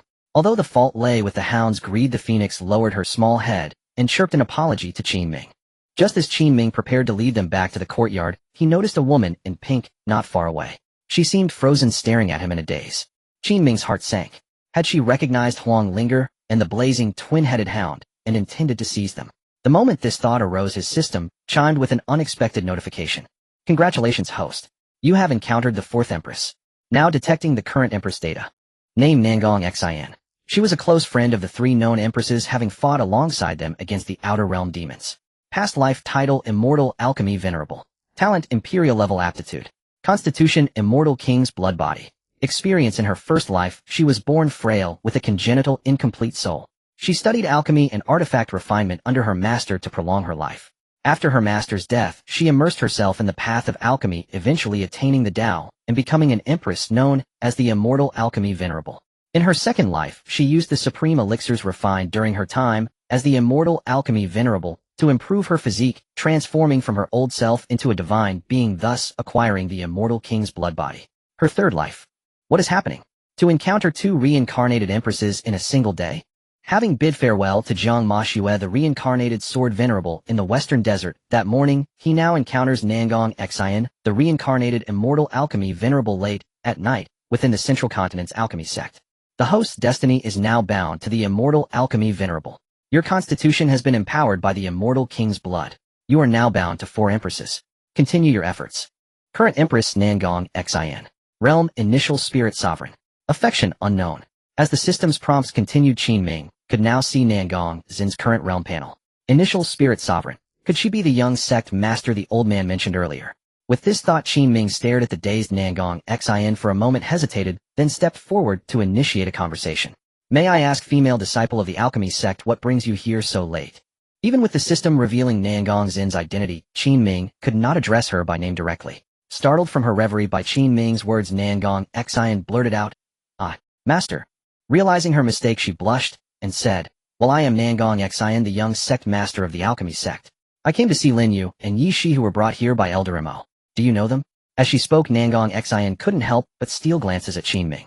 The more she looked, the more she felt he resembled her alchemy master from her past life. If not for her master, she would have perished long ago due to her frail constitution and congenital incomplete soul, and would never have achieved the status of the immortal alchemy venerable. Thus Nangong Xin always remembered her master. The Qin Ming before her was practically a replica of her master. Her prolonged stupor was because seeing Qin Ming had plunged her into memories of her past life with her master. After hearing Nangong Zin's purpose, Qin Ming realized, "So you are the young sect master of the alchemy sect. My apologies and thank you for taking us in. Sister Yu and Yi Shi are in the courtyard." At the same time, Lin Yu and Yi Shi, worried by Qin Ming's prolonged absence, stepped out of the courtyard.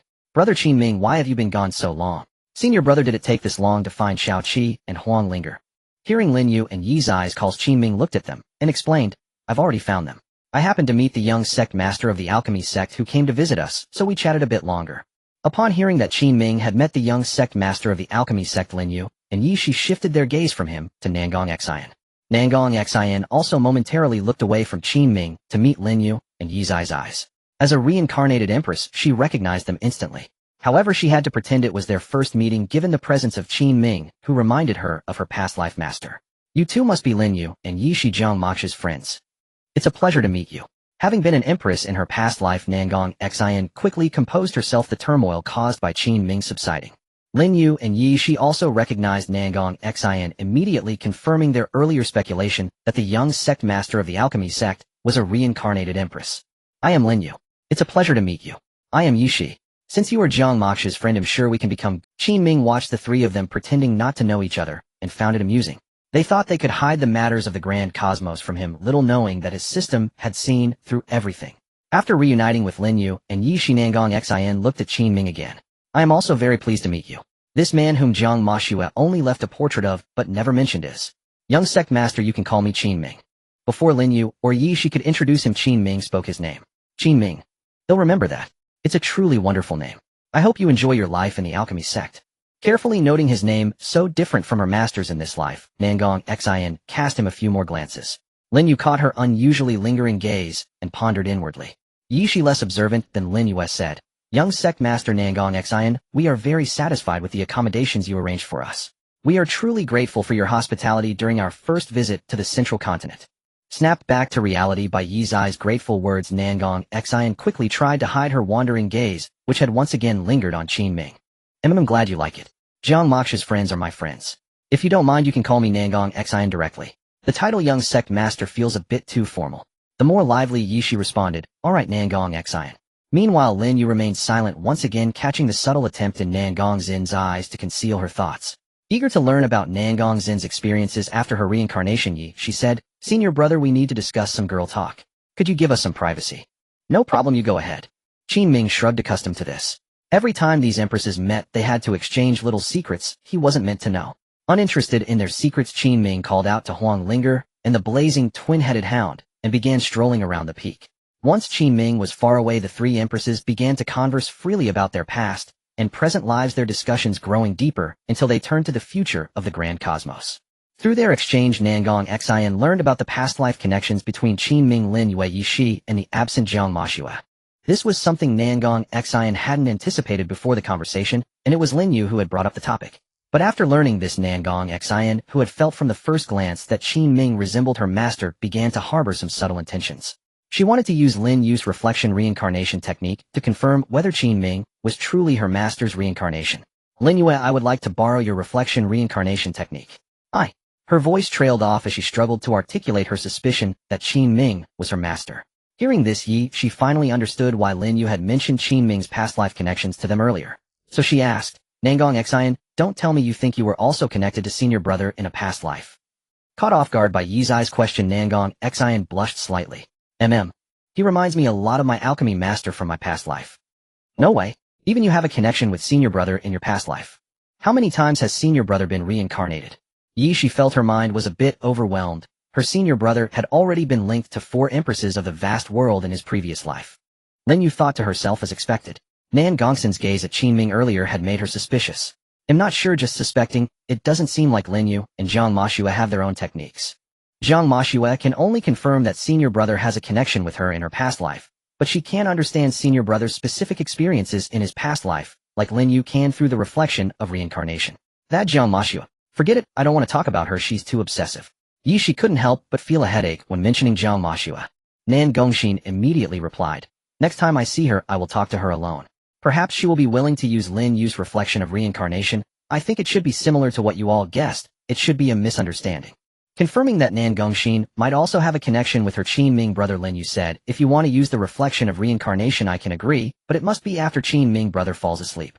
If I keep using the reflection on him I fear he will suspect and ask questions that I can't explain. Alright then let's wait until he is asleep.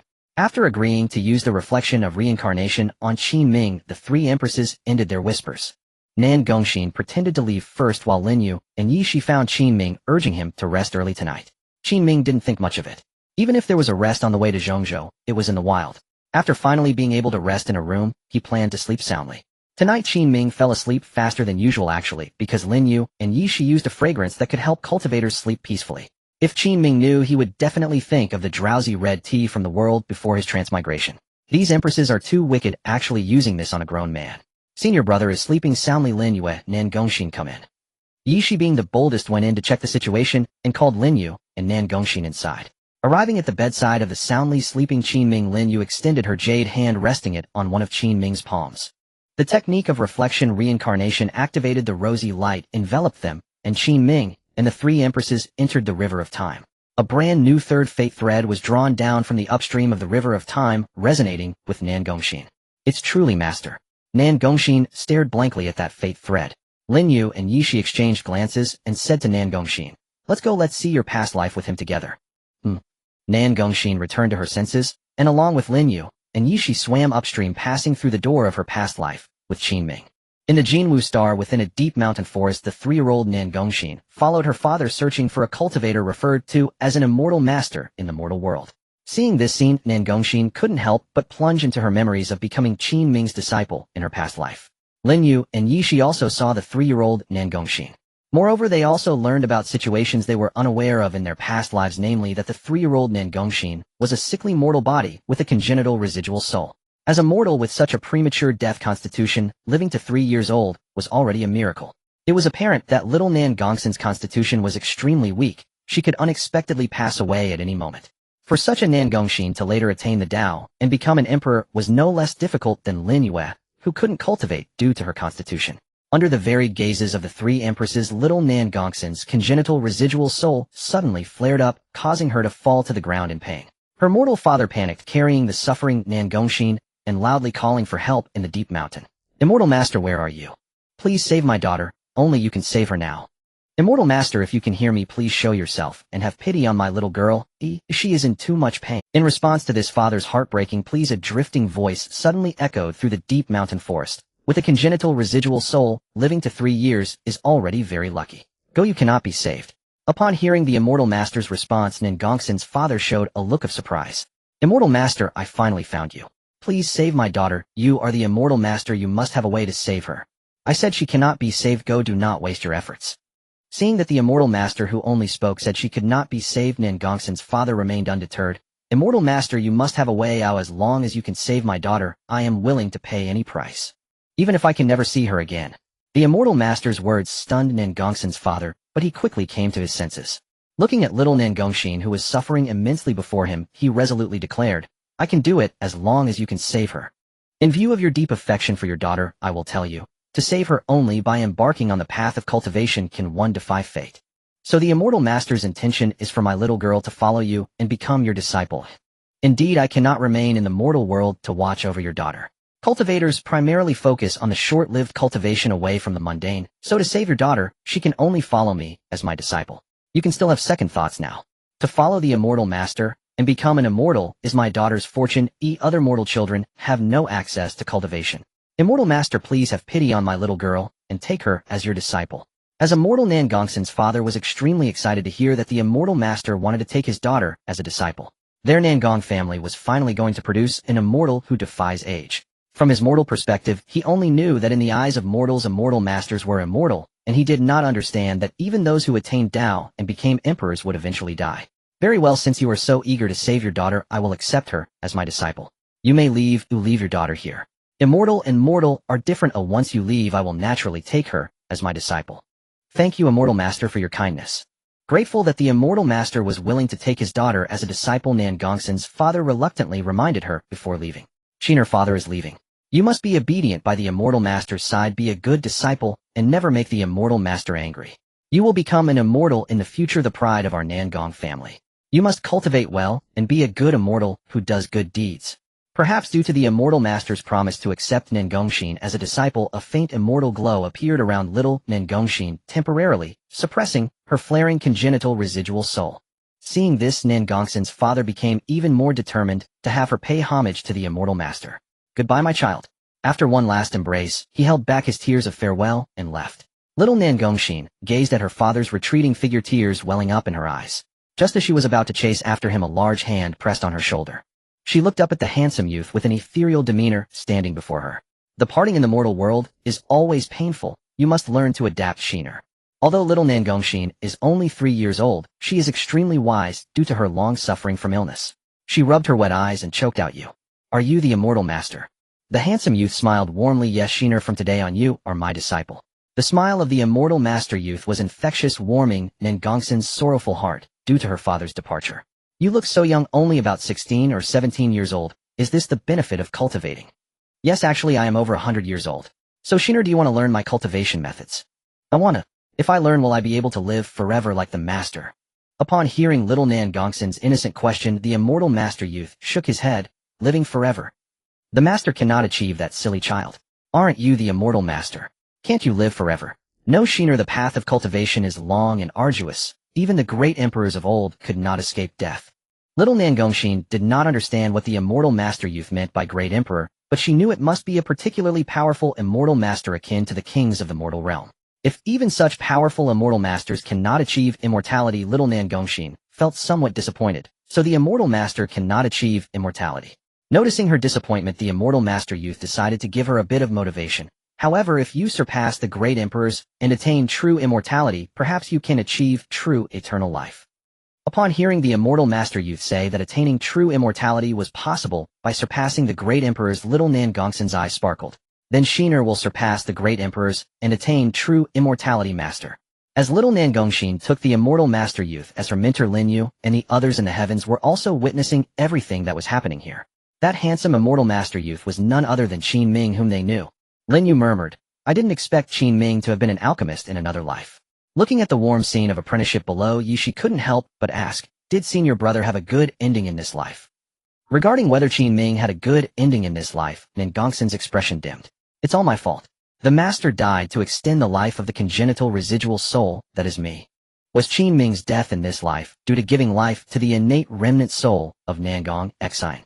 Lin Yu and Shi exchanged glances after hearing this answer. Not wanting to bring up the sorrowful topic of Nengongxin, they decided to continue watching. The scene shifted and Nengongxin had blossomed into a graceful beauty. Following Qin Ming, she learned the arts of alchemy and crafting as well as his Tao and methods. Nengongxin's physique was no longer as frail as it had been in her youth. However, her innate remnant soul had not been healed as she had hoped before becoming his disciple. Each time it flared up, her master would suppress it for her. To completely heal, she would need to reshape her own soul and restore the innate remnant soul's condition. This kind of flaw could only be remedied by her own attainment of the Tao and ascension. "Qin, I have refined a pill that can more effectively suppress the flare-ups of your innate remnant soul. Here, take." Nengongxin was at the alchemy furnace practicing the alchemy techniques that Qin Ming had taught her. Upon hearing his words, she immediately turned around, accepted the pill he offered, and swallowed it with ease. Having followed her master, the alchemist Qin Ming, for many years, Nengongxin was no longer the ordinary child who once asked if all cultivators were immortal. Though her cultivation level was still low, she had a general understanding of the world of cultivators. She harbored a wish, one day to attain the Tao and become an emperor, then transcend to become an immortal. This way her master would not have to worry so much about suppressing her innate remnant soul's condition. The scene shifted again, and unknowingly Nengongxin had already lived for over 200 years. Thanks to her cultivation under Qin Ming, her lifespan had also increased. Even if she were not afflicted by the frail condition of the innate remnant soul, it would be impossible for her to live this long in the mortal world. Nengongxin was grateful and deeply filial. Whenever Qin Ming entered seclusion, she would guard outside and take care of his daily needs. She held great affection for her master, who had bestowed her with a new life, and relied heavily on Qin Ming. She could not imagine how her master could live alone without her. As the saying goes, what you fear will come to pass. Just as her master had said, when she became his disciple, historically, every great emperor has faced death. Her master lacked the qualities to become an emperor, and this life would ultimately lead him to the end of his extraordinary path. The reflective cycle of scenes before Lin Yu and the others turned again, arriving at the cave, where Qin Ming was in seclusion. This was a secret that Nangong Xian had been unaware of until her master Qin Ming died to extend her life. In this life, Qin Ming was attempting to break through his cultivation level, but his current state could only sustain him for 5 more years. Though he could live for another 5 years, Qin Ming had exhausted all the heavenly materials and treasures he had collected over 1,000 years of cultivation, virtually ensuring that he would soon run out of life. Cultivation itself is a path against the heavens, and Qin Ming, who lacked talent in this life, had anticipated this day would come. He just didn't expect it to arrive so soon. Before entering seclusion this time, he had been contemplating whether he could refine a more effective pill to suppress the flare-ups of the innate remnant soul, allowing his disciple Nangong Xian to have a smoother path in her cultivation in the future. Now it seemed a bit unrealistic. This master could no longer safeguard Nangong Zin's cultivation path. Shiner, I can no longer protect you in the future. Upon witnessing this scene through the reflective cycle, Nangong Xian could not help but shed tears. Master, it's Shiner who has burdened you.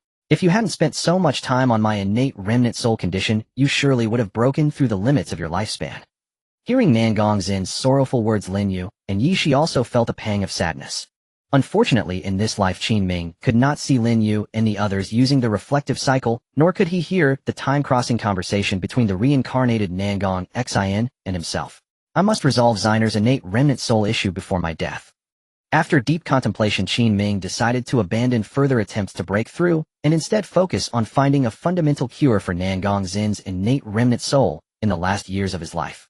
Through relentless effort, Qin Ming came up with an unorthodox idea to use his complete soul to repair Nangong Zin's innate remnant soul. However, doing so meant that he would prematurely face his moment of obliteration.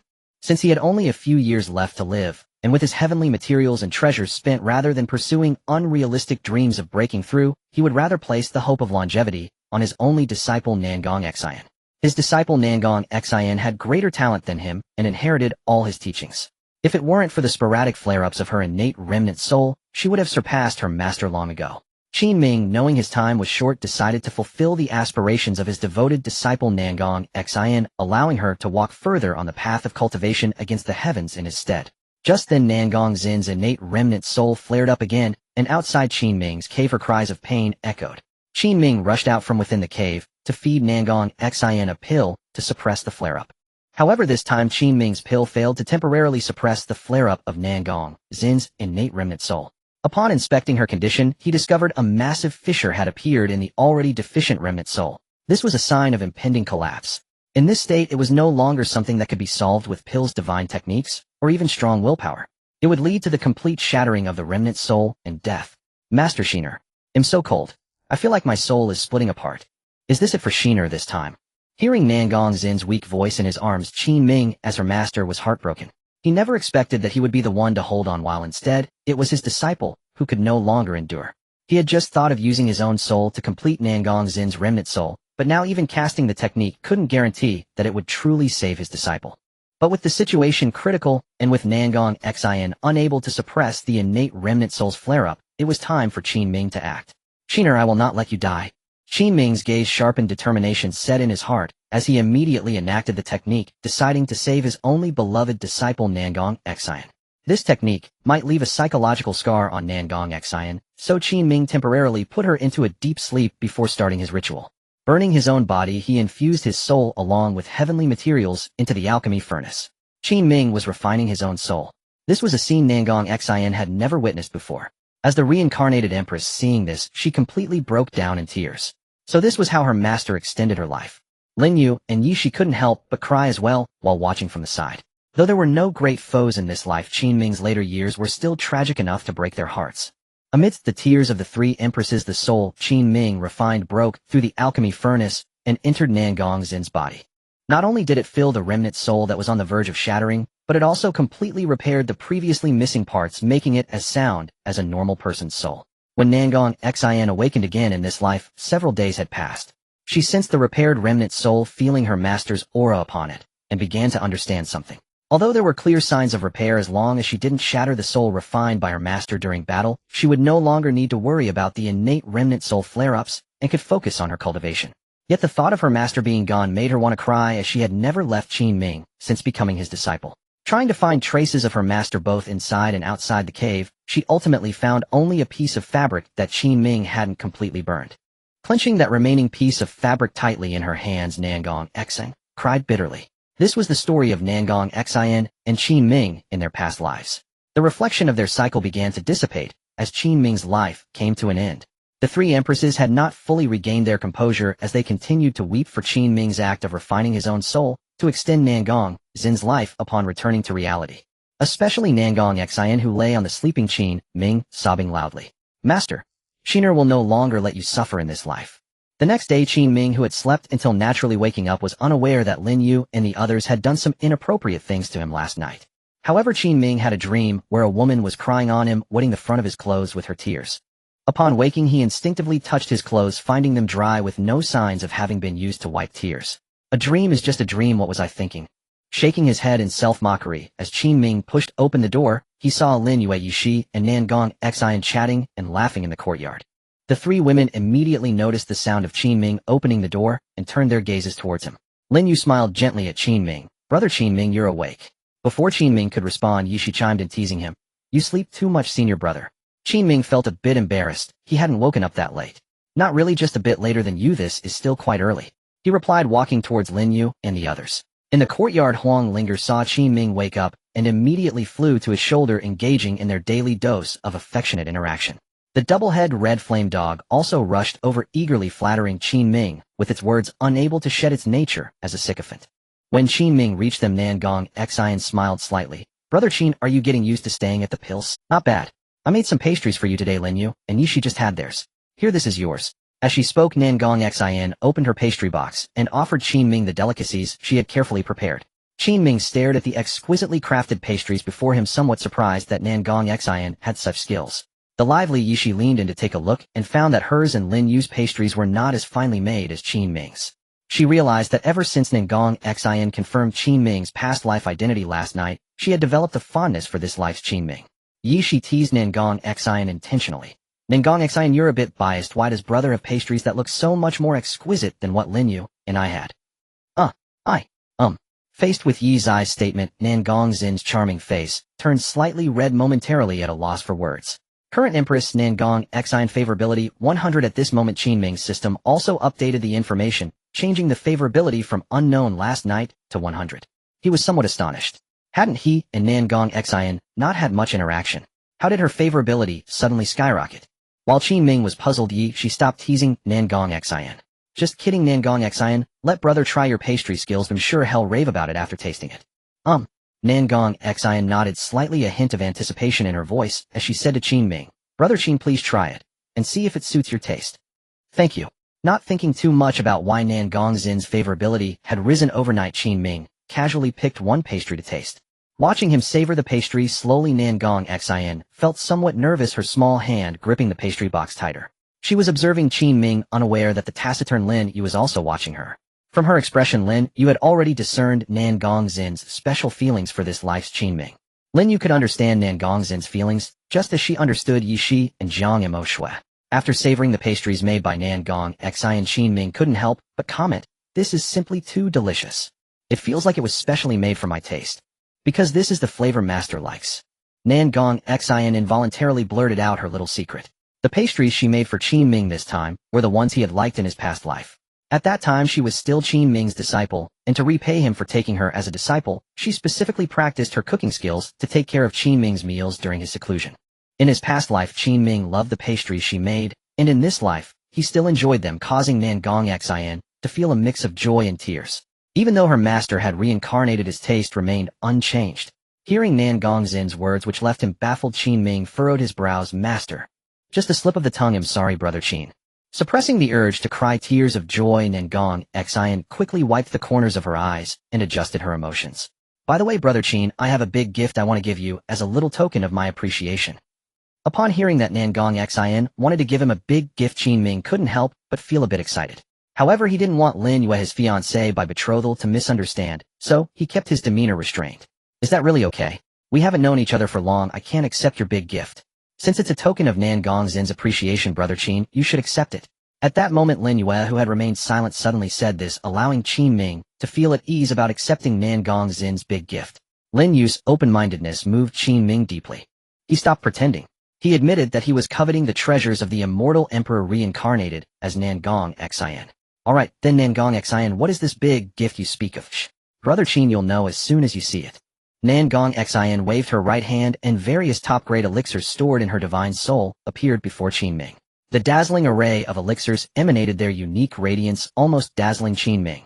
These were all elixirs of immortal emperor quality. They were treasures from Nangong Xin's collection before her reincarnation, which she had not even dared to use herself.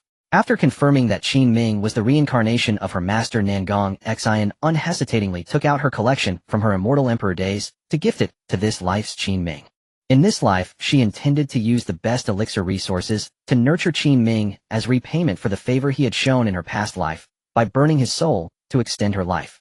Master, this time your good disciple Qin will safeguard your path of cultivation. This was the truest reflection of Nangong Xin's feelings at that moment. Realizing through the system that all these elixirs were of immortal emperor quality, Qin Ming felt somewhat overwhelmed by happiness. Are these all for me? Yes, Brother Qin, they're all yours. Not only was Qin Ming stunned, even Lin Yu and Yi Shi, who were also former immortal emperors, felt a twinge of envy. In her past life, Nangong Xian was the most renowned alchemist and artifact master in the vast world. The elixirs Nangong Xian concocted were coveted even by immortal emperor-level powerhouses. Nangong Xin's most famous battle in her past life was against the 10 fallen immortal emperors, where she consumed countless elixirs and under the effects of their enhancements single-handedly defeated them. She refined the corpses of those 10 fallen immortal emperors who had betrayed the vast world and colluded with the outer celestial demons, spreading them along the path to immortality to be trampled and scorned for eternity. With Nangong Xin's elixirs, Qin Ming had an additional trump card in life-threatening situations.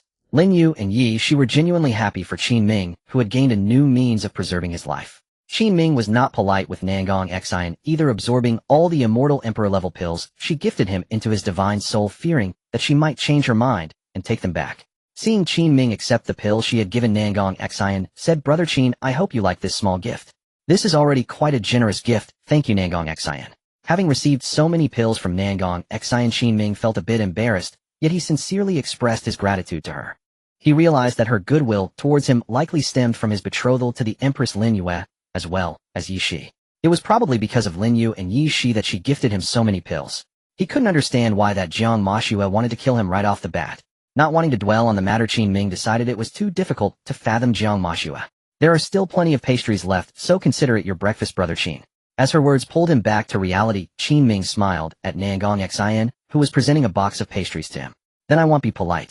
The pastries made by Nangong Xian were indeed to his taste, and since he hadn't eaten breakfast, yet he decided to have the pastries as his morning meal. However, since Lin Yu and the other two had finished their share before he woke up, Qin Ming was under the watchful eyes of the 3 women while he enjoyed his pastries. It was the first time in his life that a big man was being watched by 3 empresses while eating. It wasn't uncomfortable, rather it felt quite relaxed. Yet it was also a bit strange. In this ambiguous feeling, Qin Ming finished his breakfast under the attention of the 3 empresses. Nangong Xian was overjoyed to see Qin Ming finish all the pastries in the box. Brother Qin, I came a bit hastily this time, and didn't prepare much. Next time I will bring you more food. This amount is just right, there's no need to bring more next time. Qin Ming shook his head, feeling that Nangong Xian seemed to be overly kind to him. If she's already planning to bring him more food, next time Lin Yu would likely be jealous and upset. At that moment Lin Yu suddenly said, I haven't practiced much on this journey, and my cultivation level has fallen behind, Brother Qin. I plan to meditate and cultivate in seclusion for the next few days.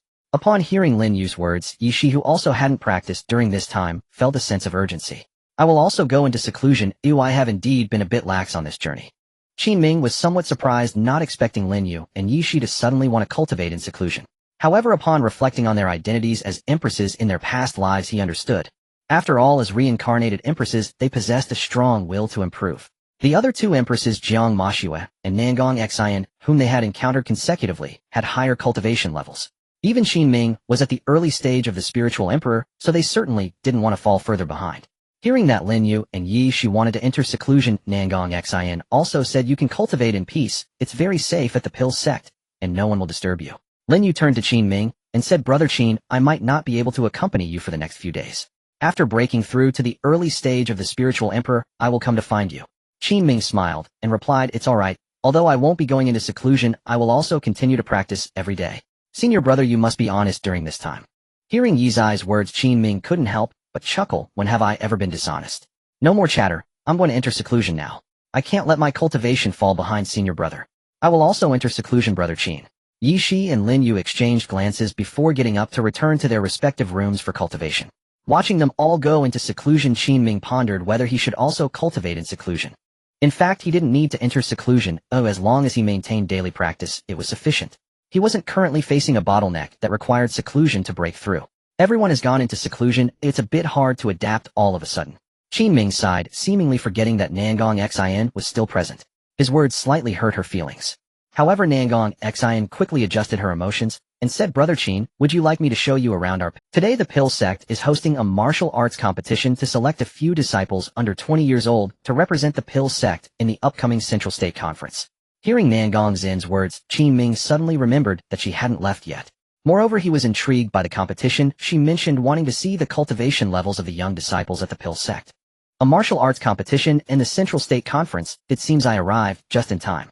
Seeing Qin Ming's interest, Nangong Xin secretly cheered, but on the surface, she confirmed with him, "Does Brother Qin mean you want to go watch?" Qin Ming nodded, "Yes, thank you Nangong Xin. Brother Qin, follow me." As soon as Nangong Xin finished speaking, she flew into the air to lead the way. Meanwhile, Qin Ming gestured for Huang Linger and the Crimson Flame, two-headed hound, to hide before flying after Nangong Xin. She didn't take him directly to the martial arts competition. Instead, she first showed him around the various peaks of the Pill Sect. After a brief tour of the entire Pill Sect, Nangong Xin took Qin Ming to the venue of the martial. The disciples participating in the competition were all under 20 years old, predominantly at the early stage of the Spiritual King, with the highest being at the late stage of the Spiritual King. Although all the young disciples here were Spiritual Kings, Qin Ming felt a bit disappointed. Are there really no disciples under 20 at the peak of Spiritual King? If someone else had said this, Nangong Xin would have surely been unhappy. But since it was her former master from her past life who said it, she wouldn't be upset. With a smile she replied, "Even among the young talents in the Central State, it's impossible for someone like Brother Qin to reach the early stage of the Spiritual Emperor at just 16. Moreover, the Pill Sect primarily focuses on alchemy. It's quite challenging to reach the peak of Spiritual King before 20. It seems I have set my expectations too high, but the Pill Sect has you an extraordinary genius." Pleased by Qin Ming's praise, Nangong Xin couldn't help but reminisce about her past life following him in cultivation. Every time she made progress, her master would praise her and pat her head. These warm memories made Nangong Xin cherish her reunion with Qin Ming in this life even more. To enhance Qin Ming's viewing experience, she suggested, "Brother Qin, this spot is too far out, let's go watch from over there." Qin Ming nodded slightly, "All right." Just as Nangong Xin used her privileges as a junior sect master to arrange a spot for Qin Ming in the inner area, an unexpected guest set their sights on Qin Ming. Especially when that unexpected guest saw Qin Ming and Nangong Xin interacting closely, they felt an inexplicable anger and hostility towards him. The unexpected guest pushed past nearby disciples, making their way into the inner area. The nearby disciples who were pushed aside felt somewhat displeased, but when they saw the face of the unexpected guest, they quickly covered their mouths, afraid to provoke that person. Upon entering the inner area, the unexpected guest directly shouted at Qin Ming with an unfriendly gaze, "You there, this inner area is not for ordinary disciples like you, get down." Qin Ming and Nangong Xin were happily chatting when suddenly a fierce voice yelled at them, instantly ruining his good mood. It wasn't just him, Nangong Xin was also disturbed by the shout. She had finally found an opportunity to warm up her relationship with Qin Ming in this life, and she did not want to be interrupted. Qin Ming and Nangong Xin turned to look in the direction of the voice, where a man in his mid-20s was striding towards them. Qin Ming did not recognize the man, but Nangong Xin did. This man was her senior brother Zhang San in this life. However, Nangong Xin had a very poor impression of this senior brother Zhang San. This person often bullied younger disciples who did not obey him, relying on his status as the disciple of the sect leader. What Nangong Xin found most repulsive was that senior brother Zhang San also tried to pursue her.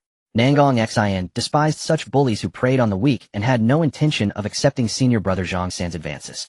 If it weren't for her being designated as the young sect leader by the sect leader, and being the most talented young disciple in the alchemy sect, she would probably have been harmed by Zhang San. "I'm talking to you. Are you deaf? This inner arena is not for ordinary disciples to sit and get out of my way. I am not a disciple of the alchemy sect." Zhang San, age 26, realm, early spirit realm, replied calmly, while Qin Ming assessed the man's cultivation level. Before breaking through to the initial stage of the Spirit Emperor, Yi Tian could not use his celestial weapon and could at most defeat those at the peak of the Spirit Emperor. Now that he was already at the early stage of the Spirit Emperor, Qin Ming felt he could still suppress early Spirit Realm warriors. Zhang San initially intended to use his identity as the senior brother of the alchemy sect to make Qin Ming leave, but he did not expect Qin Ming was not a disciple of the alchemy sect. After a moment, he glared at Qin Ming with malice and said, "You're not a disciple of the alchemy sect." then you certainly cannot sit in this position. Before Qin Ming could respond, Nangong Xin could no longer sit still. Enough, senior brother Zhang San. Qin brother is my friend. Qin brother. Friend. Sister Sheener, although you are the young sect leader, isn't it a bit of an abuse of privilege to let a useless friend sit in the inner arena? Senior brother Zhang San was determined to confront Qin Ming, as he could not stand the intimacy between Qin Ming and his beloved sister Nangong Xin. Senior brother Zhang San, please be respectful. Call me sister or call me young sect leader, you cannot just call Sheener. Moreover, this friend of mine is not useless.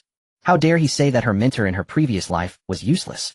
Nangong Xin became even more disgusted by senior brother Zhang San. If it weren't for their relationship as fellow disciples in this life, she would have taught Zhang San a lesson already. Zhang San, still oblivious, continued to bully Qin Ming, as usual, relying on his status as the senior brother of the alchemy sect. You little brat, are you going to hide behind a woman? As he spoke, Zhang San reached out his large hand ready to grab Qin Ming by the collar and lift him up. Boom. Without waiting for Nangong Xin to defend him, Qin Ming threw a punch, sending the unsuspecting senior brother Zhang San flying. In fact, he had held back and did not use the Heavenly Emperor punch. If it weren't for Nangong Xin's face, that punch would have sent Zhang San to his doom. The flying senior brother Zhang San fell among the crowd, and the disciples of the alchemy sect all avoided him, fearing being caught in the fury of senior brother Zhang San. At the same time, they did not know Qin Ming's true combat strength, and felt some sympathy for him, thinking he was dead. Although senior brother Zhang San had low talent, he was still at the early stage of the spirit realm. He had been caught off guard, and was suddenly punched away by Qin Ming. If they really fought, Qin Ming, being of a similar age to their young sect leader Nangong Xin, would likely be beaten by senior brother Zhang San.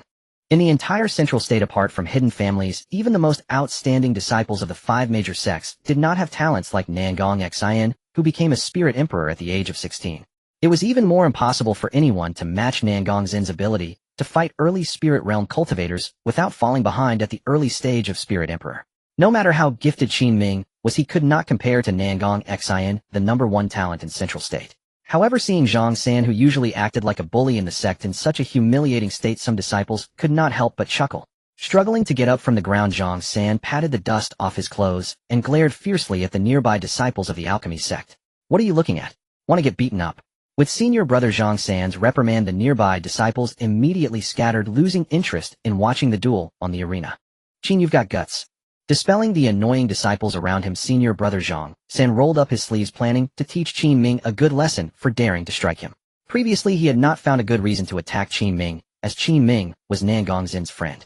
At most, he could rely on his identity as the senior brother of the alchemy sect to intimidate Qin Ming and make him leave. But now Qin Ming, whom he regarded as a fool, had chosen to seek his own destruction by daring to strike him, giving Zhang San the opportunity to teach Qin Ming a lesson.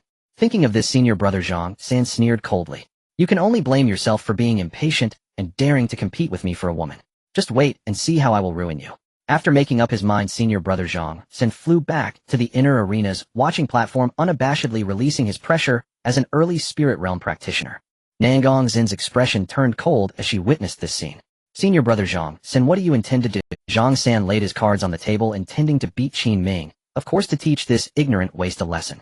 Don't think that just because you're friends with a young sect leader of the alchemy sect you can do whatever you want here. Do whatever one wants. The one doing that is you, senior brother Zhang San. What you are doing will make others think that my alchemy sect likes to bully people and does not understand hospitality.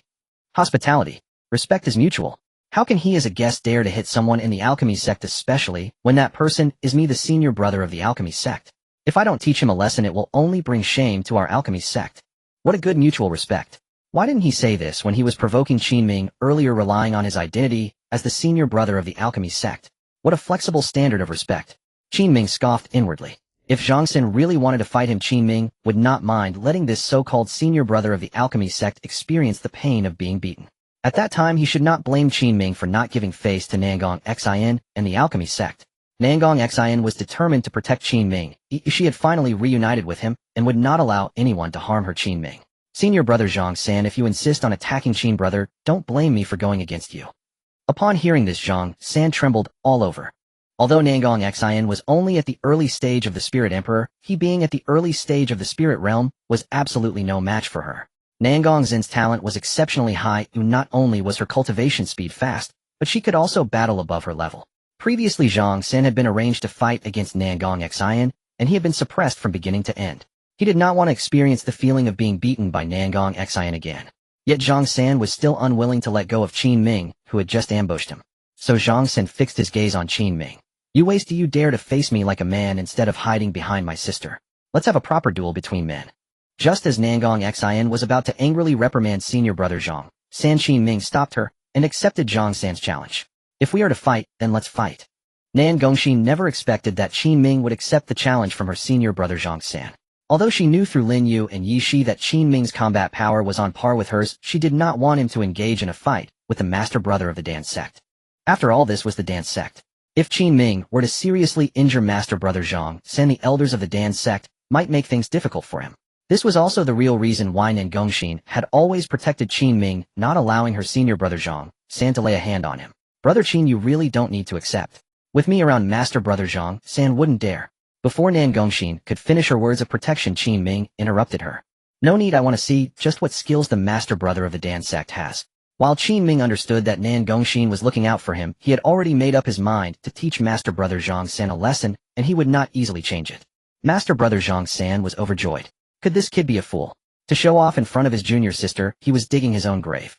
Having already envisioned the scene of beating up Qin Ming in his mind, Zhang San couldn't help but smile smugly. Junior sister, this is not me forcing your friend to fight with me. He is willingly walking into a beating.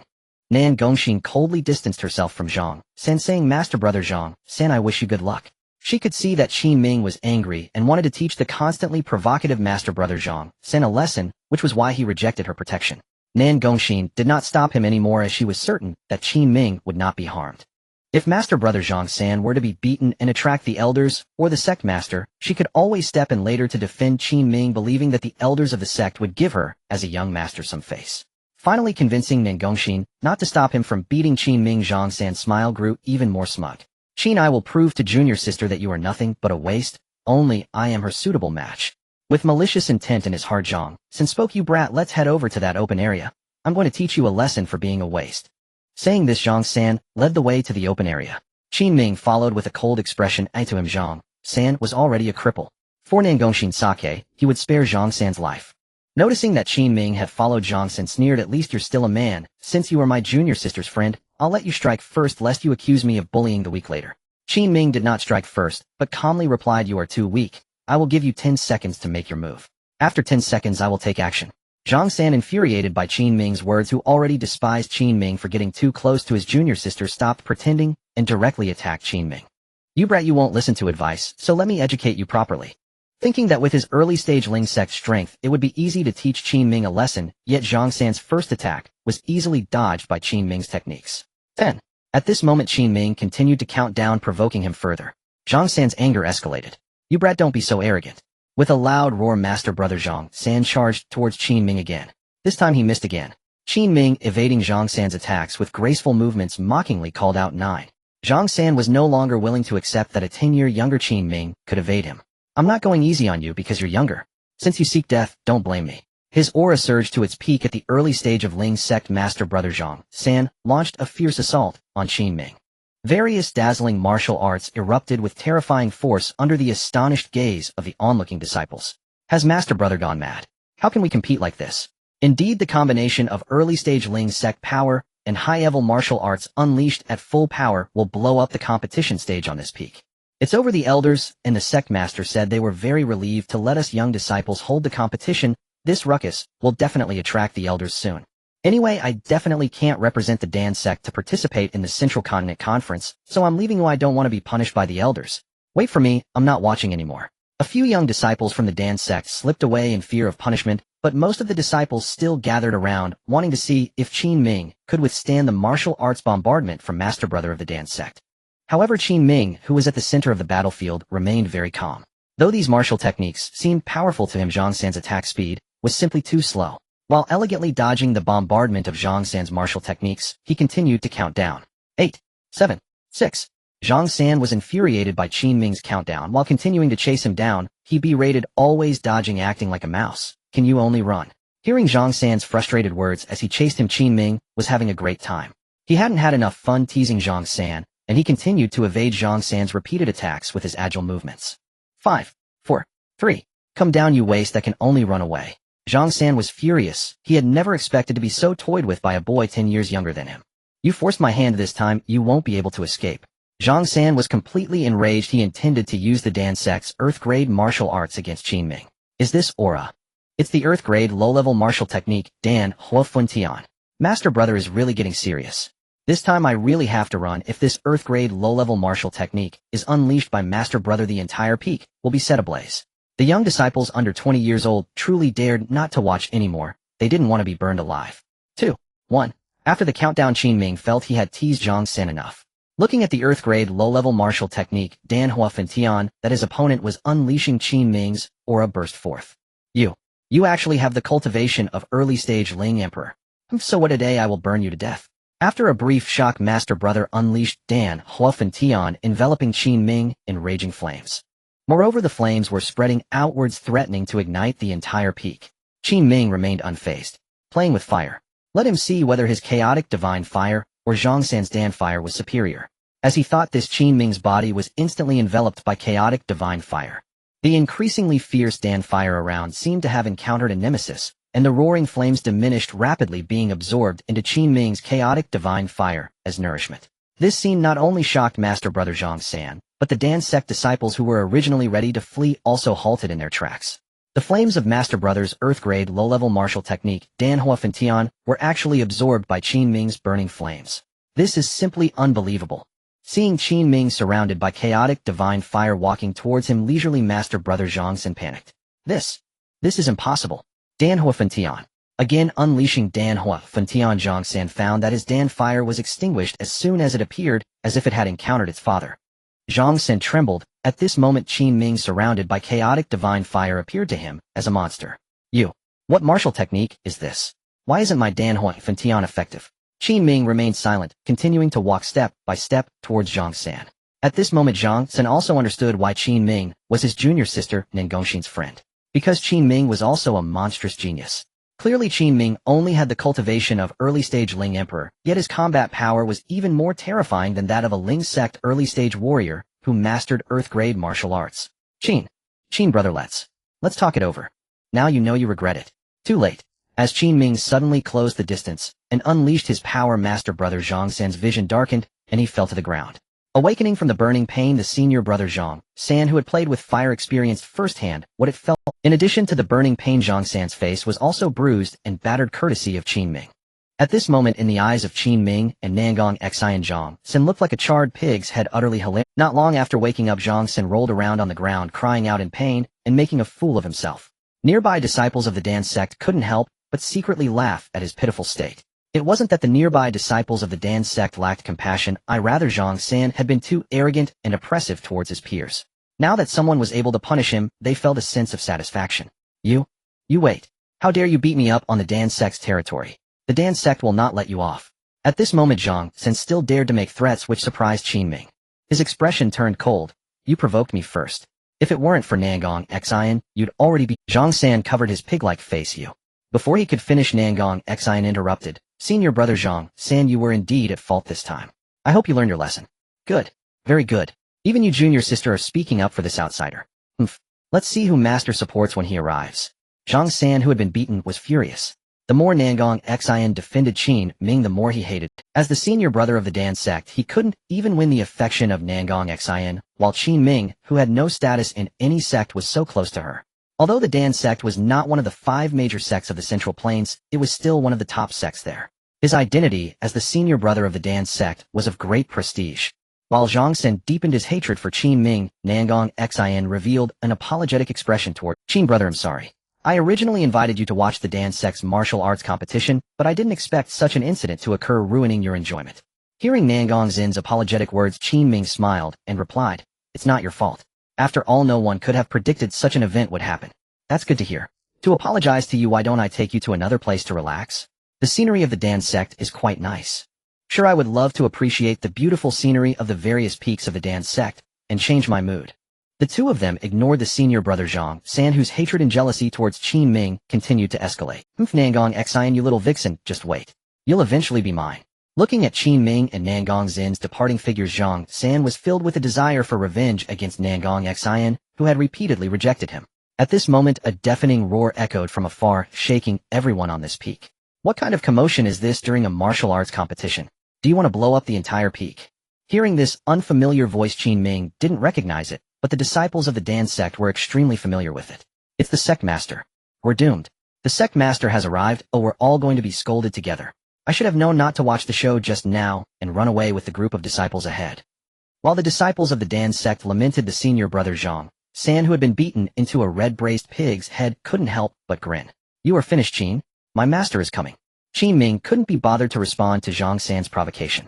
He gazed into the distance at the Dan sect master who was swiftly descending the peak, and said to Nangong Xian, does your master favor you too much? Don't worry, Qin brother. This time it was senior brother Zhang San who provoked trouble. I believe my master will see through it, and won't do anything to you. Besides, with me here, I won't let my master harm you. Nangong Xian assured Qin Ming, determined not to let her master harm him. Before Qin Ming could reply, the sect master of the Dan sect at the midstage of the spiritual saint realm appeared before him and Nangong Xian. The sect master noticed the charred pig head Zhang San in the back, but he first asked Nangong Xian, Shiner, what happened? Hearing the sect master ask Nangong Xian to explain first, Zhang San immediately began to wail behind her. Master, you must stand up for your disciple. This Qin, relying on his friendship with junior sister Xian, attacked me. So many disciples of the Dan sect can testify to this. The surrounding disciples of the Dan sect were taken aback. They hadn't expected senior brother Zhang San to be so shameless as to cry out for their testimony. The sect master, upon hearing this, glanced at the expressions of the nearby disciples before turning to Nangong Xian again. Shiner, do you have anything to say? Nangong Xian naturally recounted everything that had just happened to the sect. After listening, the sect master stroked his white beard and said in a deep voice, Zhang San, is what Shiner said true? Absolutely not. Junior sister Xian has been deceived by this outsider. Master, you must believe me. Zhang San denied, fiercely determined to turn the truth upside down. The sect master could see that Zhang San was lying. After all, Zhang San had a poor reputation within the Dan sect. He had been busy with more important matters and had not intervened with Zhang San, as he hadn't caused any major troubles. Furthermore, with the presence of the young disciple Nangong Xian as a junior master, Zhang San didn't dare act too recklessly. However, Zhang San's reckless behavior during the martial arts competition had crossed the sect master's bottom line. He decided to take this opportunity to teach this usually arrogant Zhang San a lesson. He had also noticed that Qin Ming was at the early stage of the spiritual monarch realm. To have such cultivation at a similar age as Nangong Xian, the sect master held a degree of admiration for Qin Ming. Before coming, the sect master had consulted with Elder Mo, who had brought Qin Ming and the others to the Dan sect. He was also inclined to befriend such a talented young genius without a sect. Thus, the sect master looked at the other disciples of the Dan sect before addressing them. Since you are all present, come forward and bear witness. Is your senior brother lying, or is the junior master lying? Faced with the sect master's inquiry, the disciples of the Dan sect hesitated to tell the truth, fearing retaliation from Zhang San afterward. Seeing their concerns, the sect master added, do not worry about retaliation. Whether it is your senior brother or the junior master who is lying, if either dares to retaliate against you afterward, I will definitely punish them according to the sect's laws. With the sect master's assurance, the disciples of the Dan sect chose to stand with the righteous Nangong Xian. It was senior brother who was lying, sect master. The junior master is telling the truth. It was senior brother who blew up the martial arts arena on the peak. It was senior brother who started the trouble, trying to bully the junior master's friend like he does to us, but he didn't expect to be unable to defeat the junior master's friend. As the disciples of the Dan sect testified that it was senior brother Zhang San who was lying, he panicked. Master, don't believe their words. They are taking revenge. Slap. You have disgraced the Dan sect and you're still being stubborn.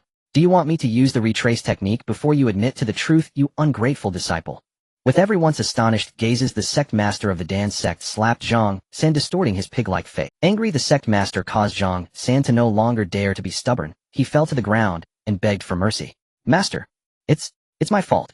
The sect master snorted coldly and then turned to Qin Ming.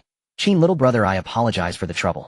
I hope you won't let this rebellious disciple ruin your impression of the Dan sect. Most of our disciples are quite friendly. Hearing the sect master clearly distinguish right from wrong, Qin Ming had a very good impression of him. Sect master, you're joking. Nangong Xian and I are friends. Oh, I won't let my impression of the Dan sect change. That's good. The Dan sect is always willing to befriend young geniuses like you. Since you're a friend of Shiner, feel free to stay at the Dan sect. Thank you, sect master. Qin Ming was also polite to those who treated him kindly. After chatting with Qin Ming for a bit, the sect master walked over to the down Zhang San. Rebellious disciple, why don't you kneel and apologize to Qin, little brother? Zhang San was reluctant to apologize to Qin Ming. However, due to the authority of his master, the sect master Zhang San could only endure the humiliation, get up, and walk in front of Qin Ming before kneeling. I'm sorry, Qin brother. Seeing that Zhang San's apology was insincere, Qin Ming didn't want to say much to him and directly said, "Alright, just remember not to bully the weak in the future. Learn from this lesson." Nangong Xin also wanted to avoid the eyesore that was Zhang San. She asked the sect master, "Master, I want to take Qin brother to see the scenery of the sect and relax." "Go ahead. It's good for Qin little brother to change his mood." With the sect master's permission, Nangong Xin and Qin Ming left. After they left, the sect master dismissed the other disciples, leaving only Zhang San. "Zhang San, you need to be more mindful. Luckily this happened in the Dan sect. If it were outside, others wouldn't spare you for the Dan sect's reputation." With a wave of his sleeve, the sect master shook his head in disappointment, and then turned, disappearing into the distant sky. Once everyone was gone, the expression of Zhang San, who dared not breathe, changed instantly, as he glared resentfully at the distant sky. "Damn old man, even you have joined forces with that little vixen Nangong Xin to teach me a lesson. Humph. Just wait. I will kill you all to relieve my hatred. The Dan sect is mine. Nangong Xin is also mine. You all must die." After muttering his words of hatred, the senior brother took out a sound transmission talisman inscribed with demonic characters. On the third day of Lin Yu and Yi Zai's seclusion, Qin Ming confirmed that they still had not emerged. Although Qin Ming did not enter seclusion, he did not neglect his own cultivation during these 3 days. Feeling the surging spiritual power within him, Qin Ming sensed that he could now contend with mid-stage Lingzong, and even later-stage Lingzong, without any celestial artifact. "Brother Qin." A familiar voice came from outside the courtyard, and in a moment the graceful figure of Nangong Xin descended gracefully. With a box of pastries in hand, she walked towards Qin Ming with a smile. "Oh, you have broken through too." Nangong Xin's words drew Qin Ming's attention to her, and he noticed that she had also reached the mid-stage of Lingwang. He replied, "Yes, just fortunate. I didn't expect you to break through as well." Nangong Xin glanced at the tightly shut doors of Lin Yu and Yishi, asking, "Brother Qin, are Lin Yu and Yishi still in seclusion?" Qin Ming shook his head, saying, "Not yet. I don't know how long they will be in seclusion this time." Hearing Qin Ming's words, Nangong Xin first walked to Lin Yu's room. She checked the food box delivered by the disciples last night, and then hurried to Yi Zai's door to check again. "As long as they are eating, it's fine. I was worried they were too engrossed in their seclusion and forgot to eat." While speaking, Nangong Xin placed the box of pastries she had prepared at the entrance of Lin Yu and Yi Zai's rooms. After placing it, she turned back to Qin Ming, personally opened the pastry box and presented it to him. "Brother Qin, this is for you, the largest portion. Thank you, Nangong Xin, for making pastries for us every morning during this time." Taking the pastries from her, Qin Ming expressed his gratitude. He had previously mentioned that it wasn't necessary for her to make food for them every day, but Nangong Xin continued to insist on making pastries for them. Since she was so determined, Qin Ming felt it would be inappropriate to continue refusing her kind intentions. Watching Qin Ming savor the pastries, Nangong Xin felt warmth in her heart. After a while, she remembered that she had an important matter to discuss with Qin Ming. Brother Qin, there's something I want to tell you." Upon hearing this, Qin Ming paused, saying, "Yes, go ahead, I'm listening." Seeing how focused Qin Ming was on listening to her instead of finishing his breakfast, Nangong Xin couldn't help but cover her mouth and chuckle. "Brother Qin, you can eat while listening." She paused for a moment before continuing, "Brother Qin, tomorrow is the day of the Central State Conference. I will represent the Dan sect and bring along the young disciples selected under the age of 20 to participate in the conference." "That sounds great. You reached the mid-stage of Lingwang at 16. You are indeed suitable to represent the younger generation of the Dan sect. Good luck at the Central State Conference." While eating the pastries, Qin Ming cheered for Nangong Xin, with whom he had formed a good relationship over these. Her encouragement made Nangong Xin feel warm inside, and she continued, "For this Central State Conference, I also prepared special elixirs for breakthroughs, Brother Qin. Look." As she spoke, Nangong Xin took out 2 elixirs, emanating a mysterious aura from her clothing. Qin Ming looked at the elixirs in confusion, saying, "Didn't you just break through to mid-stage Lingwang? Do you still need elixirs for a breakthrough? Aren't you worried about side effects?" "Brother Qin, please rest assured. These are elixirs I personally refined. They absolutely won't have any side effects. Others elixirs for breakthrough levels may have some side effects after use, requiring gradual consolidation of the elixir's power afterward." However, as the immortal alchemist, Nangong Xin was confident that her elixirs for enhancing levels would not produce any side effects. "Give me one, Nangong Xin." At that moment, a sudden voice filled with excitement came from Yi, she who appeared with shining eyes. Following the sound, Yi Zai's door had opened at some point, and she stood beside Qin Ming and Nangong Xin. "Senior brother, I can guarantee that Nangong Xin's elixirs are safe and will not have any side effects." Both Qin Ming and Nangong Xin were taken aback, not expecting Yishi to come out at this time. What surprised them even more was that Yishi had also broken through to mid-stage Lingwang. In just 3 days of seclusion, she had jumped 2 levels. The more lively and adorable, Yishi was eager to take one, but when she saw there were only 2 elixirs in Nangong Xin's hand, she restrained herself. However, she asked, "Is that all?" You must have more, right, Nangong Xian? Yes. I prepared one each for you and Lin Yue, but since you weren't out, I only took out these two in advance. This time, Nangong Xian didn't take out any more elixirs from her clothing, but directly retrieved two from her spiritual consciousness. She added, before I came I also had an elder from the sect deliver one to Jiang Mashue from the Jiang clan, so everyone has one. Brother Qin, Yishi Nangong Xian, long time no see. At that moment Lin Yu's cool voice echoed in the courtyard. Hearing Lin Yu's voice as she emerged from seclusion, Qin Ming was very happy. Sister Yue, you finally came out. I missed you so much. Lin Yu's cool and beautiful face couldn't help but show a hint of warmth at Qin Ming's words. I took a bit longer because I broke through 2 levels in a row, Brother Qin. At this moment Yishi also stepped forward and handed Lin Yu one of the elixirs prepared by Nangong Xian.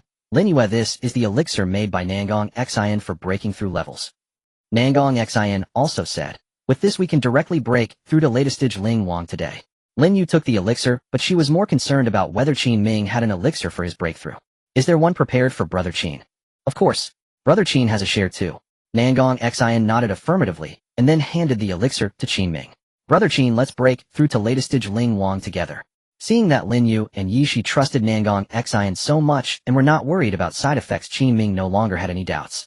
Taking the elixir, Qin Ming could still feel the warmth it retained from Nangong Xian along with her faint fragrance. He curiously asked, what is the name of this elixir? Before Nangong Xian could respond, the knowledgeable Yishi couldn't help but exclaim, the earth and heaven mysterious elixir, it's incredibly precious. Brother, you must not waste Nangong Zin's kind intentions. Alright, everyone has one. Let's sit down and cultivate together. With Nangong Zin's suggestion, Qin Ming nodded slightly, swallowed the earth and heaven mysterious elixir, and sat down with the 3 female emperors to cultivate and absorb the elixir's power. In reality, their actions were somewhat wasteful, as it was impossible to fully absorb the earth and heaven mysterious elixir in this world with thin spiritual energy. However, they were qualified to be wasteful because among them was Nangong Xian, the immortal alchemist. Once they reached the greater 1,000 world, Nangong Xian could easily refine such elixirs, providing as many as they wanted. To describe it in terms from Qin Ming's previous world, it would be rich and willful. At first, Nangong Xian estimated that they would only break through 1 level after absorbing the earth and heaven mysterious elixir, but the actual cultivation results exceeded her expectations. After the 4 of them collectively broke through to latest stage Ling Wang, the earth and heaven mysterious elixir continued to enhance their spiritual power. Congratulations to the host for breaking through to the peak of Ling Wang. Congratulations, host, on achieving the milestone intimate cultivation with 3 empresses of heaven. Randomly selecting a sovereign immortal artifact from the divine emperor's soul. Congratulations, host. You have drawn the bronze immortal palace. As Qin Ming advanced to the peak of the spirit sovereign realm, his system continuously issued new notifications. A radiant divine light burst forth as the bronze immortal palace soared forth from Lin Yu's soul. Why has my bronze immortal palace emerged of its own accord? Seeing her sovereign artifact spontaneously depart her body, Lin Yu panicked. Yet the instant it hovered before Qin Ming, her alarm dissolved into serene stillness. The bronze immortal palace resonates with Brother Qin Ming. Her delicate brows furrowed slightly as she fell into quiet contemplation. Yishi, having previously witnessed the wild sword erupting from Lin Yu's body in the beastwood forest, remained unfazed. But this was Nangong Xian's first encounter with such a phenomenon, and she found it profoundly astonishing. The bronze immortal palace was one of Lin Yu's sovereign immortal artifacts. How could it possibly resonate with Qin Ming, her master from a past life? Qin Ming, however, offered an innocent shrug. Little sister Yue, this is truly none of my doing. The palace flew to me of its own volition. He spoke truthfully. The resonance was not his doing but the system's. Moreover, Qin Ming had neither commanded nor influenced the system. It autonomously recognized his achievement and randomly selected an immortal artifact from Lin Yu's soul. The bronze immortal palace lingered briefly before Qin Ming before vanishing into his body. He spread his hands helplessly. Little sister Yu, you know well this isn't me stealing your bronze immortal palace. Lin Yu was no longer the child who still in the womb had contested with Qin Ming over immortal artifacts. Though she could not fathom the precise reason, she sensed it must stem from their karmic bond across lifetimes. For empresses of heaven from vast cosmological realms had once been protected and cultivated by Qin Ming in past lives. What then was the bestowal of an immortal artifact in this life? In fact, Lin Yu felt her devotion to him was still insufficient. This was her most sincere conviction at that moment, to safeguard Qin Ming's safety for all his days. That was her solemn vow to him. Since the bronze immortal palace responds to Brother Qin Ming, it signifies a destined affinity between you. Brother Qin Ming, there is no need for self-reproach. Hearing Lin Yu's compassionate words, Qin Ming, who had long drawn upon her grace, felt a rare flush of humility. Indeed, senior brother, Lin Yu says it's fine, so please set your mind at ease and wield the bronze immortal palace without reservation. Yi Shi stepped forward to voice her support. Even Nangong Xian, who had never before witnessed such a scene, added warmly, Brother Qin, please rest assured Lin Yu would gladly gift you several more of her immortal artifacts. Qin Ming murmured softly. Soon after Lin Yue and Yi Shi accepted Nangong Xian's invitation to tour the territory of the Pill sect. The following day Nangong Xian invited them all to attend the Grand Central Continent Assembly. This year's Central Continent Assembly was held at Skyblade Valley, the preeminent sect among the 5 great sects of the Central Continent. As Qin Ming entered Skyblade Valley alongside the Pill sect, he could not help but exclaim, "So this is Skyblade Valley. Quite imposing." Nangong Xian smiled gently. Brother Qin, Skyblade Valley is after all the foremost sect among the 5 great sects. Its majesty is only natural. Yi Shi meanwhile surveyed the bustling disciples from various sects passing by and asked curiously, which are precisely the 5 great sects? Her question piqued the interest of both Qin Ming and Lin Yu. Nangong Xian in turn began to recount, calmly and thoroughly, introducing the 5 great sects to the trio. Ranked by comprehensive strength, the 5 great sects of the Central Continent are in order: Skyblade Valley, Qingya Gate, Xuanji Sect, 7 Mysteries, Sword Sect, and 9 Sovereign Sword Sect. Among them, Skyblade Valley, Qingya Gate, and Xuanji Sect constitute the upper 3 sects, 7 Mysteries, Sword Sect, and 9 Sovereign Sword Sect form the lower 2. A pronounced disparity separates the lower 2 from the upper 3, most notably in the number and cultivation level of their Spirit Saint Elders. The supreme elder cultivators of the upper 3 sects have attained the pinnacle of the Spirit Saint realm, whereas those of the lower 2 remain at the latest stage Spirit Saint level. Having heard Lin Yu's concise overview, Qin Ming gained a preliminary understanding of the 5 great sects.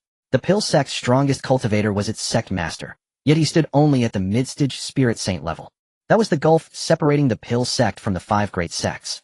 For martial cultivators of the Tianling continent, each successive realm becomes exponentially more arduous to transcend. The spiritual energy chasm widens relentlessly, unlike the early stages, where crossing boundaries was comparatively effortless. Yet such constraints held no sway over prodigies like Qin Ming, especially when augmented by divine emperor-level arcane techniques. His combat prowess defied comprehension within this low-tier martial world. At the peak of the Spirit King realm, Qin Ming could already unleash an immortal artifact to slay 2 Spirit Lord cultivators in their initial stage. Now at the apex of the Spirit Sovereign realm, wielding Lin Yu's sovereign immortal artifact, he conservatively possessed the power to subdue even a Spirit Saint at the early stage. Under Skyblade Valley's arrangements, Qin Ming and his companions temporarily took residence there alongside the Pill sect delegation. After settling in, Qin Ming suggested strolling through Skyblade Valley to admire its scenery, a proposal readily embraced by the 3 reincarnated Empresses of Heaven. Yet as they wandered Skyblade Valley's landscapes, an unusual incident unfolded. In a secluded bamboo grove, young disciples of Skyblade Valley were bullying outsiders, disciples from lesser sects. Skyblade Valley claiming itself the foremost righteous sect of the Central Continent. Does this constitute your hospitality toward visiting disciples? The bullied disciple from an obscure sect challenged defiantly. His bold outcry drew a growing crowd of passers-by, disciples from numerous sects gathering nearby. Seeing the swelling audience, the Skyblade Valley disciples' expressions hardened with icy disdain. Skyblade Valley is without question a paragon of integrity. You provoked us first. Our disciples exercised forbearance repeatedly, yet you pressed your advantage. Do not slander us with baseless accusations. It is you who lie. Today I have seen clearly Skyblade Valley proclaims itself upright, yet practices nothing but tyranny over the weak. Daring to tarnish Skyblade Valley's reputation before so many sects, I'll silence your insolent tongue this very moment. The leading Skyblade Valley disciple sought swift resolution, swinging his sword in a lethal arc toward the obscure sect's disciple to ensure eternal silence. Clang! A sharp metallic ring echoed, the clash of steel, as another disciple's sword drawn intercepted the blow. Esteemed junior brother of Skyblade Valley, I am a disciple of the 9 Sovereign Sword sect. I beg you for the sake of our sect's honor, spare this young brother and his fellow disciples. Junior brother, already irritated by the public spectacle of bullying, the Skyblade Valley leader bristled further at being addressed as junior by someone merely older in years, and his composure shattered. 9 Sovereign Sword sect, a mere stray dog admitted into the 5 great sects out of Skyblade Valley's condescension. Dare you speak thus to your master? With a thunderous roar, he unleashed a devastating sword aura, hurling the 9 Sovereign Sword sect disciple violently backward. Even as the man crashed down, fury still clouded the Skyblade Valley disciple's mind. He spat out a final threat. Affairs of the upper 3 sects are none of the lower 2's concern. Though the Skyblade Valley leader relished his theatrical dominance, Qin Ming found himself distinctly unsettled. For quite unexpectedly, he had been struck full force by the 9 sovereign sword sect disciple, leaving him against all desire embracing a man. Unforgivable. Though inclined to remain aloof, Qin Ming now resolved to intervene, to deliver stern instruction to these arrogant bullies. Yi Shi, ever eager for spectacle, watched Qin Ming stir and felt a thrill of exhilaration. Now this promises to be entertaining. The disciples of other sects nearby had initially intended to step forward to help, but upon witnessing a disciple of the Jiao Huang sword sect being sent flying by a disciple of the Tianjian Valley, with a single sword strike, they were frightened. After all, this was the territory of the Tianjian Valley. If a conflict truly arose here, it could lead to disastrous consequences. Seeing the fearful expressions of those around him, the leading disciple of the Tianjian Valley sneered arrogantly, having forgotten to maintain the dignified image of the foremost sect in Zhongzhou. He pointed his sword at the unnamed small sect disciple and declared, "It's your turn, you worthless trash." As he spoke, the leading disciple of the Tianjian Valley swung his sword toward the unnamed small sect disciple, the attack, far more ferocious than before, infused with killing intent. He intended to slay all the disciples of the unnamed small sect with a single strike. Just as he was about to execute his attack, an overwhelmingly powerful golden fist light suddenly crashed in, shattering the sword energy that the Tianjian Valley disciple had unleashed, as well as the sword in his hand. Although the sword in the Tianjian Valley disciple's hand was not a top-tier weapon, it wasn't something that anyone could easily destroy. Looking at the fragments of the shattered sword scattered across the ground, the leading disciple of the Tianjian Valley felt immense pain in his heart. With a fierce gaze, he looked toward the direction from which the golden fist light had come and shouted angrily, "Who is it? Who dares to attack a disciple of the Tianjian Valley? It's your grandpa." Just as he heard someone dare to claim to be his grandpa, the leading disciple of the Tianjian Valley had yet to see who was bold enough to say such a thing when the golden fist light struck again, sending him flying. Bang! He crashed heavily to the ground not far away, clutching his abdomen as his body shook uncontrollably. Struggling to lift his head, a handsome 16-year-old boy appeared before his eyes. This handsome boy was none other than Qin Ming, who had just aimed to teach a lesson to the Tianjian Valley disciples. The leading disciple of the Tianjian Valley had already experienced Qin Ming's overwhelming strength once, and now he felt a hint of fear as his tongue trembled. "You. What do you want to do?" Qin Ming smiled with an enigmatic expression, saying nothing as he approached and grabbed the leading disciple of the Tianjian Valley by the collar, delivering a series of punches. They're hitting me. You fools, I'm being beaten and you're just standing by. Hurry and save me." As the leading disciple of the Tianjian Valley cried out for help, the other Tianjian Valley disciples who had been following him rushed in. Boom! Another punch sent the remaining Tianjian Valley disciples crashing down. Qin Ming lifted them and threw them beside the leading disciple of the Tianjian Valley, then unleashed a righteous beating upon them. Ouch! My face is swollen. My stomach. Grandfather, spare me. You are my father, you are my grandfather. I bow to you, please stop hitting me.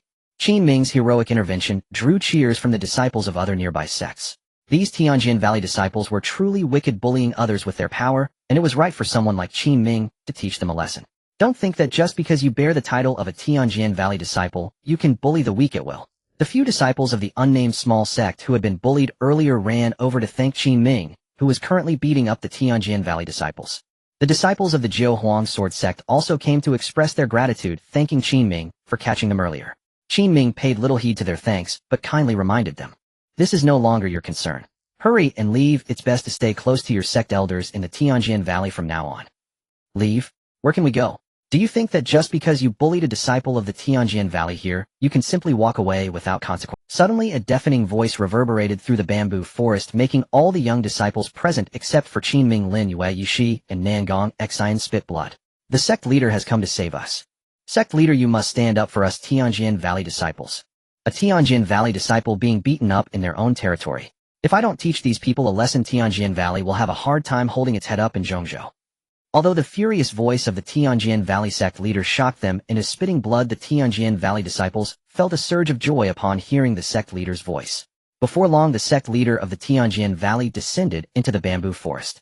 A bunch of useless trash. As disciples of the foremost sect in Zhongzhou, the Tianjian Valley, you can't even defeat your peers from other sects. He first scolded the few Tianjian Valley disciples who had been beaten by Qin Ming, then cast an oppressive gaze. Qin Ming could tell that the Tianjian Valley sect leader was at the late stage of the Spirit Saint realm, but he showed no signs of fear, meeting the sect leader's gaze heated. "You've got guts, young man, but as the saying goes, without rules there's no way to establish order. You harmed a disciple of my sect in the Tianjian Valley, and you must be punished. Let me teach you what rules are on behalf of your sect." Just as the Tianjian Valley sect leader was about to act against Qin Ming, Nangong Xian, accompanied by Lin Yu and Yi Shi, stepped forward and said, "Wait, sect leader." The Tianjin Valley sect leader wanted to see who dared to say wait to him. As he focused his gaze on Nangong Xian, he could not help but narrow his eyes. He recognized Nangong Xian, the top talent in Zhongzhou, apart from the 5 major hidden families. At just 16 years old, she had reached the initial stage of the Spirit Emperor realm, and she was also proficient in alchemy and artifact refining. While Nangong Xian was well known, she was ultimately a junior, and in terms of both strength and status, she could not be compared to him. The girl from the alchemy sect, do you want to protect this unruly brat? Nangong Xian invoked her sect, saying, Sect leader, he is an esteemed guest and friend of my alchemy sect. I kindly ask you not to make things difficult for him out of respect for our sect. Girl from the alchemy sect, I appreciate your talent and your understanding of etiquette as a junior. However, your friend just brutally beat my Tianjin Valley disciples, which is indeed a bit much. As the sect leader of Tianjin Valley, I must enforce punishment to maintain our sect's image. After hypocritically delivering a lengthy speech, the Tianjin Valley sect leader still intended to severely punish Qin Ming. Seeing the Tianjin Valley sect leader being so unreasonable, Nangong Xian and the others' expressions darkened as they unleashed the pressure of the Peak Spirit Emperor realm, standing shoulder to shoulder with Qin Ming. Peak Spirit Emperor. The Tianjin Valley sect leader was somewhat surprised. Just recently news had spread that Nangong Xian of the alchemy sect had broken through to the initial stage of the Spirit Emperor realm, but unexpectedly, not long after she had broken through to the Peak Spirit Emperor realm. If Nangong Xian continued to grow, the 5 major sects might not be able to compete with the alchemy sect. Moreover, she had gathered 3 others of the same Peak Spirit Emperor realm, including Qin Ming, without him knowing. This further made the Tianjin Valley sect leader worry about losing the sect's dominant position. This girl could not be allowed to remain. In order to maintain the status of the Tianjin Valley as the foremost sect in Zhongzhou, the Tianjin Valley sect leader planned to take this opportunity to pretend to accidentally kill Nangong Xian. Just as the Tianjin Valley sect leader was about to act, a pressure that even he could not help but tremble under suddenly enveloped the entire bamboo forest. As the Tianjin Valley stands as the foremost sect in Zhongzhou, and you are its sect leader, isn't it a bit excessive to oppress the juniors? As a questioning voice echoed throughout the bamboo forest, an elderly man with gray hair accompanied by a striking young woman radiating a fierce sword aura walked slowly in the direction of Qin Ming. The elderly man was unfamiliar to Qin Ming, but he recognized the striking young woman radiating a fierce sword aura. She was Jiang Moshue, the reincarnation of the Sword Lord. To be honest, Jiang Moshue loathed Qin Ming. She wished that this ungrateful man would die soon. Yet when she and the elders of the Jiang clan passed by the bamboo forest where Qin Ming had encountered trouble, she couldn't help but plead with the elders to intervene and save him. This is why Jiang Moshue and her Jiang clan elders appeared just in time to stop the master of the Tianjin Valley from delivering a fatal blow to Qin Ming. You really are a handful, always causing trouble. Don't you realize your life is mine? Muttering to herself, Jiang Moshue followed the Jiang clan elder to Qin Ming's side. The master of Tianjin Valley, having abandoned his previous arrogance, bowed humbly to the elder beside Jiang Moshue. Elder Jiang, you arrived just in time. Allow me to handle this matter here, and then I will take you to the accommodations we have prepared for you to properly host you and the dear niece of Jiang Moshue. Zhang He, you little rascal, the last time we met you were not yet the master of Tianjin Valley. I never expected that you would directly become the master this time. If it had been anyone else daring to speak to him like that, the master of Tianjin Valley Zhang, he would have certainly been enraged. However, the elder from the Jiang clan before him was at the peak of the spiritual saint realm and had once crushed their strongest elder with a single palm. Though both were peak spiritual saints, there was an insurmountable gap between the elder of the hidden Jiang clan and the elder of Tianjin Valley. This gap was due to the Jiang clan's ancestor having been a spirit emperor endowed with the bloodline of a spirit emperor. Furthermore, there were the top-grade martial arts techniques that all 5 major sects coveted. Under various enhancements, the experts from the 5 major sects could not compare with those from hidden families, even at the same realm. Master Zhang He of Tianjin Valley continued with a humble attitude, saying, Thanks to Elder Jiang's guidance years ago, or else I wouldn't have been able to sit in this position. I Zhang He have always remembered your kindness. At this moment, Jiang Moshue reminded the Jiang clan elder, Grandpa Han, don't forget what you promised me. Though I Jiang Han am old, my memory is still very good. Moshue, you can rest assured. The peak spiritual saint Jiang Han smiled, then pointed at Qin Ming, and said, Zhang He, since you remember my guidance, then this time for my sake, spare this kid. Upon hearing this, the expression of Master Zhang He of Tianjin Valley became somewhat awkward. To let him spare Qin Ming in front of so many people was tantamount to slapping Tianjin Valley in the face. Seeing this, Jiang Han's expression also turned cold. What's the matter? You unwilling? How could that? I will still give face to Elder Jiang, but what you don't know is that this foul brat just bullied the disciples of Tianjin Valley. If I don't teach him a lesson, it will disgrace Tianjin Valley. Do you think I didn't see what just happened? Zhang He, this young brother acted justly and rescued the disciples of a small sect who were bullied by your Tianjin Valley disciples. The ones you should punish are those disciples who take advantage of Tianjin Valley's status as the #1 sect in Zhongzhou to bully the weak. Having said this, Zhang Han felt he had made his point, yet Master Zhang He of Tianjin Valley still wanted to protect his own. Even if our Tianjin Valley disciples were wrong first, we cannot allow this person to handle them as he pleases. What a great excuse, saying that Tianjin Valley disciples were wrong first and cannot be dealt with casually. Does Tianjin Valley really think it is worthy of calling itself the #1 sect in Zhongzhou? Where is this absurdity coming from? This time Qin Ming could no longer hold back, rebutting the fallacies of Master Zhang He of Tianjin Valley. You foul brat, it is not your place as a junior to teach me a lesson. Zhang He was also angered by Qin Ming's retort. He raised his large hand to unleash the pressure of the spiritual saint and aimed it at Qin Ming. Zhang Han immediately stopped Zhang He's furious actions and scolded him. Zhang He, if you dare to lay a finger on this young brother again, don't blame me for taking action against you. Master Zhang He of Tianjin Valley was no match for Zhang Han, and the Tianjin Valley behind him was not a match for the Zhang clan that stood behind Zhang Han. To avoid provoking the Zhang clan, he could only swallow his anger. Elder Zhang, calm your anger. For your sake, I will not pursue this matter with this impudent young man. After calming himself, Master Zhang He of Tianjin Valley immediately changed his expression to one of a forced smile, as if nothing had happened. Elder Zhang, dear niece, Zhang Mashue, please follow me. Tianjin Valley has arranged the best accommodations. Having saved Qin Ming, Zhang Han nodded. Lead the way, Zhang He. Zhang Mashue did not rush to leave. Despite just having saved Qin Ming, she said not a word to him, but instead began reminiscing with Lin Yu and the others. Despite Zhang Mashue ignoring Qin Ming, he still expressed his gratitude to her. Zhang Mashue, thank you for saving me this time. Saving you? Don't think too much of it. I just didn't want Lin Yu and the others to be killed by the master of Tianjin Valley because of you. Zhang Mashu's expression was cold. Clearly, she had let Zhang Han intervene because she saw Qin Ming was in danger, but she claimed it was for Lin Yu and the others. It was evident that she was a very conflicted person regarding her feelings for Qin Ming. Qin Ming thought Zhang Mashue had changed, but unexpectedly this foul sister was still as inscrutable as ever. He casually glanced at Zhang Mashu's current affinity level.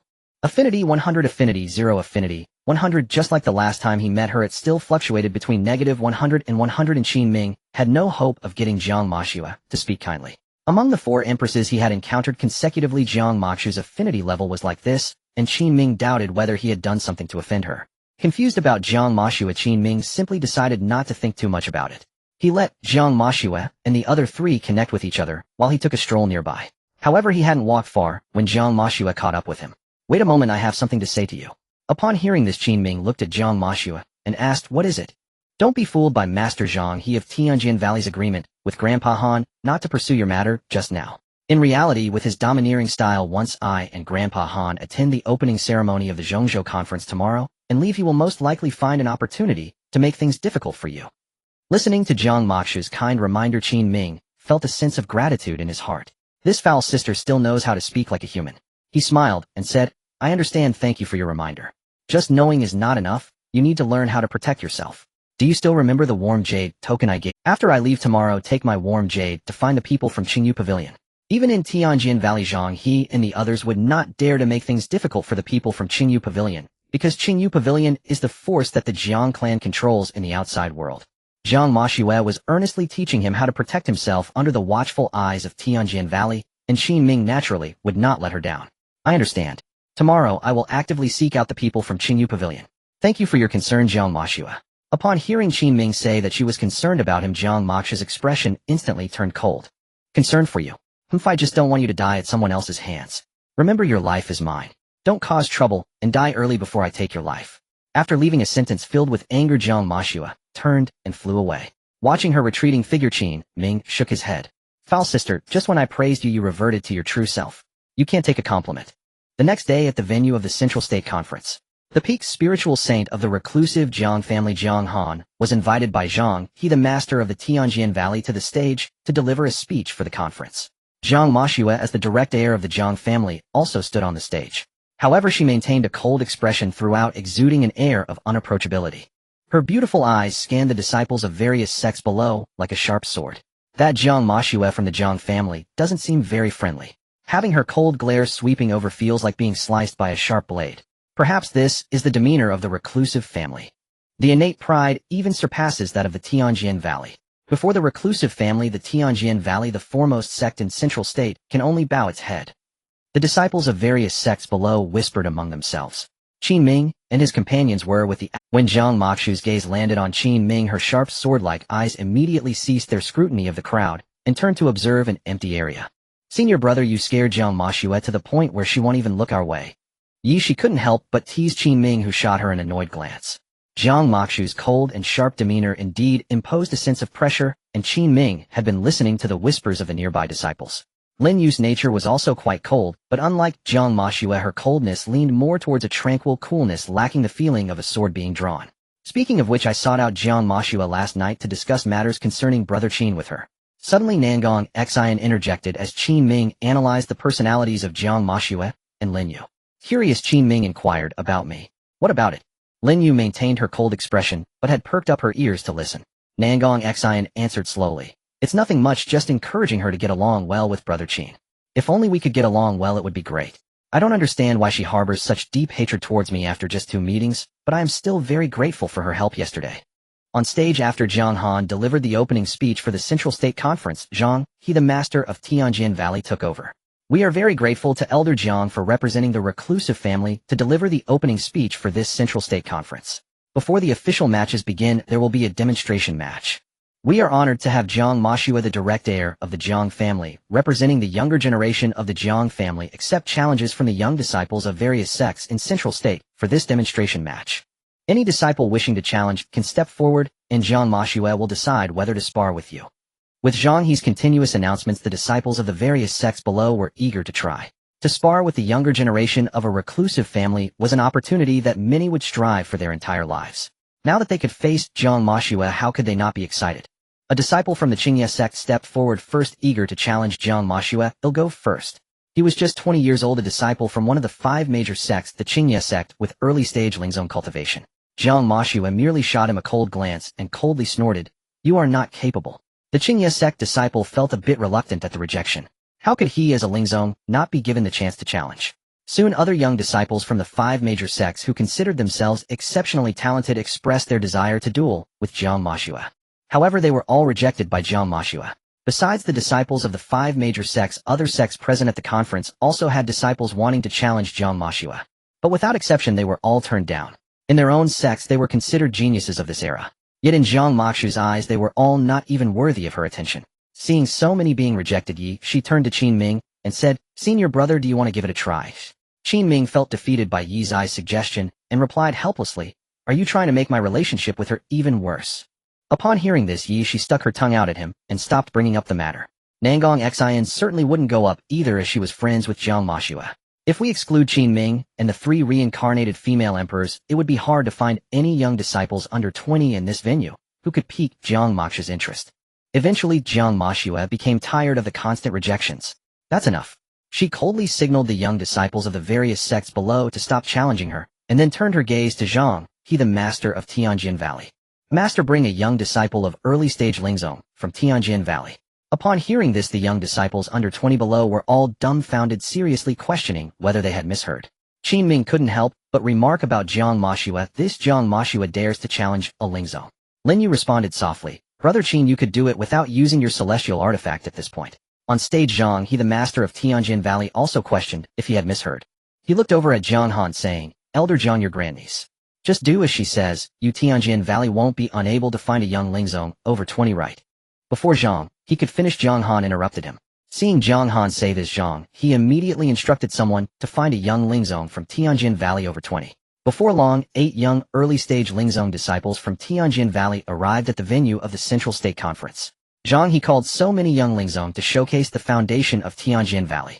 Glancing at the astonished expressions of the various sects below Zhang, he wore a smug smile. He looked at Jiang Moxue and said, "Grandniece, feel free to choose one." However, the next moment Jiang Moxue surprised everyone with her words, "Let them all come at me together." Jiang Moxue's statement once again stunned everyone present except for Qin Ming and the 4 others and Zhang Han. Has she gone mad? To challenge 8 young Lingzong disciples alone. Jiang Moxue was only 16. Even if she belonged to a reclusive family, it was impossible for someone her age to take on 8 Lingzong. Zhang he the master of Tianjin Valley feared that Jiang Moxue might get hurt, and that even his Tianjin Valley would struggle to quell the Jiang family's wrath. For safety Sake Zhang he cautiously said, "Grandniece, these are 8 Lingzong, not 8 Lingwang." Zhang Maxue remained unfazed, saying, "I know, just let those 8 Lingzong come at me together." Unable to change Zhang Maxue's mind, he looked at Zhang Han again, saying, "Elder Zhang, please advise her." Zhang Han calmly replied, "Rest assured, Maxue, and knows her limits. Let them all come at her." Zhang he felt like crying now. Both this elder and young one from the Zhang family have lost their minds. Zhang Maxue was only at the peak Linghuang realm, which Zhang, he could see. To take on 8 Lingzong alone at her peak Linghuang realm was exceedingly arrogant. However, they had stated their positions, and Zhang, he could only caution the 8 young Lingzong from Tianjin Valley before the match. The little ancestor of the Zhang family is truly insane. In the venue of the Central State Conference, Zhang Maxue's performance match with the 8 young spirit venerables of the Tianjin Valley attracted the attention of various sects. They all wanted to see whether Zhang Maxue was boasting or truly capable of taking on the 8 spirit venerables at the level of Spirit Emperor. At this moment, Qin Ming was also watching the show. Can Zhang Maxue win? It should be fine. The enhancement of spiritual power from breaking through to the peak of Spirit Emperor is much greater for geniuses of our level than previous realms. Nangong Xin offered her perspective. As a reincarnated empress, she understood better than Qin Ming the limits of her own power with each enhancement. This time, upon breaking through to the peak of Spirit Emperor, she sensed a qualitative leap in her power compared to previous breakthroughs. Similarly, Lin Yu and Yi, she also reincarnated empresses, shared her sentiments. Although Qin Ming had bound the fortunes of 4 empresses through the system, and his physique was stronger than theirs, even able to suppress them in battle as a newcomer to cultivation, he certainly lacked their understanding of the Tao. While Qin Ming conversed with them, Zhang Maxue and the 8 young spirit venerables of Tianjin Valley had already taken their positions. Since this performance match featured spirit venerables, the sect master of Tianjin Valley Zhang, he had also called upon elders to maintain a stable barrier to prevent injury to the disciples from various sects watching. With everything ready, the 8 young spirit venerables intentionally yielded to Zhang Maxue, as per their sect master's instructions. "Sister Maxue, although you are a genius of the Zhang clan, you are younger than us, so you go first." Sister Maxue. Upon hearing the other party daring to address her this way, Zhang Maxue's beautiful eyes narrowed slightly. Since they were letting her go first, she would take the opportunity. Without being polite to the 8 spirit venerables, Zhang Maxue swiftly lunged forward with her long sword. That speed is incredible.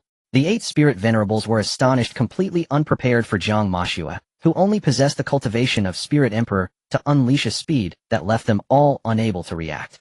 Swish! Zhang Maxue swept her sword horizontally, the vibrating sword energy knocking back the 8 spirit venerables of Tianjin Valley and leaving a shallow sword mark on their faces. The blood seeping from the sword mark reminded them that they had indeed been injured by Zhang Maxue. If not for the performance match, that last strike would have been lethal. Daring to call her sister Maxue meant they should be prepared to be beaten. Did you see that? Zhang Maxue of the Zhang clan repelled the 8 spirit venerables of Tianjin Valley with a single sword. Was the power of that last sword really something a Spirit Emperor could wield?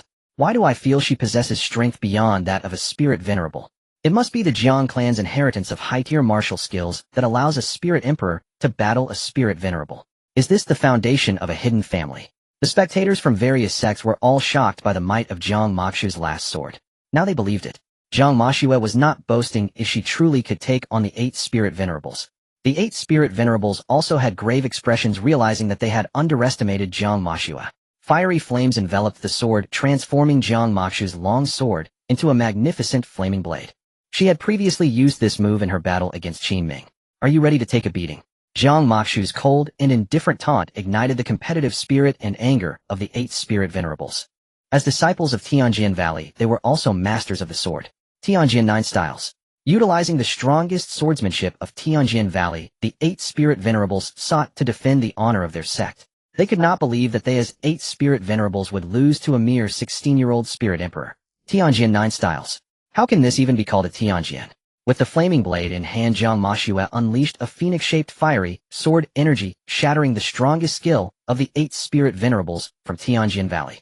Accompanied by the cries of the 8 Spirit Venerables hurt by the Phoenix's fiery sword energy, they all collapsed to the ground. As they prepared to rise and counterattack, they found themselves trapped in a sandstorm formed by the sword energy. Another heavy blow, yet Zhang Maxue's onslaught did not end. Appearing before the 8 Spirit Venerables in an instant, the blade in Zhang Maxue's hand slashed forth, releasing a terrifying gale of sword energy. The chaotic gale was like the sharpest blade, causing the 8 Spirit Venerables to emit shrill cries of anger. After enduring the gale-like sword energy, the 8 Spirit Venerables had no time to catch their breath before they found the temperature around them plummeting to a chilling low.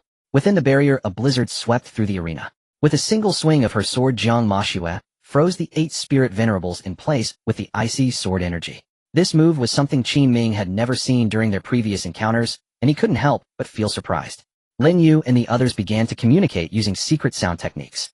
It seems that after breaking through to the peak of Spirit Emperor, Jiang Mashue has learned quite a bit of her previous live sword techniques. We should also teach Brother Qin Ming some new divine techniques to battle Jiang Mashue, otherwise if she loses control of her emotions, she might hurt him. To resolve the misunderstanding between her and her master Jiang Mashue still needs to use the reincarnation reflection. While Lin Yu and the 3 girls secretly exchanged ideas through their secret sound techniques, Jiang Mashue melted the ice, sealing the 8 spirit venerables with her fiery sword blade. The 8 spirit venerables were already in shock. They no longer wanted to battle this monstrous genius Jiang Mashue. But before they could plead for mercy, Jiang Mashue swung her sword once more, unleashing a water dragon sword energy that sent them flying again. No more fighting. I concede. I also concede. Please don't torment us anymore. The Jiang clan truly is a hidden family. We humbly bow to you. Jiang Mashue had initially wanted to severely punish the 8 spirit venerables for calling her sister Mashue. However, upon hearing their loud pleas for mercy in front of so many people, she had no choice but to relent. Nevertheless, the water dragon sword energy she swung out did not cease. The soaring azure dragon broke through the defensive barrier, crashing through. This scene terrified the watching disciples from various sects, as well as the elders who were unable to intervene in time. The disciples present were all under 20 years old. They could not withstand the water dragon sword energy that could severely injure even the 8 spirit venerables. Just as many disciples were about to be accidentally injured, a resigned, steady sigh emerged from the panicked crowd of disciples. The sigh came from Qin Ming. This water dragon sword energy was not only powerful, but also incredibly fast. He had no time to evade, and could only choose to defend. Watching the 8 spirit venerables being sent flying towards him by the water dragon sword energy, Qin Ming condensed a golden light in his right fist. Lin Yu and the others had originally intended to intervene, but upon seeing Qin Ming first condense the fist light of the Heavenly Emperor fist, they all paused. Boom!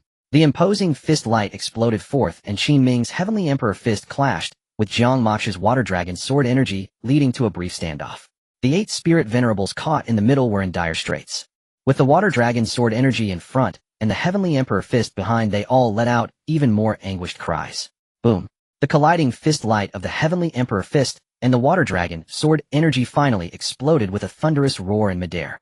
As the 8 spirit venerables fell to the ground battered and bruised, Qin Ming's punch successfully diffused the crisis, where the water dragon sword energy almost injured the disciples from various sects.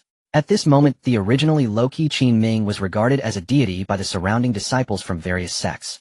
Little did they know there was a monstrous genius hidden among them, just like Jiang Mashue. This young man, appearing to be of similar age to Jiang Mashue, has already reached the pinnacle of the Spirit Emperor at just 16 years old. The disciples of various sects present had only heard of Nangong Xin from the Pill sect before. Now with the emergence of such a young man, they were all astonished. Among them there were a few who witnessed Qin Ming teaching a lesson to the disciples of the Tianjin Valley yesterday. As Qin Ming stepped forward and dispersed Jiang Mashue's water dragon sword chi with a single punch, they recognized him. It's him. Who is he? The man who fiercely beat several disciples of the Tianjin Valley yesterday. That man. I remember now, it really is that man.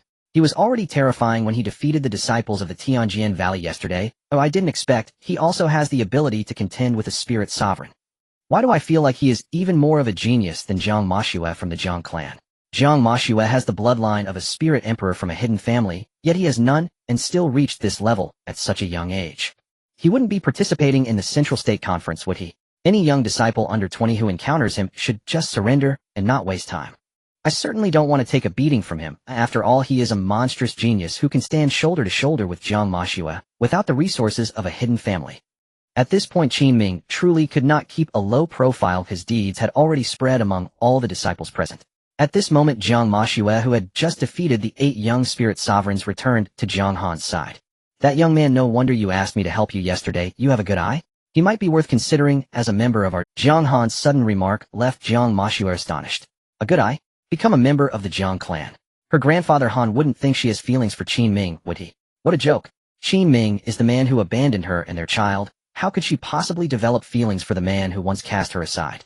Grandpa Han, what are you talking about? Jiang Mashue's face turned red with anxiety. Mashue, it's perfectly normal for a young lady to feel shy about such matters. I understand. You mentioned going out for training last time, That must have been to meet this young man in private right. Jiang Han's words delivered without reservation made Jiang Moksha's face turn even redder as she struggled to explain. Grandpa Han, you've misunderstood. Oh, I detest him. I know you're worried that the elders of the Jiang clan won't approve of your marriage and might send someone to harm him, right? Don't worry, Grandpa Han guarantees that a young genius like him would be supported as a son-in-law of the Jiang clan. Jiang Moshua did not want to speak anymore. She felt that the more she explained, the more Jiang Han would believe she. You must know that you are the future hope of our Jiang clan, the most likely heir of the direct bloodline to break through to Spirit Emperor. Now the young man you are interested in, I see potential for Spirit Emperor within him as well. If the two of you unite and both manage to break through to Spirit Emperor, our Jiang clan will once again usher in a flourishing period since the time of our ancestors. No. Dual Spirit Emperors. This will surpass our ancestors and create a new history for our Jiang clan. Jiang Moshua remained silent, but Jiang Han grew more excited, even beginning to look forward to the era of dual Spirit Emperors for the Jiang clan.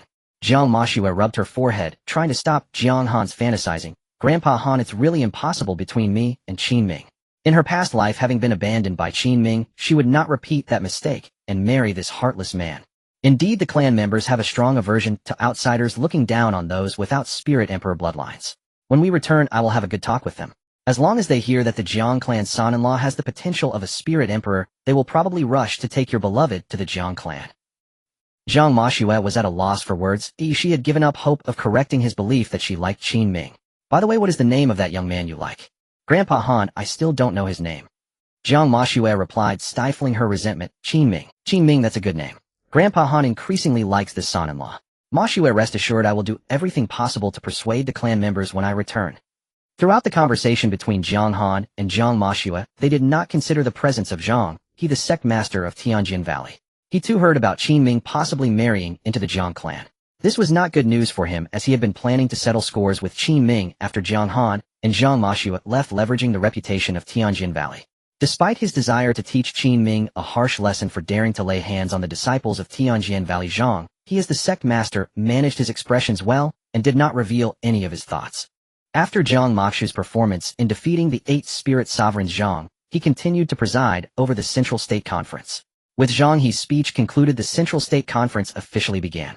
The young disciples of various sects began the first day of matches according to the prearranged schedule at different venues of the conference. Nangong Xian had 3 matches today. As the top talent of Central State, not belonging to a hidden family, her matches attracted much attention from the young disciples of various sects and the elders from outside. Qin Ming was also curious about what Celestial Emperor techniques Nangong Xian would display in battle. This was his first time witnessing her in action. In the first match, her opponent was a 20-year-old disciple at the early stage of the spirit realm. She did not attack immediately, but skillfully dodged her opponent's attacks using her movement technique. After her opponent failed to land a hit, with his strongest martial skill, Nangong Xian unleashed a fiery palm imprint from her palm. The burning flames exuded an aura akin to the chaos of the universe's inception, causing even the space in that area to tremble. Qin Ming stared intently at Nangong Xian in battle, muttering, "This flame's aura is similar to my chaos divine fire." Hearing this, Lin Yu clarified for him, "That is indeed the chaos divine fire. Nangong Xian, like you, is also a master of the chaos divine fire. However, what she is currently using is the Chaos Divine Fire imprint, concentrating the power of the Chaos Divine Fire in her palm to unleash a fiery palm imprint capable of burning through space." During Lin Yu's explanation of Nangong Xian's divine technique, she had already begun to cast her second divine, with dazzling azure wood light flashing. 72 azure wood swords formed an extraordinarily powerful sword formation. The terrifying might of the azure wood sword formation was beyond what an early-stage spirit realm disciple could withstand. The early-stage spirit realm disciple immediately raised his hand in surrender. "I concede. Thank you for your mercy, senior brother." Nangong Xian smiled gently, her demeanor graceful. She addressed her opponent respectfully as senior brother, winning his favor. This was what a proper contest should be, stopping at the right moment. Compared to Jiang Moshua, who had severely injured her opponents from the start, Nangong Xian was more adept at earning the goodwill of those she battled against. Yi Shi, who was spectating, also began to explain Nangong Xian's divine techniques to Qin Ming. This is the 72 azure wood sword formation. Each azure wood sword is a sword soul personally forged by Nangong Xian. Even Jiang Moshua, who is skilled in the sword path, would not dare to face Nangong Xian's 72 azure wood sword formation hidden at the same realm. Through the explanations from Lin Yu and Yi Shi, Qin Ming quickly understood the 2 divine techniques Nangong Xian had displayed. In the next 2 matches, Nangong Xian did not showcase any further divine techniques. Just these two divine techniques were sufficient to crush the young disciples present. Finishing 3 matches with remarkable speed, Nangong Xin displayed her invincible grace in the first day of the Central State Conference. Truly deserving of the title of Central State's top genius. The first day of the Zhongzhou Conference has concluded, bringing both good and bad news for the young disciples under 20 from various sects present. The good news is that the monstrous genius Qin Ming is not participating in the competition, sparing them from being trampled by his formidable combat prowess at the level of a spiritual sovereign, allowing them to strive for better rankings in the conference. The bad news is that they can already give up on vying for first place, as the young master of the Dan sect Nangong Xin is also a monstrous genius on par with Hmph. On the first day, everyone has taken the stage, but none could compare to Nangong Xin, who has reached the pinnacle of spiritual emperor at just 16, wielding power that rivals a spiritual sovereign. They are merely there to accompany the young master of the Dan sect Nangong Xin, highlighting her unmatched grace. Nangong Xin's strength, along with Qin Ming, Lin Yue, and Yi Shi by her side, posed an intangible threat to the elders of the 5 major sects present. If they allow Nangong Xin to grow freely, it is only a matter of time before the Dan sect surpasses the 5 major sects. The dominance of the 5 major sects in Zhongzhou cannot be shaken. The order of Zhongzhou can only be governed by the 5 major sects. Although they often have conflicts among themselves, they unite remarkably when a sect force appears that threatens the status of the 5 major sects. They are not like the 5 hidden families of the spiritual emperors who disdain the Zhongzhou and the entire Tianling. The 5 major sects prefer to stand at the pinnacle of Zhongzhou, the highest peak of the Tianling continent, establishing their own order from a superior position, looking down upon all beings. Except for the hidden families, a sect force that threatens their status is something they cannot accept. Throughout history, numerous sects with unparalleled talents have threatened their status, but they were all crushed, and thus this time, Nangong Xin of the Dan sect will undoubtedly face joint suppression from the 5 major. The elders of the 5 major sects each harbored ulterior motives. With just a glance at one another, they had already communicated how to gather after the conference to crush Nangong Xin in her cradle. Of course, this matter will have to wait until Jiang Han and Jiang Hmph return to the Jiang clan tomorrow. That night, Qin Ming and Nangong Xin strolled through the Tianjian Valley, enjoying the night scenery. Lin Yu and Yi Shi were aware that they would come out for a walk, but they did not follow. Nangong Xin had finally reunited with her former master Qin Ming and wanted to spend more time with him, which they could understand. The two engaged in cheerful conversation under the night sky, yet Qin Ming's thoughts were consumed by the 2 divine arts Nangong Xin had displayed during the day. He had thought that Nangong Xin wanted to teach him her immortal emperor divine arts, so, without a second thought, he agreed to her proposal for a moonlit stroll. However, after chatting for a while, Nangong Xin had not mentioned the immortal emperor divine arts at all. Although a bit disappointed at not being able to learn new divine arts, the experience of walking under the moonlight with Nangong Xin was still quite delightful. Just as Qin Ming was about to give up on learning Nangong Xin's immortal emperor divine arts, she brought it up during their conversation. "Qin brother, I have something I want to give you." Qin Ming asked, "What is it?" Nangong Xin revealed a gentle smile, taking out a sheepskin scroll that emanated a radiant glow of the immortal Tao from her divine sense. "It's this." Qin Ming's eyes lit up. He had just been feeling disappointed about not seeing Nangong Xin unleash her immortal emperor divine arts, when she spontaneously revealed it. "Is this one of the 2 martial techniques you demonstrated during the day?" Nangong Xin shook her head, saying no. Upon hearing this, Qin Ming felt a bit disappointed. But then Nangong Xin added, "This martial technique is the strongest among all the techniques I possess." Hearing this, Qin Ming's expression brightened again. "What martial technique?" "The undying refining divine technique, Qin brother. I hope you can cultivate it well. It is on par with Lin Yu's one thought blossoms ruling the world, and Yi Zai's heavenly emperor fist." Nangong Xin was not lying. Her undying refining divine technique was indeed on the same level as the one thought blossoms ruling the world and the heavenly emperor fist. Teaching Qin Ming this was also to ensure that he could protect himself with diverse divine abilities when she was not. Most importantly, the current reincarnation of the Empress Jiang Hmph, who harbors conflicting emotions towards Qin Ming, has also learned many divine techniques from her past life. If Qin Ming does not learn more divine arts, he will not be able to match her. Heaven knows if one day Jiang Hmph will let her hatred override her reason and seek Qin Ming for a life-and-death duel again. For Qin Ming's safety, learning new divine arts is urgent. Once Qin Ming masters the undying refining divine technique Lin Yue Yishi, and she will gradually impart more divine arts to him. Tonight's outing was not only for relaxation, but also a prearranged opportunity for Nangong Xin to teach Qin Ming new divine arts. Congratulations, host, for obtaining the strongest divine art of the Undying Pill Sovereign. Undying Refining Divine Technique, Grade Immortal Emperor Level. The Undying Refining Divine Technique is a self-created divine art that the undying Pill's sovereign developed by continuously improving her master's alchemy and artifact refining techniques. Cultivating the undying refining divine technique can strengthen one's divine sense, repair innate residual souls, and can also refine enemies like Pills. It is the ultimate divine ability of the undying Pill sovereign. When cultivated to the extreme, the undying refining divine technique can refine the myriad worlds, obliterate the heavenly laws, and reshape new Tao laws. The system's prompt left Qin Ming in shock. This undying refining divine technique seems rather prestigious. Cultivating it to the extreme can actually refine the myriad worlds and reshape the Tao laws. Is this a new understanding of the Tao after reaching the pinnacle of alchemy and artifact refining? Indeed, the undying Pill sovereign, the undying refining divine technique, is perfectly aligned with her Tao. Carefully storing away the supreme divine art that Nangong Xian had revealed, Qin Ming expressed his gratitude. Thank you, Nangong Xian, I will cultivate this new martial technique well. Nangong Xian smiled slightly, saying, Qin brother, shall we go for a walk over there? I heard that place has the best scenery in Tianjin Valley. Having received Nangong Zin's immortal Emperor divine art, Qin Ming certainly would not refuse to continue walking with her under the moonlight. If accompanying Nangong Xian for a stroll could lead to divine arts being revealed, he would be willing to join her every day for relaxation. However, the good times were short-lived. Both Qin Ming and Nangong Xian felt a strong sense of crisis, sensing that someone in the shadows intended to attack them. Angered by the disruption of their peaceful stroll, Qin Ming's expression instantly turned cold. Nangong Xian felt the same. Her good mood was completely ruined by that person hiding in the shadows who was preparing to ambush them. She decided to take this opportunity to showcase her undying refining divine technique to Qin Ming.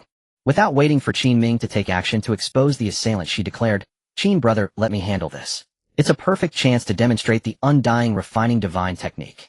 Seeing her determination, Qin Ming was also eager to witness the might of the undying refining divine technique. Under Qin Ming's watchful gaze, Nangong Xian was enveloped in celestial light as she approached the hidden assailant. Such an obvious action made the person hiding in the shadows intending to ambush Qin Ming and Nangong Xian immediately want to flee. However, he found that he was rooted to the spot, unable to move at all. The more terrifying realization was that his immobile body was being compressed by some mysterious force, slowly squeezing him tighter. As Nangong Xian, surrounded by celestial light, drew closer, the mysterious force compressing him grew stronger. From Qin Ming's perspective, everything around Nangong Xian was rapidly collapsing. Trees, bushes, rockeries. Everything visible to Qin Ming was not spared. The entire space was distorted beyond recognition due to Nangong Zin's passage. As everything along the path Nangong Xian walked continued to collapse, the hidden assailant finally came into Qin Ming's view. The assailant's body was being crushed by the mysterious power, transforming into a paper-thin figure with a twisted, terrified expression. Ultimately, along with all the previously collapsed scenery, he became part of the long nightscape. However, due to the presence of this assailant, the originally pleasant night scenery in the painting now held an eerie. Is this the effect of the immortal refining spirit technique? It's so astonishing that it can refine everything around into the scroll. Empress, I want to learn this. Qin Ming couldn't wait to return and study Nangong Zin's immortal refining spirit technique. Nangong Xian ignited the scroll with a wave of her hand, and then walked back to Qin Ming's side. Qin brother, this person is the spirit lord of the Tianjin Valley. Qin Ming was somewhat puzzled about how Nangong Xian knew. How do you know? Because during the immortal refining spirit technique, I can see through everything he does in the process of refinement. After you learn it, Qin brother, you will be able to do the same. Nangong Zin's explanation indeed cleared Qin Ming's confusion, but it also gave him a chilling feeling. If Nangong Xian used the immortal refining spirit technique on him, wouldn't the secrets of his system be exposed to her? This won't do. Qin Ming didn't want Nangong Xian to see through his system. To prevent her from secretly using the immortal refining spirit technique on him in the future, he had to maintain a good relationship with her. Fortunately, their relationship was quite good at the moment. If it were like his relationship with Jiang Mashue, who knows when the secrets of his system would be exposed. Nangong Xian continued, Qin brother, this person is acting on the instructions of the sect leader of Tianjin Valley, intending to attempt an attack on us tonight. Moreover, through him, I learned that the 5 major sects plan to take action against us after Jiang Mashue leaves. Listening to the information shared by Nangong Xian, Qin Ming momentarily set aside thoughts of his system and said with a serious expression, I knew it, the leader of Tianjin Valley is obviously not a broad-minded person. Are you going to continue participating in this Central State Conference? I think we can leave with Jiang Mashue tomorrow. Nangong Xian actually wanted to leave as well, as she had no interest in being the first in the Central State Conference. As a reincarnated immortal emperor, she didn't need such a vain title in this low martial world. However, constrained by her current sect, Nangong Xian sighed. Even if I want to leave the other disciples of the Dan sect, and the elders won't agree. This is a great opportunity for the Dan sect to gain fame, but we can only take it step by step. Upon hearing Nangong Zin's words, Qin Ming fell into deep thought. After a moment he said, "Then during this time I need to increase my cultivation hours to see if I can break through. If I can reach the early stage of Spirit Lord, activating the sky-swallowing demon jar should allow me to kill mid-stage spirit saints with certainty. With 2 chances to activate it in a day, I should be able to ensure our escape from Tianjin Valley."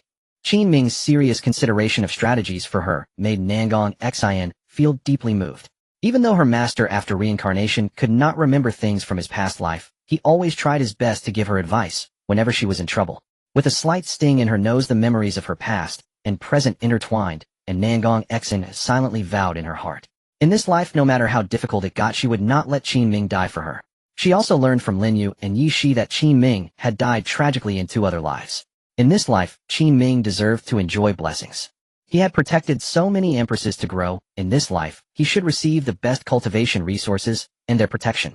Having thought this, Nangong Zin's delicate face turned serious as she said, "Qin brother, this is not just your concern. Ui Lin Yue and Yi Shi will all increase our cultivation hours to strive for a breakthrough before the people from Tianjin Valley come for us. Then let's work hard together." Due to the sneak attack incident by the Spirit Lord of Tianjin Valley, Qin Ming and Nangong Xian were worried that they might encounter such events again, so they returned early. After discussing this matter with Lin Yu and Yi Shi, the 2 girls also felt a sense of urgency. If they were truly targeted by the 5 major sects in Tianjin Valley, it would be quite difficult for them to leave. Even if Qin Ming broke through to the early stage of Spirit Lord, activating the sky-swallowing demon jar to kill mid-stage spirit saints, he could barely suppress latest-stage spirit saints. Against peak spirit saints, he could only flee. Tianjin Valley had a peak elder who was a spirit saint. To crush Nangong Xian in the cradle, Tianjin Valley might even invite spirit powerhouses from the other 4 sects among the 5 major sects to prevent any accidents. Lin Yu thought of this and expressed her viewpoint. "Qin Ming Gij, even if you break through to the early stage of Spirit Lord, you probably won't be able to ensure all of us can break out of Tianjin Valley. What should we do then?" Upon hearing this, Qin Ming frowned and asked. At this moment, Yi Shi suggested, "Why don't we let Jiang Mashua stay a few more days?" Lin Yu shook her head. That might not work. She has already done her utmost by allowing Qin Ming Gij to seek out Qingyu Pavilion. Qingyu Pavilion can at most protect Qin Ming Gij, but it can't protect so many people. Nangong Xian and Qin Ming had briefly discussed this before, but after hearing Lin Yu and Yi Zai's words, just now she felt that Qin Ming breaking through to the early stage of Spirit Lord was unlikely. After thinking for a while, Nangong Xian pursed her lips. "If it really doesn't work, you guys should leave with Jiang Mashua tomorrow. The main target of Tianjin Valley is still me, the young master of the Dan sect." "How can that be? Am I Yi Shi the kind of person who would abandon my friends?" "Nangong Xian, I won't abandon you." Yi Shi and Lin Yu immediately expressed that they would not leave Nangong Xian behind.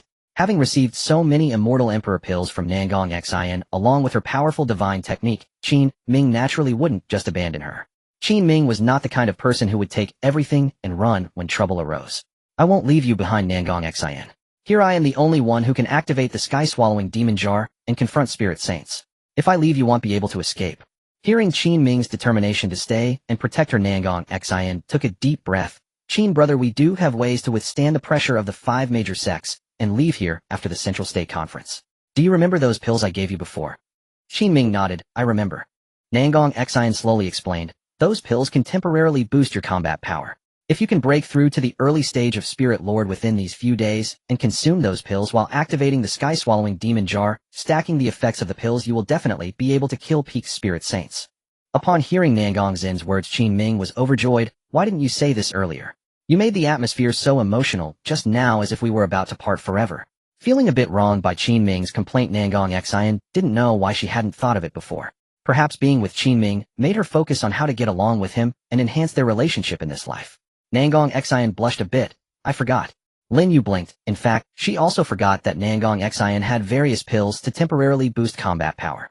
The amplification effect of consuming pills wildly was indeed more intense than Yi Zai's GZ secret and her self-created divine technique that countered GZ's secret. Yi Shi also recalled, thanks to Nangong Zin's reminder, that Nangong Xian was indeed the immortal pill master possessing various pills to boost combat power. Nangong Zin's greatest achievement was consuming pills endlessly and slaying 10 fallen immortal emperors with a single palm. The pill-consuming style is truly fierce.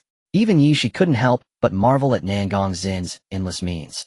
Moreover, after Nangong Xian mentioned it, Lin Yu and Yi Shi were enlightened that they could teach Qin Ming the immortal emperor divine techniques to enhance his combat power.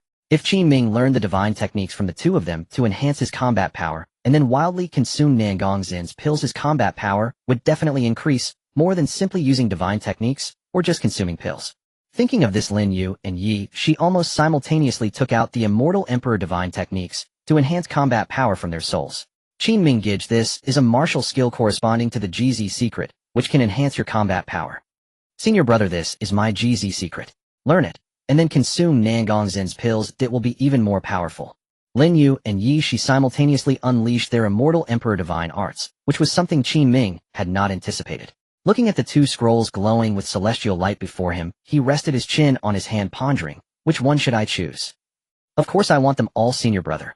This situation is urgent and brother Qin Ming needs to elevate his combat power to the highest limit in the shortest time possible.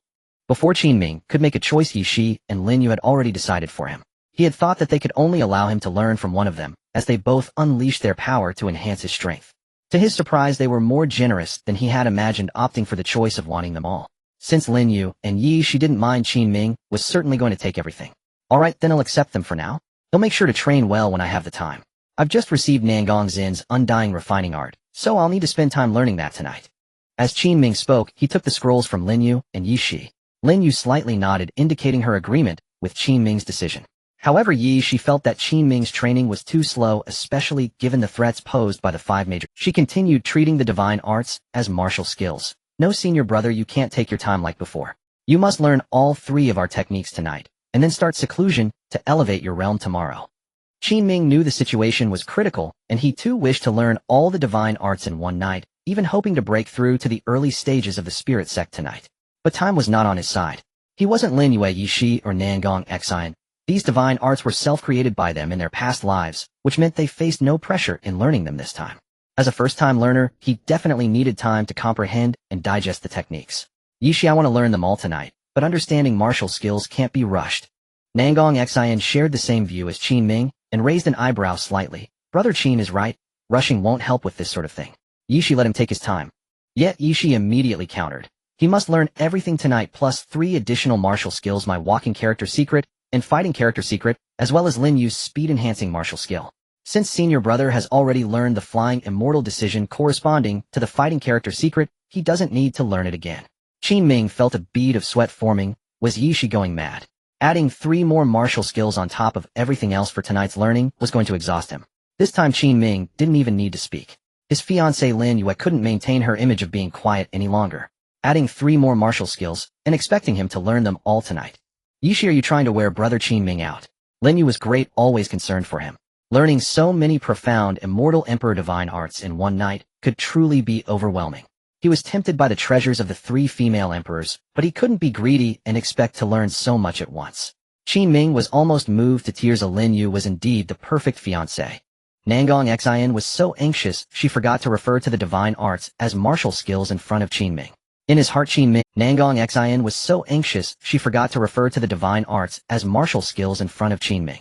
In his heart, Qin Ming was impressed with Nangong Xian. While a disagreement arose about whether Qin Ming should learn so many immortal emperor divine arts in one night, Yi Shi still insisted on her opinion. I still think senior brother should learn all the martial skills I mentioned tonight. You guys calm down and let me finish. After a pause, she continued, letting senior brother learn so many martial skills alone is impossible in one night, but we are here. We are all experienced tonight. We can provide special guidance for senior brother's learning. Even if he can't master them completely, it's absolutely feasible for him to learn everything tonight. Don't forget, we are facing the threat of the 5 major sects wanting to eliminate us. After hearing Yi Zai's reasoning, Lin Yu and Nangong Xian wavered, finding her arguments very reasonable. Though it was Qin Ming's first time learning, he had no experience, but they were the creators of these divine arts. With their guidance, his learning would surely be more effective. Moreover, the threat from the 5 major sects was imminent. They truly needed to ensure Qin Ming learned the divine arts quickly and entered seclusion for cultivation. After careful consideration, Lin Yu and Nangong Xian exchanged a glance, aligning themselves with Yi Shi. Qin Ming noticed something was off from the change in their expressions. Oh no, are you guys going to betray me? Brother Qin Ming. Brother Qin. The sudden shift in their address caught Qin Ming off guard, making him shiver. You two behave normally. Brother Qin Ming, Yi Shi is right. To help you comprehend all the martial skills we've mentioned tonight, we will provide special guidance. Brother Qin, rest assured we are all proficient in our respective martial skills. With our guidance you can accelerate your understanding of them. No matter how late you study tonight, we will stay with you until the end. Let's do our best together. Lin Yu and Nangong's affirmations made Yi Zai's lips curl into a slight smile. Senior brother, just accept your fate. We will guide you well tonight. Seeing Yi Shi's scheming smile, Qin Ming shot her a glare.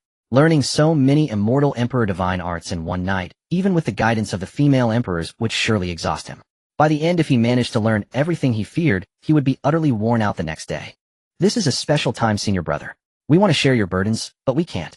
Whether we can leave here safely now depends on you activating the heaven-swallowing demon jar and these top-tier celestial artifacts. Yi Zai's words left Qin Ming with no rebuttal. Indeed, only he could activate Lin Yu's lifebound celestial artifact. For some reason, although these artifacts belonged to Lin Yu, she could not activate them. The Mother Qi cauldron also had a connection to Yi Shi, but she couldn't use it either. From the look of Nangong Xian, even if there were celestial artifacts in her divine soul, she wouldn't be able to activate them for now. Even Jiang Mo Shui, who had a poor relationship with him, had not used celestial artifacts when he had defeated her with the Desolate Sword. Was it that apart from him, these female emperors were not permitted to activate celestial artifacts in this low martial world? Or did they need to reach a certain realm? After all, in their past lives they were figures of immortal emperor level capable of soaring to the heavens and breaking through the depths of the underworld, possessing unparalleled prowess. If they could activate celestial artifacts in this life accompanied by their memories and talents, it would truly disrupt the balance of cultivation. Perhaps this was the heaven's way of giving ordinary cultivators a chance to rise, weakening their early fighting power. Various speculations arose in Qin Ming's mind, but none could fully explain why the female emperors collectively could not activate celestial artifacts. He simply decided not to think too much about it since he was the only one capable of wielding celestial artifacts and fighting the Spirit Saint. Since he was the only one with this ability, he had to bear the burden. Gritting his teeth, Qin Ming made up his mind. Alright, I'll give it a try tonight, and strive to comprehend all the martial skills you mentioned under your guidance. Upon hearing Qin Ming's words, all three female emperors expressed their delight. Simultaneously, they felt deeply moved, planning to impart all their knowledge to ensure Qin Ming learned everything before resting. The next morning, under the late-night guidance of the three female emperors, Qin Ming comprehended all the immortal emperor divine arts they had mentioned the night before. Despite their assistance, Qin Ming found it nearly seamless to grasp their immortal emperor divine arts. However, the spiritual energy consumed during the process was something no one could help him share. Upon completing the last divine art, Qin Ming felt completely drained, trembling uncontrollably, as if his bones were about to fall apart. Enduring the guidance of three female emperors for an entire night was indeed too strenuous. Seeing this, Nangong Xian felt a pang of sympathy. She decisively took out a pill. Brother Qin, you worked hard last night. This is a pill to replenish your spiritual energy. Take it, and have a good sleep.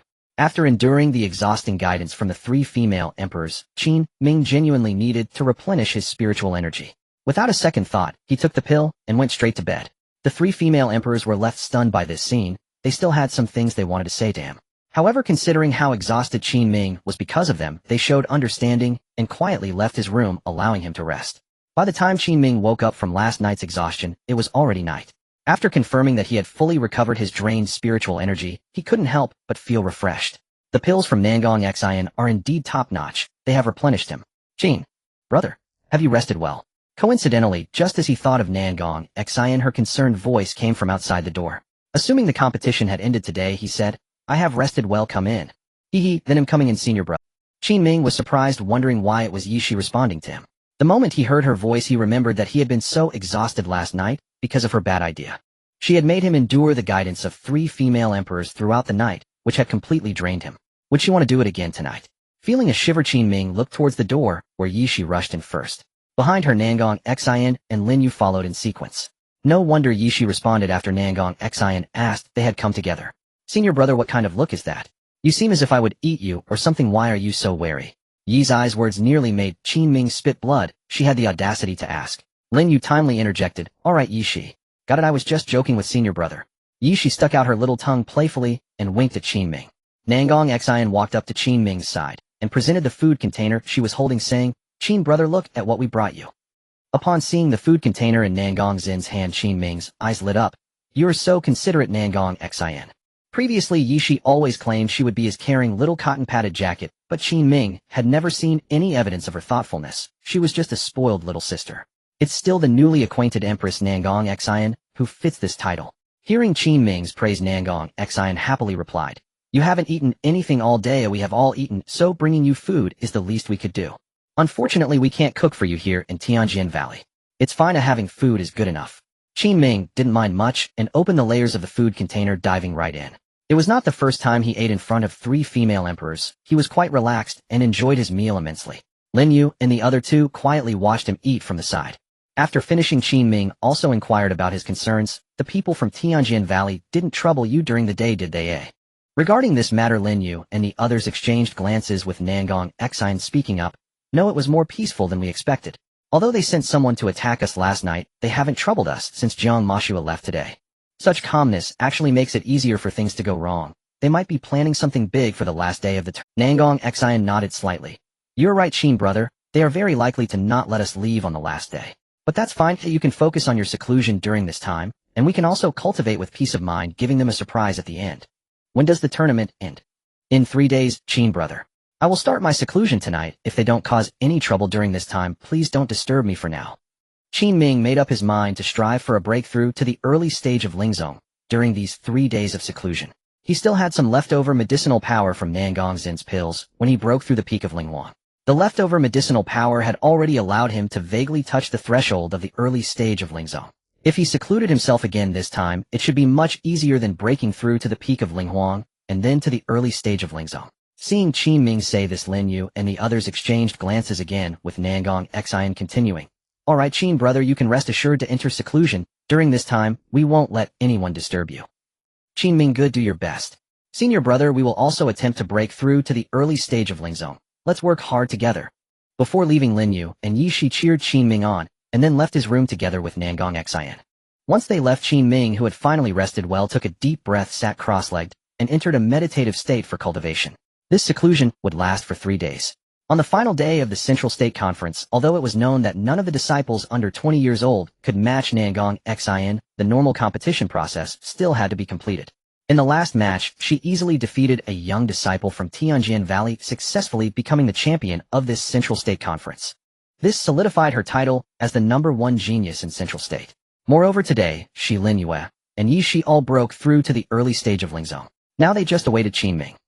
Besides the people from the 5 major sects, others cheered and celebrated Nangong Xian. Originally, this Central State Conference was supposed to conclude amidst a lively atmosphere, but the 5 major sects could not allow the champion to be someone outside their ranks. After preparing for so many days, they wanted to ensure that the Dan sect and Nangong Xian would have no way out. I refuse to accept that the Dan sect is the champion of this Central State Conference. The martial skills used by Nangong Xian from the Dan sect are not even from the Dan sect itself. If this allows the Dan sect to take the first place, then why don't we ask hidden families to replace our disciples in the competition? The leader of the Qingye sect was the first to stand up and oppose the final ranking of this Central State Conference. With the leader of the Qingye sect opposing, the Tianjin Valley Xuanji sect, Qishuan Sword sect, and Zhuhuang Sword sect followed suit in expressing their dissent against the final ranking of this conference. The reason was that Nangong Xian did not use the absolute martial arts of the Dan sect. They refused to acknowledge the results of this match. This reason hit the 5 major sects right in the heart, because it was indeed true that Nangong Xian did not use the Dan sect's absolute techniques, but her own self-created immortal emperor divine technique from her past life.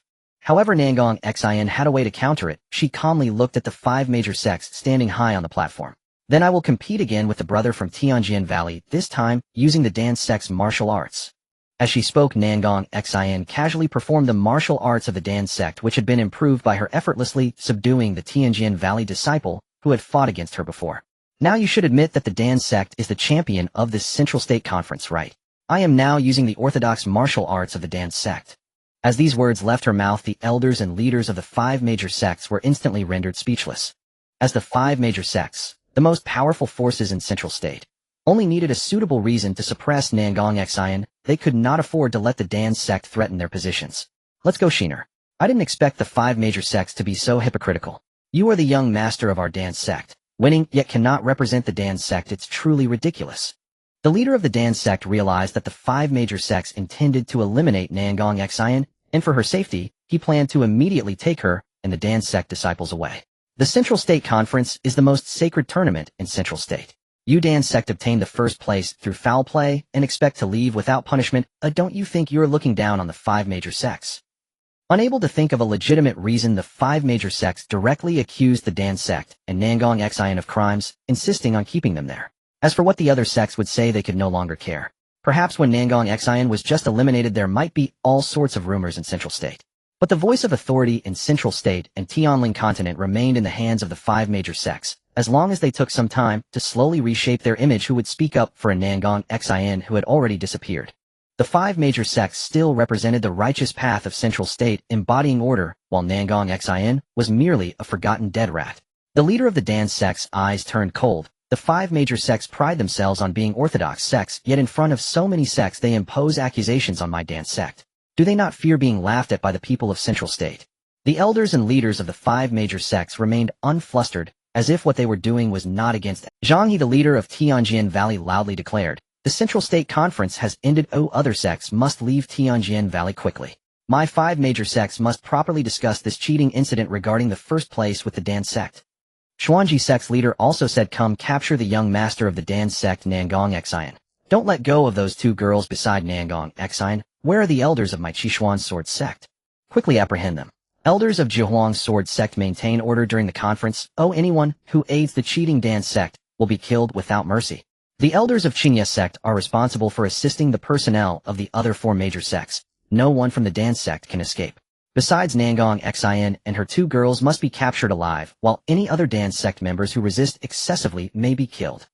Although the 5 major sects usually had conflicts at this moment, they worked together to maintain their positions, joining forces to impose accusations on the Dan sect and Nangong Xian. The strongest in the Dan sect was the leader whose strength was only at the midstage of Ling Sheng. An ordinary elder from the 5 major sects was able to hold him back. The other elder from the Dan sect who came along was weaker than the leader, and only 3 people had come, making it impossible for them to protect Nangong Xian under the siege of the 5 major sects. Without the protection of Dan sect elders, being targeted by the Ling Sheng of the 5 major sects meant that even if Nangong Xian and the others broke through to the early stage of Lingzong, they could not cross the gap and fight against the Ling Sheng.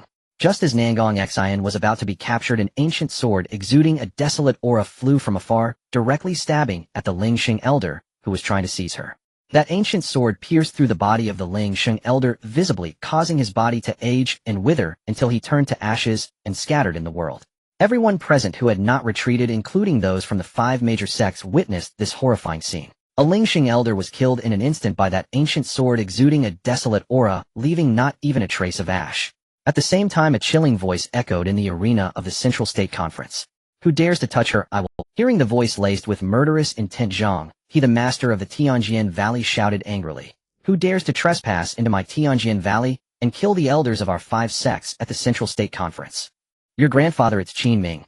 With Qin Ming's voice ringing out again, the ancient sword that had just slain an early-stage spirit sage flew out once more, targeting the elders and masters of the 5 sects on the high platform. Seeing this scene, the elders and masters of the 5 sects on the platform scattered in fear, not wanting to be tainted by the ancient aura that could turn spirit sages to ash. "Everyone step aside. That sword is dangerous. Do not let its aura touch you." However, no matter how quickly they fled, 2 mid-stage spirit sage elders were still pursued by the ancient sword.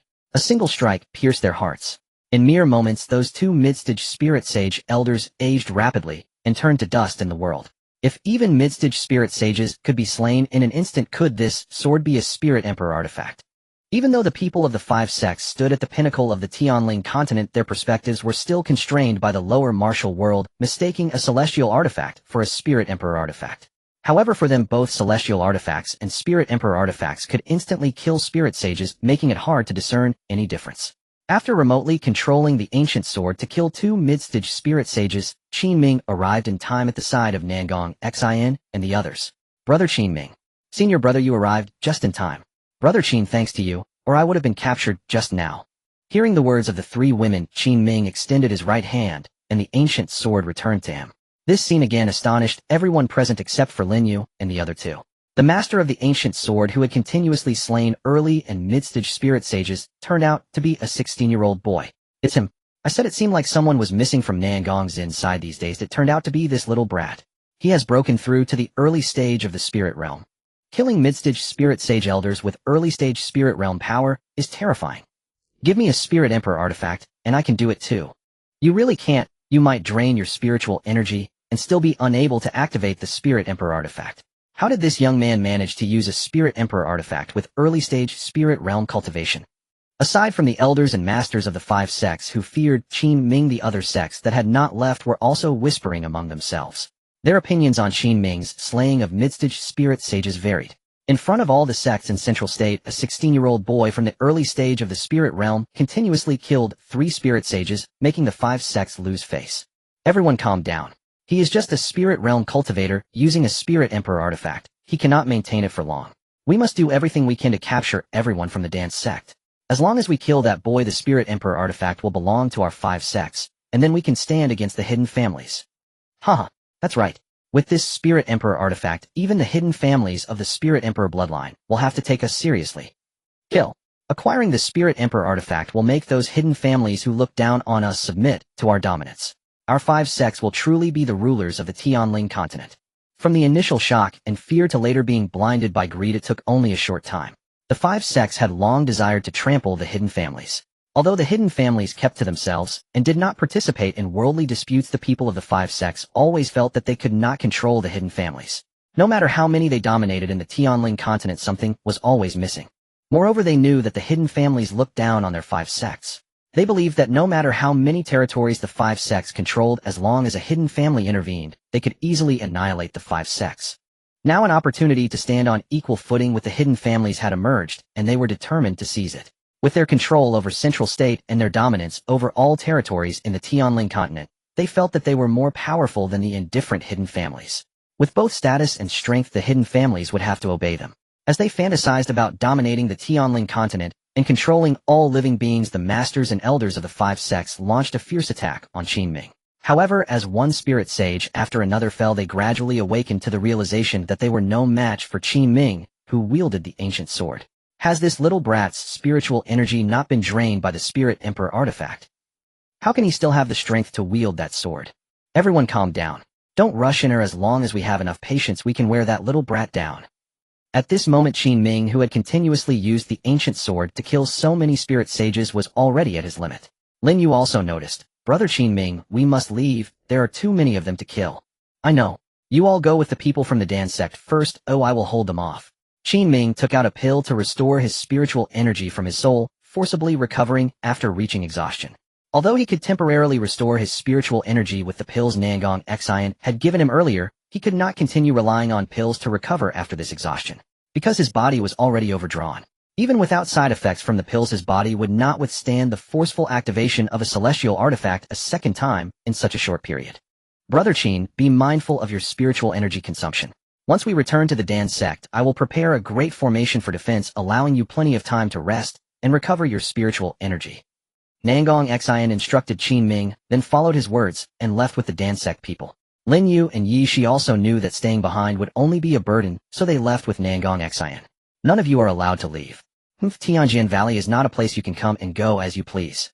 The master of Tianjin Valley, Zhang, he bellowed fiercely, quickly pursuing the fleeing forces of the Dan sect. His target was strictly Nangong Xian, while Lin Yu and Yi Shi were secondary. Because Nangong Xian was the young master of the Dan sect, her safe departure would allow the Dan sect to rise in the future. This was something Tianjin Valley and the other 4 sects could not allow. I said whoever dares to touch her, I will kill them. You. Damn it. Qin Ming's words brimmed with murderous intent, echoing through Tianjin Valley. The ancient sword in his hand flew out toward Zhang, he the master of Tianjin Valley. Zhang, he the master of Tianjin Valley, originally intended to capture Nangong Xian and use her to threaten Qin Ming. However, he soon realized that the ancient sword was approaching him faster than he could reach Nangong Xian. To avoid the ancient sword, Zhang, he had no choice but to dodge in another direction. However, the ancient sword locked onto him, directly getting closer, no matter how he tried to escape. As the ancient sword was about to pierce him like it did with other spirit sages, fear gripped Zhang He. No. I am the master of Tianjin Valley, the top sect in Central State. Ooh, I cannot die here. I still want to continue being the rule maker of the Tianling continent. Ooh, I have yet to enjoy the power of being the tyrant of Central State. Oh. Despite Zhang He exerting all his effort to dodge, he still could not escape the fate of being pierced by the ancients. Under the fearful gazes of the spectators from various sects, Zhang He, the master of Tianjin Valley, aged rapidly. Before his body completely dissipated, he let out one final desperate roar. Master, save. Save me. I am Zhang He, the strongest elder of the Heavenly Sword Valley. Killing my disciple and ruining the legacy of my sect shall not be forgiven. With an angry shout, a peak spiritual sage pressure erupted from deep within the Heavenly Sword Valley, instantly enveloping the entire valley. The prestige of the first sect of the Central Continent, Heavenly Sword Valley, cannot be insulted. All members of the dance sect must die. Heavenly Sword 9 Techniques. An aging elder suddenly appeared above Qin Ming, unleashing the strongest martial art of the Heavenly Sword Valley, the Heavenly Sword 9 Techniques. In an instant, peak-level sword energy surged forth like a tidal wave towards Qin Ming. Qin Ming calmly swung the desolate sword, effortlessly neutralizing the Heavenly Sword 9 Techniques. After this elder, named Zhang, he appeared above Qin Ming. 3 more peak spiritual sage elders who had been in seclusion for a long time flew out from the depths of the Heavenly Sword Valley. Except for capturing Nangong Xin alive, kill everyone else to honor the soul of our sect master Zhang. Under Elder Zhang Yi's orders, the other 3 peak spiritual sage elders attempted to bypass Qin Ming to capture Nangong Xin, planning to kill all members of the Dan sect, including Lin Yu and Yi Shi. Qin Ming's expression darkened. He never expected there to be 4 peak elders in the Heavenly Sword Valley. He had just consumed too much spiritual energy fighting other spiritual sages, and now he could only muster enough energy to slay 1 peak spiritual sage elder. Even so, Qin Ming would not allow Lin Yu and the others to be harmed. You shall not take another step forward. With a furious shout, the swallowing heaven demon jar flew out from his body and appeared above his head. A torrent of demonic light gushed from the jar's opening, instantly forming a barrier that blocked all 3 elders of the Heavenly Sword Valley flying in the air. The barrier formed by demonic light rapidly sealed off the area of the Heavenly Sword Valley, where Nangong Xin and the others were not present.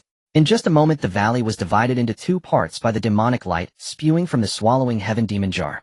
In the outer safe area, Lin Yu couldn't help but loudly remind Qin Ming, "Brother Qin Ming, do not linger in battle. You go first, I will catch up soon." Qin Ming did not look back, turning his back to Lin Yu and the others, urging them to flee the Heavenly Sword Valley quickly with the main force of the Dan sect. Now that he had sealed this place, no one could cross him to catch up with Lin Yu and the others. You actually have another spiritual emperor artifact. Good, very good. If I kill you, Heavenly Sword Valley will then possess 2 spiritual emperor artifacts. Elder Zhang Yi of the Heavenly Sword Valley once again swung his sword towards Qin Ming, and the other 3 elders followed suit. Faced with the attack of 4 peak spiritual sage elders from the Heavenly Sword Valley, Qin Ming, who had already used most of his spiritual energy to activate the swallowing heaven demon jar to seal the valley, had no chance of resisting. What he was doing now was merely to buy enough time for Lin Yu and the others to escape. He had no intention of continuing a life-and-death struggle with the elders of the Heavenly Sword Valley. Thus, Qin Ming unleashed Yi Zai's secret technique and the divine art corresponding to Lin Yu's secret technique. Both of these divine arts provided a breakthrough in speed. Using them together was not as effective as using one that provided such a massive enhancement. However, using them simultaneously was still faster than using just one, so Qin Ming executed them together, evading the encirclement of the Heavenly Sword Valley elders with ghostly agility. So fast. Are we seriously unable to catch a brat in the initial stage of the spirit realm? How can his speed be so astonishing? Even with speed-enhancing martial arts, it shouldn't be possible for him to shake off us peak spiritual sages. The elders of the Heavenly Sword Valley were all stunned by the speed displayed by Qin Ming. This youth was constantly reshaping their understanding. However, the more shocking methods Qin Ming exhibited, the more determined they became to kill him. With Qin Ming's talent, given time, he would certainly surpass their realm. Given their enmity, Qin Ming would surely return for revenge, bloodily cleansing the Heavenly Sword Valley and the other from major sects. This boy must not be allowed to live, he must be killed. Qin Ming used the swallowing heaven demon jar to seal the Heavenly Sword Valley, playing tricks on the 4 elders of the Heavenly Sword Valley with speed that even peak spiritual sages could not chase. Such achievements left the various major sects also trapped in the demonic light of the swallowing heaven demon jar in shock. A peak spiritual sage, after all, was the closest existence to the legendary spiritual emperor on the Tianling continent. If such a terrifying existence could not catch Qin Ming, should he grow to peak spiritual sage, he would surely wreak havoc upon the elders of the Heavenly Sword Valley. This youth may possess the potential of a spiritual emperor. If Qin Ming could escape the Heavenly Sword Valley today, they might witness history, the rise of a young spiritual emperor. While Qin Ming was fooling the 4 elders of the Heavenly Sword Valley using Lin Yu and Yi Zai's divine arts, he also used the desolate sword to slay several spiritual sages from the 5 major sects. Now the remaining elders and sect masters of the 5 major sects were trembling, fearing being slain by a single sword from Qin Ming. The longer Qin Ming delayed them, the more embarrassed the 4 peak elders of the Heavenly Sword Valley felt. Yellow-haired brat, stop being arrogant. If you have the ability, fight us. You can't defeat us peak spiritual sages, so you resort to killing others from the 5 major sects. Infurious. Shameless brat, if you have the ability, don't run. The elders of the Heavenly Sword Valley were nearly driven mad by Qin Ming's relentless evasion.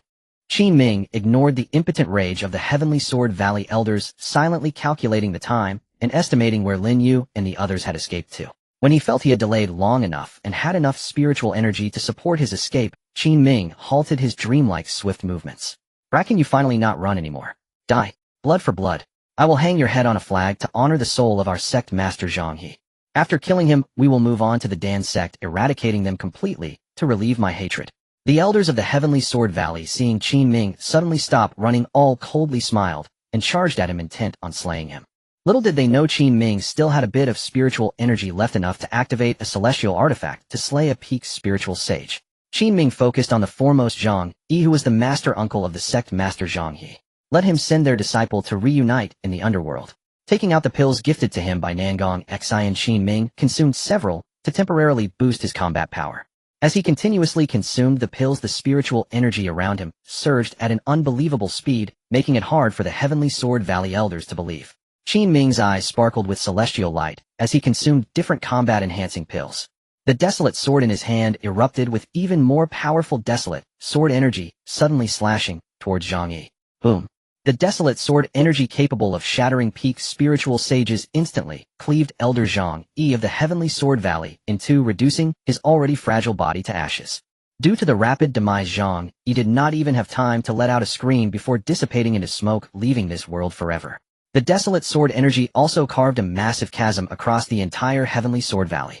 Had it not been for the sealing of this area by the demonic light of the swallowing heaven demon, Qin Ming's sword strike would likely have spread beyond the Heavenly Sword Valley, causing terrifying repercussions across the central continent, and even further. The other three peak elders of the Heavenly Sword Valley trembled uncontrollably, all of them stunned by the might of Qin Ming's sword. Had it not been for Zhang Yi being the target, one of them might have just met their end. Taking advantage of the three remaining elders of the Tianjin Valley being too scared to move due to the might of his previous sword strike, Qin Ming, with almost no spiritual energy left, immediately activated the movement technique to escape towards the outskirts of Tianjin Valley. At this moment, the sky-devouring demon jar and the desolate sword were still crazily absorbing Qin Ming's spiritual energy. You can absorb all you want, but if you keep going, you'll truly drain me dry. Quickly putting the sky-devouring demon jar and the desolate sword into his divine soul, Qin Ming dashed in the direction of the Dan sect. He had initially intended to activate the divine technique corresponding to Lin Yu and the movement technique to increase his speed. However, the consumption brought by simultaneously casting two divine techniques was unimaginable. Qin Ming's remaining spiritual energy could only barely support one technique until he reached the Dan sect. You little brat, don't run. The Tianjin Valley will chase you to the ends of the earth. You can't escape. We've already contacted the elders of the other four major sects via sound transmission talismans. Soon the elders of our 5 major sects will intercept you on the way.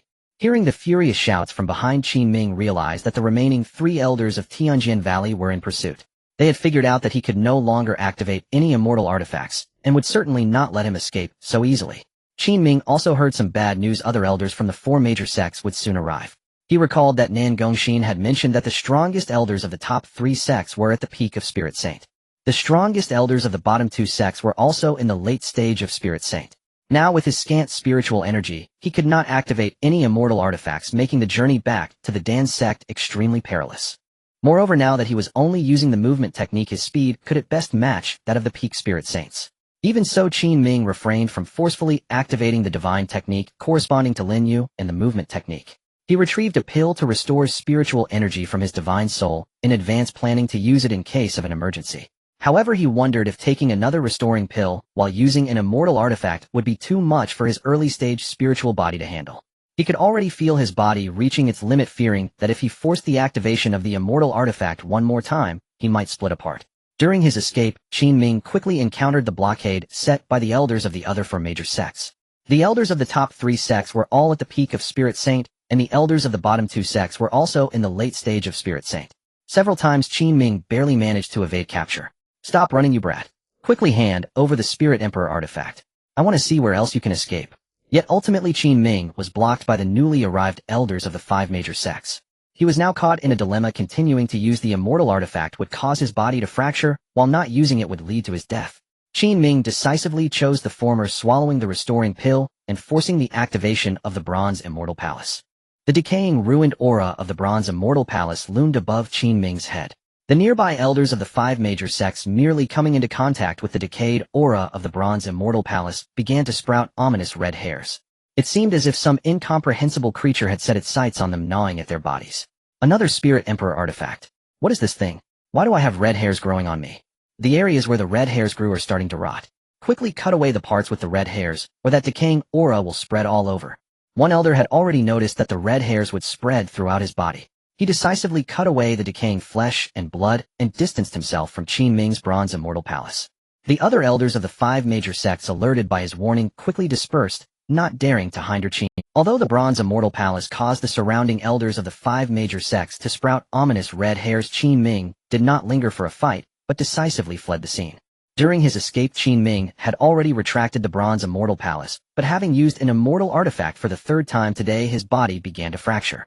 As his body fractured, even though he had just used a restoring pill to recover his spiritual energy, it continued to leak out due to the fractures. Damn, I've split apart. Qin Ming couldn't help but curse, not expecting his earlier intuition to be so accurate. Using an immortal artifact once more would surely lead to fractures. Fortunately, at least the speed at which his body fractured and the speed at which his spiritual energy leaked out were not too fast, allowing him to continue enjoying the replenished spiritual energy from the restoring pill. Attempting to cast the divine techniques corresponding to Lin Yu and the movement technique, Qin Ming's speed surpassed the limits of the peak spirit saint under the enhancement of the 2 techniques. He left the pursuing elders of the 5 major sects further and further behind, but at the same time the speed at which his body fractured also accelerated. It doesn't matter, splitting apart is better than dying. With determination, Qin Ming continued to activate the 2 speed-enhancing divine techniques, and dashed full speed towards the Dan sect. At this moment within the Dan sect, Lin Yu and the other 2 had already returned with the Dan sect's personnel.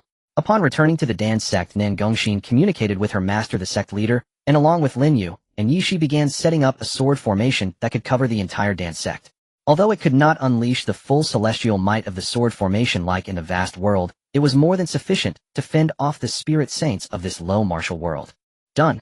With this sword formation, anyone who dares enter the Dan sect without permission will be slain by the formation. After setting up the sword formation, Nan Gongxin wiped the fragrant sweat from her forehead with her jade hand. In order to set up the sword formation quickly, she had not paused for even a moment. Although Lin Yu and Yishi assisted her, the bulk of the preparation work still had to be done by her personally, which was why she was so exhausted. Brother Qin Ming still hasn't returned. Even Lin Yu, who was usually calm, could not help but show a worried expression at the thought of Qin Ming still not being back. As she said this, Nan Gongxin, who had just shown a relaxed expression, also began to worry about Qin Ming. Master doesn't know why he hasn't returned yet. When Qin Ming was absent, Nan Gongxin still preferred to refer to him as Master.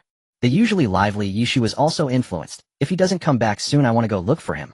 What the heck is this sword formation? Is it trying to kill me? Sister, you where? Yishi and Gongxin, can you hear me? Let me in quickly. I'm about to split apart.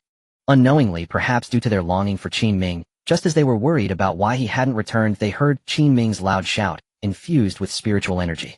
Looking in the direction from which the voice came the next second, the 3 female emperors were all terrified, their faces turning pale. The returning Qin Ming triggered the defensive mechanism of the sword formation, suffering an onslaught of countless sword rains. If Qin Ming were to be slain by that countless sword rain, they would surely regret it. Nan Gongxin, brother Qin Ming is in danger. Quickly stop the sword formation. Master cannot die. I have already. I am trying to make the sword formation not attack, Master, but it needs some time.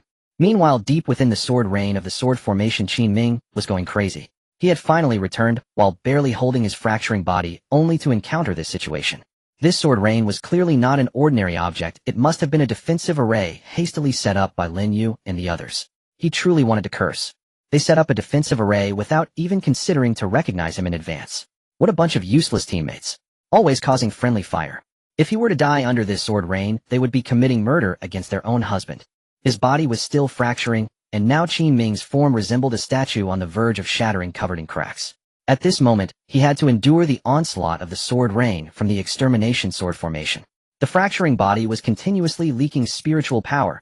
Qin Ming's internal power could no longer sustain the protective celestial light, nor could he activate the celestial artifact to defend himself. Now he could only hope that his body, which had fused the flawless chaos body, the ancient sacred body, the Tai Qian Kuan body, and the undying royal blood body, could withstand the onslaught of the sword rain from the extermination sword formation. Swish! Qin Ming was doing his best to dodge, but he was still struck by a flying sword. As the first sword pierced his body, more and more swords began to hit him. He didn't know how many swords had pierced him. Qin Ming glanced at the dense sword rain with a multitude of flying swords rushing towards him. Damn, if I injure my teammates again, I'm really done. Qin Ming felt that if he took another hit, he might truly shatter into pieces. At that critical moment, the sword rain attacking him suddenly halted in midair before retracting. Seeing this scene, Qin Ming, pierced by numerous swords, let out a long sigh of relief. Soon he spotted the figures of Lin Yu and the other two women flying towards him. Upon seeing them, Qin Ming couldn't help but complain. You guys are really something. Ew, I almost got killed by you. Qin Ming, brother, I'm sorry. Senior brother, it's my fault. Ew, I should have thought ahead that you would be coming back. Qin Xiong, it's my mistake. Scold me if you want. Hearing their apologetic words, Qin Ming, whose body was still fracturing, didn't want to chat and risk breaking into pieces. So he said, forget it, let me in quickly. Ew, I need treatment. If I wait any longer, I might really shatter. Upon hearing this, the three guilty empresses realized Qin Ming's physical condition was dire. The three of them hurriedly supported Qin Ming and flew back to the Dan sect, treating his continuously fracturing body that was pierced by flying swords. With the undying alchemy sovereign Nan Gongxin reincarnated along with Lin Yu and Yishi, they quickly managed to stabilize Qin Ming's fracturing body. The cracks on his body slowly began to heal, and Qin Ming felt much better. However, to fully heal the cracks, he still needed to continue receiving treatment from the three empresses.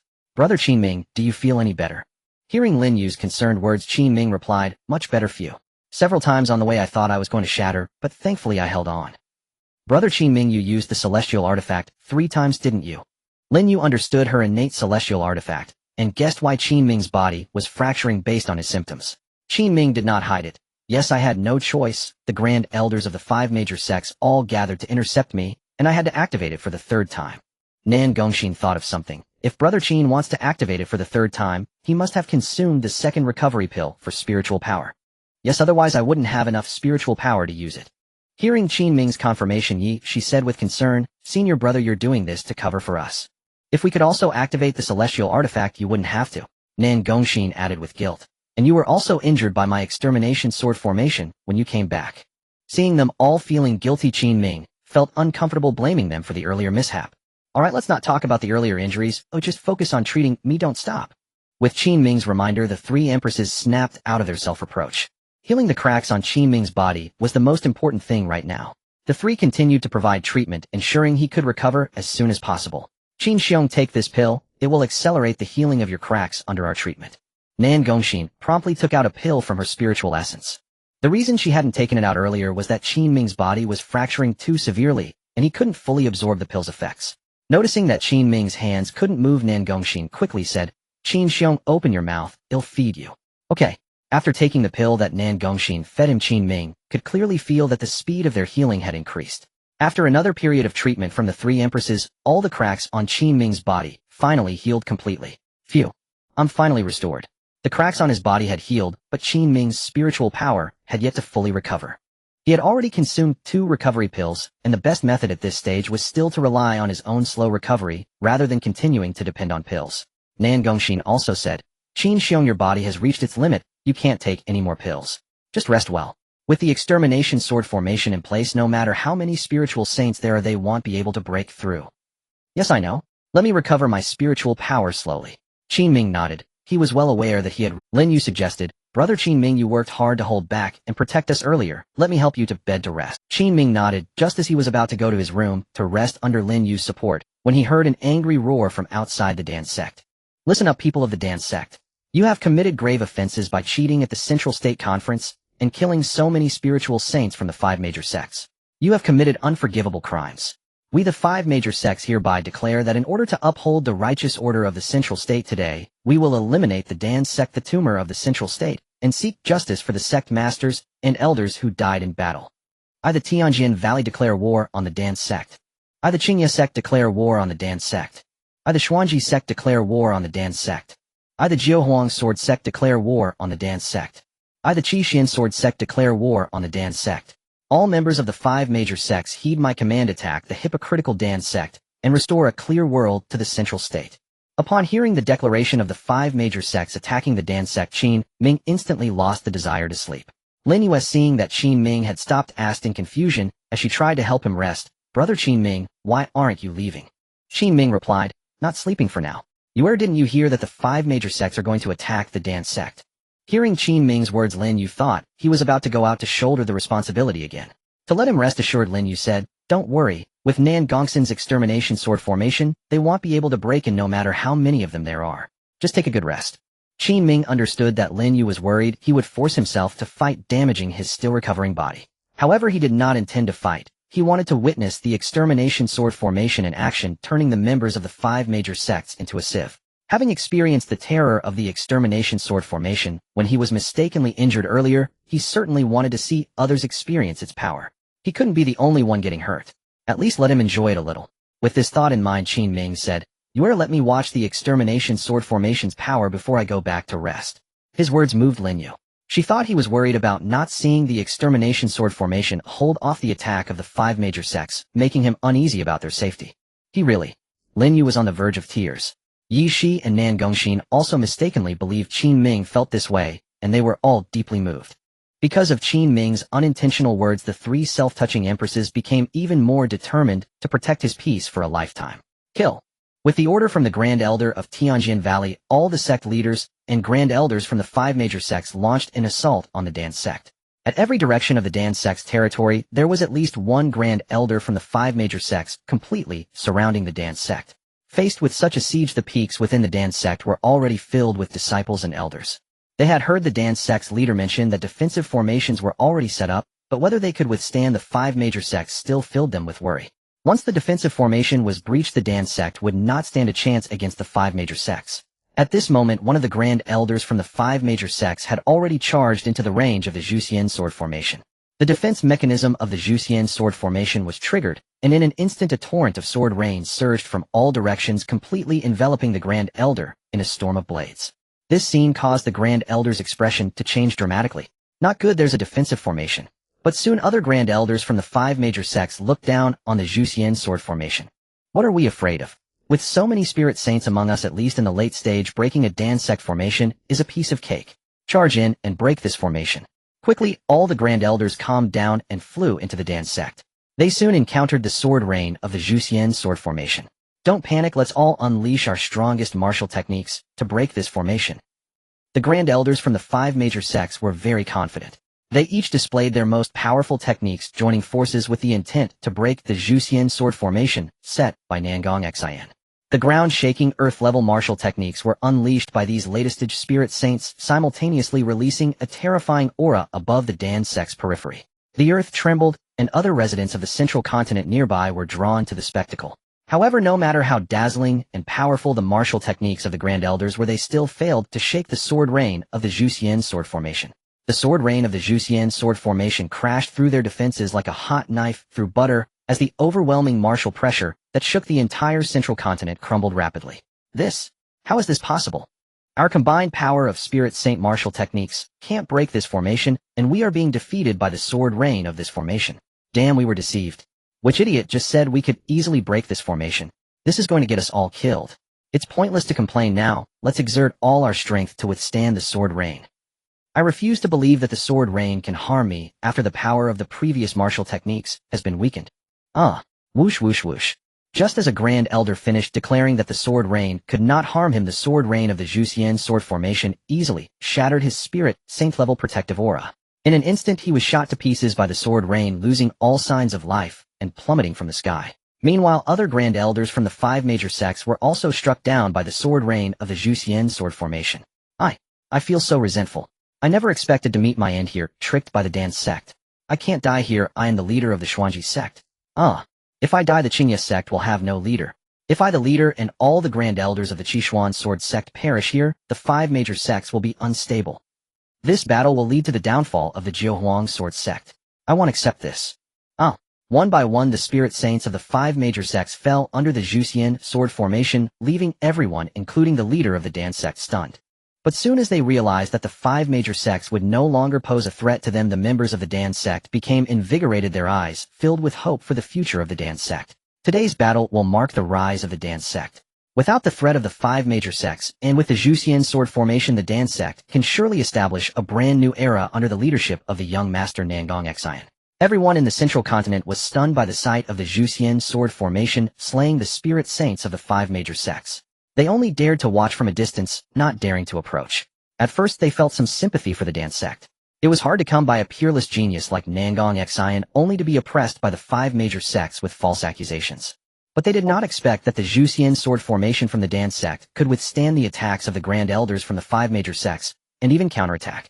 The dance sect is on the rise. Yes, at first I thought the dance sect was finished, but I didn't expect them not only to hold their ground, but also to trap everyone from the 5 major sects. Annihilating all the spirit saints is just a matter of time. With this battle, the 5 major sects bereft of their leaders and Grand Elders will begin to decline, and the hierarchy of power in the Central Continent, and even the Tianling Continent, will undergo tremendous changes. The 5 major sects have been rampant in the Central Continent for so long, their fall from grace will inevitably provoke the top sects of the Central Continent to take action. It's time to join the crusade and divide the resources of the 5 major sects. The more resources one sect divides from the 5 major sects, the greater the chance of becoming the new top sect in the upcoming Central Continent. The Dan sect is certainly not to be trifled with, but my sect has the opportunity to become the second sect in the Central Continent under the Dan sect. All the top powers of the Central Continent after a brief shock realized that this was an opportunity for their sects to become the new 5 major sects. They were ambitious, all wanting to experience the unshakable position that the 5 major sects once held in the Central Continent, while also seizing the resources of the 5 major sects. At this moment, on a peak of the Dan sect, Qin Ming, accompanied by the 3 reincarnated empresses, witnessed the spectacle of the Zhuxian sword formation striking down all the Grand Elders of the 5 major sects. He was thoroughly enjoying the show. Weren't they quite arrogant just now? How did they wither away so quickly? The more he watched, the more spirited he became. Although Qin Ming's body was weak, he did not want to sleep at all. He wanted to see the last Grand Elder of the 5 major sects fall. Lin Yu was still very concerned about his condition, and she timely said, "Brother Qin Ming, are you reassured now?" Qin Ming nodded slightly. "Yes, I'm reassured. The Zhuxian sword formation set by Nangong Xian is truly formidable." "Thank you for the compliment, Brother Qin." Nangong Xian was very happy to receive Qin Ming's acknowledgement. Even though they had all reincarnated, she still regarded Qin Ming as her most beloved master. Receiving his praise was something that brought her immense joy. She pondered. Including the Tianjin Valley sect leader who died earlier, all the leaders of the 5 major sects are dead, and the Grand Elders they sent to attack are also all dead. The 5 major sects will no longer pose any threat. Hearing Yi Zai's analysis, Qin Ming's eyes brightened. This is an opportunity for the Dan sect to rise. I believe the other sects in the Central Continent have suffered under the 5 major sects for too long. The Dan sect can unite with other top sects to attack the remnants of the 5 major sects. What Brother Qin said is absolutely right. I also have this intention. The end of the 5 major sects, after witnessing the final supreme elders of the 5 great sects being slain by the immortal slaying sword formation, Qin Ming was sent by Lin Yu to rest. Perhaps due to having activated the celestial artifact too many times, that day Qin Ming slept for 3 days and 3 nights. "Brother Qin Ming, you're awake." The moment he opened his eyes, the first thing Qin Ming saw was Lin Yu's joyful expression. He gazed at her for a moment, then slowly sat up. "I feel like I've been asleep for an eternity. 3 days and 3 nights. You pushed your body beyond its limits, consuming medicine twice to activate the celestial artifact. The strain on your body was considerable. Although we healed your lacerations, it still takes time to recover." Lin Yu spoke softly, unsurprised that Qin Ming had slept so long, even noting that he had woken sooner than expected. "My." Her sudden murmur puzzled Qin Ming. "What's wrong, sister? You?" "Nothing." Lin Yu shook her head, her expression turning cool once more. Her earlier sound of surprise came from probing the aura around Qin Ming, where she detected 4 distinct These 4 auras belonged to her, Yi, Shijiang Ma Xue, and Nan Gongxin. She was not surprised by her own or Yi's eyes having sensed them before. But now 2 more had appeared. She could barely accept Nan Gongxin's aura, as she had once performed the illusory reincarnation art for her. However, the fusion of Jiang Makshu's aura into her brother Qin Ming was truly baffling. Could it be that her brother gained the protection of a female emperor's aura not because of her spell, but simply upon meeting them? Even if that female emperor bore a grudge from a past life, would she still bestow her aura upon him? Lin Yu decided not to dwell on it, content as long as her brother's constitution grew stronger with each blessing. Even if that female emperor bore a grudge from a past life, would she still bestow her aura upon him?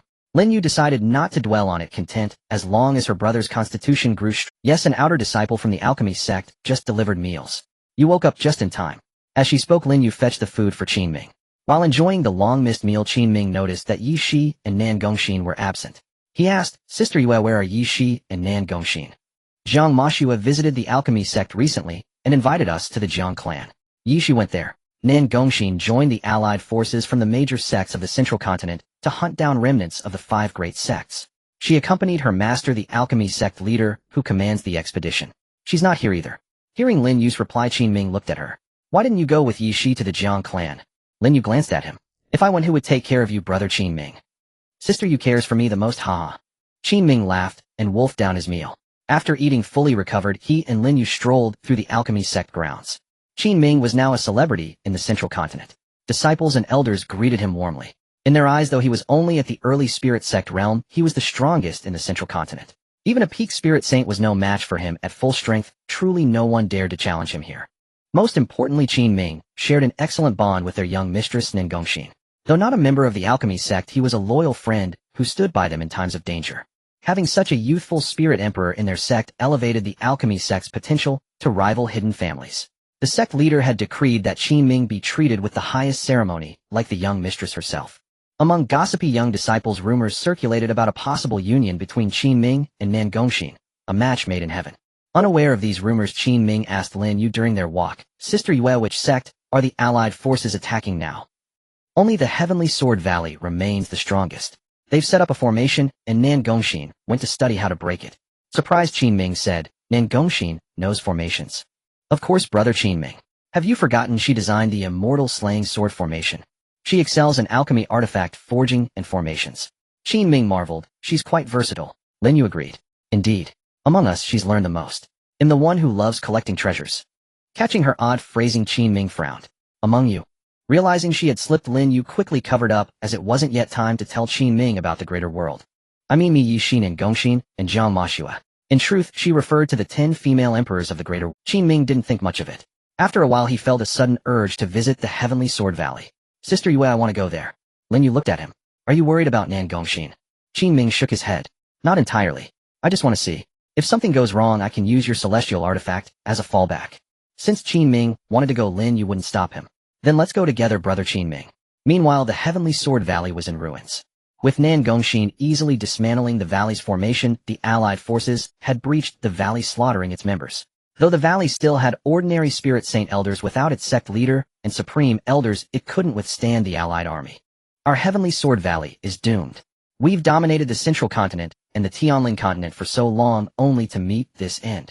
You petty scoundrels. If our sect leader and supreme elders were here, you'd all be groveling. We've failed our ancestors. Ancestor, we have let you down. Disciples and elders of the valley cried out in despair as they were slaughtered. They were proud, yet filled with... Only days ago, they were the top sect among the 5 great ones, lording over the central continent with impunity. Now reduced to this, their hearts churned with bitterness. Nengongxin watched coldly. Though she didn't strike, she believed the valley had brought this upon itself. As the premier sect, it used its power to oppress others instead of upholding order. The 5 great sects had written the rules of the central continent, yet none abided by them, preferring to place themselves above the law. Among them, the Heavenly Sword Valley was the most ruthless. Its fall would inevitably bring retribution for its... It's over, Nengongxin murmured, preparing to leave as the battle no longer required her aid. After breaking the formation, she left the rest to her master and the other spirit saints. But just as she turned, the entire valley shook violently. She spun around, gazing into the valley's depths, where a coffin radiating a decayed aura emerged. It wasn't ordinary decay. It stirred a deep anger within her. That coffin reeks of those vile outer realm demons. As Nengongxin stared warily, some among the valley's disciples recognized the coffin. That's the ancestor's coffin. Didn't he die long ago? What's happening? The decayed coffin trembled violently. With a deafening crash, an old man emerged, his bones creaking as he... I am the founding ancestor of the Heavenly Sword Valley. You dare push my sect to the brink and extinguish its legacy. You all deserve death. Ignore the others. Kill that woman first. As the patriarch of Tianjin Valley burst forth from his coffin, a chilling demonic voice emanated from the spatial ring on his finger, commanding him to eliminate Nengongxin without delay. He immediately fixed Nengongxin with a gaze so unnerving it sent shivers down her spine.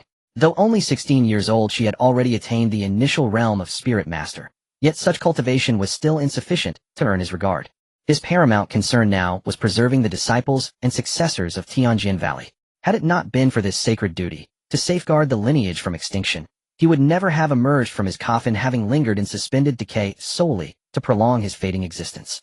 Sensing the patriarch's hesitation, the demonic voice within the ring spoke again. That woman carries an abundance of longevity factors, enough to extend your life, even grant you a second mortal incarnation. At these words, the patriarch's expression twisted into the ravenous frenzy of an addict seized by sudden craving. Without uttering a word, he lunged toward Nengongxin. Danger! Xiner is in peril. Noticing the patriarch's assault, the sect master of Danzong instantly broke free from his opponent and rushed to intercept him. "Step aside. I'll deal with you later." With a single slash, he sent the sect master flying.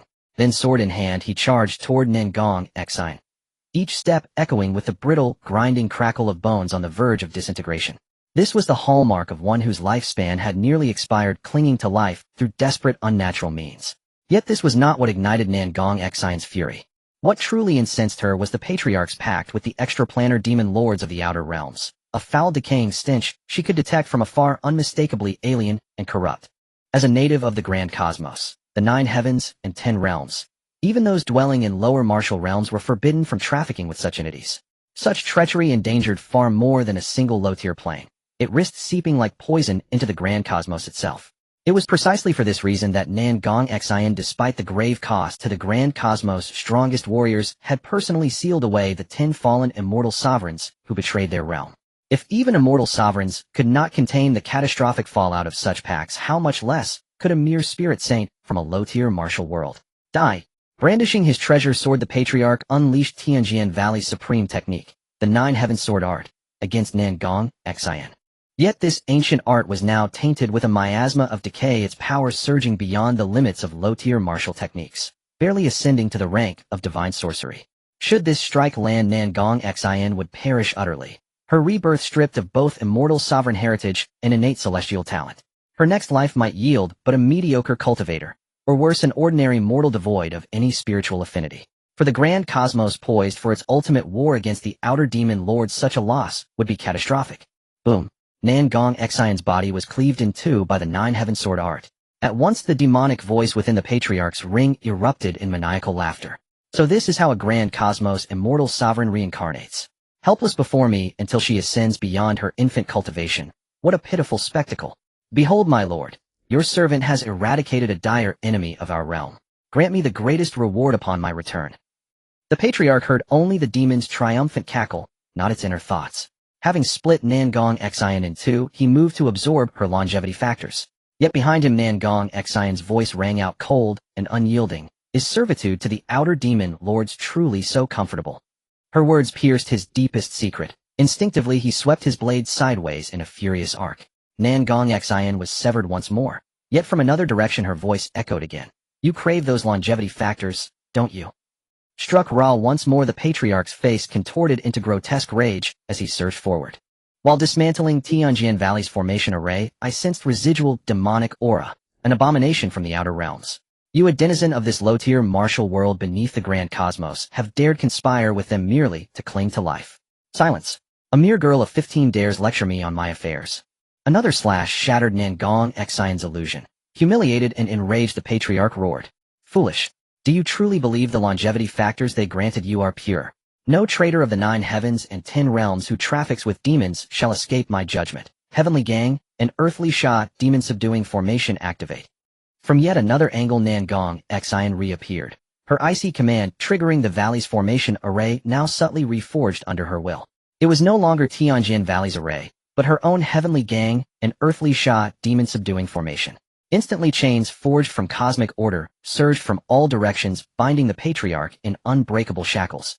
This was the Tao of the low-tier realm made manifest, not as profound as the grand cosmos, yet potent enough when channeled through her formation to wield true demon-subduing authority. Trapped and helpless, the patriarch watched in horror as the Tao inexorably stripped him of his dwindling longevity factors and vital essence.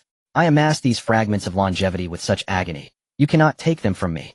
His shriek of terror dissolved into futile, frenzied howls as his life force ebbed irreversibly.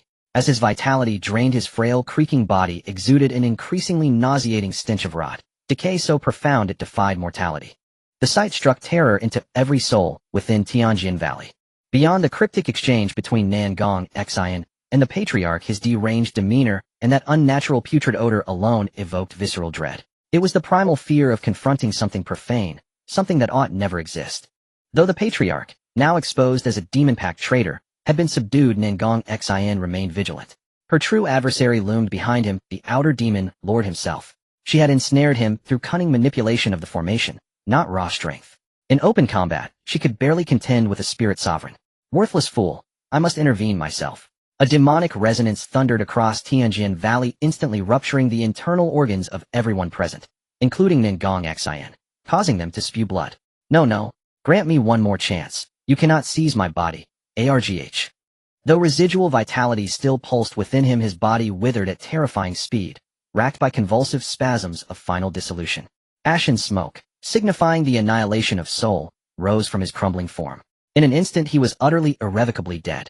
Yet from his spatial ring a wisp of demonic soul shot forth, merging with his corpse, and in that same breath his desiccated frame surged back to life. Pathetic. Even with abundant longevity factors you failed. Now I shall extinguish the grand cosmos' last ember of hope, with my own hands. His decaying flesh radiated an aura so horrifying it repelled all who drew near.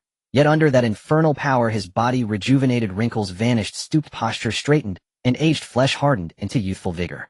Clang! With a surge of raw might his revitalized body shattered the order chains binding him. He turned toward Ningong Xian, lips curling into a predatory smile. She tried to flee, only to find herself frozen in place. An immortal sovereign, the peer of demon lords themselves of being worthy of reverence, now reduced to a lamb awaiting slaughter. What exquisite delight! Let me claim the first immortal triumph for our realm, slaying a reincarnated immortal sovereign. The possessed, rejuvenated patriarch mocked Ningong Xian's helplessness without restraint. Raising his sword to deliver the killing blow, he was intercepted once more, this time by the sect master of Danzong, rushing to shield Ningong Xian. Do not harm my disciple. Scuttle away, insect of a low-tier world. With contemptuous ease he blasted the sect master aside, and in a blink stood before Ningong Xian. This strike will sever your rebirth. No immortal sovereign legacy, no celestial talent. Farewell, sovereign of the grand cosmos. His great sword descended, yet halted midair as a colossal blade radiating the aura of the primordial emperor of chaos materialized to block it, sending the patriarch staggering backward with violent recoil. Then Qin Ming appeared before Ningong Xian, his silhouette vast and solemn, evoking the memory of the master who had first guided her onto the Tao of cultivation. With his back to her, Qin Ming calmly drew the primordial sword. I trust I've arrived in time. Ningong Xian's face lit up with tears of joy as she exclaimed, yes. I'm not too late. In the next moment Lin Yu appeared by her side and supported her. Sister Yue, I leave her in your care. With Lin Yu looking after Ningong Xian, Qin Ming felt reassured, and he drew his sword to confront the possessed ancestor of the Tianjin Valley. Qin Ming was filled with confidence, exuding an aura of invincibility. The otherworldly demon possessing the ancestor of Qin Ming was filled with confidence, exuding an aura of invincibility. The otherworldly demon possessing the ancestor of Tianjin Valley let out a cold laugh upon hearing Qin Ming's imposing declaration. You little brat from the low martial world, don't think you can act recklessly just because you have an immortal artifact. Let me teach you about the hierarchy beyond the heavens and the existence beyond mortals. The otherworldly demon swiftly lunged toward Qin Ming, thrusting directly at his heart. Qin Ming calmly used the desolate sword to block the attack. He had thought he could handle it easily, but holding the desolate sword, he was pushed back by the sword energy of the otherworldly demon's thrust. Since binding with the Empress fortune, Qin Ming had swept away all enemies using the immortal artifact. This was the first time he had been repelled while fully operational with an immortal artifact. Could it be that the otherworldly demon possessing the ancestor of Tianjin Valley had surpassed the peak of the Spirit Saint realm, reaching a level where even his immortal artifact could not contend? Stop thinking, well, I am merely at the peak of the Spirit Saint realm.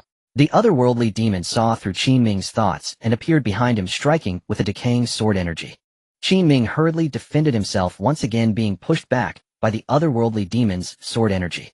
All this time you've been rampaging in the low martial world, relying on your immortal emperor artifact, but I'm sorry, I'm not from this low martial world. Upon hearing the otherworldly demon's words, Qin Ming's pupils constricted.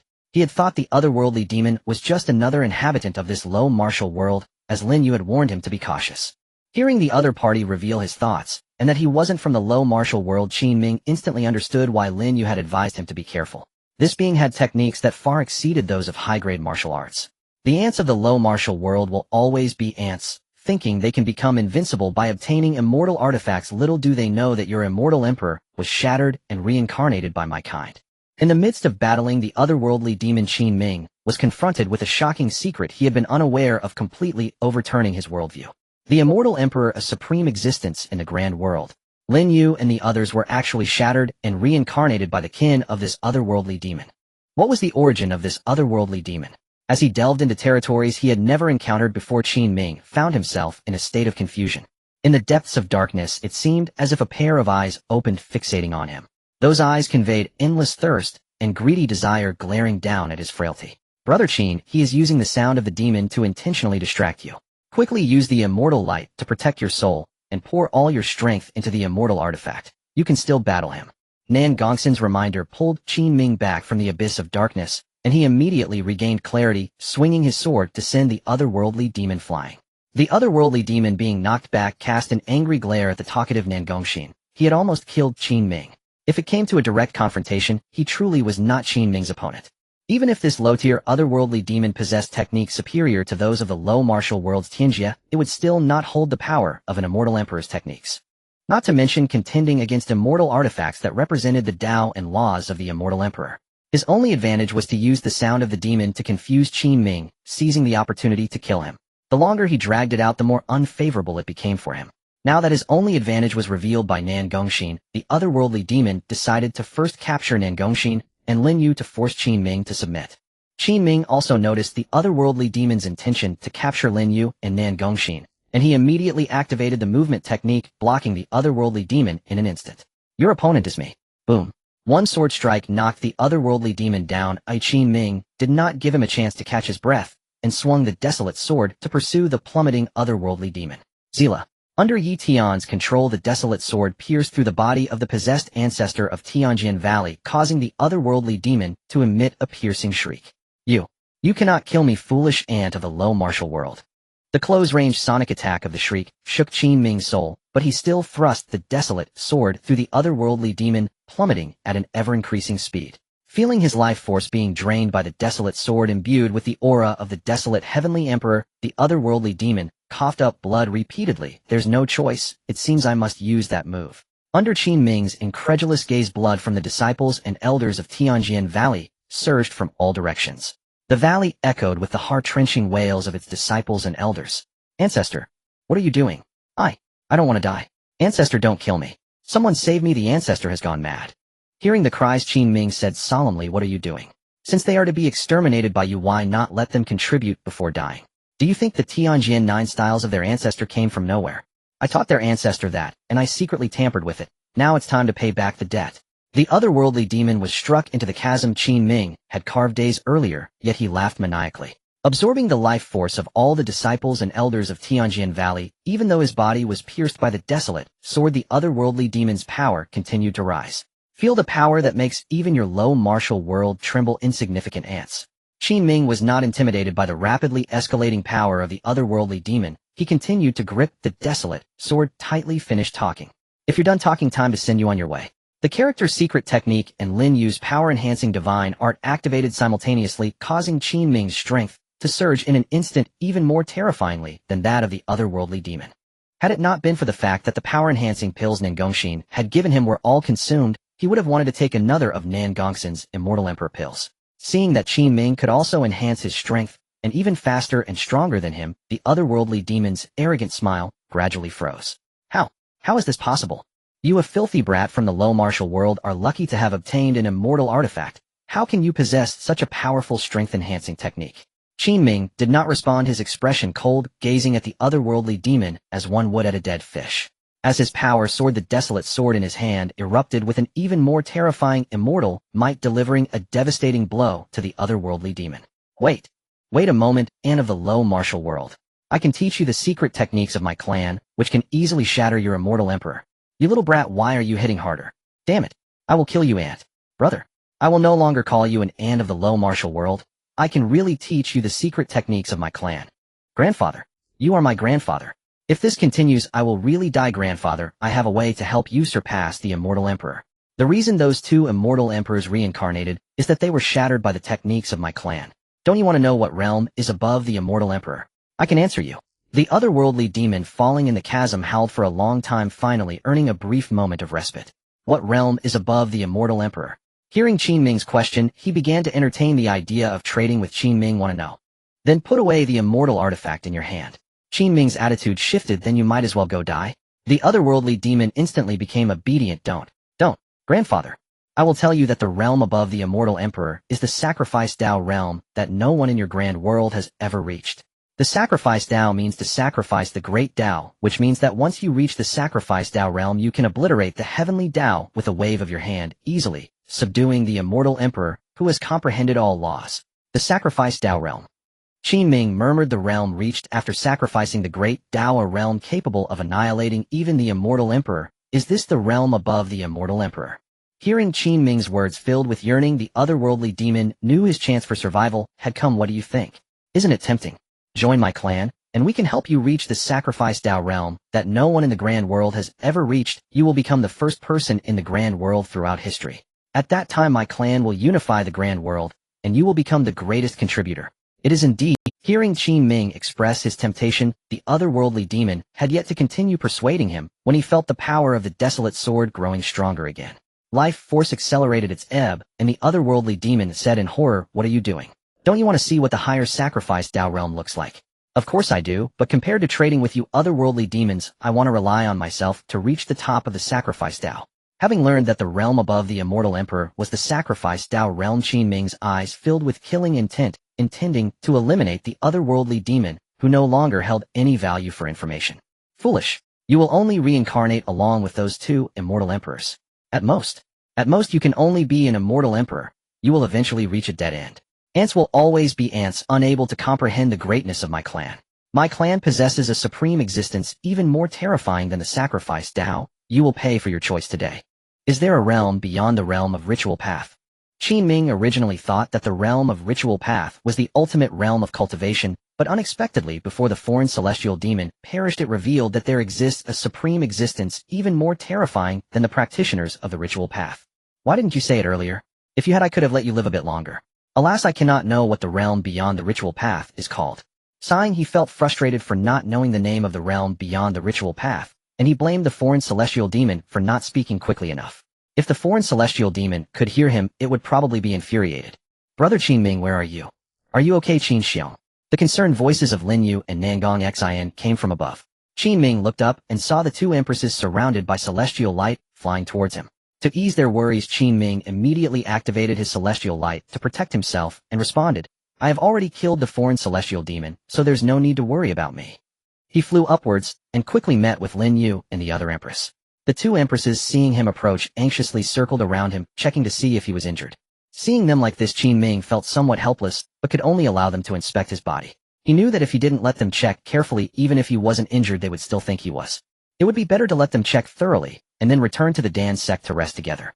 After confirming that Qin Ming had no injuries, the two empresses finally felt at ease.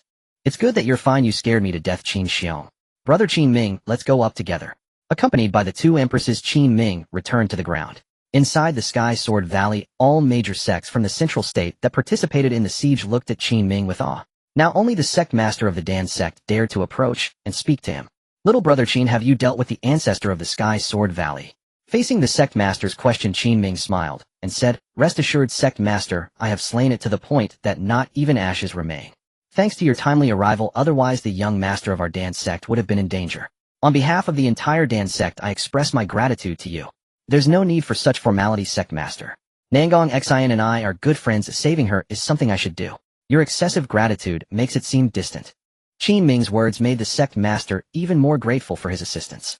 Nangong Xin then said, "Sect master, the Sky Sword Valley has been destroyed. Remember to oversee the distribution of its resources reasonably. Qin Xiong has just gone through a great battle and needs to recuperate. I must take him back to the Dan sect first. Go ahead, Qiner. Treat little brother Qin well, the rest I will handle." The sect master of the Dan sect laughed heartily, signaling Nangong Xin to accompany Qin Ming. He had already noticed that Nangong Xin seemed to have an interest in Qin Ming, and as her master, he certainly supported young talents like them being together. "Then we will head back first. Master, make sure to return early after handling matters here." Watching Qin Ming and the others leave, the sect master's smile faded, and he couldn't help but sigh. The reason for his sigh was that he noticed Lin Yue along with the previously mentioned Yi Shi and Zhang Mo Shui seemed to also have an interest in Qin Ming. These three were all geniuses on par with Nangong Xin. Whether she could ultimately win against them was uncertain for him as a master. "Qiner, if you really like him, you must be more proactive." After muttering to himself, the sect master stopped thinking about this matter and continued handling the aftermath of the Sky Sword Valley with the other sects. On the way back to the Dan sect, Lin Yu and Nangong Xin were both deep in thought. It wasn't a concern about romantic feelings, but rather how to broach the topic of the Greater Thousand World with Qin Ming. Because of the previous appearance of the foreign celestial demon, their plan to discuss the Greater Thousand World with Qin Ming later was disrupted. They now felt that Qin Ming must have many questions he wanted to ask them. In reality, they were overthinking it. Qin Ming was currently incredibly calm and hadn't even thought about the greater thousand world. Senior brother Lin Yuanangong Xian, I was just about to go to the Sky Sword Valley to find you, and you returned. Upon returning to the Dan sect, the three of them ran into Yi Shi, who had just returned from the Jiang clan.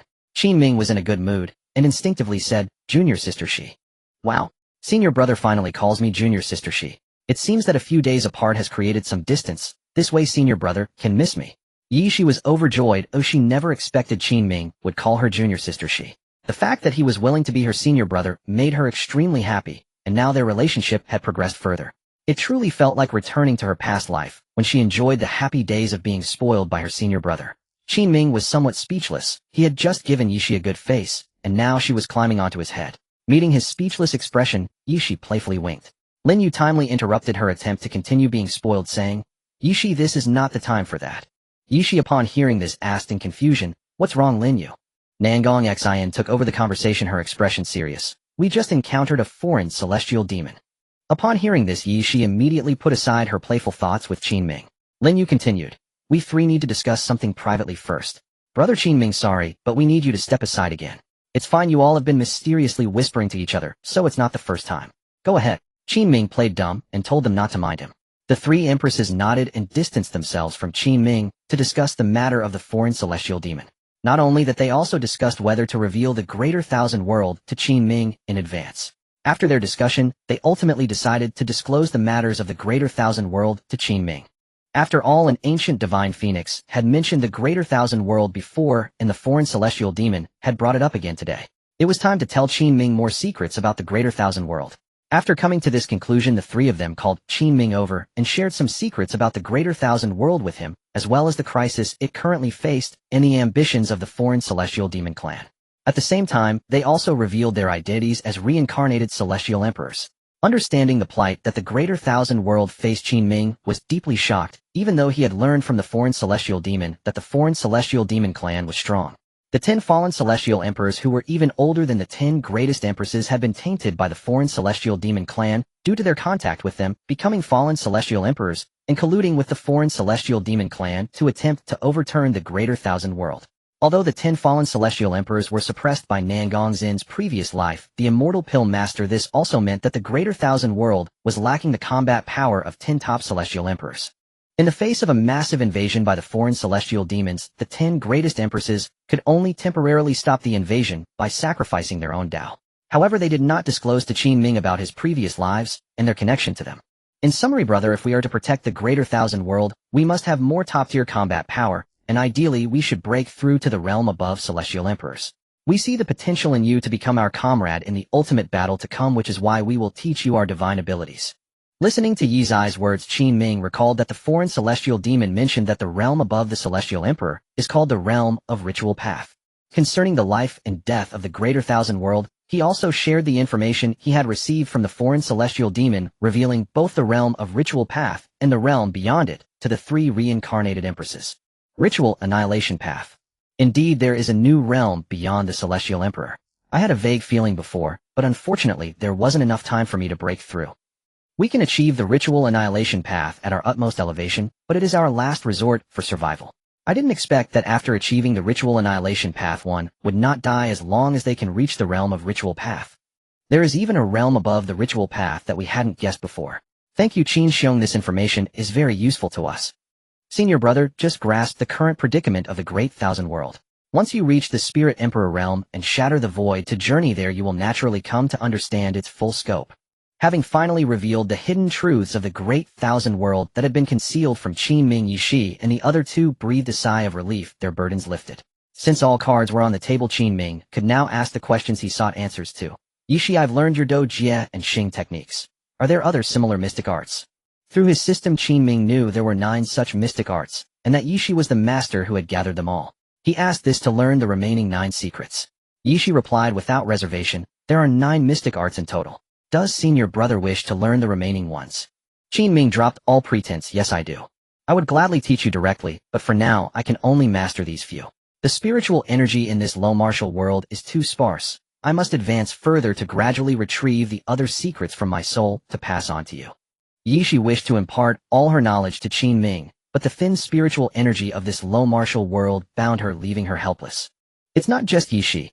Lin Yu and I are the same brother Qin Ming. The new divine arts I taught you recently were only extracted from our souls after breaking through to the early spirit sect stage. Fearing Qin Ming might doubt her, Lin Yu stepped forward to vouch for Yishi. Nan Gongxin also nodded. Brother Qin, once we return to the great thousand world, Yishi will surely teach you whatever you wish. Qin Ming naturally believed Yishi. They underestimated his magnanimity. He said, of course I trust Yishi. Yishi smiled mysteriously. Senior brother, I have good news to share after returning from the Jiang clan. Hearing this, Qin Ming looked at her. What good news? Lin Yu and Nan Gongxin also gazed at Yishi curiously. Hadn't she gone to the Jiang clan just for leisure? Could there be good news from there? Seeing their puzzled expressions, Yishi lifted her chin and smiled with pride. This time Jiang Mashue and I discovered a method in the Jiang clan that can bypass the limitations of this low martial world and double our cultivation speed. She paused, then continued, by creating a spatial wormhole and generating cracks to let the great thousand worlds aura seep in, we can cultivate as if we were in that realm. Lin Yuan and Gongxin, you both know that if we had reincarnated in the great thousand world with sufficient spiritual energy, our talents in this life would have already ignited the divine flame and entered the divine fire realm. Hearing of such a method to accelerate cultivation, Qin Ming also yearned to break through to the spirit emperor realm and journey to the great thousand world. With the 5 major sects annihilated, the alchemy sect, having secured the most resources, was destined to rise and become the premier sect of the central region. They had fulfilled their obligations to the alchemy sect. Now they should focus on reaching the spirit emperor realm and pursuing the pinnacle of the Tao in the great thousand world. Yishi, this method sounds promising, but don't forget the aura of the outer realm demon we detected in the spatial wormhole last time. Lin Yu poured cold water on the idea, warning everyone of the risks. Nan Gongxin, unaware of their previous encounter in the wormhole, opposed the plan upon hearing Lin Yu's words. It seems the outer realm demon has uncovered our reincarnation. We must tread carefully with the wormhole cultivation plan. Qin Ming had hoped for a quick path to the great thousand world, but after Lin Yu and Nan Gongxin's analysis, he agreed that caution was wiser. Yishi laughed. Since I dared to propose it, I've already considered the issues you both raised. Regarding the wormhole's stability, rest assured. After my research with Jiang Mashue and the Jiang clan, it will neither attract spatial beasts nor be detected by the outer realm demon. With that, she stood confidently and gestured for Qin Ming and the other two to follow. After exploring the alchemy sect's territory for a while, Yishi selected a spot and opened a spatial wormhole. She employed the safe method she and Jiang Mashue had developed. Qin Ming and the others, unfamiliar with the technique, could only watch from the sidelines. Done. Senior brother, please.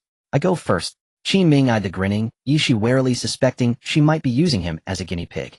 Yishi patted her chest in assurance. Don't worry, it's safe. Senior brother, please. Seeing her confidence, Qin Ming steeled himself and entered first. No sooner had he stepped inside than a dangerous sword aura slashed toward him. Yishi, you tricked me. Damn it. Qin Ming cursed, using the Xing technique to dodge the attack swiftly. Hearing his roar, Yizai's face changed in alarm, and she charged into the wormhole first. Jiang Mashue, have you lost your mind? As Yishi demanded an answer from the sword-wielder, Lin Yu and Nan Gongxin also entered.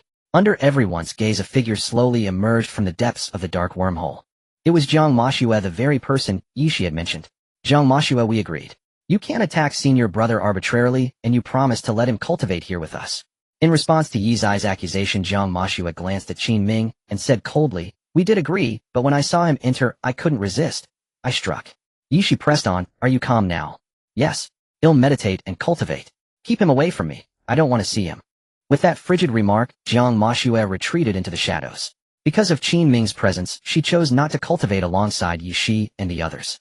Qin Ming watched her vanish. I have to cultivate in the same wormhole as that madwoman. I fear she'll strike me while I'm meditating.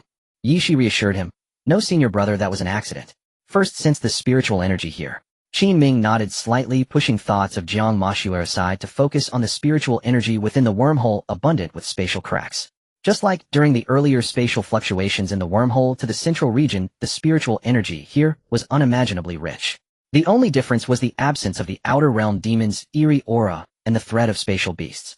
Noticing his expression shift, Yishi said smugly, Senior brother, didn't your junior sister deceive you, did she? Yes, except for Jiang Makshu's unsettling presence, everything else is fine.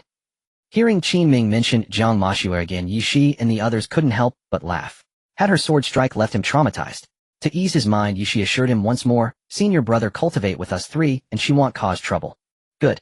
Let's strive together to break through to the spirit emperor realm and shatter the void.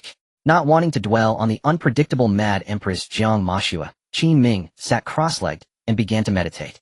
After 7 days of intermittent cultivation in the spatial wormhole Qin Ming, and the 4 empresses broke through from the early stage of the spirit sect to the peak of the spirit saint. This rate of improvement greatly exceeded Qin Ming's expectations. This rate of improvement is too fast. Hearing Qin Ming's incredulous exclamation, Yishi smiled and explained, "This is the normal rate of improvement for those of our constitution. We wasted too much time in this low martial world.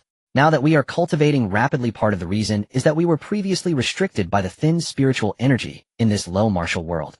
When we return to the Great Thousand World, its laws will compensate for the cultivation time we missed in the low martial world, further helping us catch up to the realms that the talents of the Great Thousand World should possess at our age until we completely vanish." Qin Ming didn't expect there would be so many benefits from going to the Great Thousand World. Is there such a good thing about going to the Great Thousand World? Of course, the laws of the Great Thousand World are complete, and this is what you deserve unless you slack off and don't cultivate.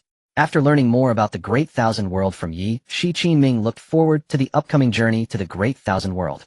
"I'll head back first, see you tomorrow." A cold voice came from the shadows belonging to Jiang Mashua.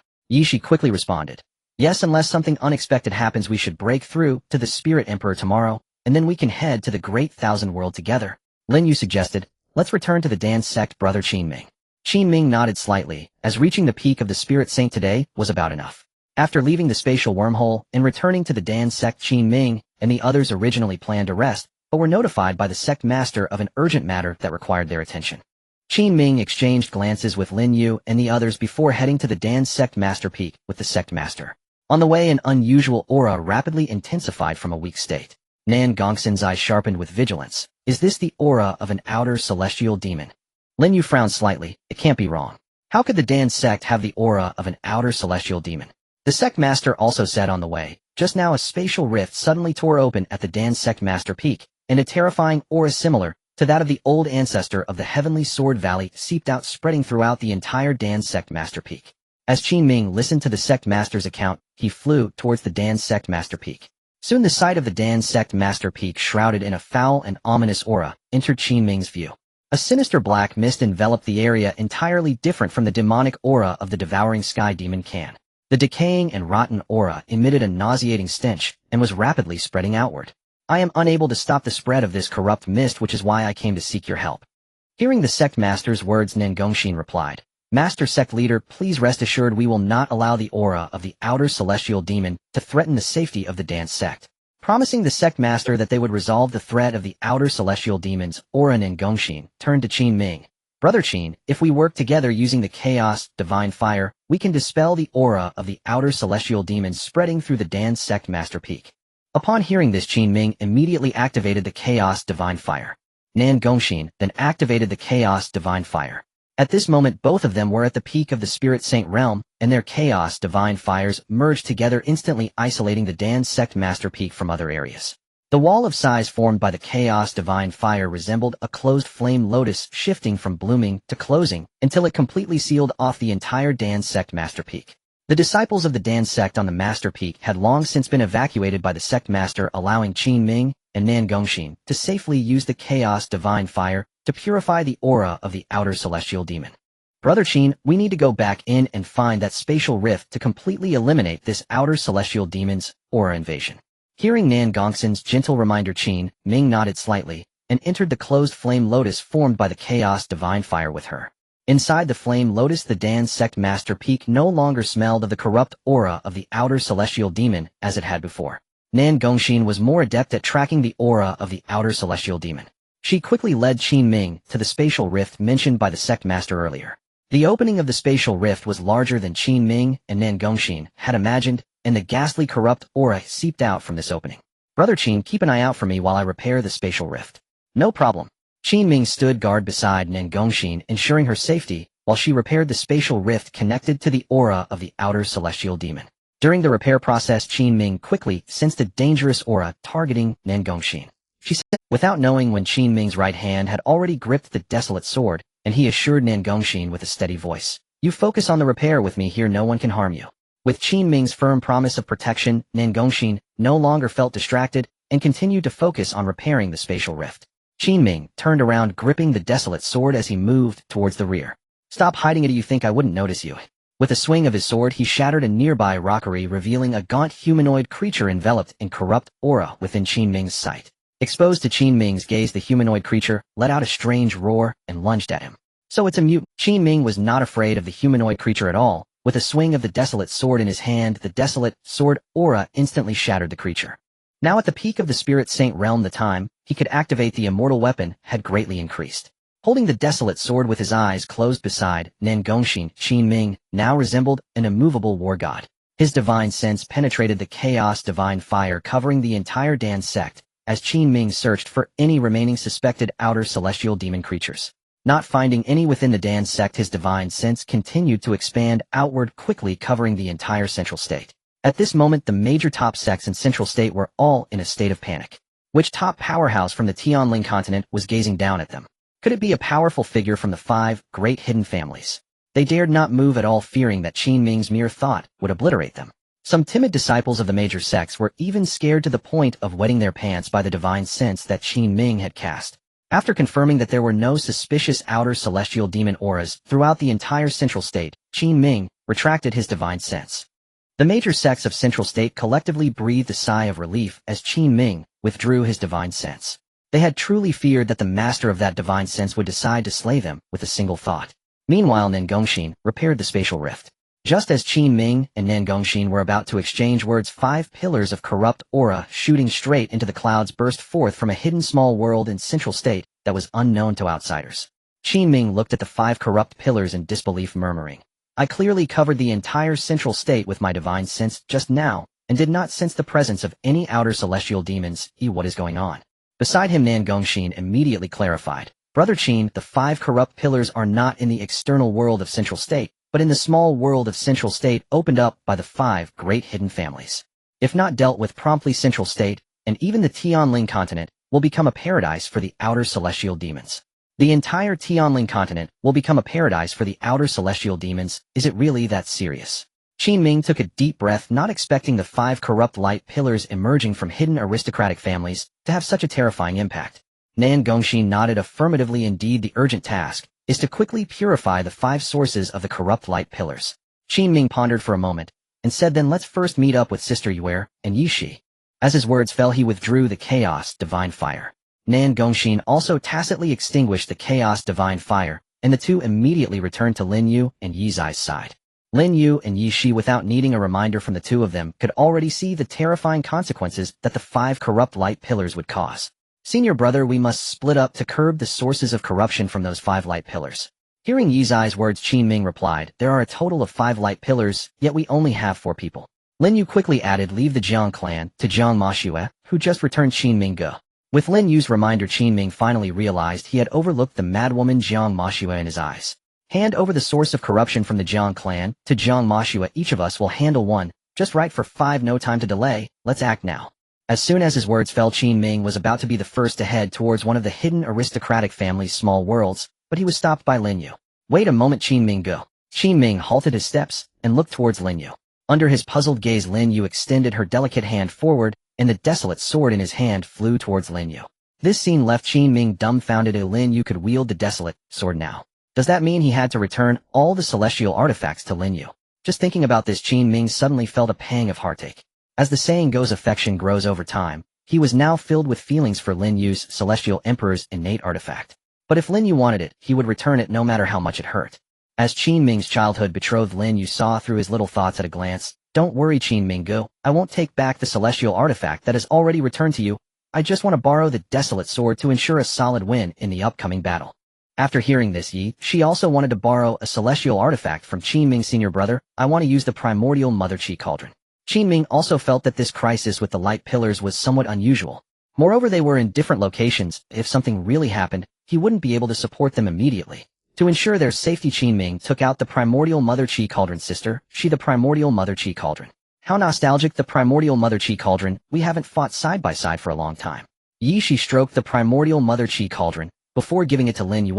It was the artifact that had accompanied her growth. Having given one celestial artifact to Yi Shi, Qin Ming definitely couldn't neglect Nangongxin. "Nangongxin, I still have the devouring demon jar, the ghost face mask, and the bronze celestial palace. Which one do you want?" "Thank you for your concern, Qin Gu. I have a celestial artifact, And now at the peak of spiritual saint, I can also activate it. Nan Gongxin was very touched that Qin Ming still thought of giving her a celestial artifact, but she didn't need it. It was better for Qin Ming to keep it for self-defense.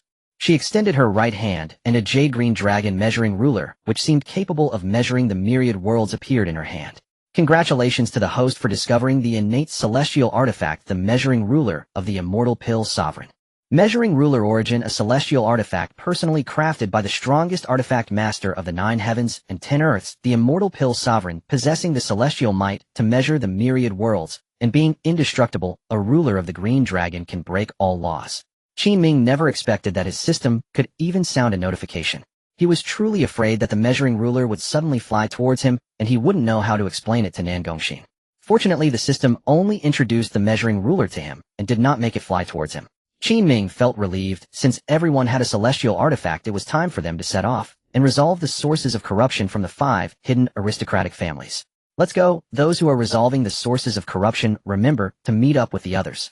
With Qin Ming's command, the 4 of them instantly vanished from the spot, heading towards the other 4 hidden aristocratic families apart from the Jiang clan.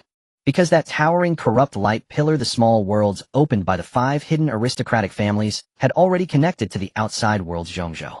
In the nearby area, there were many martial artists infected by the aura of decay. They were like madmen, recklessly causing destruction and killing each other. A thought blooms ruling the world. Utilizing Lin Yu's divine technique to end their deeply ingrained suffering, Qin Ming entered the small world of the hidden aristocratic family from the entrance. Yao clan. Noticing the character Yao at the entrance, Qin Ming realized that this was one of the 5 hidden aristocratic families, the Yao clan. This small world was much larger than Qin Ming had imagined, at least twice the size of the outside Zhongzhou. No wonder the 5 hidden aristocratic families chose to live in seclusion. It turns out their small worlds are even more expansive than the outside Zhongzhou. Inside there were mountains and rivers, everything one could want. However, the beautiful scenery that should be here was now filled with a corrupt aura. The level of corruption here was terrifyingly greater than that of the outside Zhongzhou, with even the earth and mountains cracking apart. The disciples of the Yao clan inside, being too close to the source of the corrupt light pillar, were even more severely deranged than the martial artists outside. Qin Ming tried to find a normal Yao clan disciple to ask how it had come to this. But he could not find a single Yao clan disciple with whom he could communicate normally. All the Yao clan disciples in this small world had gone mad, endlessly screeching in insanity and killing each other. Even the elders of the Yao clan at the peak of spiritual saint could not withstand the corruption of the light pillar. Qin Ming counted, and there were more than 20 peak spiritual saints in the Yao clan, all of whom would be considered top-tier sect founders in the outside world. However, they were all now crazily fighting amongst themselves. Looking at this devastated scene, Qin Ming thought saving them was too late, since they had already been infected to the core by the source of corruption. The Yao clan is finished. Even though it was his first time in the Yao clan, Qin Ming couldn't help but sigh. Not wanting to look at the Yao clan disciples killing each other any longer, Qin Ming flew towards the source of the corrupt light pillar. The chaos divine fire had already manifested in the palms of his hands, and Qin Ming was prepared to purify the source of the corrupt light pillar as he approached. But just as he was about to reach the source of the corrupt light pillar, he slowed down. In his line of sight beneath the corrupt light pillar, a frail old man with a decayed body revealed a deranged look of ecstasy, greedily absorbing the power of the corrupt source. Clearly, the more he absorbed the power of the corrupt source, the more his body accelerated its decay, yet the hunched old man refused to stop drawing from the corrupt source. The more he absorbed, the more the hunched old man became obsessed. In the end, the old man's face was so rotted that his original features were unrecognizable. As Qin Ming slowly approached, the hunched old man suddenly stopped absorbing the power of the corrupt source and cast a ferocious glance at Qin Ming. As Qin Ming slowly approached, the hunched old man suddenly stopped absorbing the power of the corrupt source. At the same time that Qin Ming's system alerted him about encountering a half-step spirit emperor, the 4 female emperors in the other hidden aristocratic families' small worlds also encountered a half-step spirit emperor. These half-step spirit emperors, like the one Qin Ming encountered, were all decayed and unrecognizable due to absorbing too much power from the corrupt source. To purify the corrupt source, the 5 of them must first defeat these 5 half-step spirit emperors. The haggard old man, whose body was decayed and whose face was disfigured, revealed a fierce gaze towards Qin Ming upon seeing him.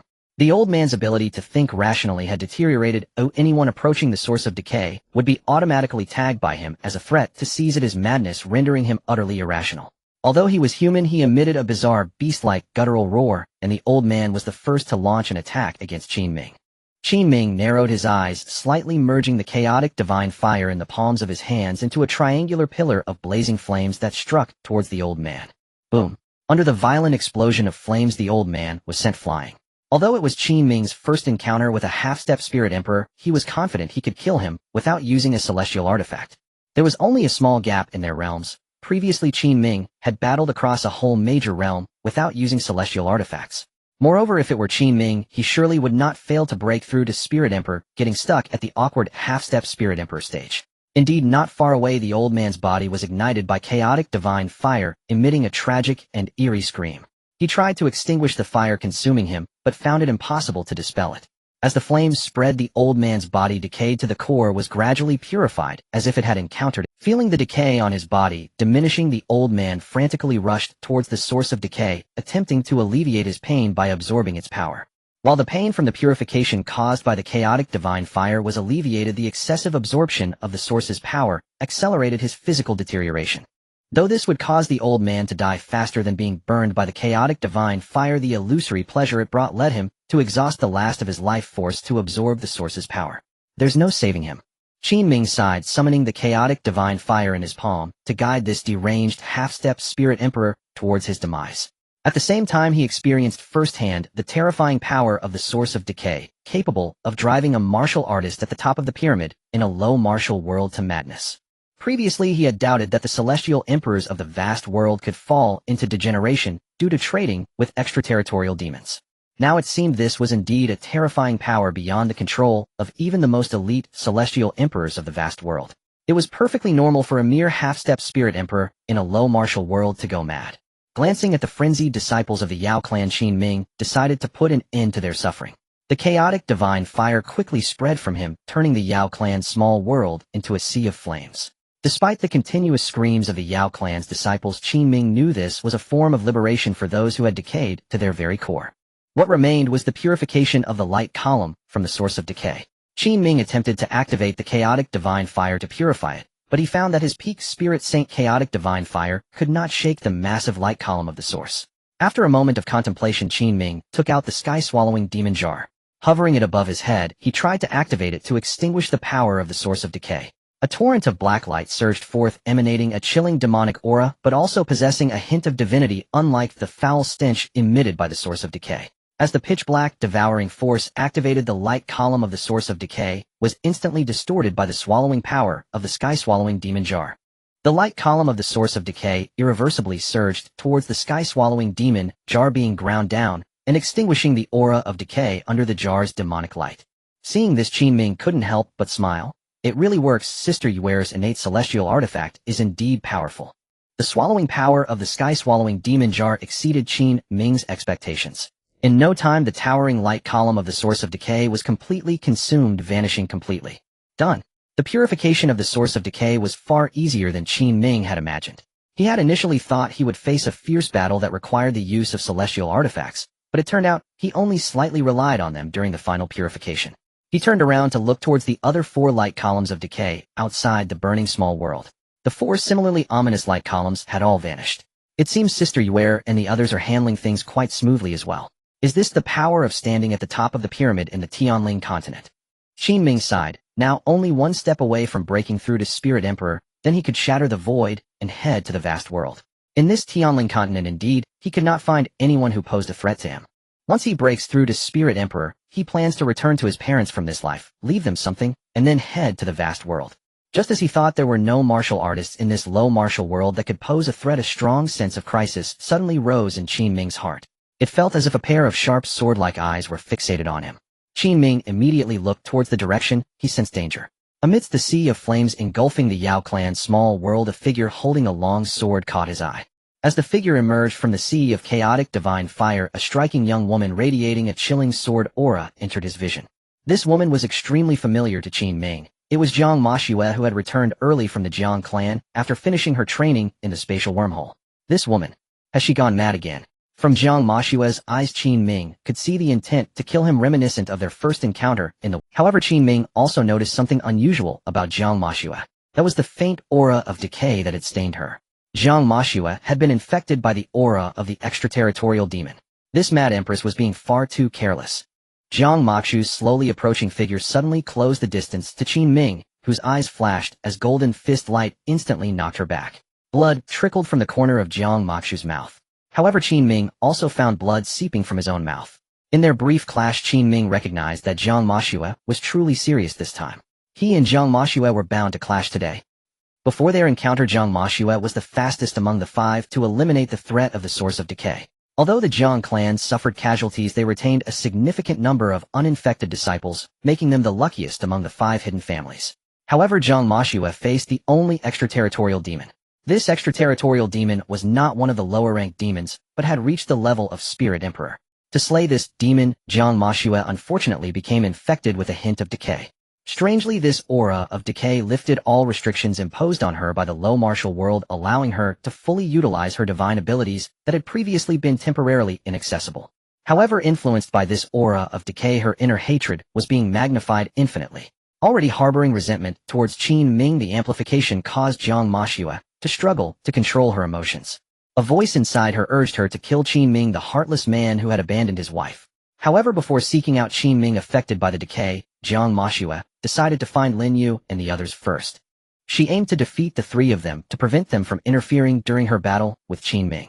With her previous Celestial Emperor divine abilities at her disposal, Jiang Makshu swiftly locked onto the exact locations of Qin Ming and the others without being detected. In the next moment, she chose her first target to defeat Lin Yu, Qin Ming's betrothed fiancé.